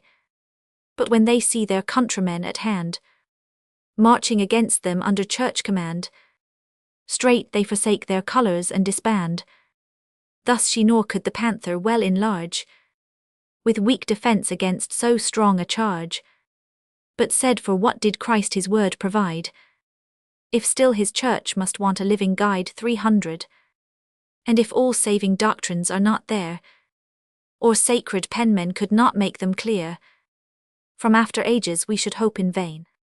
For truths which men inspired could not explain, before the word was written said the hind, our Saviour preached his faith to humankind. From his apostles the first age received eternal truth, and what they taught believed. Thus by tradition faith was planted first, succeeding flocks succeeding pastors nursed 310. This was the way our wise Redeemer chose, who sure could all things for the best dispose, to fence his fold from their encroaching foes. He could have writ himself but well foresaw the event would be like that of Moses' law. Some difference would arise, some doubts remain, like those which yet the jarring Jews maintain. No written laws can be so plain, so pure, but wit may gloss and malice may obscure. Not those indicted by his first command 320. A prophet graved the text, an angel held his hand. Thus faith was ere the written word appeared, and men believed not what they read but heard. But since the apostles could not be confined to these or those but severally designed, their large commission round the world to blow, to spread their faith they spread their labours too. Yet still their absent flock their pains did share. They hearkened still, for love produces care. And as mistakes arose or discords fell 330, or bold seducers taught them to rebel, as charity grew cold or faction hot, or long neglect their lessons had forgot. For all their wants they wisely did provide, and preaching by epistles was supplied.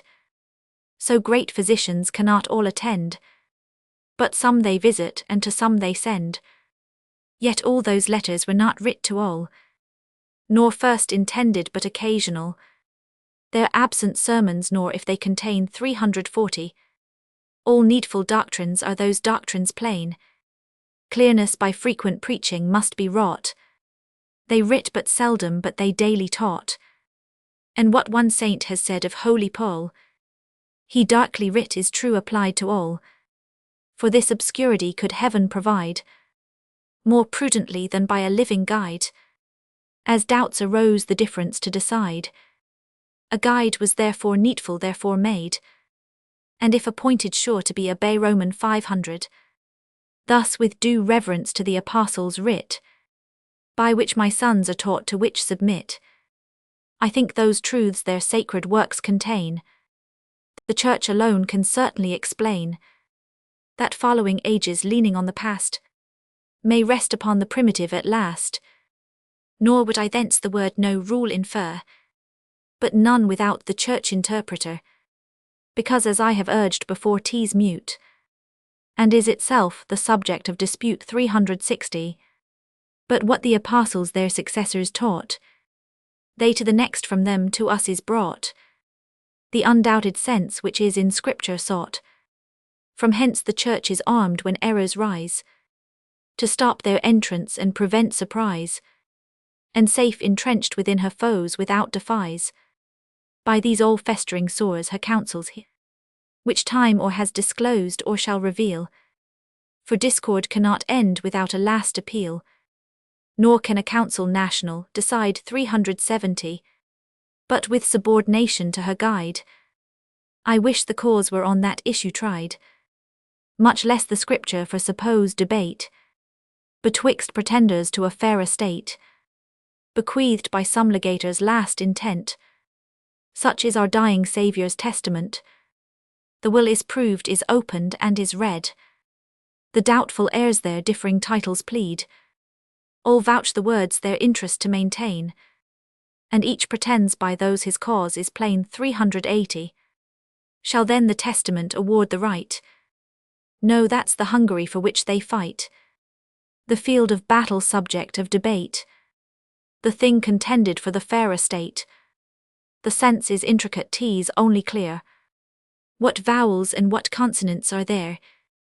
Therefore T's plain, its meaning must be tried before some judge appointed to decide. Suppose the fair apostate said, I grant, the faithful flock some living guide should want. 390. Your arguments an endless chase pursue. Produce this vaunted leader to our view, this mighty Moses of the chosen crew, the dame who saw her fainting foe retired, with force renewed to victory aspired, and looking upward to her kindred sky, as once our Saviour owned his deity, pronounced his words, she whom ye seek am I. Nor less amazed this voice the panther heard than were those Jews to hear a God declared. 400. Then thus the matron modestly renewed, let all your prophets and their sects be viewed, and see to which of them yourselves think fit the conduct of your conscience to submit. Each proselyte would vote his doctor best, with absolute exclusion to the rest. Thus would your Polish diet disagree, and end as it began in anarchy. Yourself the fairest for election stand, because you seem crown general of the land. 410. But soon against your superstitious lawn, some Presbyterian sabre would be drawn, in your established laws of sovereignty.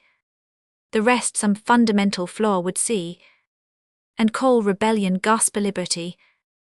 To church decrees your articles require submission modified if not entire, homage denied to censures you proceed.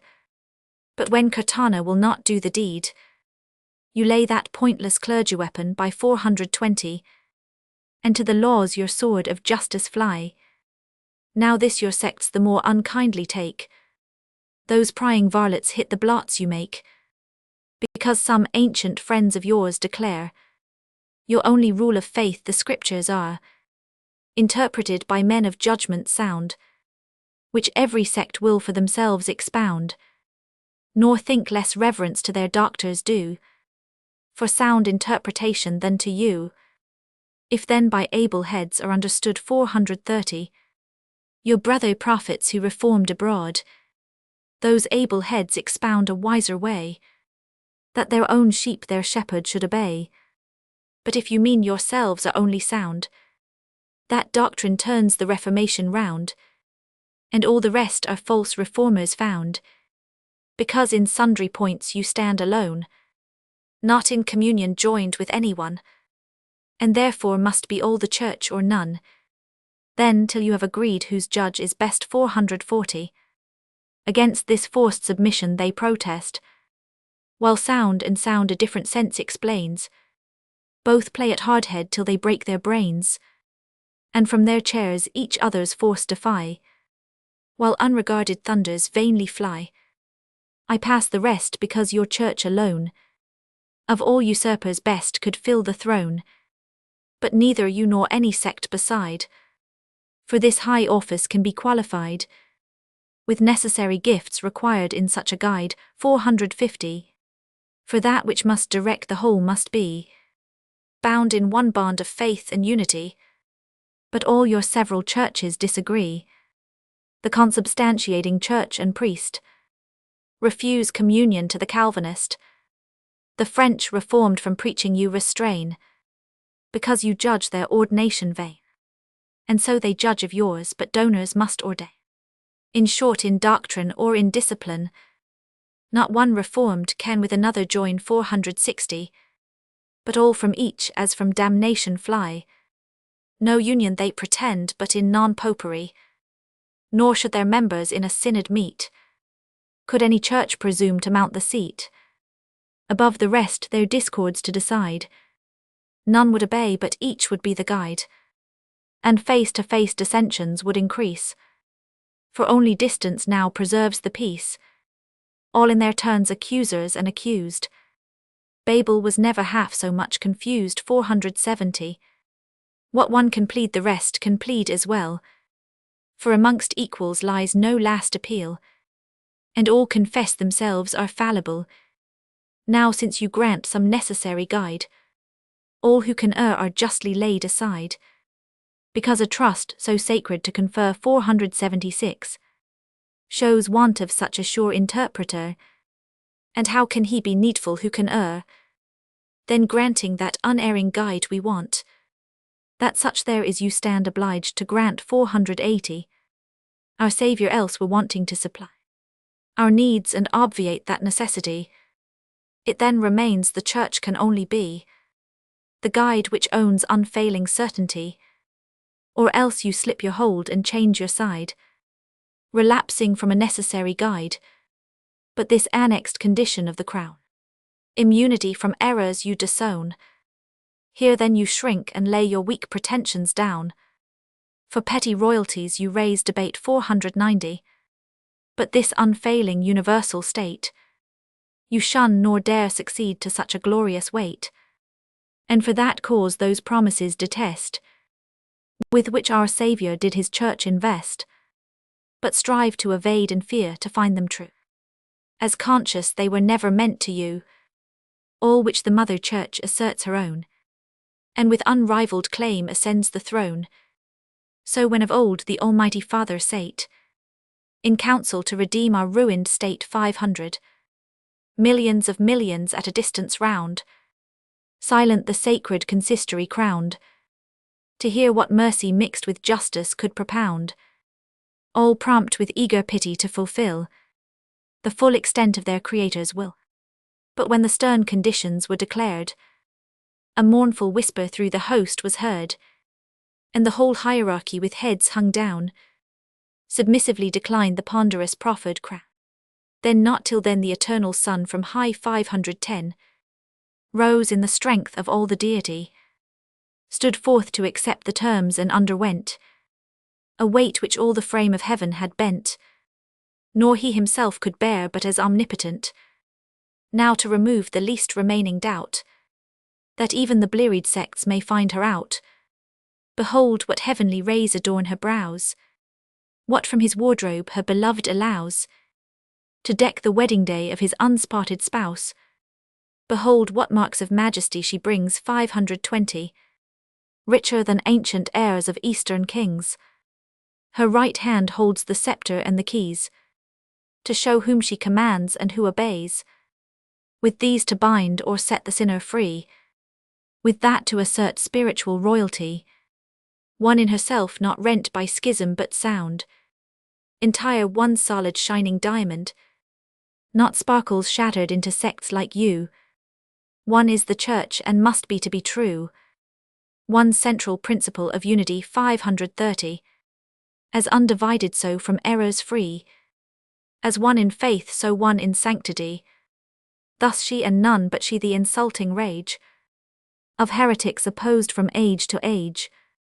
Still when the giant brood invades her throne, she stoops from heaven and meets them halfway down, and with paternal thunder vindicates her crown. But like Egyptian sorcerers you stand, and vainly lift aloft your magic wand, to sweep away the swarms of vermin from the land. 540. You could like them with like infernal force, produce the plague but not arrest the course. But when the boils and blotches with disgrace. 543. And public scandal sat upon the face, themselves attacked the Magi strove no more. They saw God's finger and their fate deplore, themselves they could not cure of the dishonest sore. Thus one thus pure behold her largely spread, Like the fair ocean from her mother bed, from east to west triumphantly she rides 550. All shores are watered by her wealthy tides, the gospel sound diffused from pole to pole, where winds can carry and where waves can roll, the selfsame doctrine of the sacred page, conveyed to every clime in every age. Here let my sorrow give my satire place, to raise new blushes on my British race. Our sailing ships like common sewers we use, and through our distant colonies diffuse the draught of dungeons and the stench of stews. 560, whom when their homebred honesty is lost, we disembogue on some far Indian coast. Thieves, panders, paylards, sins of every sort, those are the manufactures we export, and these the missioners our zeal has made. For with my country's pardon be it said, religion is the least of all our trade. Yet some improve their traffic more than we, for they on gain their only God rely, and set a public price on piety. 570, industrious of the needle and the chart, they run full sail to their Japonian mart. Prevention, fear, and prodigal of fame, sell all of Christian to the very name, nor leave enough of that to hide their naked shame. Thus of 3 marks which in the creed we view, not one of all can be applied to you. 577, much less the 4th in vain alas you seek, the ambitious title of apostolic. Godlike descent 'tis well your blood can be, proved noble in the 3rd or 4th degree. For all of ancient that you had before, I mean what is not borrowed from our store, was error fulminated o'er and o'er, old heresies condemned in ages past, by care in time recovered from the blast. 'Tis said with ease but never can be proved, the Church her old foundations has removed, and built new doctrines on unstable sands. Judge that ye winds and rains you proved her, yet she stands. 590, those ancient doctrines charged on her for new, show when and how and from what hands they grew. We claim no power when heresies grow bold, to coin new faith but still declare the old.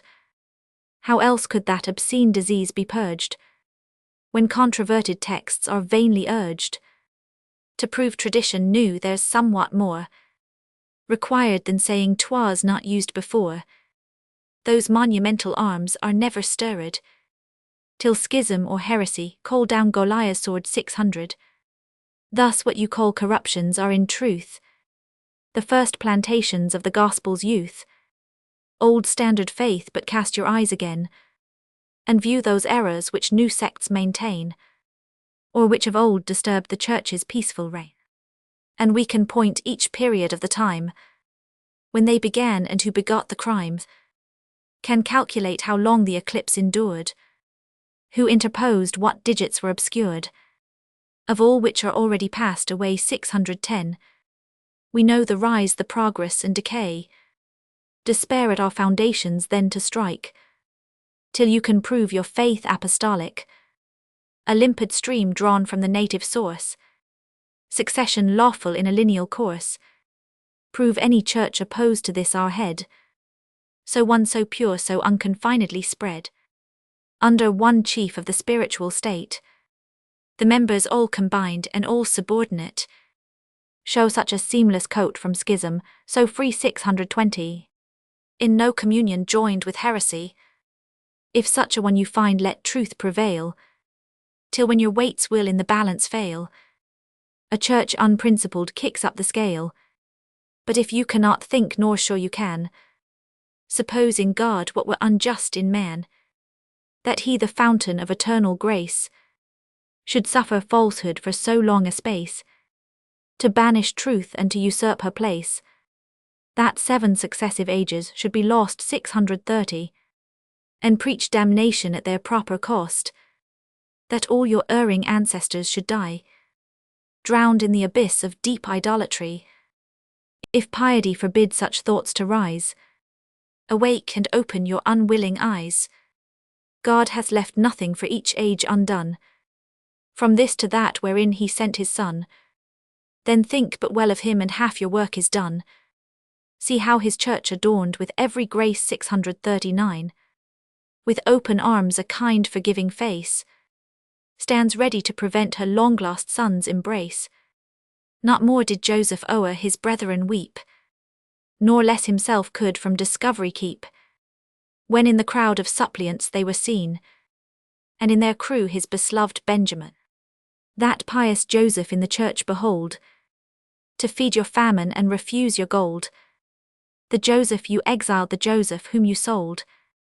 Thus while with heavenly charity she spoke, a streaming blaze the silent shadows broke. 650. Shot from the skies a cheerful azure light. The birds obscene to forests winged their flight, and gaping graves received the wandering guilty sprite. Such were the pleasing triumphs of the sky, for James his late nocturnal victory, the pledge of his almighty patron's love. The fireworks which his angels made above, I saw myself the lambent easy light, gild the brown horror and dispel the night. The messenger with speed the tidings bore. 660. News which 3 labouring nations did restore, but heaven's own Nuntius was arrived before. By this the hind had reached her lonely cell, and vapours rose and dews unwholesome fell, when she by frequent observation wise, as one who long on heaven had fixed her eyes, discerned a change of weather in the skies. The western borders were with crimson spread, the moon descending looked all flaming red. She thought good manners bound her to invite 670. The stranger dame to be her guest that night. Tea's true course diet and a short repast, she said were weak inducements to the taste of one so nicely bred and so unused to fast. But what plain fare her cottage could afford, a hearty welcome at a homely board, was freely hers, and to supply the rest, an honest meaning and an open breast. Last with content of mind the poor man's wealth, a grace cup to their common patron's health. 680. This she desired her to accept and stay, for fear she might be wildered in her way, because she wanted an unerring guide.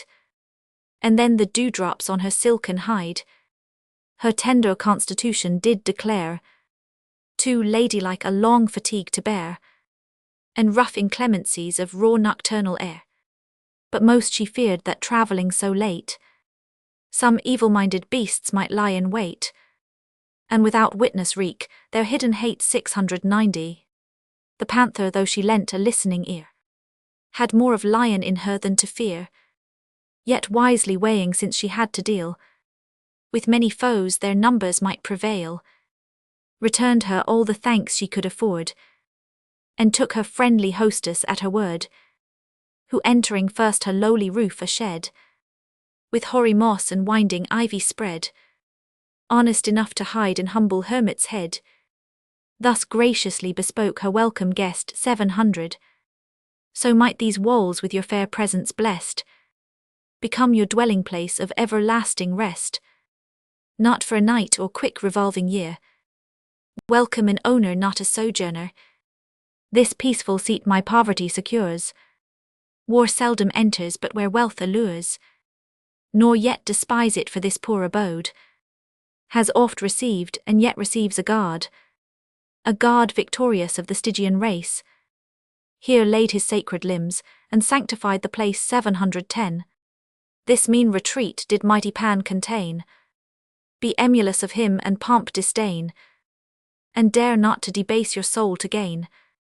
The silent stranger stood amazed to see contempt of wealth and wilful poverty, and though ill habits are not soon controlled, a while suspended her desire of gold, but civilly drew in her sharpened paws, not violating hospitable laws, and pacified her tail, and licked her frothy jaws. 720.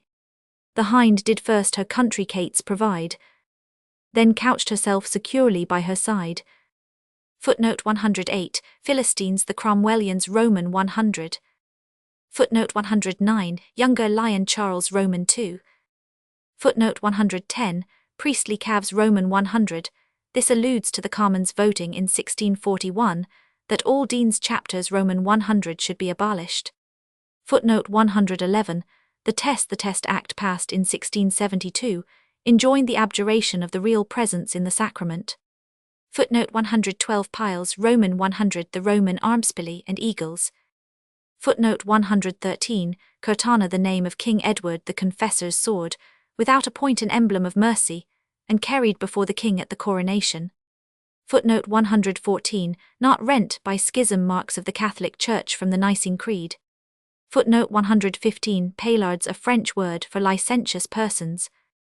Footnote 116 sell all of Christian Roman 100. It is said that the Dutch, in order to secure to themselves the whole trade of Japan, trample on the cross, and deny the name of Jesus. Footnote 117, feed your famine, the renunciation of the Benedictines to the abbey lands. Part Roman 3 much malice mingled with a little wit.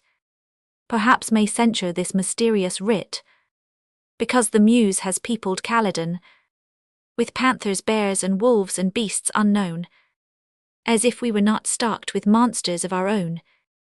Let Sop answer who has set to view such kinds as Greece and Phrygia never knew, and Mother Hubbard in her homely dress has sharply blamed a British lioness, that queen whose feast the factious rabble keep 10, exposed obscenely naked and asleep. Led by those great examples may not I the wanted organs of their words supply. If men transact like brutes 'tis equal then, for brutes to claim the privilege of men, others our hind of folly will indict, to entertain a dangerous guest by night. Let those remember that she cannot die, till rolling time is lost in round eternity, nor need she fear the panther though untamed 20, because the lion's peace was now proclaimed. The wary savage would not give offence to forfeit the protection of her prince, but watch the time her vengeance to complete, when all her furry sons in frequent senate met. Meanwhile she quenched her fury at the flood, and with a Lenten salad cooled her blood. Their commons though but coarse were nothing scant, nor did their minds an equal banquet want. For now the hind whose noble nature strove 30 to express her plain simplicity of love, did all the honours of her house so well, no sharp debates disturbed the friendly meal. She turned the talk, avoiding that extreme, to common dangers past a sadler pleasing theme, remembering every storm which tossed the state, when both were objects of the public hate, and dropped a tear betwixt for her own children's fate. Nor failed she then a full review to make of what the panther suffered for her sake 40, her lost esteem, her truth, her loyal care, her faith unshaken to an exiled heir, her strength to endure, her courage to defy, her choice of honourable infamy. On these prolixly thankful she enlarged, then with acknowledgment herself she charged, for friendship of itself an holy tie is made more sacred by adversity. Now should they part, malicious tongues would say they met like chance companions on the way 50, whom mutual fear of robbers had possessed. While danger lasted, kindness was professed. But that once o'er, the short-lived union ends. The road divides, and there divide the friends. The panther nodded when her speech was done, and thanked her coldly in a hollow tone, but said her gratitude had gone too far for common offices of Christian care. If to the lawful heir she had been true, she paid but Caesar what was Caesar's due 60. I might, she added, with like praise describe your suffering sons, and so return your bribe. But incense from my hands is poorly prized, for gifts are scorned where givers are despised. I served a turn and then was cast away. You like the gaudy fly your wings display, and sip the sweets and bask in your great patron's day. This heard the matron was not slow to find what sort of malady had seized her mind. Disdain with gnawing envy fell despite 70, and cankered malice stood in open sight. Ambition, interest, pride without control, and jealousy the jaundice of the soul. Revenge the bloody minister of ill, with all the lean tormentors of the will. 'Twas easy now to guess from whence arose her new-made union with her ancient foes, her forced civilities, her faint embrace, affected kindness with an altered face. Yet durst she not too deeply probe the wound 80, as hoping still the nobler parts were sound, but strove with anodynes to assuage the smart, and mildly thus her medicine did impart. Complaints of lovers help to ease their pain. It shows a rest of kindness to complain, a friendship loath to quit its former hold, and conscious merit may be justly bold, but much more just your jealousy would show, if others' good were injury to you. Witness ye heavens how I rejoice to see 90 rewarded worth and rising loyalty, your warrior offspring that upheld the crown. The scarlet honour of your peaceful gown are the most pleasing objects I can find, charms to my sight and cordials to my mind. When virtue spumes before a prosperous gale, my heaving wishes help to fill the sail. And if my prayers for all the brave were heard, Caesar should still have such, and such should still reward the laboured earth your pains have sowed and tilled 100. 'Tis just you reap the product of the field. Yours be the harvest, 'tis the beggar's gain, to glean the fallings of the loaded wain. Such scattered ears as are not worth your care, your charity for alms may safely spare. For alms are but the vehicles of prayer. My daily bread is literally implored. I have no barns nor granaries to hoard. If Caesar to his own his hand extends, say which of yours his charity offends. 110. You know he largely gives to more than are his friends. Are you defrauded when he feeds the poor? Our mite decreases nothing of your store. I am but few, and by your fare you see, my crying sins are not of luxury. Some juster motive sure your mind withdraws, and makes you break our friendship's holy laws. For barefaced envy is too base a cause. Show more occasion for your discontent. Your love the wolf would help you to invent. 120. Some German quarrel, or as times go now, some French where force is uppermost will do, when at the fountain's head as merit ought, to claim the place you take a swilling draught. How easy 'tis an envious eye to throw, and tax the sheep for troubling streams below, or call her when no farther cause you find, an enemy possessed of all your kind. But then perhaps the wicked world would think the wolf designed to eat as well as drink. 130. This last illusion galled the panther more, because indeed it rubbed upon the sore. Yet seemed she not to wince though shrewdly pained, but thus her passive character maintain. Roman 500. I never grudged whate'er my foes report, your flaunting fortune in the lion's court. You have your day, or you are much belied, but I am always on the suffering side. You know my doctrine, and I need not say I will not, but I cannot disobey. 140. On this firm principle I ever stood. He of my sons who fails to make it good, by one rebellious act renounces to my blood. Ah, said the hind, how many sons have you, who call you mother whom you never knew? But most of them who that relation plead are such ungracious youths as wish you dead. They gape at rich revenues which you hold, and fain would nibble at your grandame gold. Inquire into your years and laugh to find. 150. Your crazy temper shows you much declined. Were you not dim and doted you might see a pack of cheats that claim a pedigree, no more of kin to you than you to me. Do you not know that for a little coin heralds can foist a name into the line? They ask you blessing but for what you have, but once possessed of what with care you save, the wanton boys would piss upon your grave. Your sons of latitude that court your grace. 160. Though most resembling you in form and face, are far the worst of your pretended race, and but I blush your honesty to blot. Pray God you prove them lawfully begot, for in some popish libels I have read, the wolf has been too busy in your bed. At least her hinder parts the belly piece, the paunch and all that Scorpio claims are his. Their malice too a sore suspicion brings, for though they dare not bark they snarl at kings 170, nor blame them for intruding in your line. Fat bishoprics are still of right divine. Think you your new French proselytes are come to starve abroad because they starved at home? Your benefices twinkled from afar. They found the new Messiah by the star. Those Swisses fight on any side for pay, and tease the living that conforms not they. Mark with what management their tribes divide. Some stick to you, and some to the other side, 180. That many churches may for many mouths provide. More vacant pulpits would more converts make. All would have latitude enough to take. The rest unbeneficed your sects maintain. For ordinations without cures are vain, and chamber practice is a silent gain. Your sons of bread at home are much like these.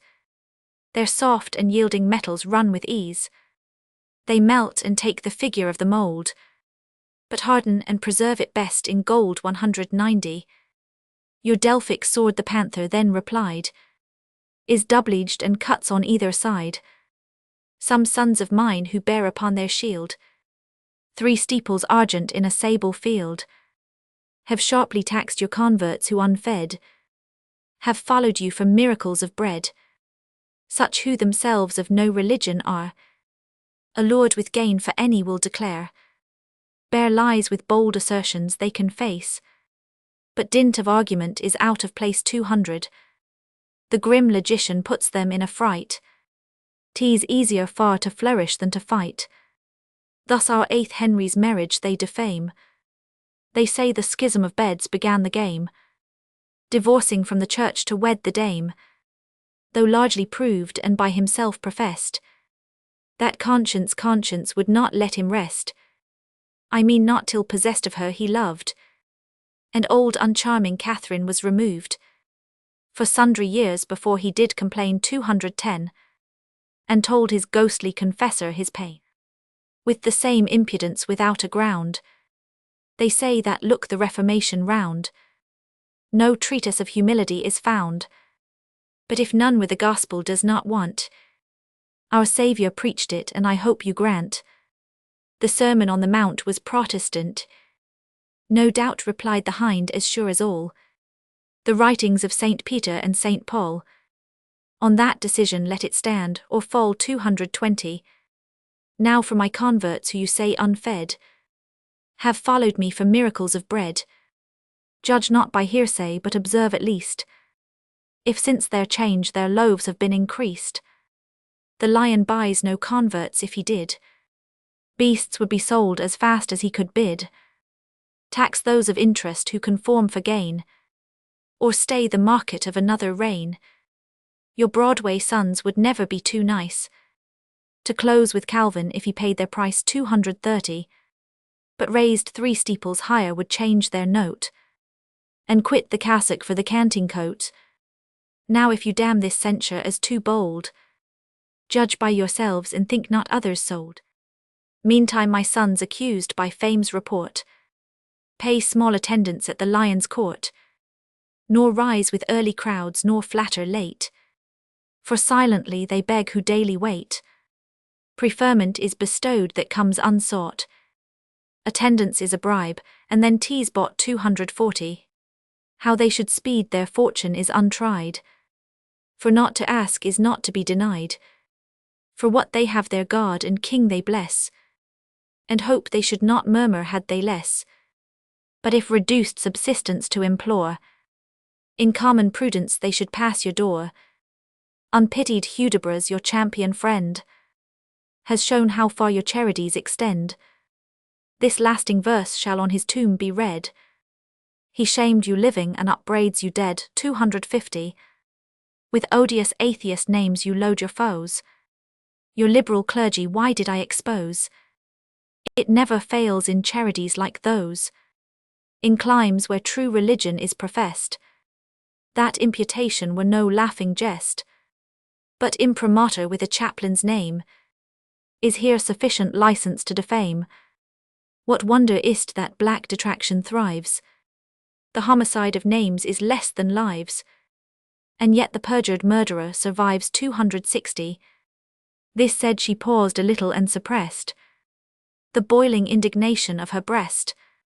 She knew the virtue of her blade, nor would pollute her satire with ignoble blood. Her panting foe she saw before her eye, and back she drew the shining weapon dry. So when the generous lion has in sight his equal match, he rouses for the fight. But when his foe lies prostrate on the plain, he sheathes his paws, uncurls his angry mane. 270. And pleased with bloodless honors of the day, walks over and disdains the inglorious prey. So James, if great with less we may compare, arrests his rolling thunderbolts in air, and grants ungrateful friends a lengthened space to implore the remnants of long-suffering grace. This breathing time the matron took, and then resumed the thread of her discourse again. Be vengeance wholly left to powers divine, and let heaven judge betwixt your sons and mine. 280. If joys hereafter must be purchased here with loss of all that mortals hold so dear, then welcome infamy and public shame, and last a long farewell to worldly fame. 'Tis said with ease, but oh how hardly tried by haughty souls to human honor tied. Oh sharp convulsive pangs of agonizing pride. Down then, thou rebel, never more to rise, and what thou didst and dost so dearly prize, that fame, that darling fame, make that thy sacrifice. 290. 'Tis nothing thou hast given, then add thy tears for a long race of unrepenting years. 'Tis nothing yet all thou hast to give, then add those maybe years thou hast to live. Yet nothing still, then poor and naked come, thy Father will receive his unthrift home, and thy blessed Saviour's blood discharge the mighty sum. Thus she pursued. I discipline a son whose unchecked fury to revenge would run. He champs the bit impatient of his loss. 300. And starts aside and flounders at the cross. Instruct him better, gracious God, to know, as thine is vengeance, so forgiveness too, that suffering from ill tongues he bears no more than what his sovereign bears and what his Saviour bore. It now remains for you to school your child, and ask why God's anointed he revile. A king and princess dead did shy my worse. The cursor's punishment should fright the curse. Your son was warned, and wisely gave it o'er. 310. But he who counselled him has paid the score. The heavy malice could no higher tend. But woe to him on whom the weights descend. So to permitted ills the demon flies. His rage is aimed at him who rules the skies. Constrained to quit his cause, no succor found. The foe discharges every tire around, in clouds of smoke abandoning the fight. But his own thundering peals proclaim his flight. In Henry's change his charge as ill succeeds. 320. To that long story little answer needs. Confront but Henry's words with Henry's deeds. Were space allowed, with ease it might be proved what springs his blessed reformation moved. The dire effects appeared in open sight, which from the cause he calls a distant flight, and yet no larger leap than from the sun to light. Now let your sons a double pan sound. A treatise of humility is found. 'Tis found, but better it had ne'er been sought. 330. Then thus in Protestant procession brought, the famed original through Spain is known. Rodriguez' work, my celebrated son, which yours by ill translating made his own, concealed its author and usurped the name, the basest and ignoblest theft of fame. My altars kindled first that living coal. Restore or practice better what you stole. That virtue could this humble verse inspire. 'Tis all the restitution I require. 340. Glad was the panther that the charge was closed, and none of all her favourite sons exposed. For laws of arms permit each injured man to make himself a saver where he can. Perhaps the plundered merchant cannot tell the names of pirates in whose hands he fell, but at the den of thieves he justly flies, and every Algerine is lawful prize. No private person in the foe's estate can plead exemption from the public fate 350. Yet Christian laws allow not such redress. Then let the greater supersede the less. But let the abettors of the panther's crime learn to make fairer wars another time. Some characters may sure be found to write among her sons for tease no common sight. A spotted dam and all her offspring white. The savage, though she saw her plea controlled, yet would not wholly seem to quit her hold, but offered fairly to compound the strife 360, and judge conversion by the convert's life. "'Tis true," she said, "I think it somewhat strange, so few should follow profitable change, for present joys are more to flesh and blood than a dull prospect of a distant good. 'Twas well alluded by a son of mine, I hope to quote him is not to purloin. Two magnets heaven and earth allure to bliss, the larger lodestone that the nearer this. The weak attraction of the greater fails 370. We nod a while but neighborhood prevails. But when the greater proves the nearer too, I wonder more your converts come so slow. Methinks in those who firm with me remain, it shows a nobler principle than gain. Your inference would be strong, the hind replied, if yours were in effect the suffering side. Your clergy's sons their own in peace possess, nor are their prospects in reversion less. My proselytes are struck with awful dread 380. Your bloody cometlaws hang blazing o'er their head. The respite they enjoy but only lent, the best they have to hope protracted punishment. Be judge yourself if interest may prevail, which motives yours or mine will turn the scale. While pride and pomp allure and plenteous ease, that is till man's predominant passions cease. Admire no longer at my slow increase. By education most have been misled, so they believe because they so were bred 390. The priest continues what the nurse began, and thus the child imposes on the man. The rest I named before nor need repeat, but interest is the most prevailing cheat. The sly seducer both of age and youth, they study that and think they study truth. When interest fortifies an argument, weak reason serves to gain the will's assent. For souls already warped receive an easy bent. Add long prescription of established laws 400, and pique of honor to maintain a cause, and shame of change and fear of future ill, and zeal the blind conductor of the will, and chief among the still mistaking crowd, the fame of teachers obstinate and proud, and more than all the private judge allowed, disdain of fathers which the dance began, and last uncertain whose the narrower span, the clown unread and half-read gentleman. To this the panther with a scornful smile 410, yet still you travel with unwearied toil, and range around the realm without control, among my sons for proselytes to prowl, and here and there you snap some silly soul. You hinted fears of future change in state. Pray heaven you did not prophesy your fate. Perhaps you think your time of triumph near, but may mistake the season of the year. The swallow's fortune gives you cause to fear. For charity, replied the matron, tell 420. What sad mischance those pretty birds befell. Nay, no mischance, the savage dame replied, but want of wit in their unerring guide, and eager haste and gaudy hopes and giddy pride. Yet wishing timely warning may prevail, make you the moral and ill tell the tale. The swallow privileged above the rest, of all the birds as man's familiar guest, pursues the sun in summer brisk and bold, but wisely shuns the persecuting cold 430. Is well to chancels and to chimneys known, though 'tis not thought she feeds on smoke alone. From hence she has been held of heavenly line, endued with particles of soul divine. This merry chorister had long possessed her summer seat and feathered well her nest, till frowning skies began to change their cheer, and time turned up the wrong side of the year. The shedding trees began the ground to strow, with yellow leaves and bitter blasts to blow 440.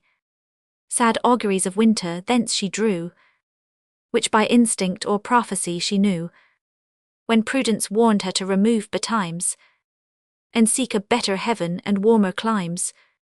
Her sons were summoned on a steeple's height, and called in common council vote a flight. The day was named the next that should be fair, all to the general rendezvous repair. They try their fluttering wings and trust themselves in air, but whether upward to the moon they go 450, or dream the winter out in caves below, or hawk it flies elsewhere concerns us not to know. Southwards you may be sure they bent their flight, and harboured in a hollow rock at night. Next morn they rose and set up every sail. The wind was fair but blew a mackerel gale. The sickly young sat shivering on the shore, abhorred salt water never seen before, and prayed their tender mothers to delay the passage and expect a fairer day 460.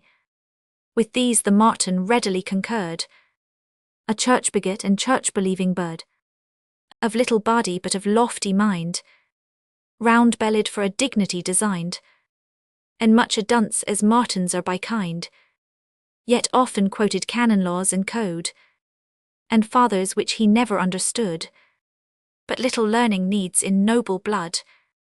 For sooth to say the swallow brought him in, her household chaplain and her next of kin 470, in superstition silly to excess, and casting schemes by planetary guess, in fine short-winged unfit himself to fly. His fears foretold foul weather in the sky, besides a raven from a withered oak, left of their lodging was observed to croak. That omen liked him not, so his advice was present safety bought at any price, a seeming pious care that covered cowardice. To strengthen this, he told a boding dream 480, of rising waters and a troubled stream, sure signs of anguish, dangers and distress, with something more not lawful to express, by which he slyly seemed to intimate some secret revelation of their fate.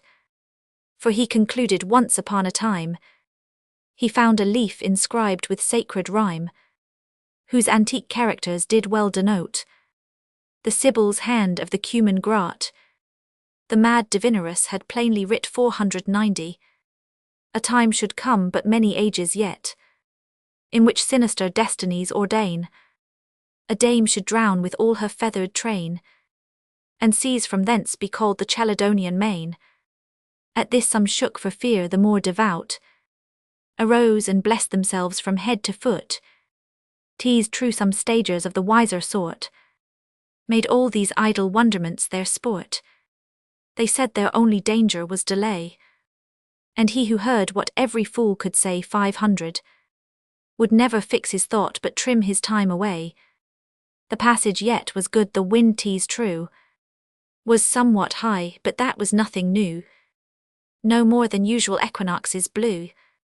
The sun already from the scales declined, gave little hopes of better days behind, but change from bad to worse of weather and of wind. Nor need they fear the dampness of the sky should flag their wings and hinder them to fly.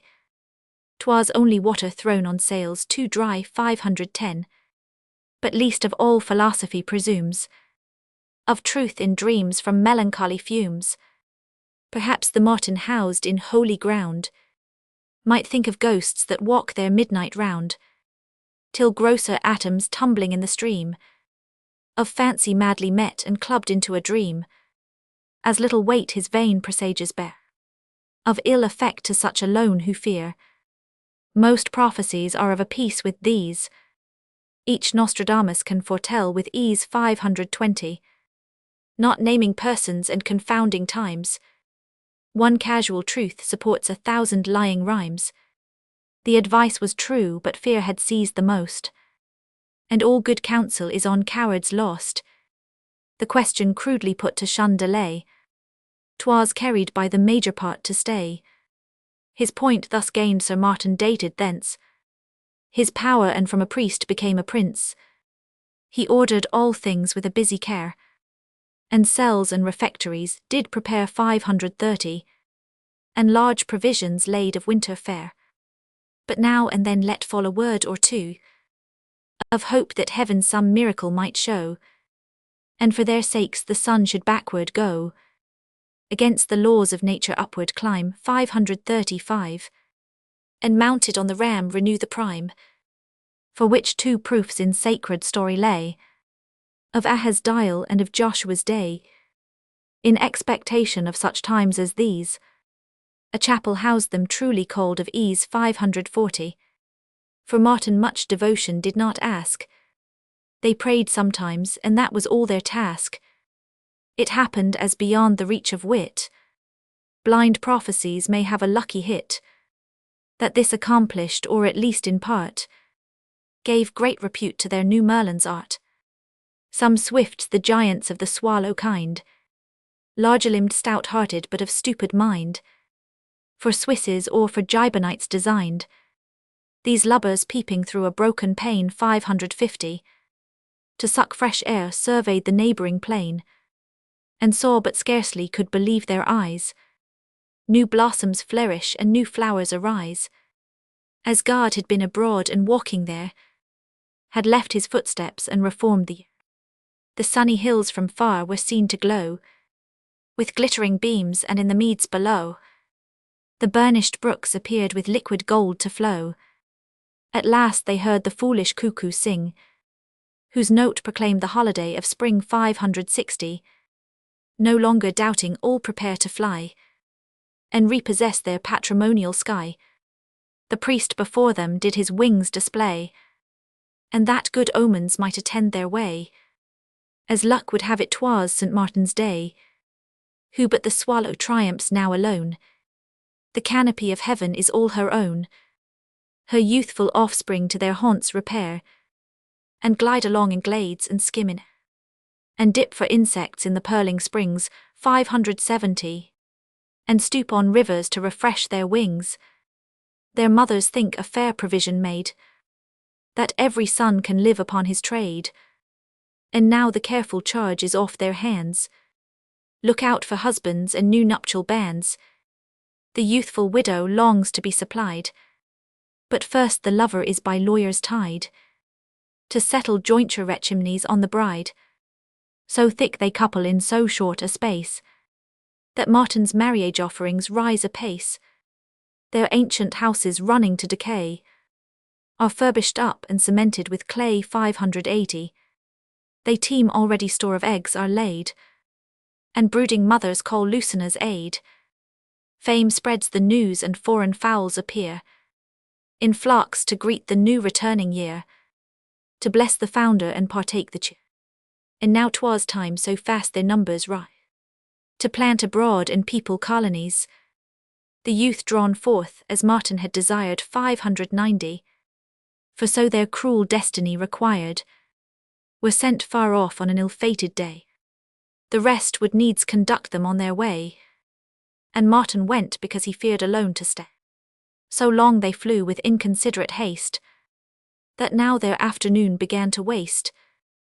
And what was ominous that very morn, the sun was entered into Capricorn, which by their bad astronomers' account, that week the virgin balance should remount 600. An infant moon eclipsed him in his way, and hid the small remainders of his day. The crowd amazed pursued no certain mark, but birds met birds and jostled in the dark. Few mind the public in a panic fright, and fear increased the horror of the night. Night came but unattended with repose. Alone she came, no sleep their eyes to close. Alone and black she came, no friendly stars arose. What should they do beset with dangers round? 610.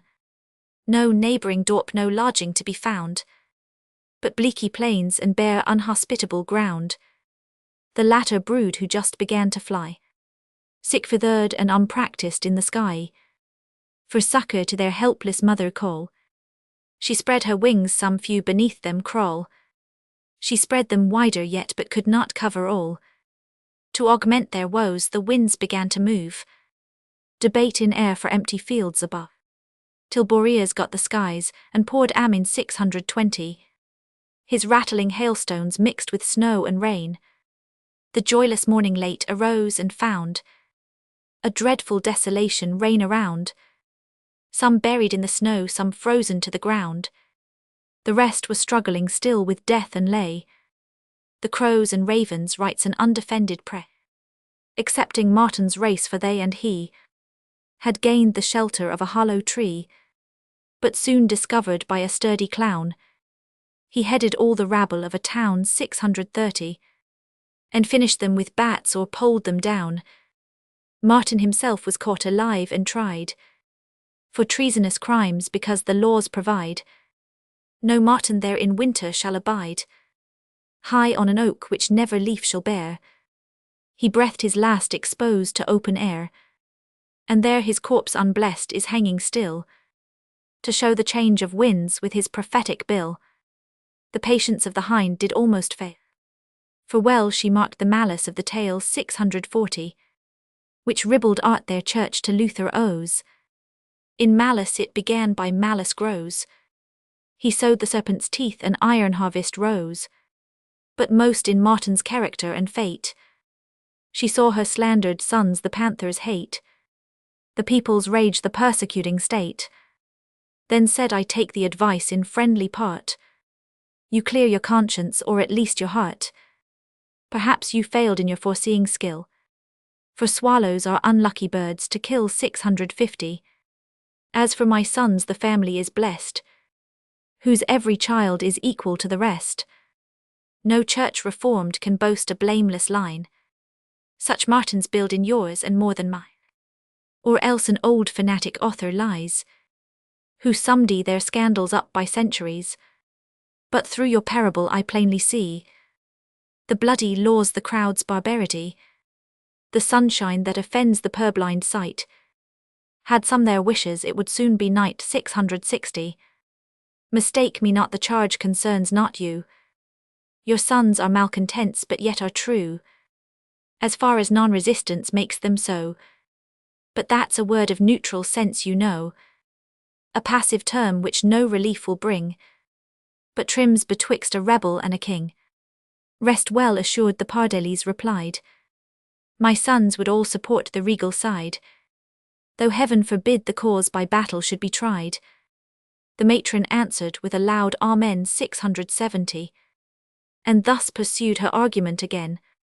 If, as you say, and as I hope no less, your sons will practice what yourselves profess, what angry power prevents our present peace? The lion studious of our common good, desires and king's desires are ill withstood, to join our nations in a lasting. The bars betwixt are easy to remove, for sanguinary laws were never made above. If you condemn that prince of tyranny 680, whose mandate forced your Gallic friends to fly, make not a worse example of your own, or cease to rail at causeless rigour shown, and let the guiltless person throw the stone. His blunted sword your suffering brotherhood have seldom felt, he stops it short of blood, but you have ground the persecuting knife, and set it to a razor edge on life. Cursed be the wit which cruelty refines, or to his father's rod the scorpion's joins 690.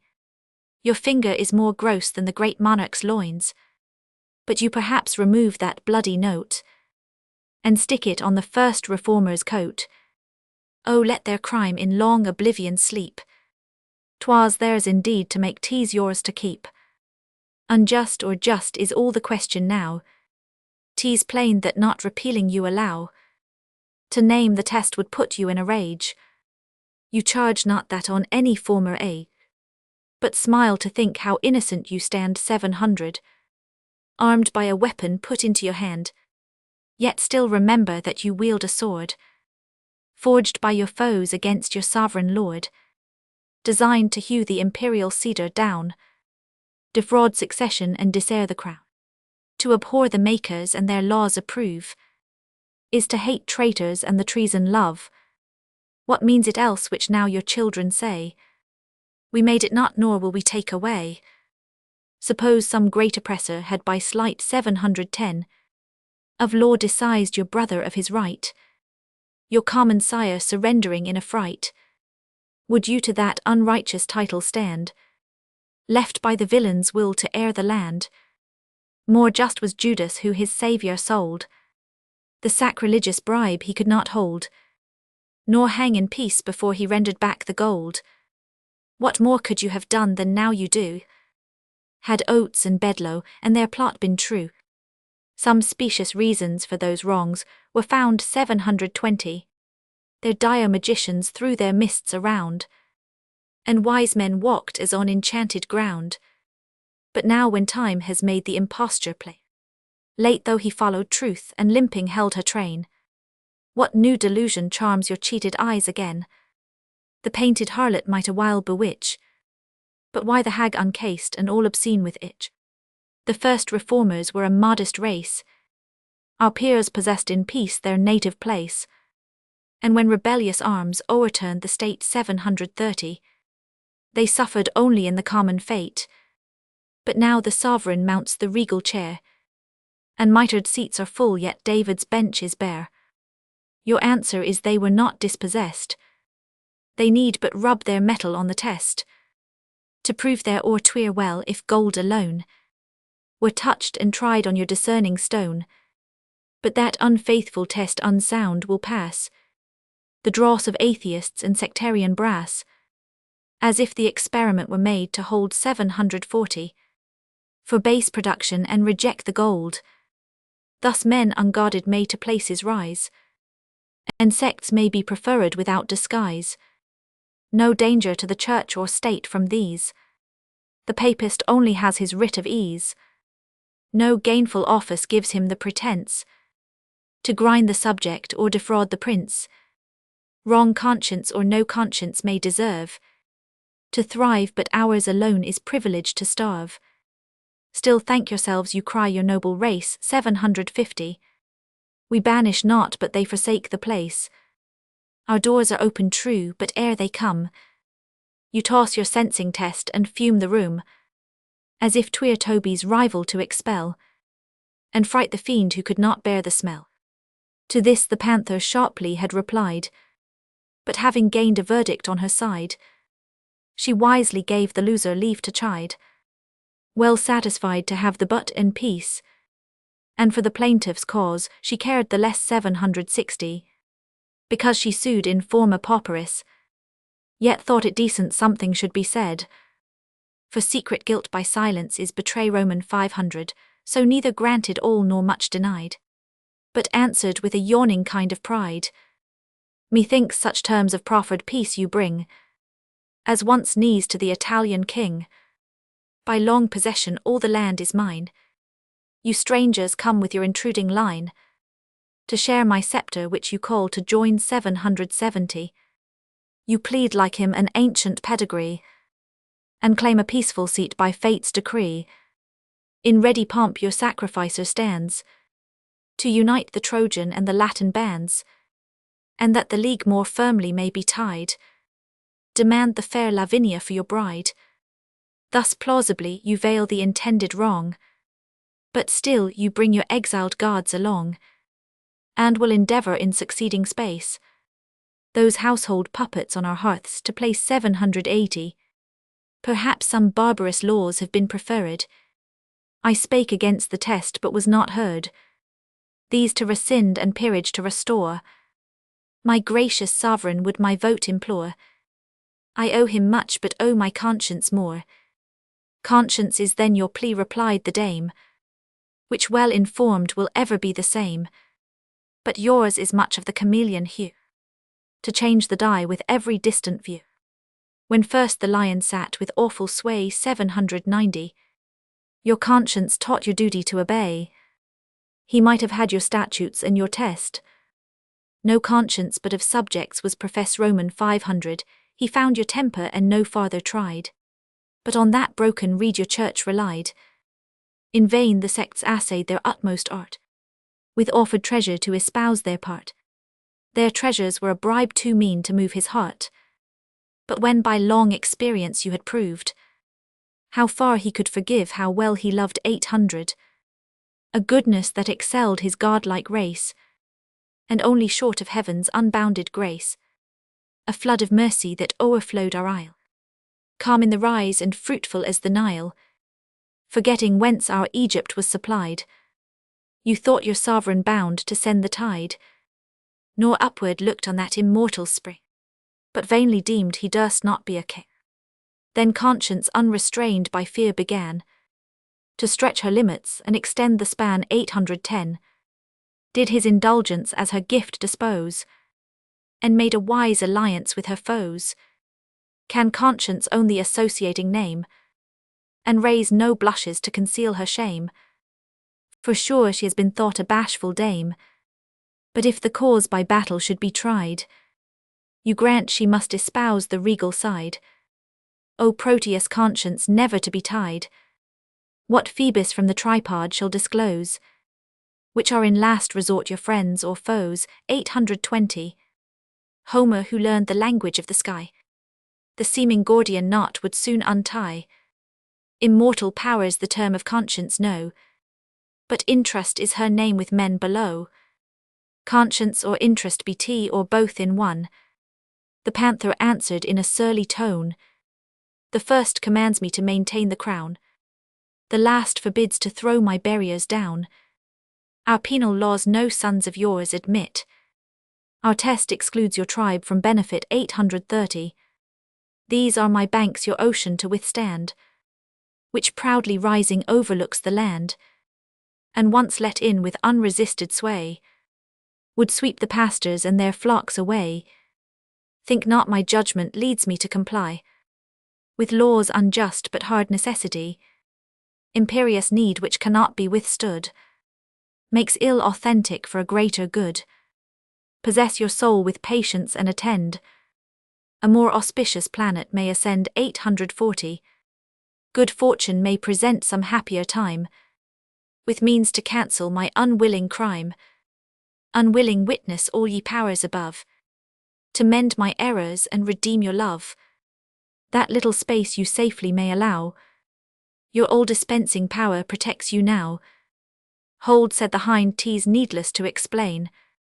You would postpone me to another reign, till when you are content to be unjust, your part is to possess and mine to trust. 850 A fair exchange proposed a future chance, for present profit and inheritance. Few words will serve to finish our dispute. Who will not now repeal would persecute. To ripen green revenge your hopes attend, wishing that happier planet would ascend. For shame let conscience be your plea no more. To will hereafter proves she might before, but she's a bard to gain and holds the door. Your care about your banks infers a fear. 860 Of threatening floods and inundations near. If so, a just reprise would only be of what the land usurped upon the sea, and all your jealousies but serve to show your ground is like your neighbor nation low. To entrench in what you grant unrighteous laws is to distrust the justice of your cause, and argues that the true religion lies in those weak adversaries you despise. Tyrannic force is that which least you fear. 700 The sound is frightful in a Christian's ear. Avert it, heaven, nor let that plague be sent to us from the dispeopled continent. But piety commands me to refrain. Those prayers are needless in this monarch's reign. Behold how he protects your friends oppressed, receives the banished, succors the distressed. Behold, for you may read an honest open breast. He stands in daylight and disdains to hide an act to which by honor he is tied. 880 A generous, laudable and kingly pride. Your test he would repeal, his peers restore. This when he says he means no more. Well said the panther, I believe him just. And yet 'tis but because you must. You would be trusted, but you would not trust. The hind thus briefly, and disdained to enlarge on power of kings and their superior charge, as heaven's trustees before the people's choice. 890 Though sure the panther did not much rejoice, To hear those echoes given of her once loyal voice, the matron would her kindness to the last, but could not win her hour of grace was past, whom thus persisting when she could not bring to leave the wolf and to believe her king, she gave her up and fairly wished her joy of her late treaty with her new ally, which well she hoped would more successful prove. Then was the pigeons and the buzzards love 900. The panther asked what concord there could be betwixt two kinds whose natures disagree. The dame replied, "'Tis sung in every street, the common chat of gossips when they meet. But since unheard by you 'tis worth your while to take a wholesome tale though told in homely style. A plain good man whose name is understood, so few deserve the name of plain and good. Of 3 fair lineal lordships stood possessed, and lived as reason was upon the best 910. Inured to hardships from his early youth, much had he done and suffered for his truth. At land and sea in many a doubtful fight, was never known a more adventurous knight, who oftener drew his sword and always for the right. As fortune would his fortune came though late, he took possession of his just estate, nor racked his tenants with increase of rent, nor lived too sparing nor too largely spent, but overlooked his hinds, their pay was just 920, and ready for he scorned to go on trust, slow to resolve but in performance quick, so true that he was awkward at a trick. For little souls on little shifts rely, and coward arts of mean expedients try. The noble mind will dare do anything but lie. False friends his deadliest foes could find no way, but shows of honest bluntness to betray. That unsuspected plainness he believed. He looked into himself, and was deceived 930. Some lucky planet sure attends his birth, or heaven would make a miracle on earth's. For prosperous honesty is seldom seen, to bear so dead a weight and yet to win. It looks as fate with nature's law would strive, to show plain dealing once an age may thrive. And when so tough a frame she could not bend, exceeded her commission to befriend. This grateful man as heaven increased his store, gave God again and daily fed his poor 940. His house with all convenience was purveyed, the rest he found but raised the fabric where he prayed, and in that sacred place his beauteous wife employed her happiest hours of holy life. Nor did their alms extend to those whom common faith more strictly made their own. A sort of doves were housed too near their hole, who cross the proverb and abound with gall. Though some 'tis true are passively inclined, the greater part degenerate from their kind 950. Voracious birds that hotly bill and breed, and largely drink because on salt they feed. Small gain from them their bounteous owner draws, yet bound by promise he supports their cause. As corporations privileged by laws, that house which harbour to their kind affords, was built long since God knows for better birds, but fluttering there they nestle near the throne, and lodge in habitations not their own. By their high crops and corny gizzards known 960, like harpies they could scent a plenteous board. Then to be sure they never failed their lord.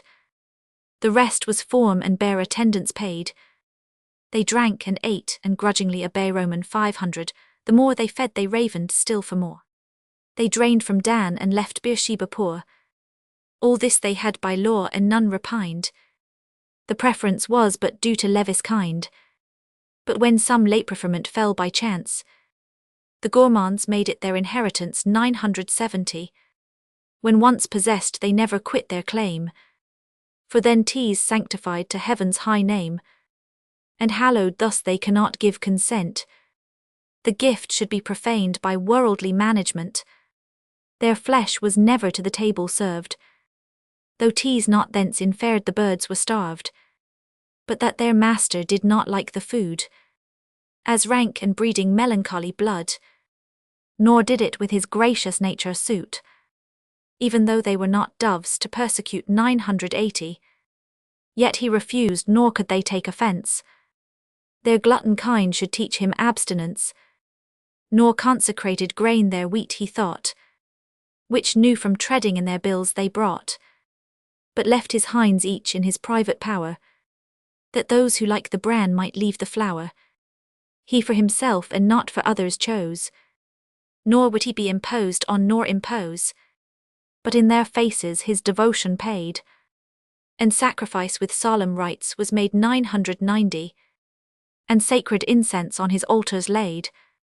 Besides these jolly birds whose corpse impure repaid their commons with their salt manure, another farm he had behind his house, not overstocked but barely for his use, wherein his poor domestic poultry fed, and from his pious hands received their bread.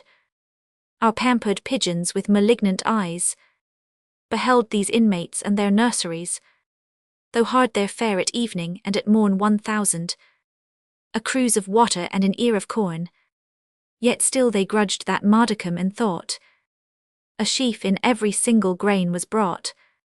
Fain would they filch that little food away, while unrestrained those happy gluttons prey, and much they grieved to see so nigh their hole the bird that warned St. Peter of his fall, that he should raise his mitred crest on high, and clap his wings and call his family to sacred rites and vex the ethereal powers 10:10, with midnight matins at uncivil hours, nay more his quiet neighbours should molest, just in the sweetness of their morning rest. Beast of a bird supinely when he might lie snug and sleep to rise before the light. What if his dull forefathers used that cry? Could he not let a bad example die? The world was fallen into an easier way. This age knew better than to fast and pray. Good sense in sacred worship would appear 10:20, so to begin as they might end the. Such feats in former times had wrought the foals of crowing chanticleers in cloistered walls. Expelled for this and for their lands they fled, and sister Partlet with her hooded head was hooted hence because she would not pray abed. The way to win the restive world to God was to lay by the disciplining rod unnatural fasts and foreign forms of prayer. Religion frights us with a mean severe 10:30, tease prudence to reform her into ease, and put her in undress to make her please. A lively faith will bear aloft the mind, and leave the luggage of good works behind. Such doctrines in the pigeon house were taught. You need not ask how wondrously they wrought, but sure the common cry was all for these, whose life and precepts both encouraged ease, yet fearing those alluring baits might fail, and holy deeds o'er all their arts prevail 10:40. For vice, though frontless and of hardened face, is daunted at the sight of awful grace. An hideous figure of their foes they drew, nor lines nor looks nor shades nor colours true, and this grotesque design exposed to public view. One would have thought it some Egyptian piece, with guarding gods and barking deities, more thick than Ptolemy has stuck the skies. Also perverse a draught so far unlike, it was no libel where it meant to strike 10:50. Yet still the daubing pleased and great and small to view the monster crowded pigeonhole. There Chanticleer was drawn upon his knees, adoring shrines and stalks of sainted trees, and by him a misshapen ugly race. The curse of God was seen on every face. No Holland emblem could that malice mend, but still the worse the look the fitter for a fiend. The master of the farm displeased to find so much of rancour in so mild a kind 10:60, enquired into the cause and came to know the passive church had struck the foremost blow, with groundless fears and jealousies possessed, as if this troublesome intruding guest would drive the birds of Venus from their nest, a deed his inborn equity abhorred. But interest will not trust though God should plight his word. A law the source of many future harms had banished all the poultry from the farms, with loss of life if any should be found 10:70, to crow or peck on this forbidden ground. That bloody statute chiefly was designed for Chanticleer the white of clergy kind, but Aftermalis did not long forget the lay that wore the robe and coronet. For them, for their inferiors and allies, their foes a deadly shibboleth devise, by which unrighteously it was decreed that none to trust or profit should succeed, who would not swallow first a poisonous wicked weed, 1080, or that to which old Socrates was cursed, or henbane juice to swell them till they burst.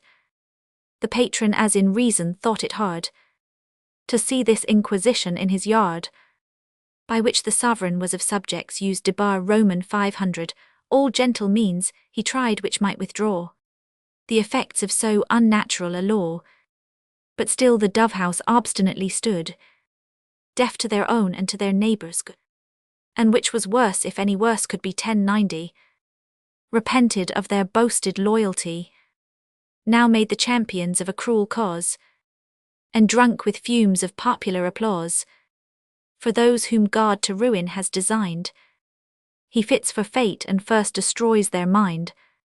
New doubts indeed they daily strove to raise, suggested dangers, interposed delays, and emissary pigeons had in store, such as the Meccan prophet used of yore, to whisper counsels in their patron's ear 1100, and veiled their false advice with zealous fear.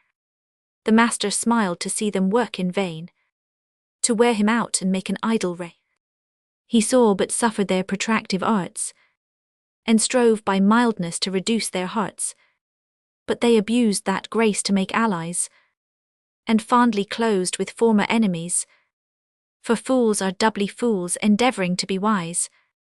After a grave consult what course were best, one more mature in folly than the rest 11 stood up and told them with his head aside that desperate cures must be to desperate ills applied, and therefore since their main impending fear was from the increasing race of Chanticleer, some potent bird of prey they ought to find, a foe professed to him and all his kind, some haggard hawk who had her eyrie nigh, well pounced to fasten and well winged to fly, one they might trust their common wrongs to wreak. The musquet and the coistrel were too weak 1120, too fierce the falcon but above the rest, the noble buzzard ever pleased me best, of small renown 'tis true for not to lie, we call him but a hawk by courtesy. I know he hates the pigeon house and farm, and more in time of war has done us harm, but all his hate on trivial points depends. Give up our forms and we shall soon be friends.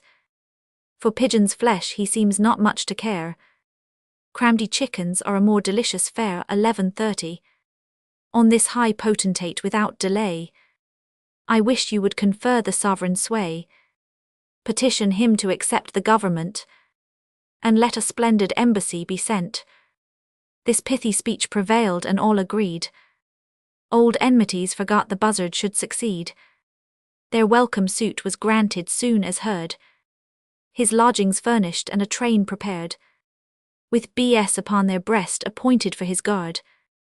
He came and crowned with great solemnity 1140. God save King Buzzard was the general cry.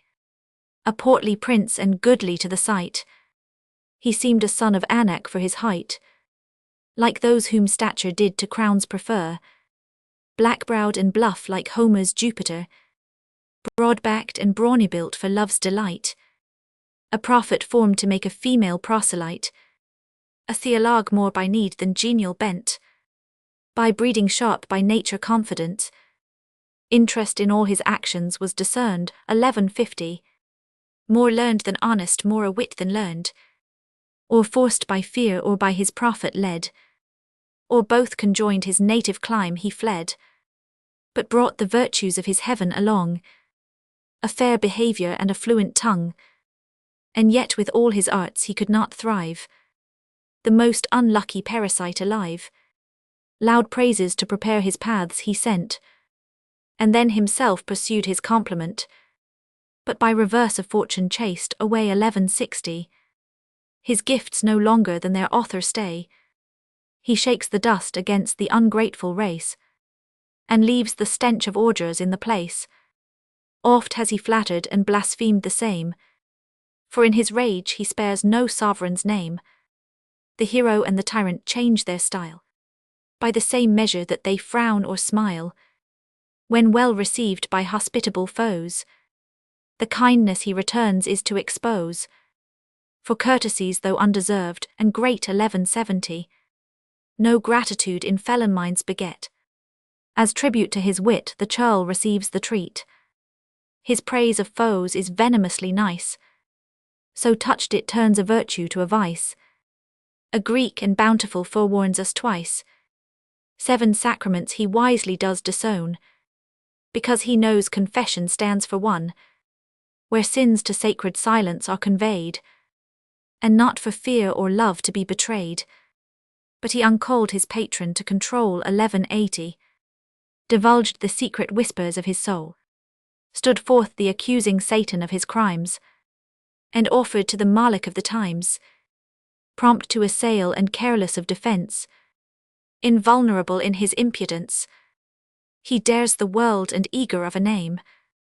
He thrusts about and jostles into fame. Frontless and satire-proof he scours the streets, and runs an Indian muck at all he meets. So fond of loud report that not to miss 1190, of being known his last and utmost bliss, he rather would be known for what he is. Such was and is the captain of the test, though half his virtues are not here expressed. The modesty of fame conceals the rest. The spleenful pigeons never could create a prince more proper to revenge their hate, indeed more proper to revenge than save, a king whom in his wrath the Almighty gave. For all the grace the landlord had allowed 1200, but made the buzzard and the pigeons proud, gave time to fix their friends and to seduce the crowd. They long their fellow subjects to enthrall, their patron's promise into question call, and vainly think he meant to make them lords of all. False fears their leaders failed not to suggest, as if the doves were to be dispossessed. Nor sighs nor groans nor gargling eyes did want, for now the pigeons too had learned to cant. The house of prayer is stocked with large increase 1210, nor doors nor windows can contain the press, for birds of every feather fill the abode. Even atheists out of envy own a god, and reeking from the stews adulterers come, like Goths and Vandals to demolish Rome. That conscience which to all their crimes was mute, now calls aloud and cries to persecute. No rigour of the laws to be released, and much the less because it was their Lord's request. They thought it great their sovereign to control 1220, and named their pride nobility of soul. 'Tis true the pigeons and their prince elect were short of power their purpose to effect, but with their quills did all the hurt they could, and cuffed the tender chickens from their food, and much the buzzard in their cause did stir, though naming not the patron to infer. With all respect he was a gross idolater, but when the imperial owner did espy that thus they turned his grace to villainy 1230, not suffering wrath to discompose his mind, he strove a temper for the extremes to find, so to be just as he might still be kind. Then all maturely weighed pronounced a doom of sacred strength for every age to come. By this the doves their wealth and state possess, no rights infringed but license to oppress. Such power have they as factious lawyers long to crowns ascribed that kings can do no wrong.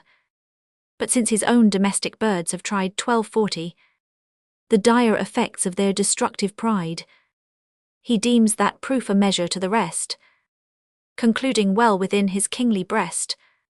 His fowls of nature too unjustly were oppressed Roman 500, he therefore makes all birds of every sect free of his farm with promise to respect their several kinds alike and equally protect. His gracious edict the same franchise yields to all the wild increase of woods and fields, and who in rocks aloof, and who in steeples builds 1250. To crows the like impartial grace affords, and choughs and daws and such republic birds, secured with ample privilege to feed. Each has his district and his bounds decreed, combined in common interest with his own, but not to pass the pigeon's Rubicon. Here ends the reign of this pretended dove, all prophecies accomplished from above.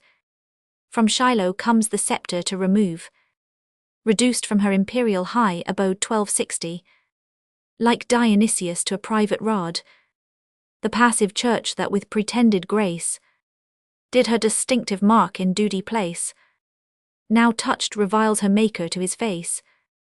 What after happened is not hard to guess. The small beginnings had a large increase, and arts and wealth succeed the secret spoils of peace.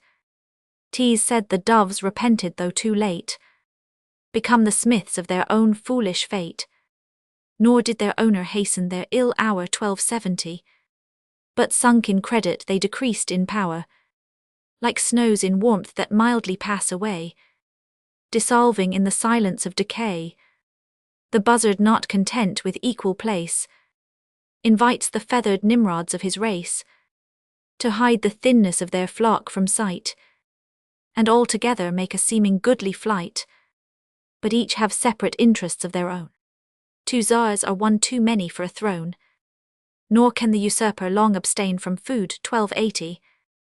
Already he has tasted pigeon's blood, and may be tempted to his former fare, when this indulgent lord shall late to heaven repair. Bare benting times and molting months may come, when lagging late they cannot reach their home, or rent in schism, for so their fate decrees. Like the tumultuous carriage of the bees, they fight their quarrel by themselves oppressed. The tyrant smiles below and waits the falling feast. Thus did the gentle hind her fable end 1290, nor would the panther blame it nor commend, but with affected yawnings at the close, seemed to require her natural repose. For now the streaky light began to peep, and setting stars admonished both to sleep. The dame withdrew, and wishing to her guest the peace of heaven, betook herself to rest. 10,000 angels on her slumbers wait, with glorious visions of her future state. Footnote 118 Mother Hubbard's tale written by Spencer. Footnote 119 Lyons Peace, Liberty, of conscience and toleration of all religions. Footnote 120 Exiled heir, the Duke of York, while opposed by the favourers and abettors of the Bill of Exclusion, was obliged to retire from London. Footnote 121 French proselytes, the French refugees that came into England after the revocation of the Edict of Nantes. Footnote 122 Hudibras's butler. Footnote 123 Atheist names alluding here and afterwards to Stillingfleet's attacks on Dryden. Footnote 124 Imprimatur, the Bishop of London and his chaplains, had formerly the examination of all books, and none could be printed without their imprimatur or license. Footnote 125 Swallow. This story is supposed to refer to a meeting of Roman Catholics held in the Savoy to deliberate on King James' measures, when Father Peter Roman 1000 Martin induced them to join the king's side, and to remain in England. Footnote 126 Dorp Hamlet. Footnote 127 The tale, a parable of the fate of the papists, soon fulfilled. Footnote 128 Old fanatic century, White a vehement writer on the Puritan side. Footnote 129 Toby's Tobit see Apocrypha. Footnote 130 A plain good man, a character of King James Roman II. Footnote 131 Doves, the clergy of the Church of England and other religions dissenting from that of Rome. Footnote 132 Another farm Roman 100. This alludes to the popish priests, whom the king particularly favoured. Footnote 133 Chanticleer's friars. Footnote 134 Partlet nuns. Footnote 135 A law, penal laws against popish recusants. Footnote 136 Wicked weed, the Test Act. Footnote 137 Buzzard, Bishop Burnet. Footnote 138 College of the Bees, College of Physicians. Mac Flecknoe. All human things are subject to decay, and when fate summons monarchs must obey. This Flecknoe found who like Augustus young, was called to empire and had governed long, in prose and verse was owned without dispute, through all the realms of nonsense absolute, this aged prince now flourishing in peace, and blessed with issue of a large increase, worn out with business did at length debate, to settle the succession of the state 10, and pondering which of all his sons was fit to reign and wage immortal war with wit, cried Tease resolved for nature pleads that he should only rule who most resembles me.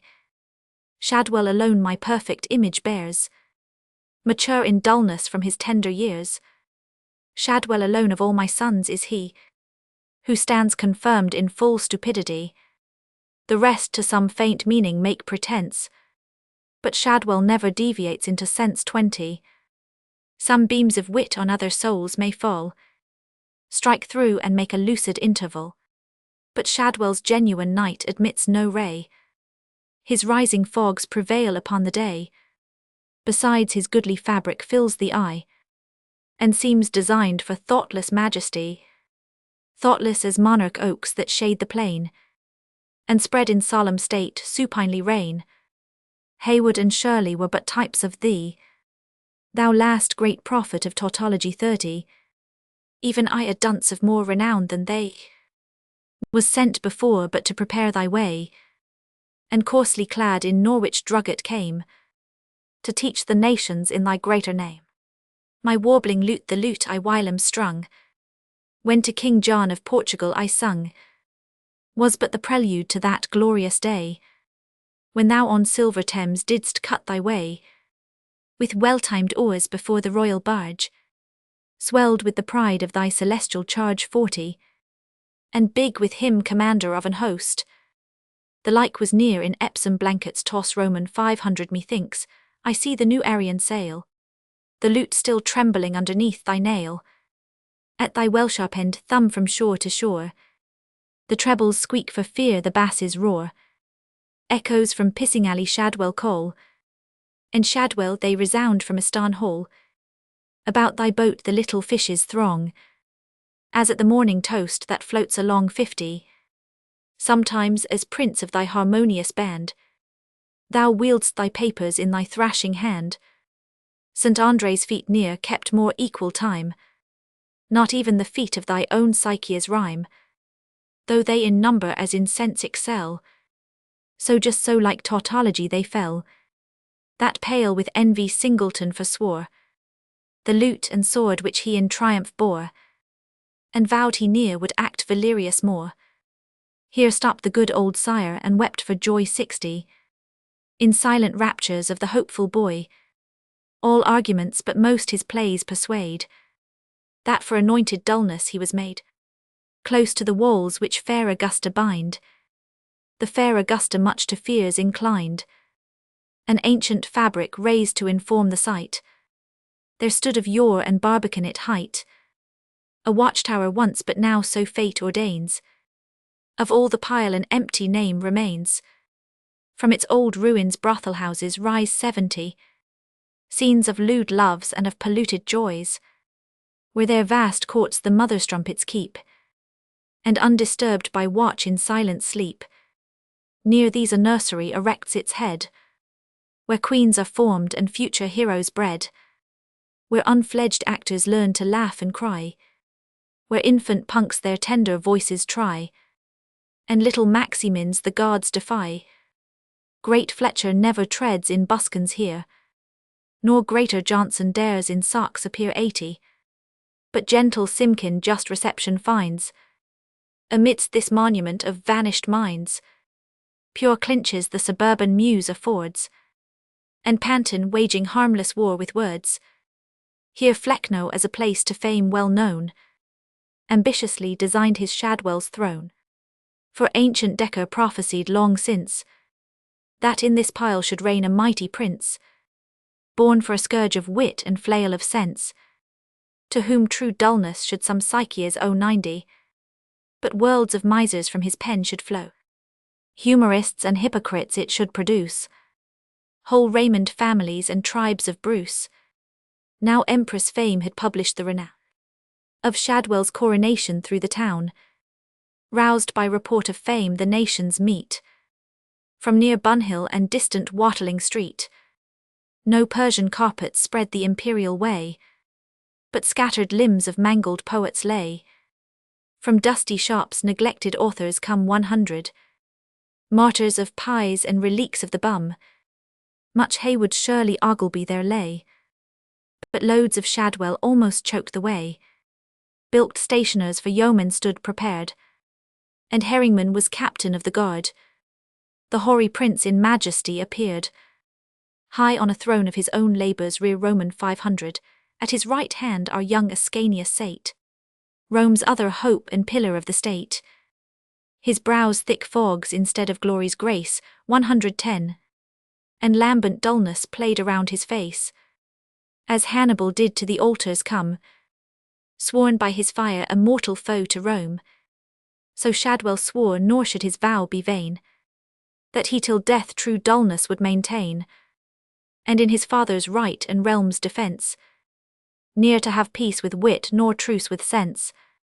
The king himself the sacred unction made, as king by office and as priest by trade. In his sinister hand, instead of bowl 120, he placed a mighty mug of potent ale.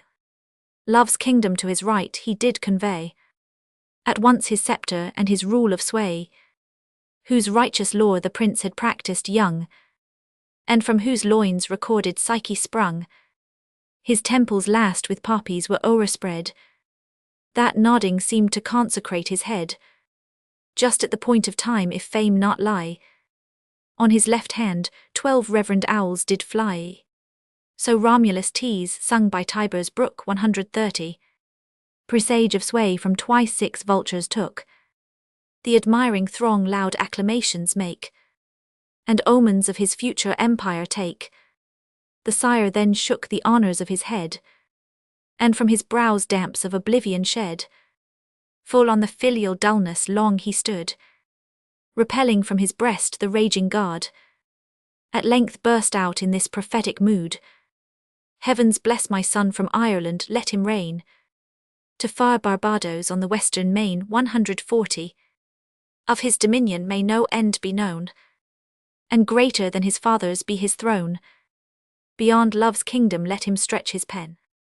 He paused and all the people cried Amen. Then thus continued he, my son, advance, still in new impudence, new ignorance. Success let others teach, learn thou from me. Pangs without birth and fruitless industry, let virtuosos in 5 years be writ.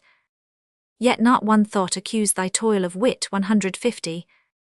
Let gentle George in triumph tread the stage, make Dorimant betray and love it rage. Let Cully Cockwood fopling charm the pit, and in their folly show the writer's wit. Yet still thy fools shall stand in thy defence, and justify their author's want of sense. Let them be all by thy own model made, of dullness and desire no foreign aid, that they to future ages may be known. Not copies drawn, but issue of thy own 160. Nay, let thy men of wit too be the same, all full of thee and differing but in name. But let no alien Sedley interpose, to lard with wit thy hungry Epsom prose. And when false flowers of rhetoric thou wouldst cull, trust nature, do not labour to be dull, but write thy best and top, and in each line Sir Formal's oratory will be thine. Sir Formal, though unsought, attends thy quill, and does thy northern dedications fill 170. Nor let false friends seduce thy mind to fame, by arrogating Johnson's hostile name. Let Father Flecknoe fire thy mind with praise, and Uncle Ogleby thy envy raise. Thou art my blood where Johnson has no part. What share have we in nature or in art? Where did his wit on learning fix a brand, and rail at arts he did not understand?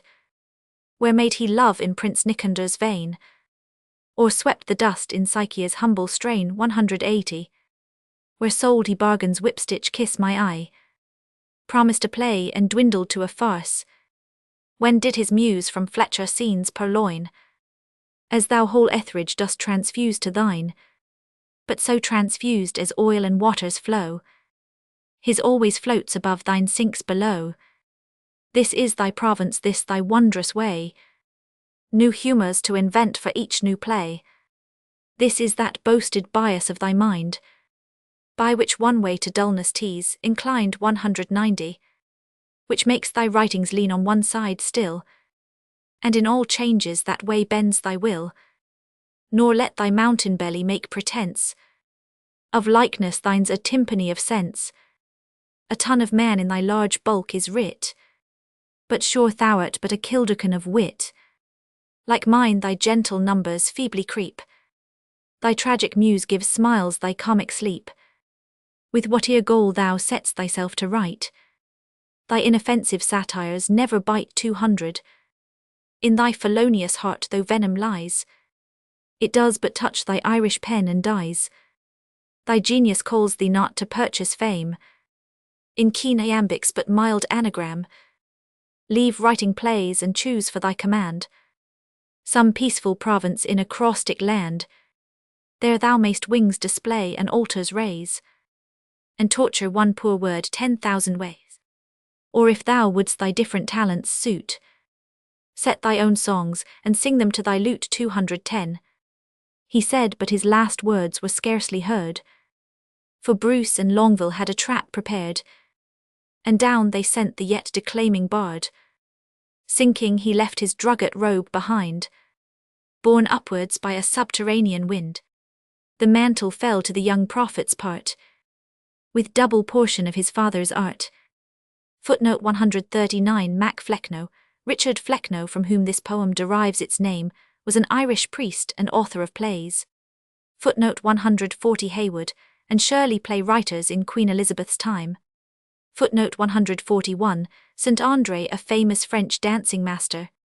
Footnote 142. Psyche, an opera of Shadwell's. Footnote 143. Singleton, a musician of the time. Footnote 144. Nursery, a theatre for training actors. Footnote 145. Simkin, a character of a cobbler in an interlude. Footnote 146. Panton, a famous punster. Footnote 147. Dekker, Thomas Dekker, a dramatic poet of James Roman I's reign. Footnote 148. Worlds of Misers, The Miser and the Humorists were two of Shadwell's comedies. Footnote 149. Raymond and Bruce, the first of these, is an insipid character, in the Humorists the second in the Virtuose. Footnote 150. Ogleby, translator of Virgil. Footnote 151. Herringman, Henry Herringman, a bookseller, c. Life. Footnote 152. Love's Kingdom, this is the name of the only play of Flecknoe's which was acted, but miscarried in the representation. Footnote 153. Virtuoso, a play of Shadwell's. Footnote 154. Gentle George, Sir George Etheredge. Footnote 155. Alien Sedley, Sir Charles Sedley was supposed to assist Shadwell in writing his plays. Footnote 156. Epsom prose, alluding to Shadwell's play of Epsom. Wells. Footnote 157. Formal, a character in the Virtuose. Footnote 158. Nicander, a character of a lover in Shadwell's opera of Psyche. Footnote 159. Wings, and alters forms in which old acrostics were cast, see Herbert's Temple. Footnote 160. Bruce and Longville, two characters in Shadwell's Virtuoso. Britannia Rediviva, a poem on the prince born June 10, 1688. Our vows are heard betimes, and heaven takes care to grant before we can conclude the prayer. Preventing angels met it half the way, and sent us back to praise who came to pray, just on the day when the high-mounted sun did furthest in his northern progress run. He bended forward and even stretched the sphere beyond the limits of the lengthened year, to view a brighter sun in Britain born. That was the business of his longest morn 10. The glorious object seen 'twas time to turn. Departing spring could only stay to shed her bloomy beauties on the genial bed, but left the manly summer in her stead, with timely fruit the longing land to cheer, and to fulfill the promise of the year. Betwixt two seasons comes the auspicious air, this age to blossom and the next to bear. Last solemn Sabbath saw the church attend, the Paraclete in fiery pomp descend 20. But when his wondrous octave rolled again, he brought a royal infant in his train. So great a blessing to so good a king, none but the eternal Comforter could bring. Or did the mighty Trinity conspire, as once in council to create our sire? It seems as if they sent the newborn guest to wait on the procession of their feast, and on their sacred anniverse decreed to stamp their image on the promised seed 30. 3 realms united and on one bestowed, an emblem of their mystic union showed, the mighty trine the triple empire shared, as every person would have one to guard. Hail, son of prayers by holy violence, drawn down from heaven but long be banished thence, and late to thy paternal skies retire, to mend our crimes whole ages would require, to change the inveterate habit of our sins, and finish what thy godlike sire begins 40. Kind heaven to make us Englishmen again, no less can give us than a patriarch's reign. The sacred cradle to your charge receive, ye seraphs, and by turns the guard relieve. Thy father's angel and thy father join, to keep possession and secure the line, but long defer the honours of thy fate. Great may they be, like his be late, that James this running century may view, and give his son an auspice to the new 50. Our wants exact at least that moderate stay, for see the dragon winged on his way, to watch the travail and devour the prey. Or if illusions may not rise so high, thus when Alcides raised his infant cry, the snakes besieged his young divinity, but vainly with their forked tongues they threat, for opposition makes a hero great. To needful succour all the good will run 60, and Jove assert the godhead of his son. O still repining at your present state, grudging yourselves the benefits of fate, look up and read in characters of light, a blessing sent you in your own despite. The manna falls, yet that celestial bread, like Jews you munch and murmur while you feed. May not your fortune be like theirs exiled, yet 40 years to wander in the wild? Or if it be, may Moses live at least 70, to lead you to the verge of promised rest, though poets are not prophets to foreknow what plants will take the blight and what will grow. By tracing heaven his footsteps may be found. Behold how awfully he walks the round. God is abroad and wondrous in his ways, the rise of empires and their fall surveys. More might I say than with unusual eye. He sees his bleeding church in ruin lie, and hears the souls of saints beneath his altar cry 80. Already has he lifted high the sign, which crowned the conquering arms of Constantine. The moon grows pale at that presaging sight, and half her train of stars have lost their light. Behold another Sylvester to bless the sacred standard and secure success, large of his treasures of a soul so great, as fills and crowds his universal seat. Now view at home a second Constantine. The former too was of the British line 90. Has not his healing balm your breaches closed, whose exile many sought and few opposed? Or did not heaven by its eternal doom permit those evils that this good might come, so manifest that even the moon-eyed sects see whom and what this providence protects? Methinks had we within our minds no more than that one shipwreck on the fatal oar, that only thought may make us think again what wonders God reserves for such a reign 100, to dream that chance his preservation wrought, were to think Noah was preserved for naught, or the surviving 8 were not designed to people earth and to restore their kind. When humbly on the royal babe we gaze, the manly lines of a majestic face give awful joy, tease paradise to look on the fair frontispiece of nature's book. If the first opening page so charms the sight, Think how the unfolded volume will delight 110. See how the venerable infant lies in early pomp, how through the mother's eyes the father's soul with an undaunted view looks out and takes our homage as his due.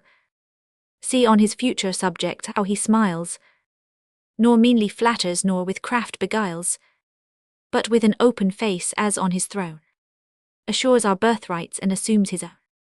Born in broad daylight that the ungrateful rout may find no room for a remaining doubt. 120.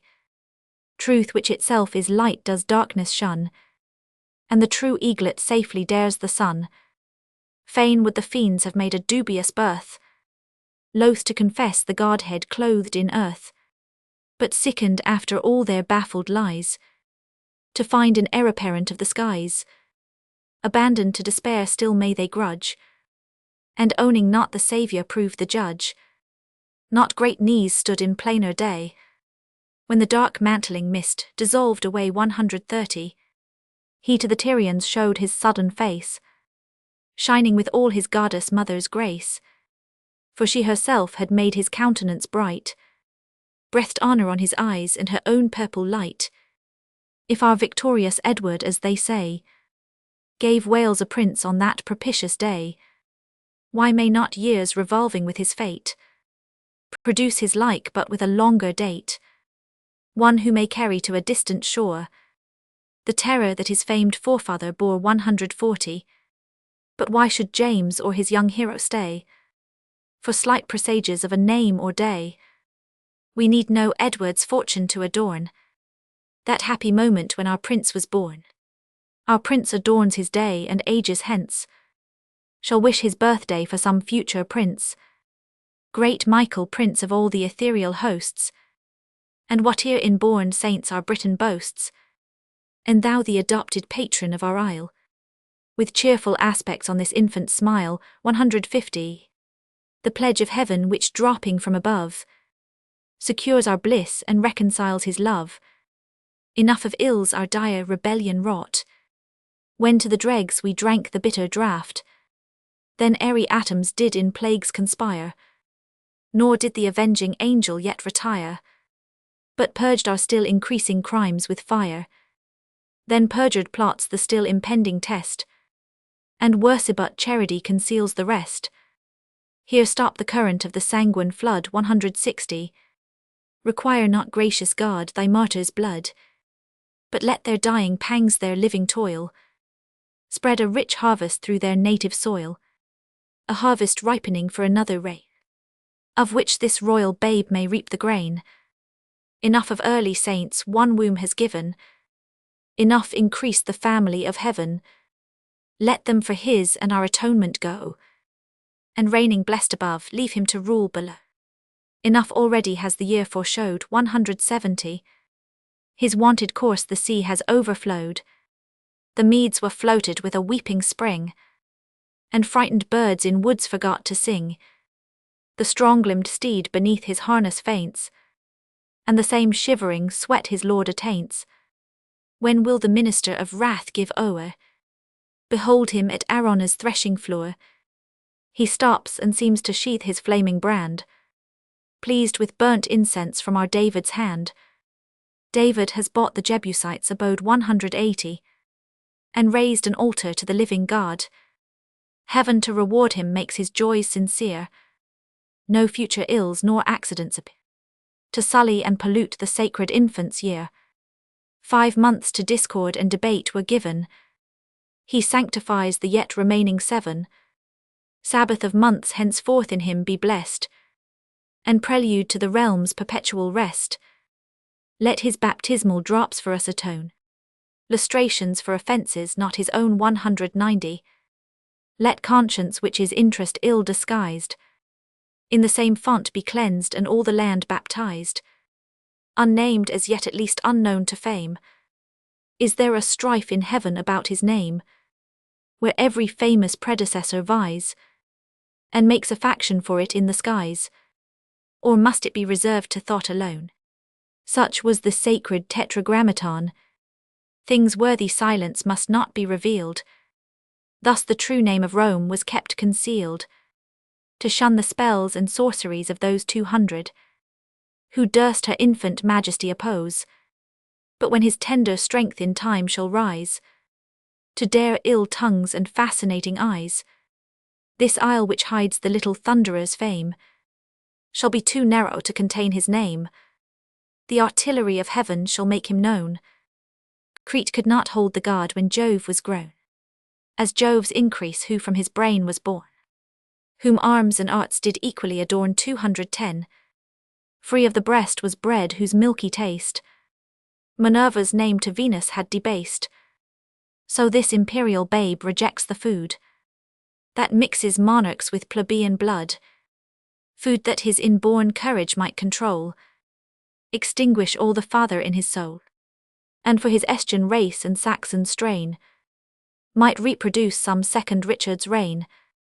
Mildness he shares from both his parents' blood, but kings too tame are despicably good. 220. Be this the mixture of this regal child, by nature manly but by virtue Roman. 1449. Thus far the furious transport of the news had to prophetic madness fired the muse, madness ungovernable uninspired, swift to foretell whatever she desired. Was it for me the dark abyss to tread, and read the book which angels cannot read? How was I punished when the sudden blast the face of heaven and our young son o'ercast? 230. Fame the swift ill increasing as she rolled, disease, despair, and death at 3 reprises told. At 3 insulting strides she stalked the town, and like contagion struck the loyal down. Down fell the winnowed wheat, but mounted high. The whirlwind bore the chaff and hid the sky. Here black rebellion shooting from below, as earth's gigantic brood by moments grow. And here the sons of God are petrified with woe. An apoplexy of grief so low were driven. 240. The saints as hardly to defend their heaven, as when pent vapours run their hollow round. Earthquakes which are convulsions of the ground break bellowing forth and no confinement brook, till the third settles what the former shook. Such heavings had our souls till slow and late. Our life with his returned, and faith prevailed on fate. By prayers the mighty blessing was implored, to prayers was granted, and by prayers restored. So ere the Shunammite a son conceived. 250. The prophet promised and the wife believed. A son was sent, the son so much desired, but soon upon the mother's knees expired. The troubled seer approached the mournful door, ran, prayed, and sent his pastoral staff before, then stretched his limbs upon the child and mourned. Thus mercy stretches out her hand and saves desponding Peter sinking in the waves, as when a sudden storm of hail and rain. 260. Beats to the ground the yet unbearded grey. Think not the hopes of harvest are destroyed.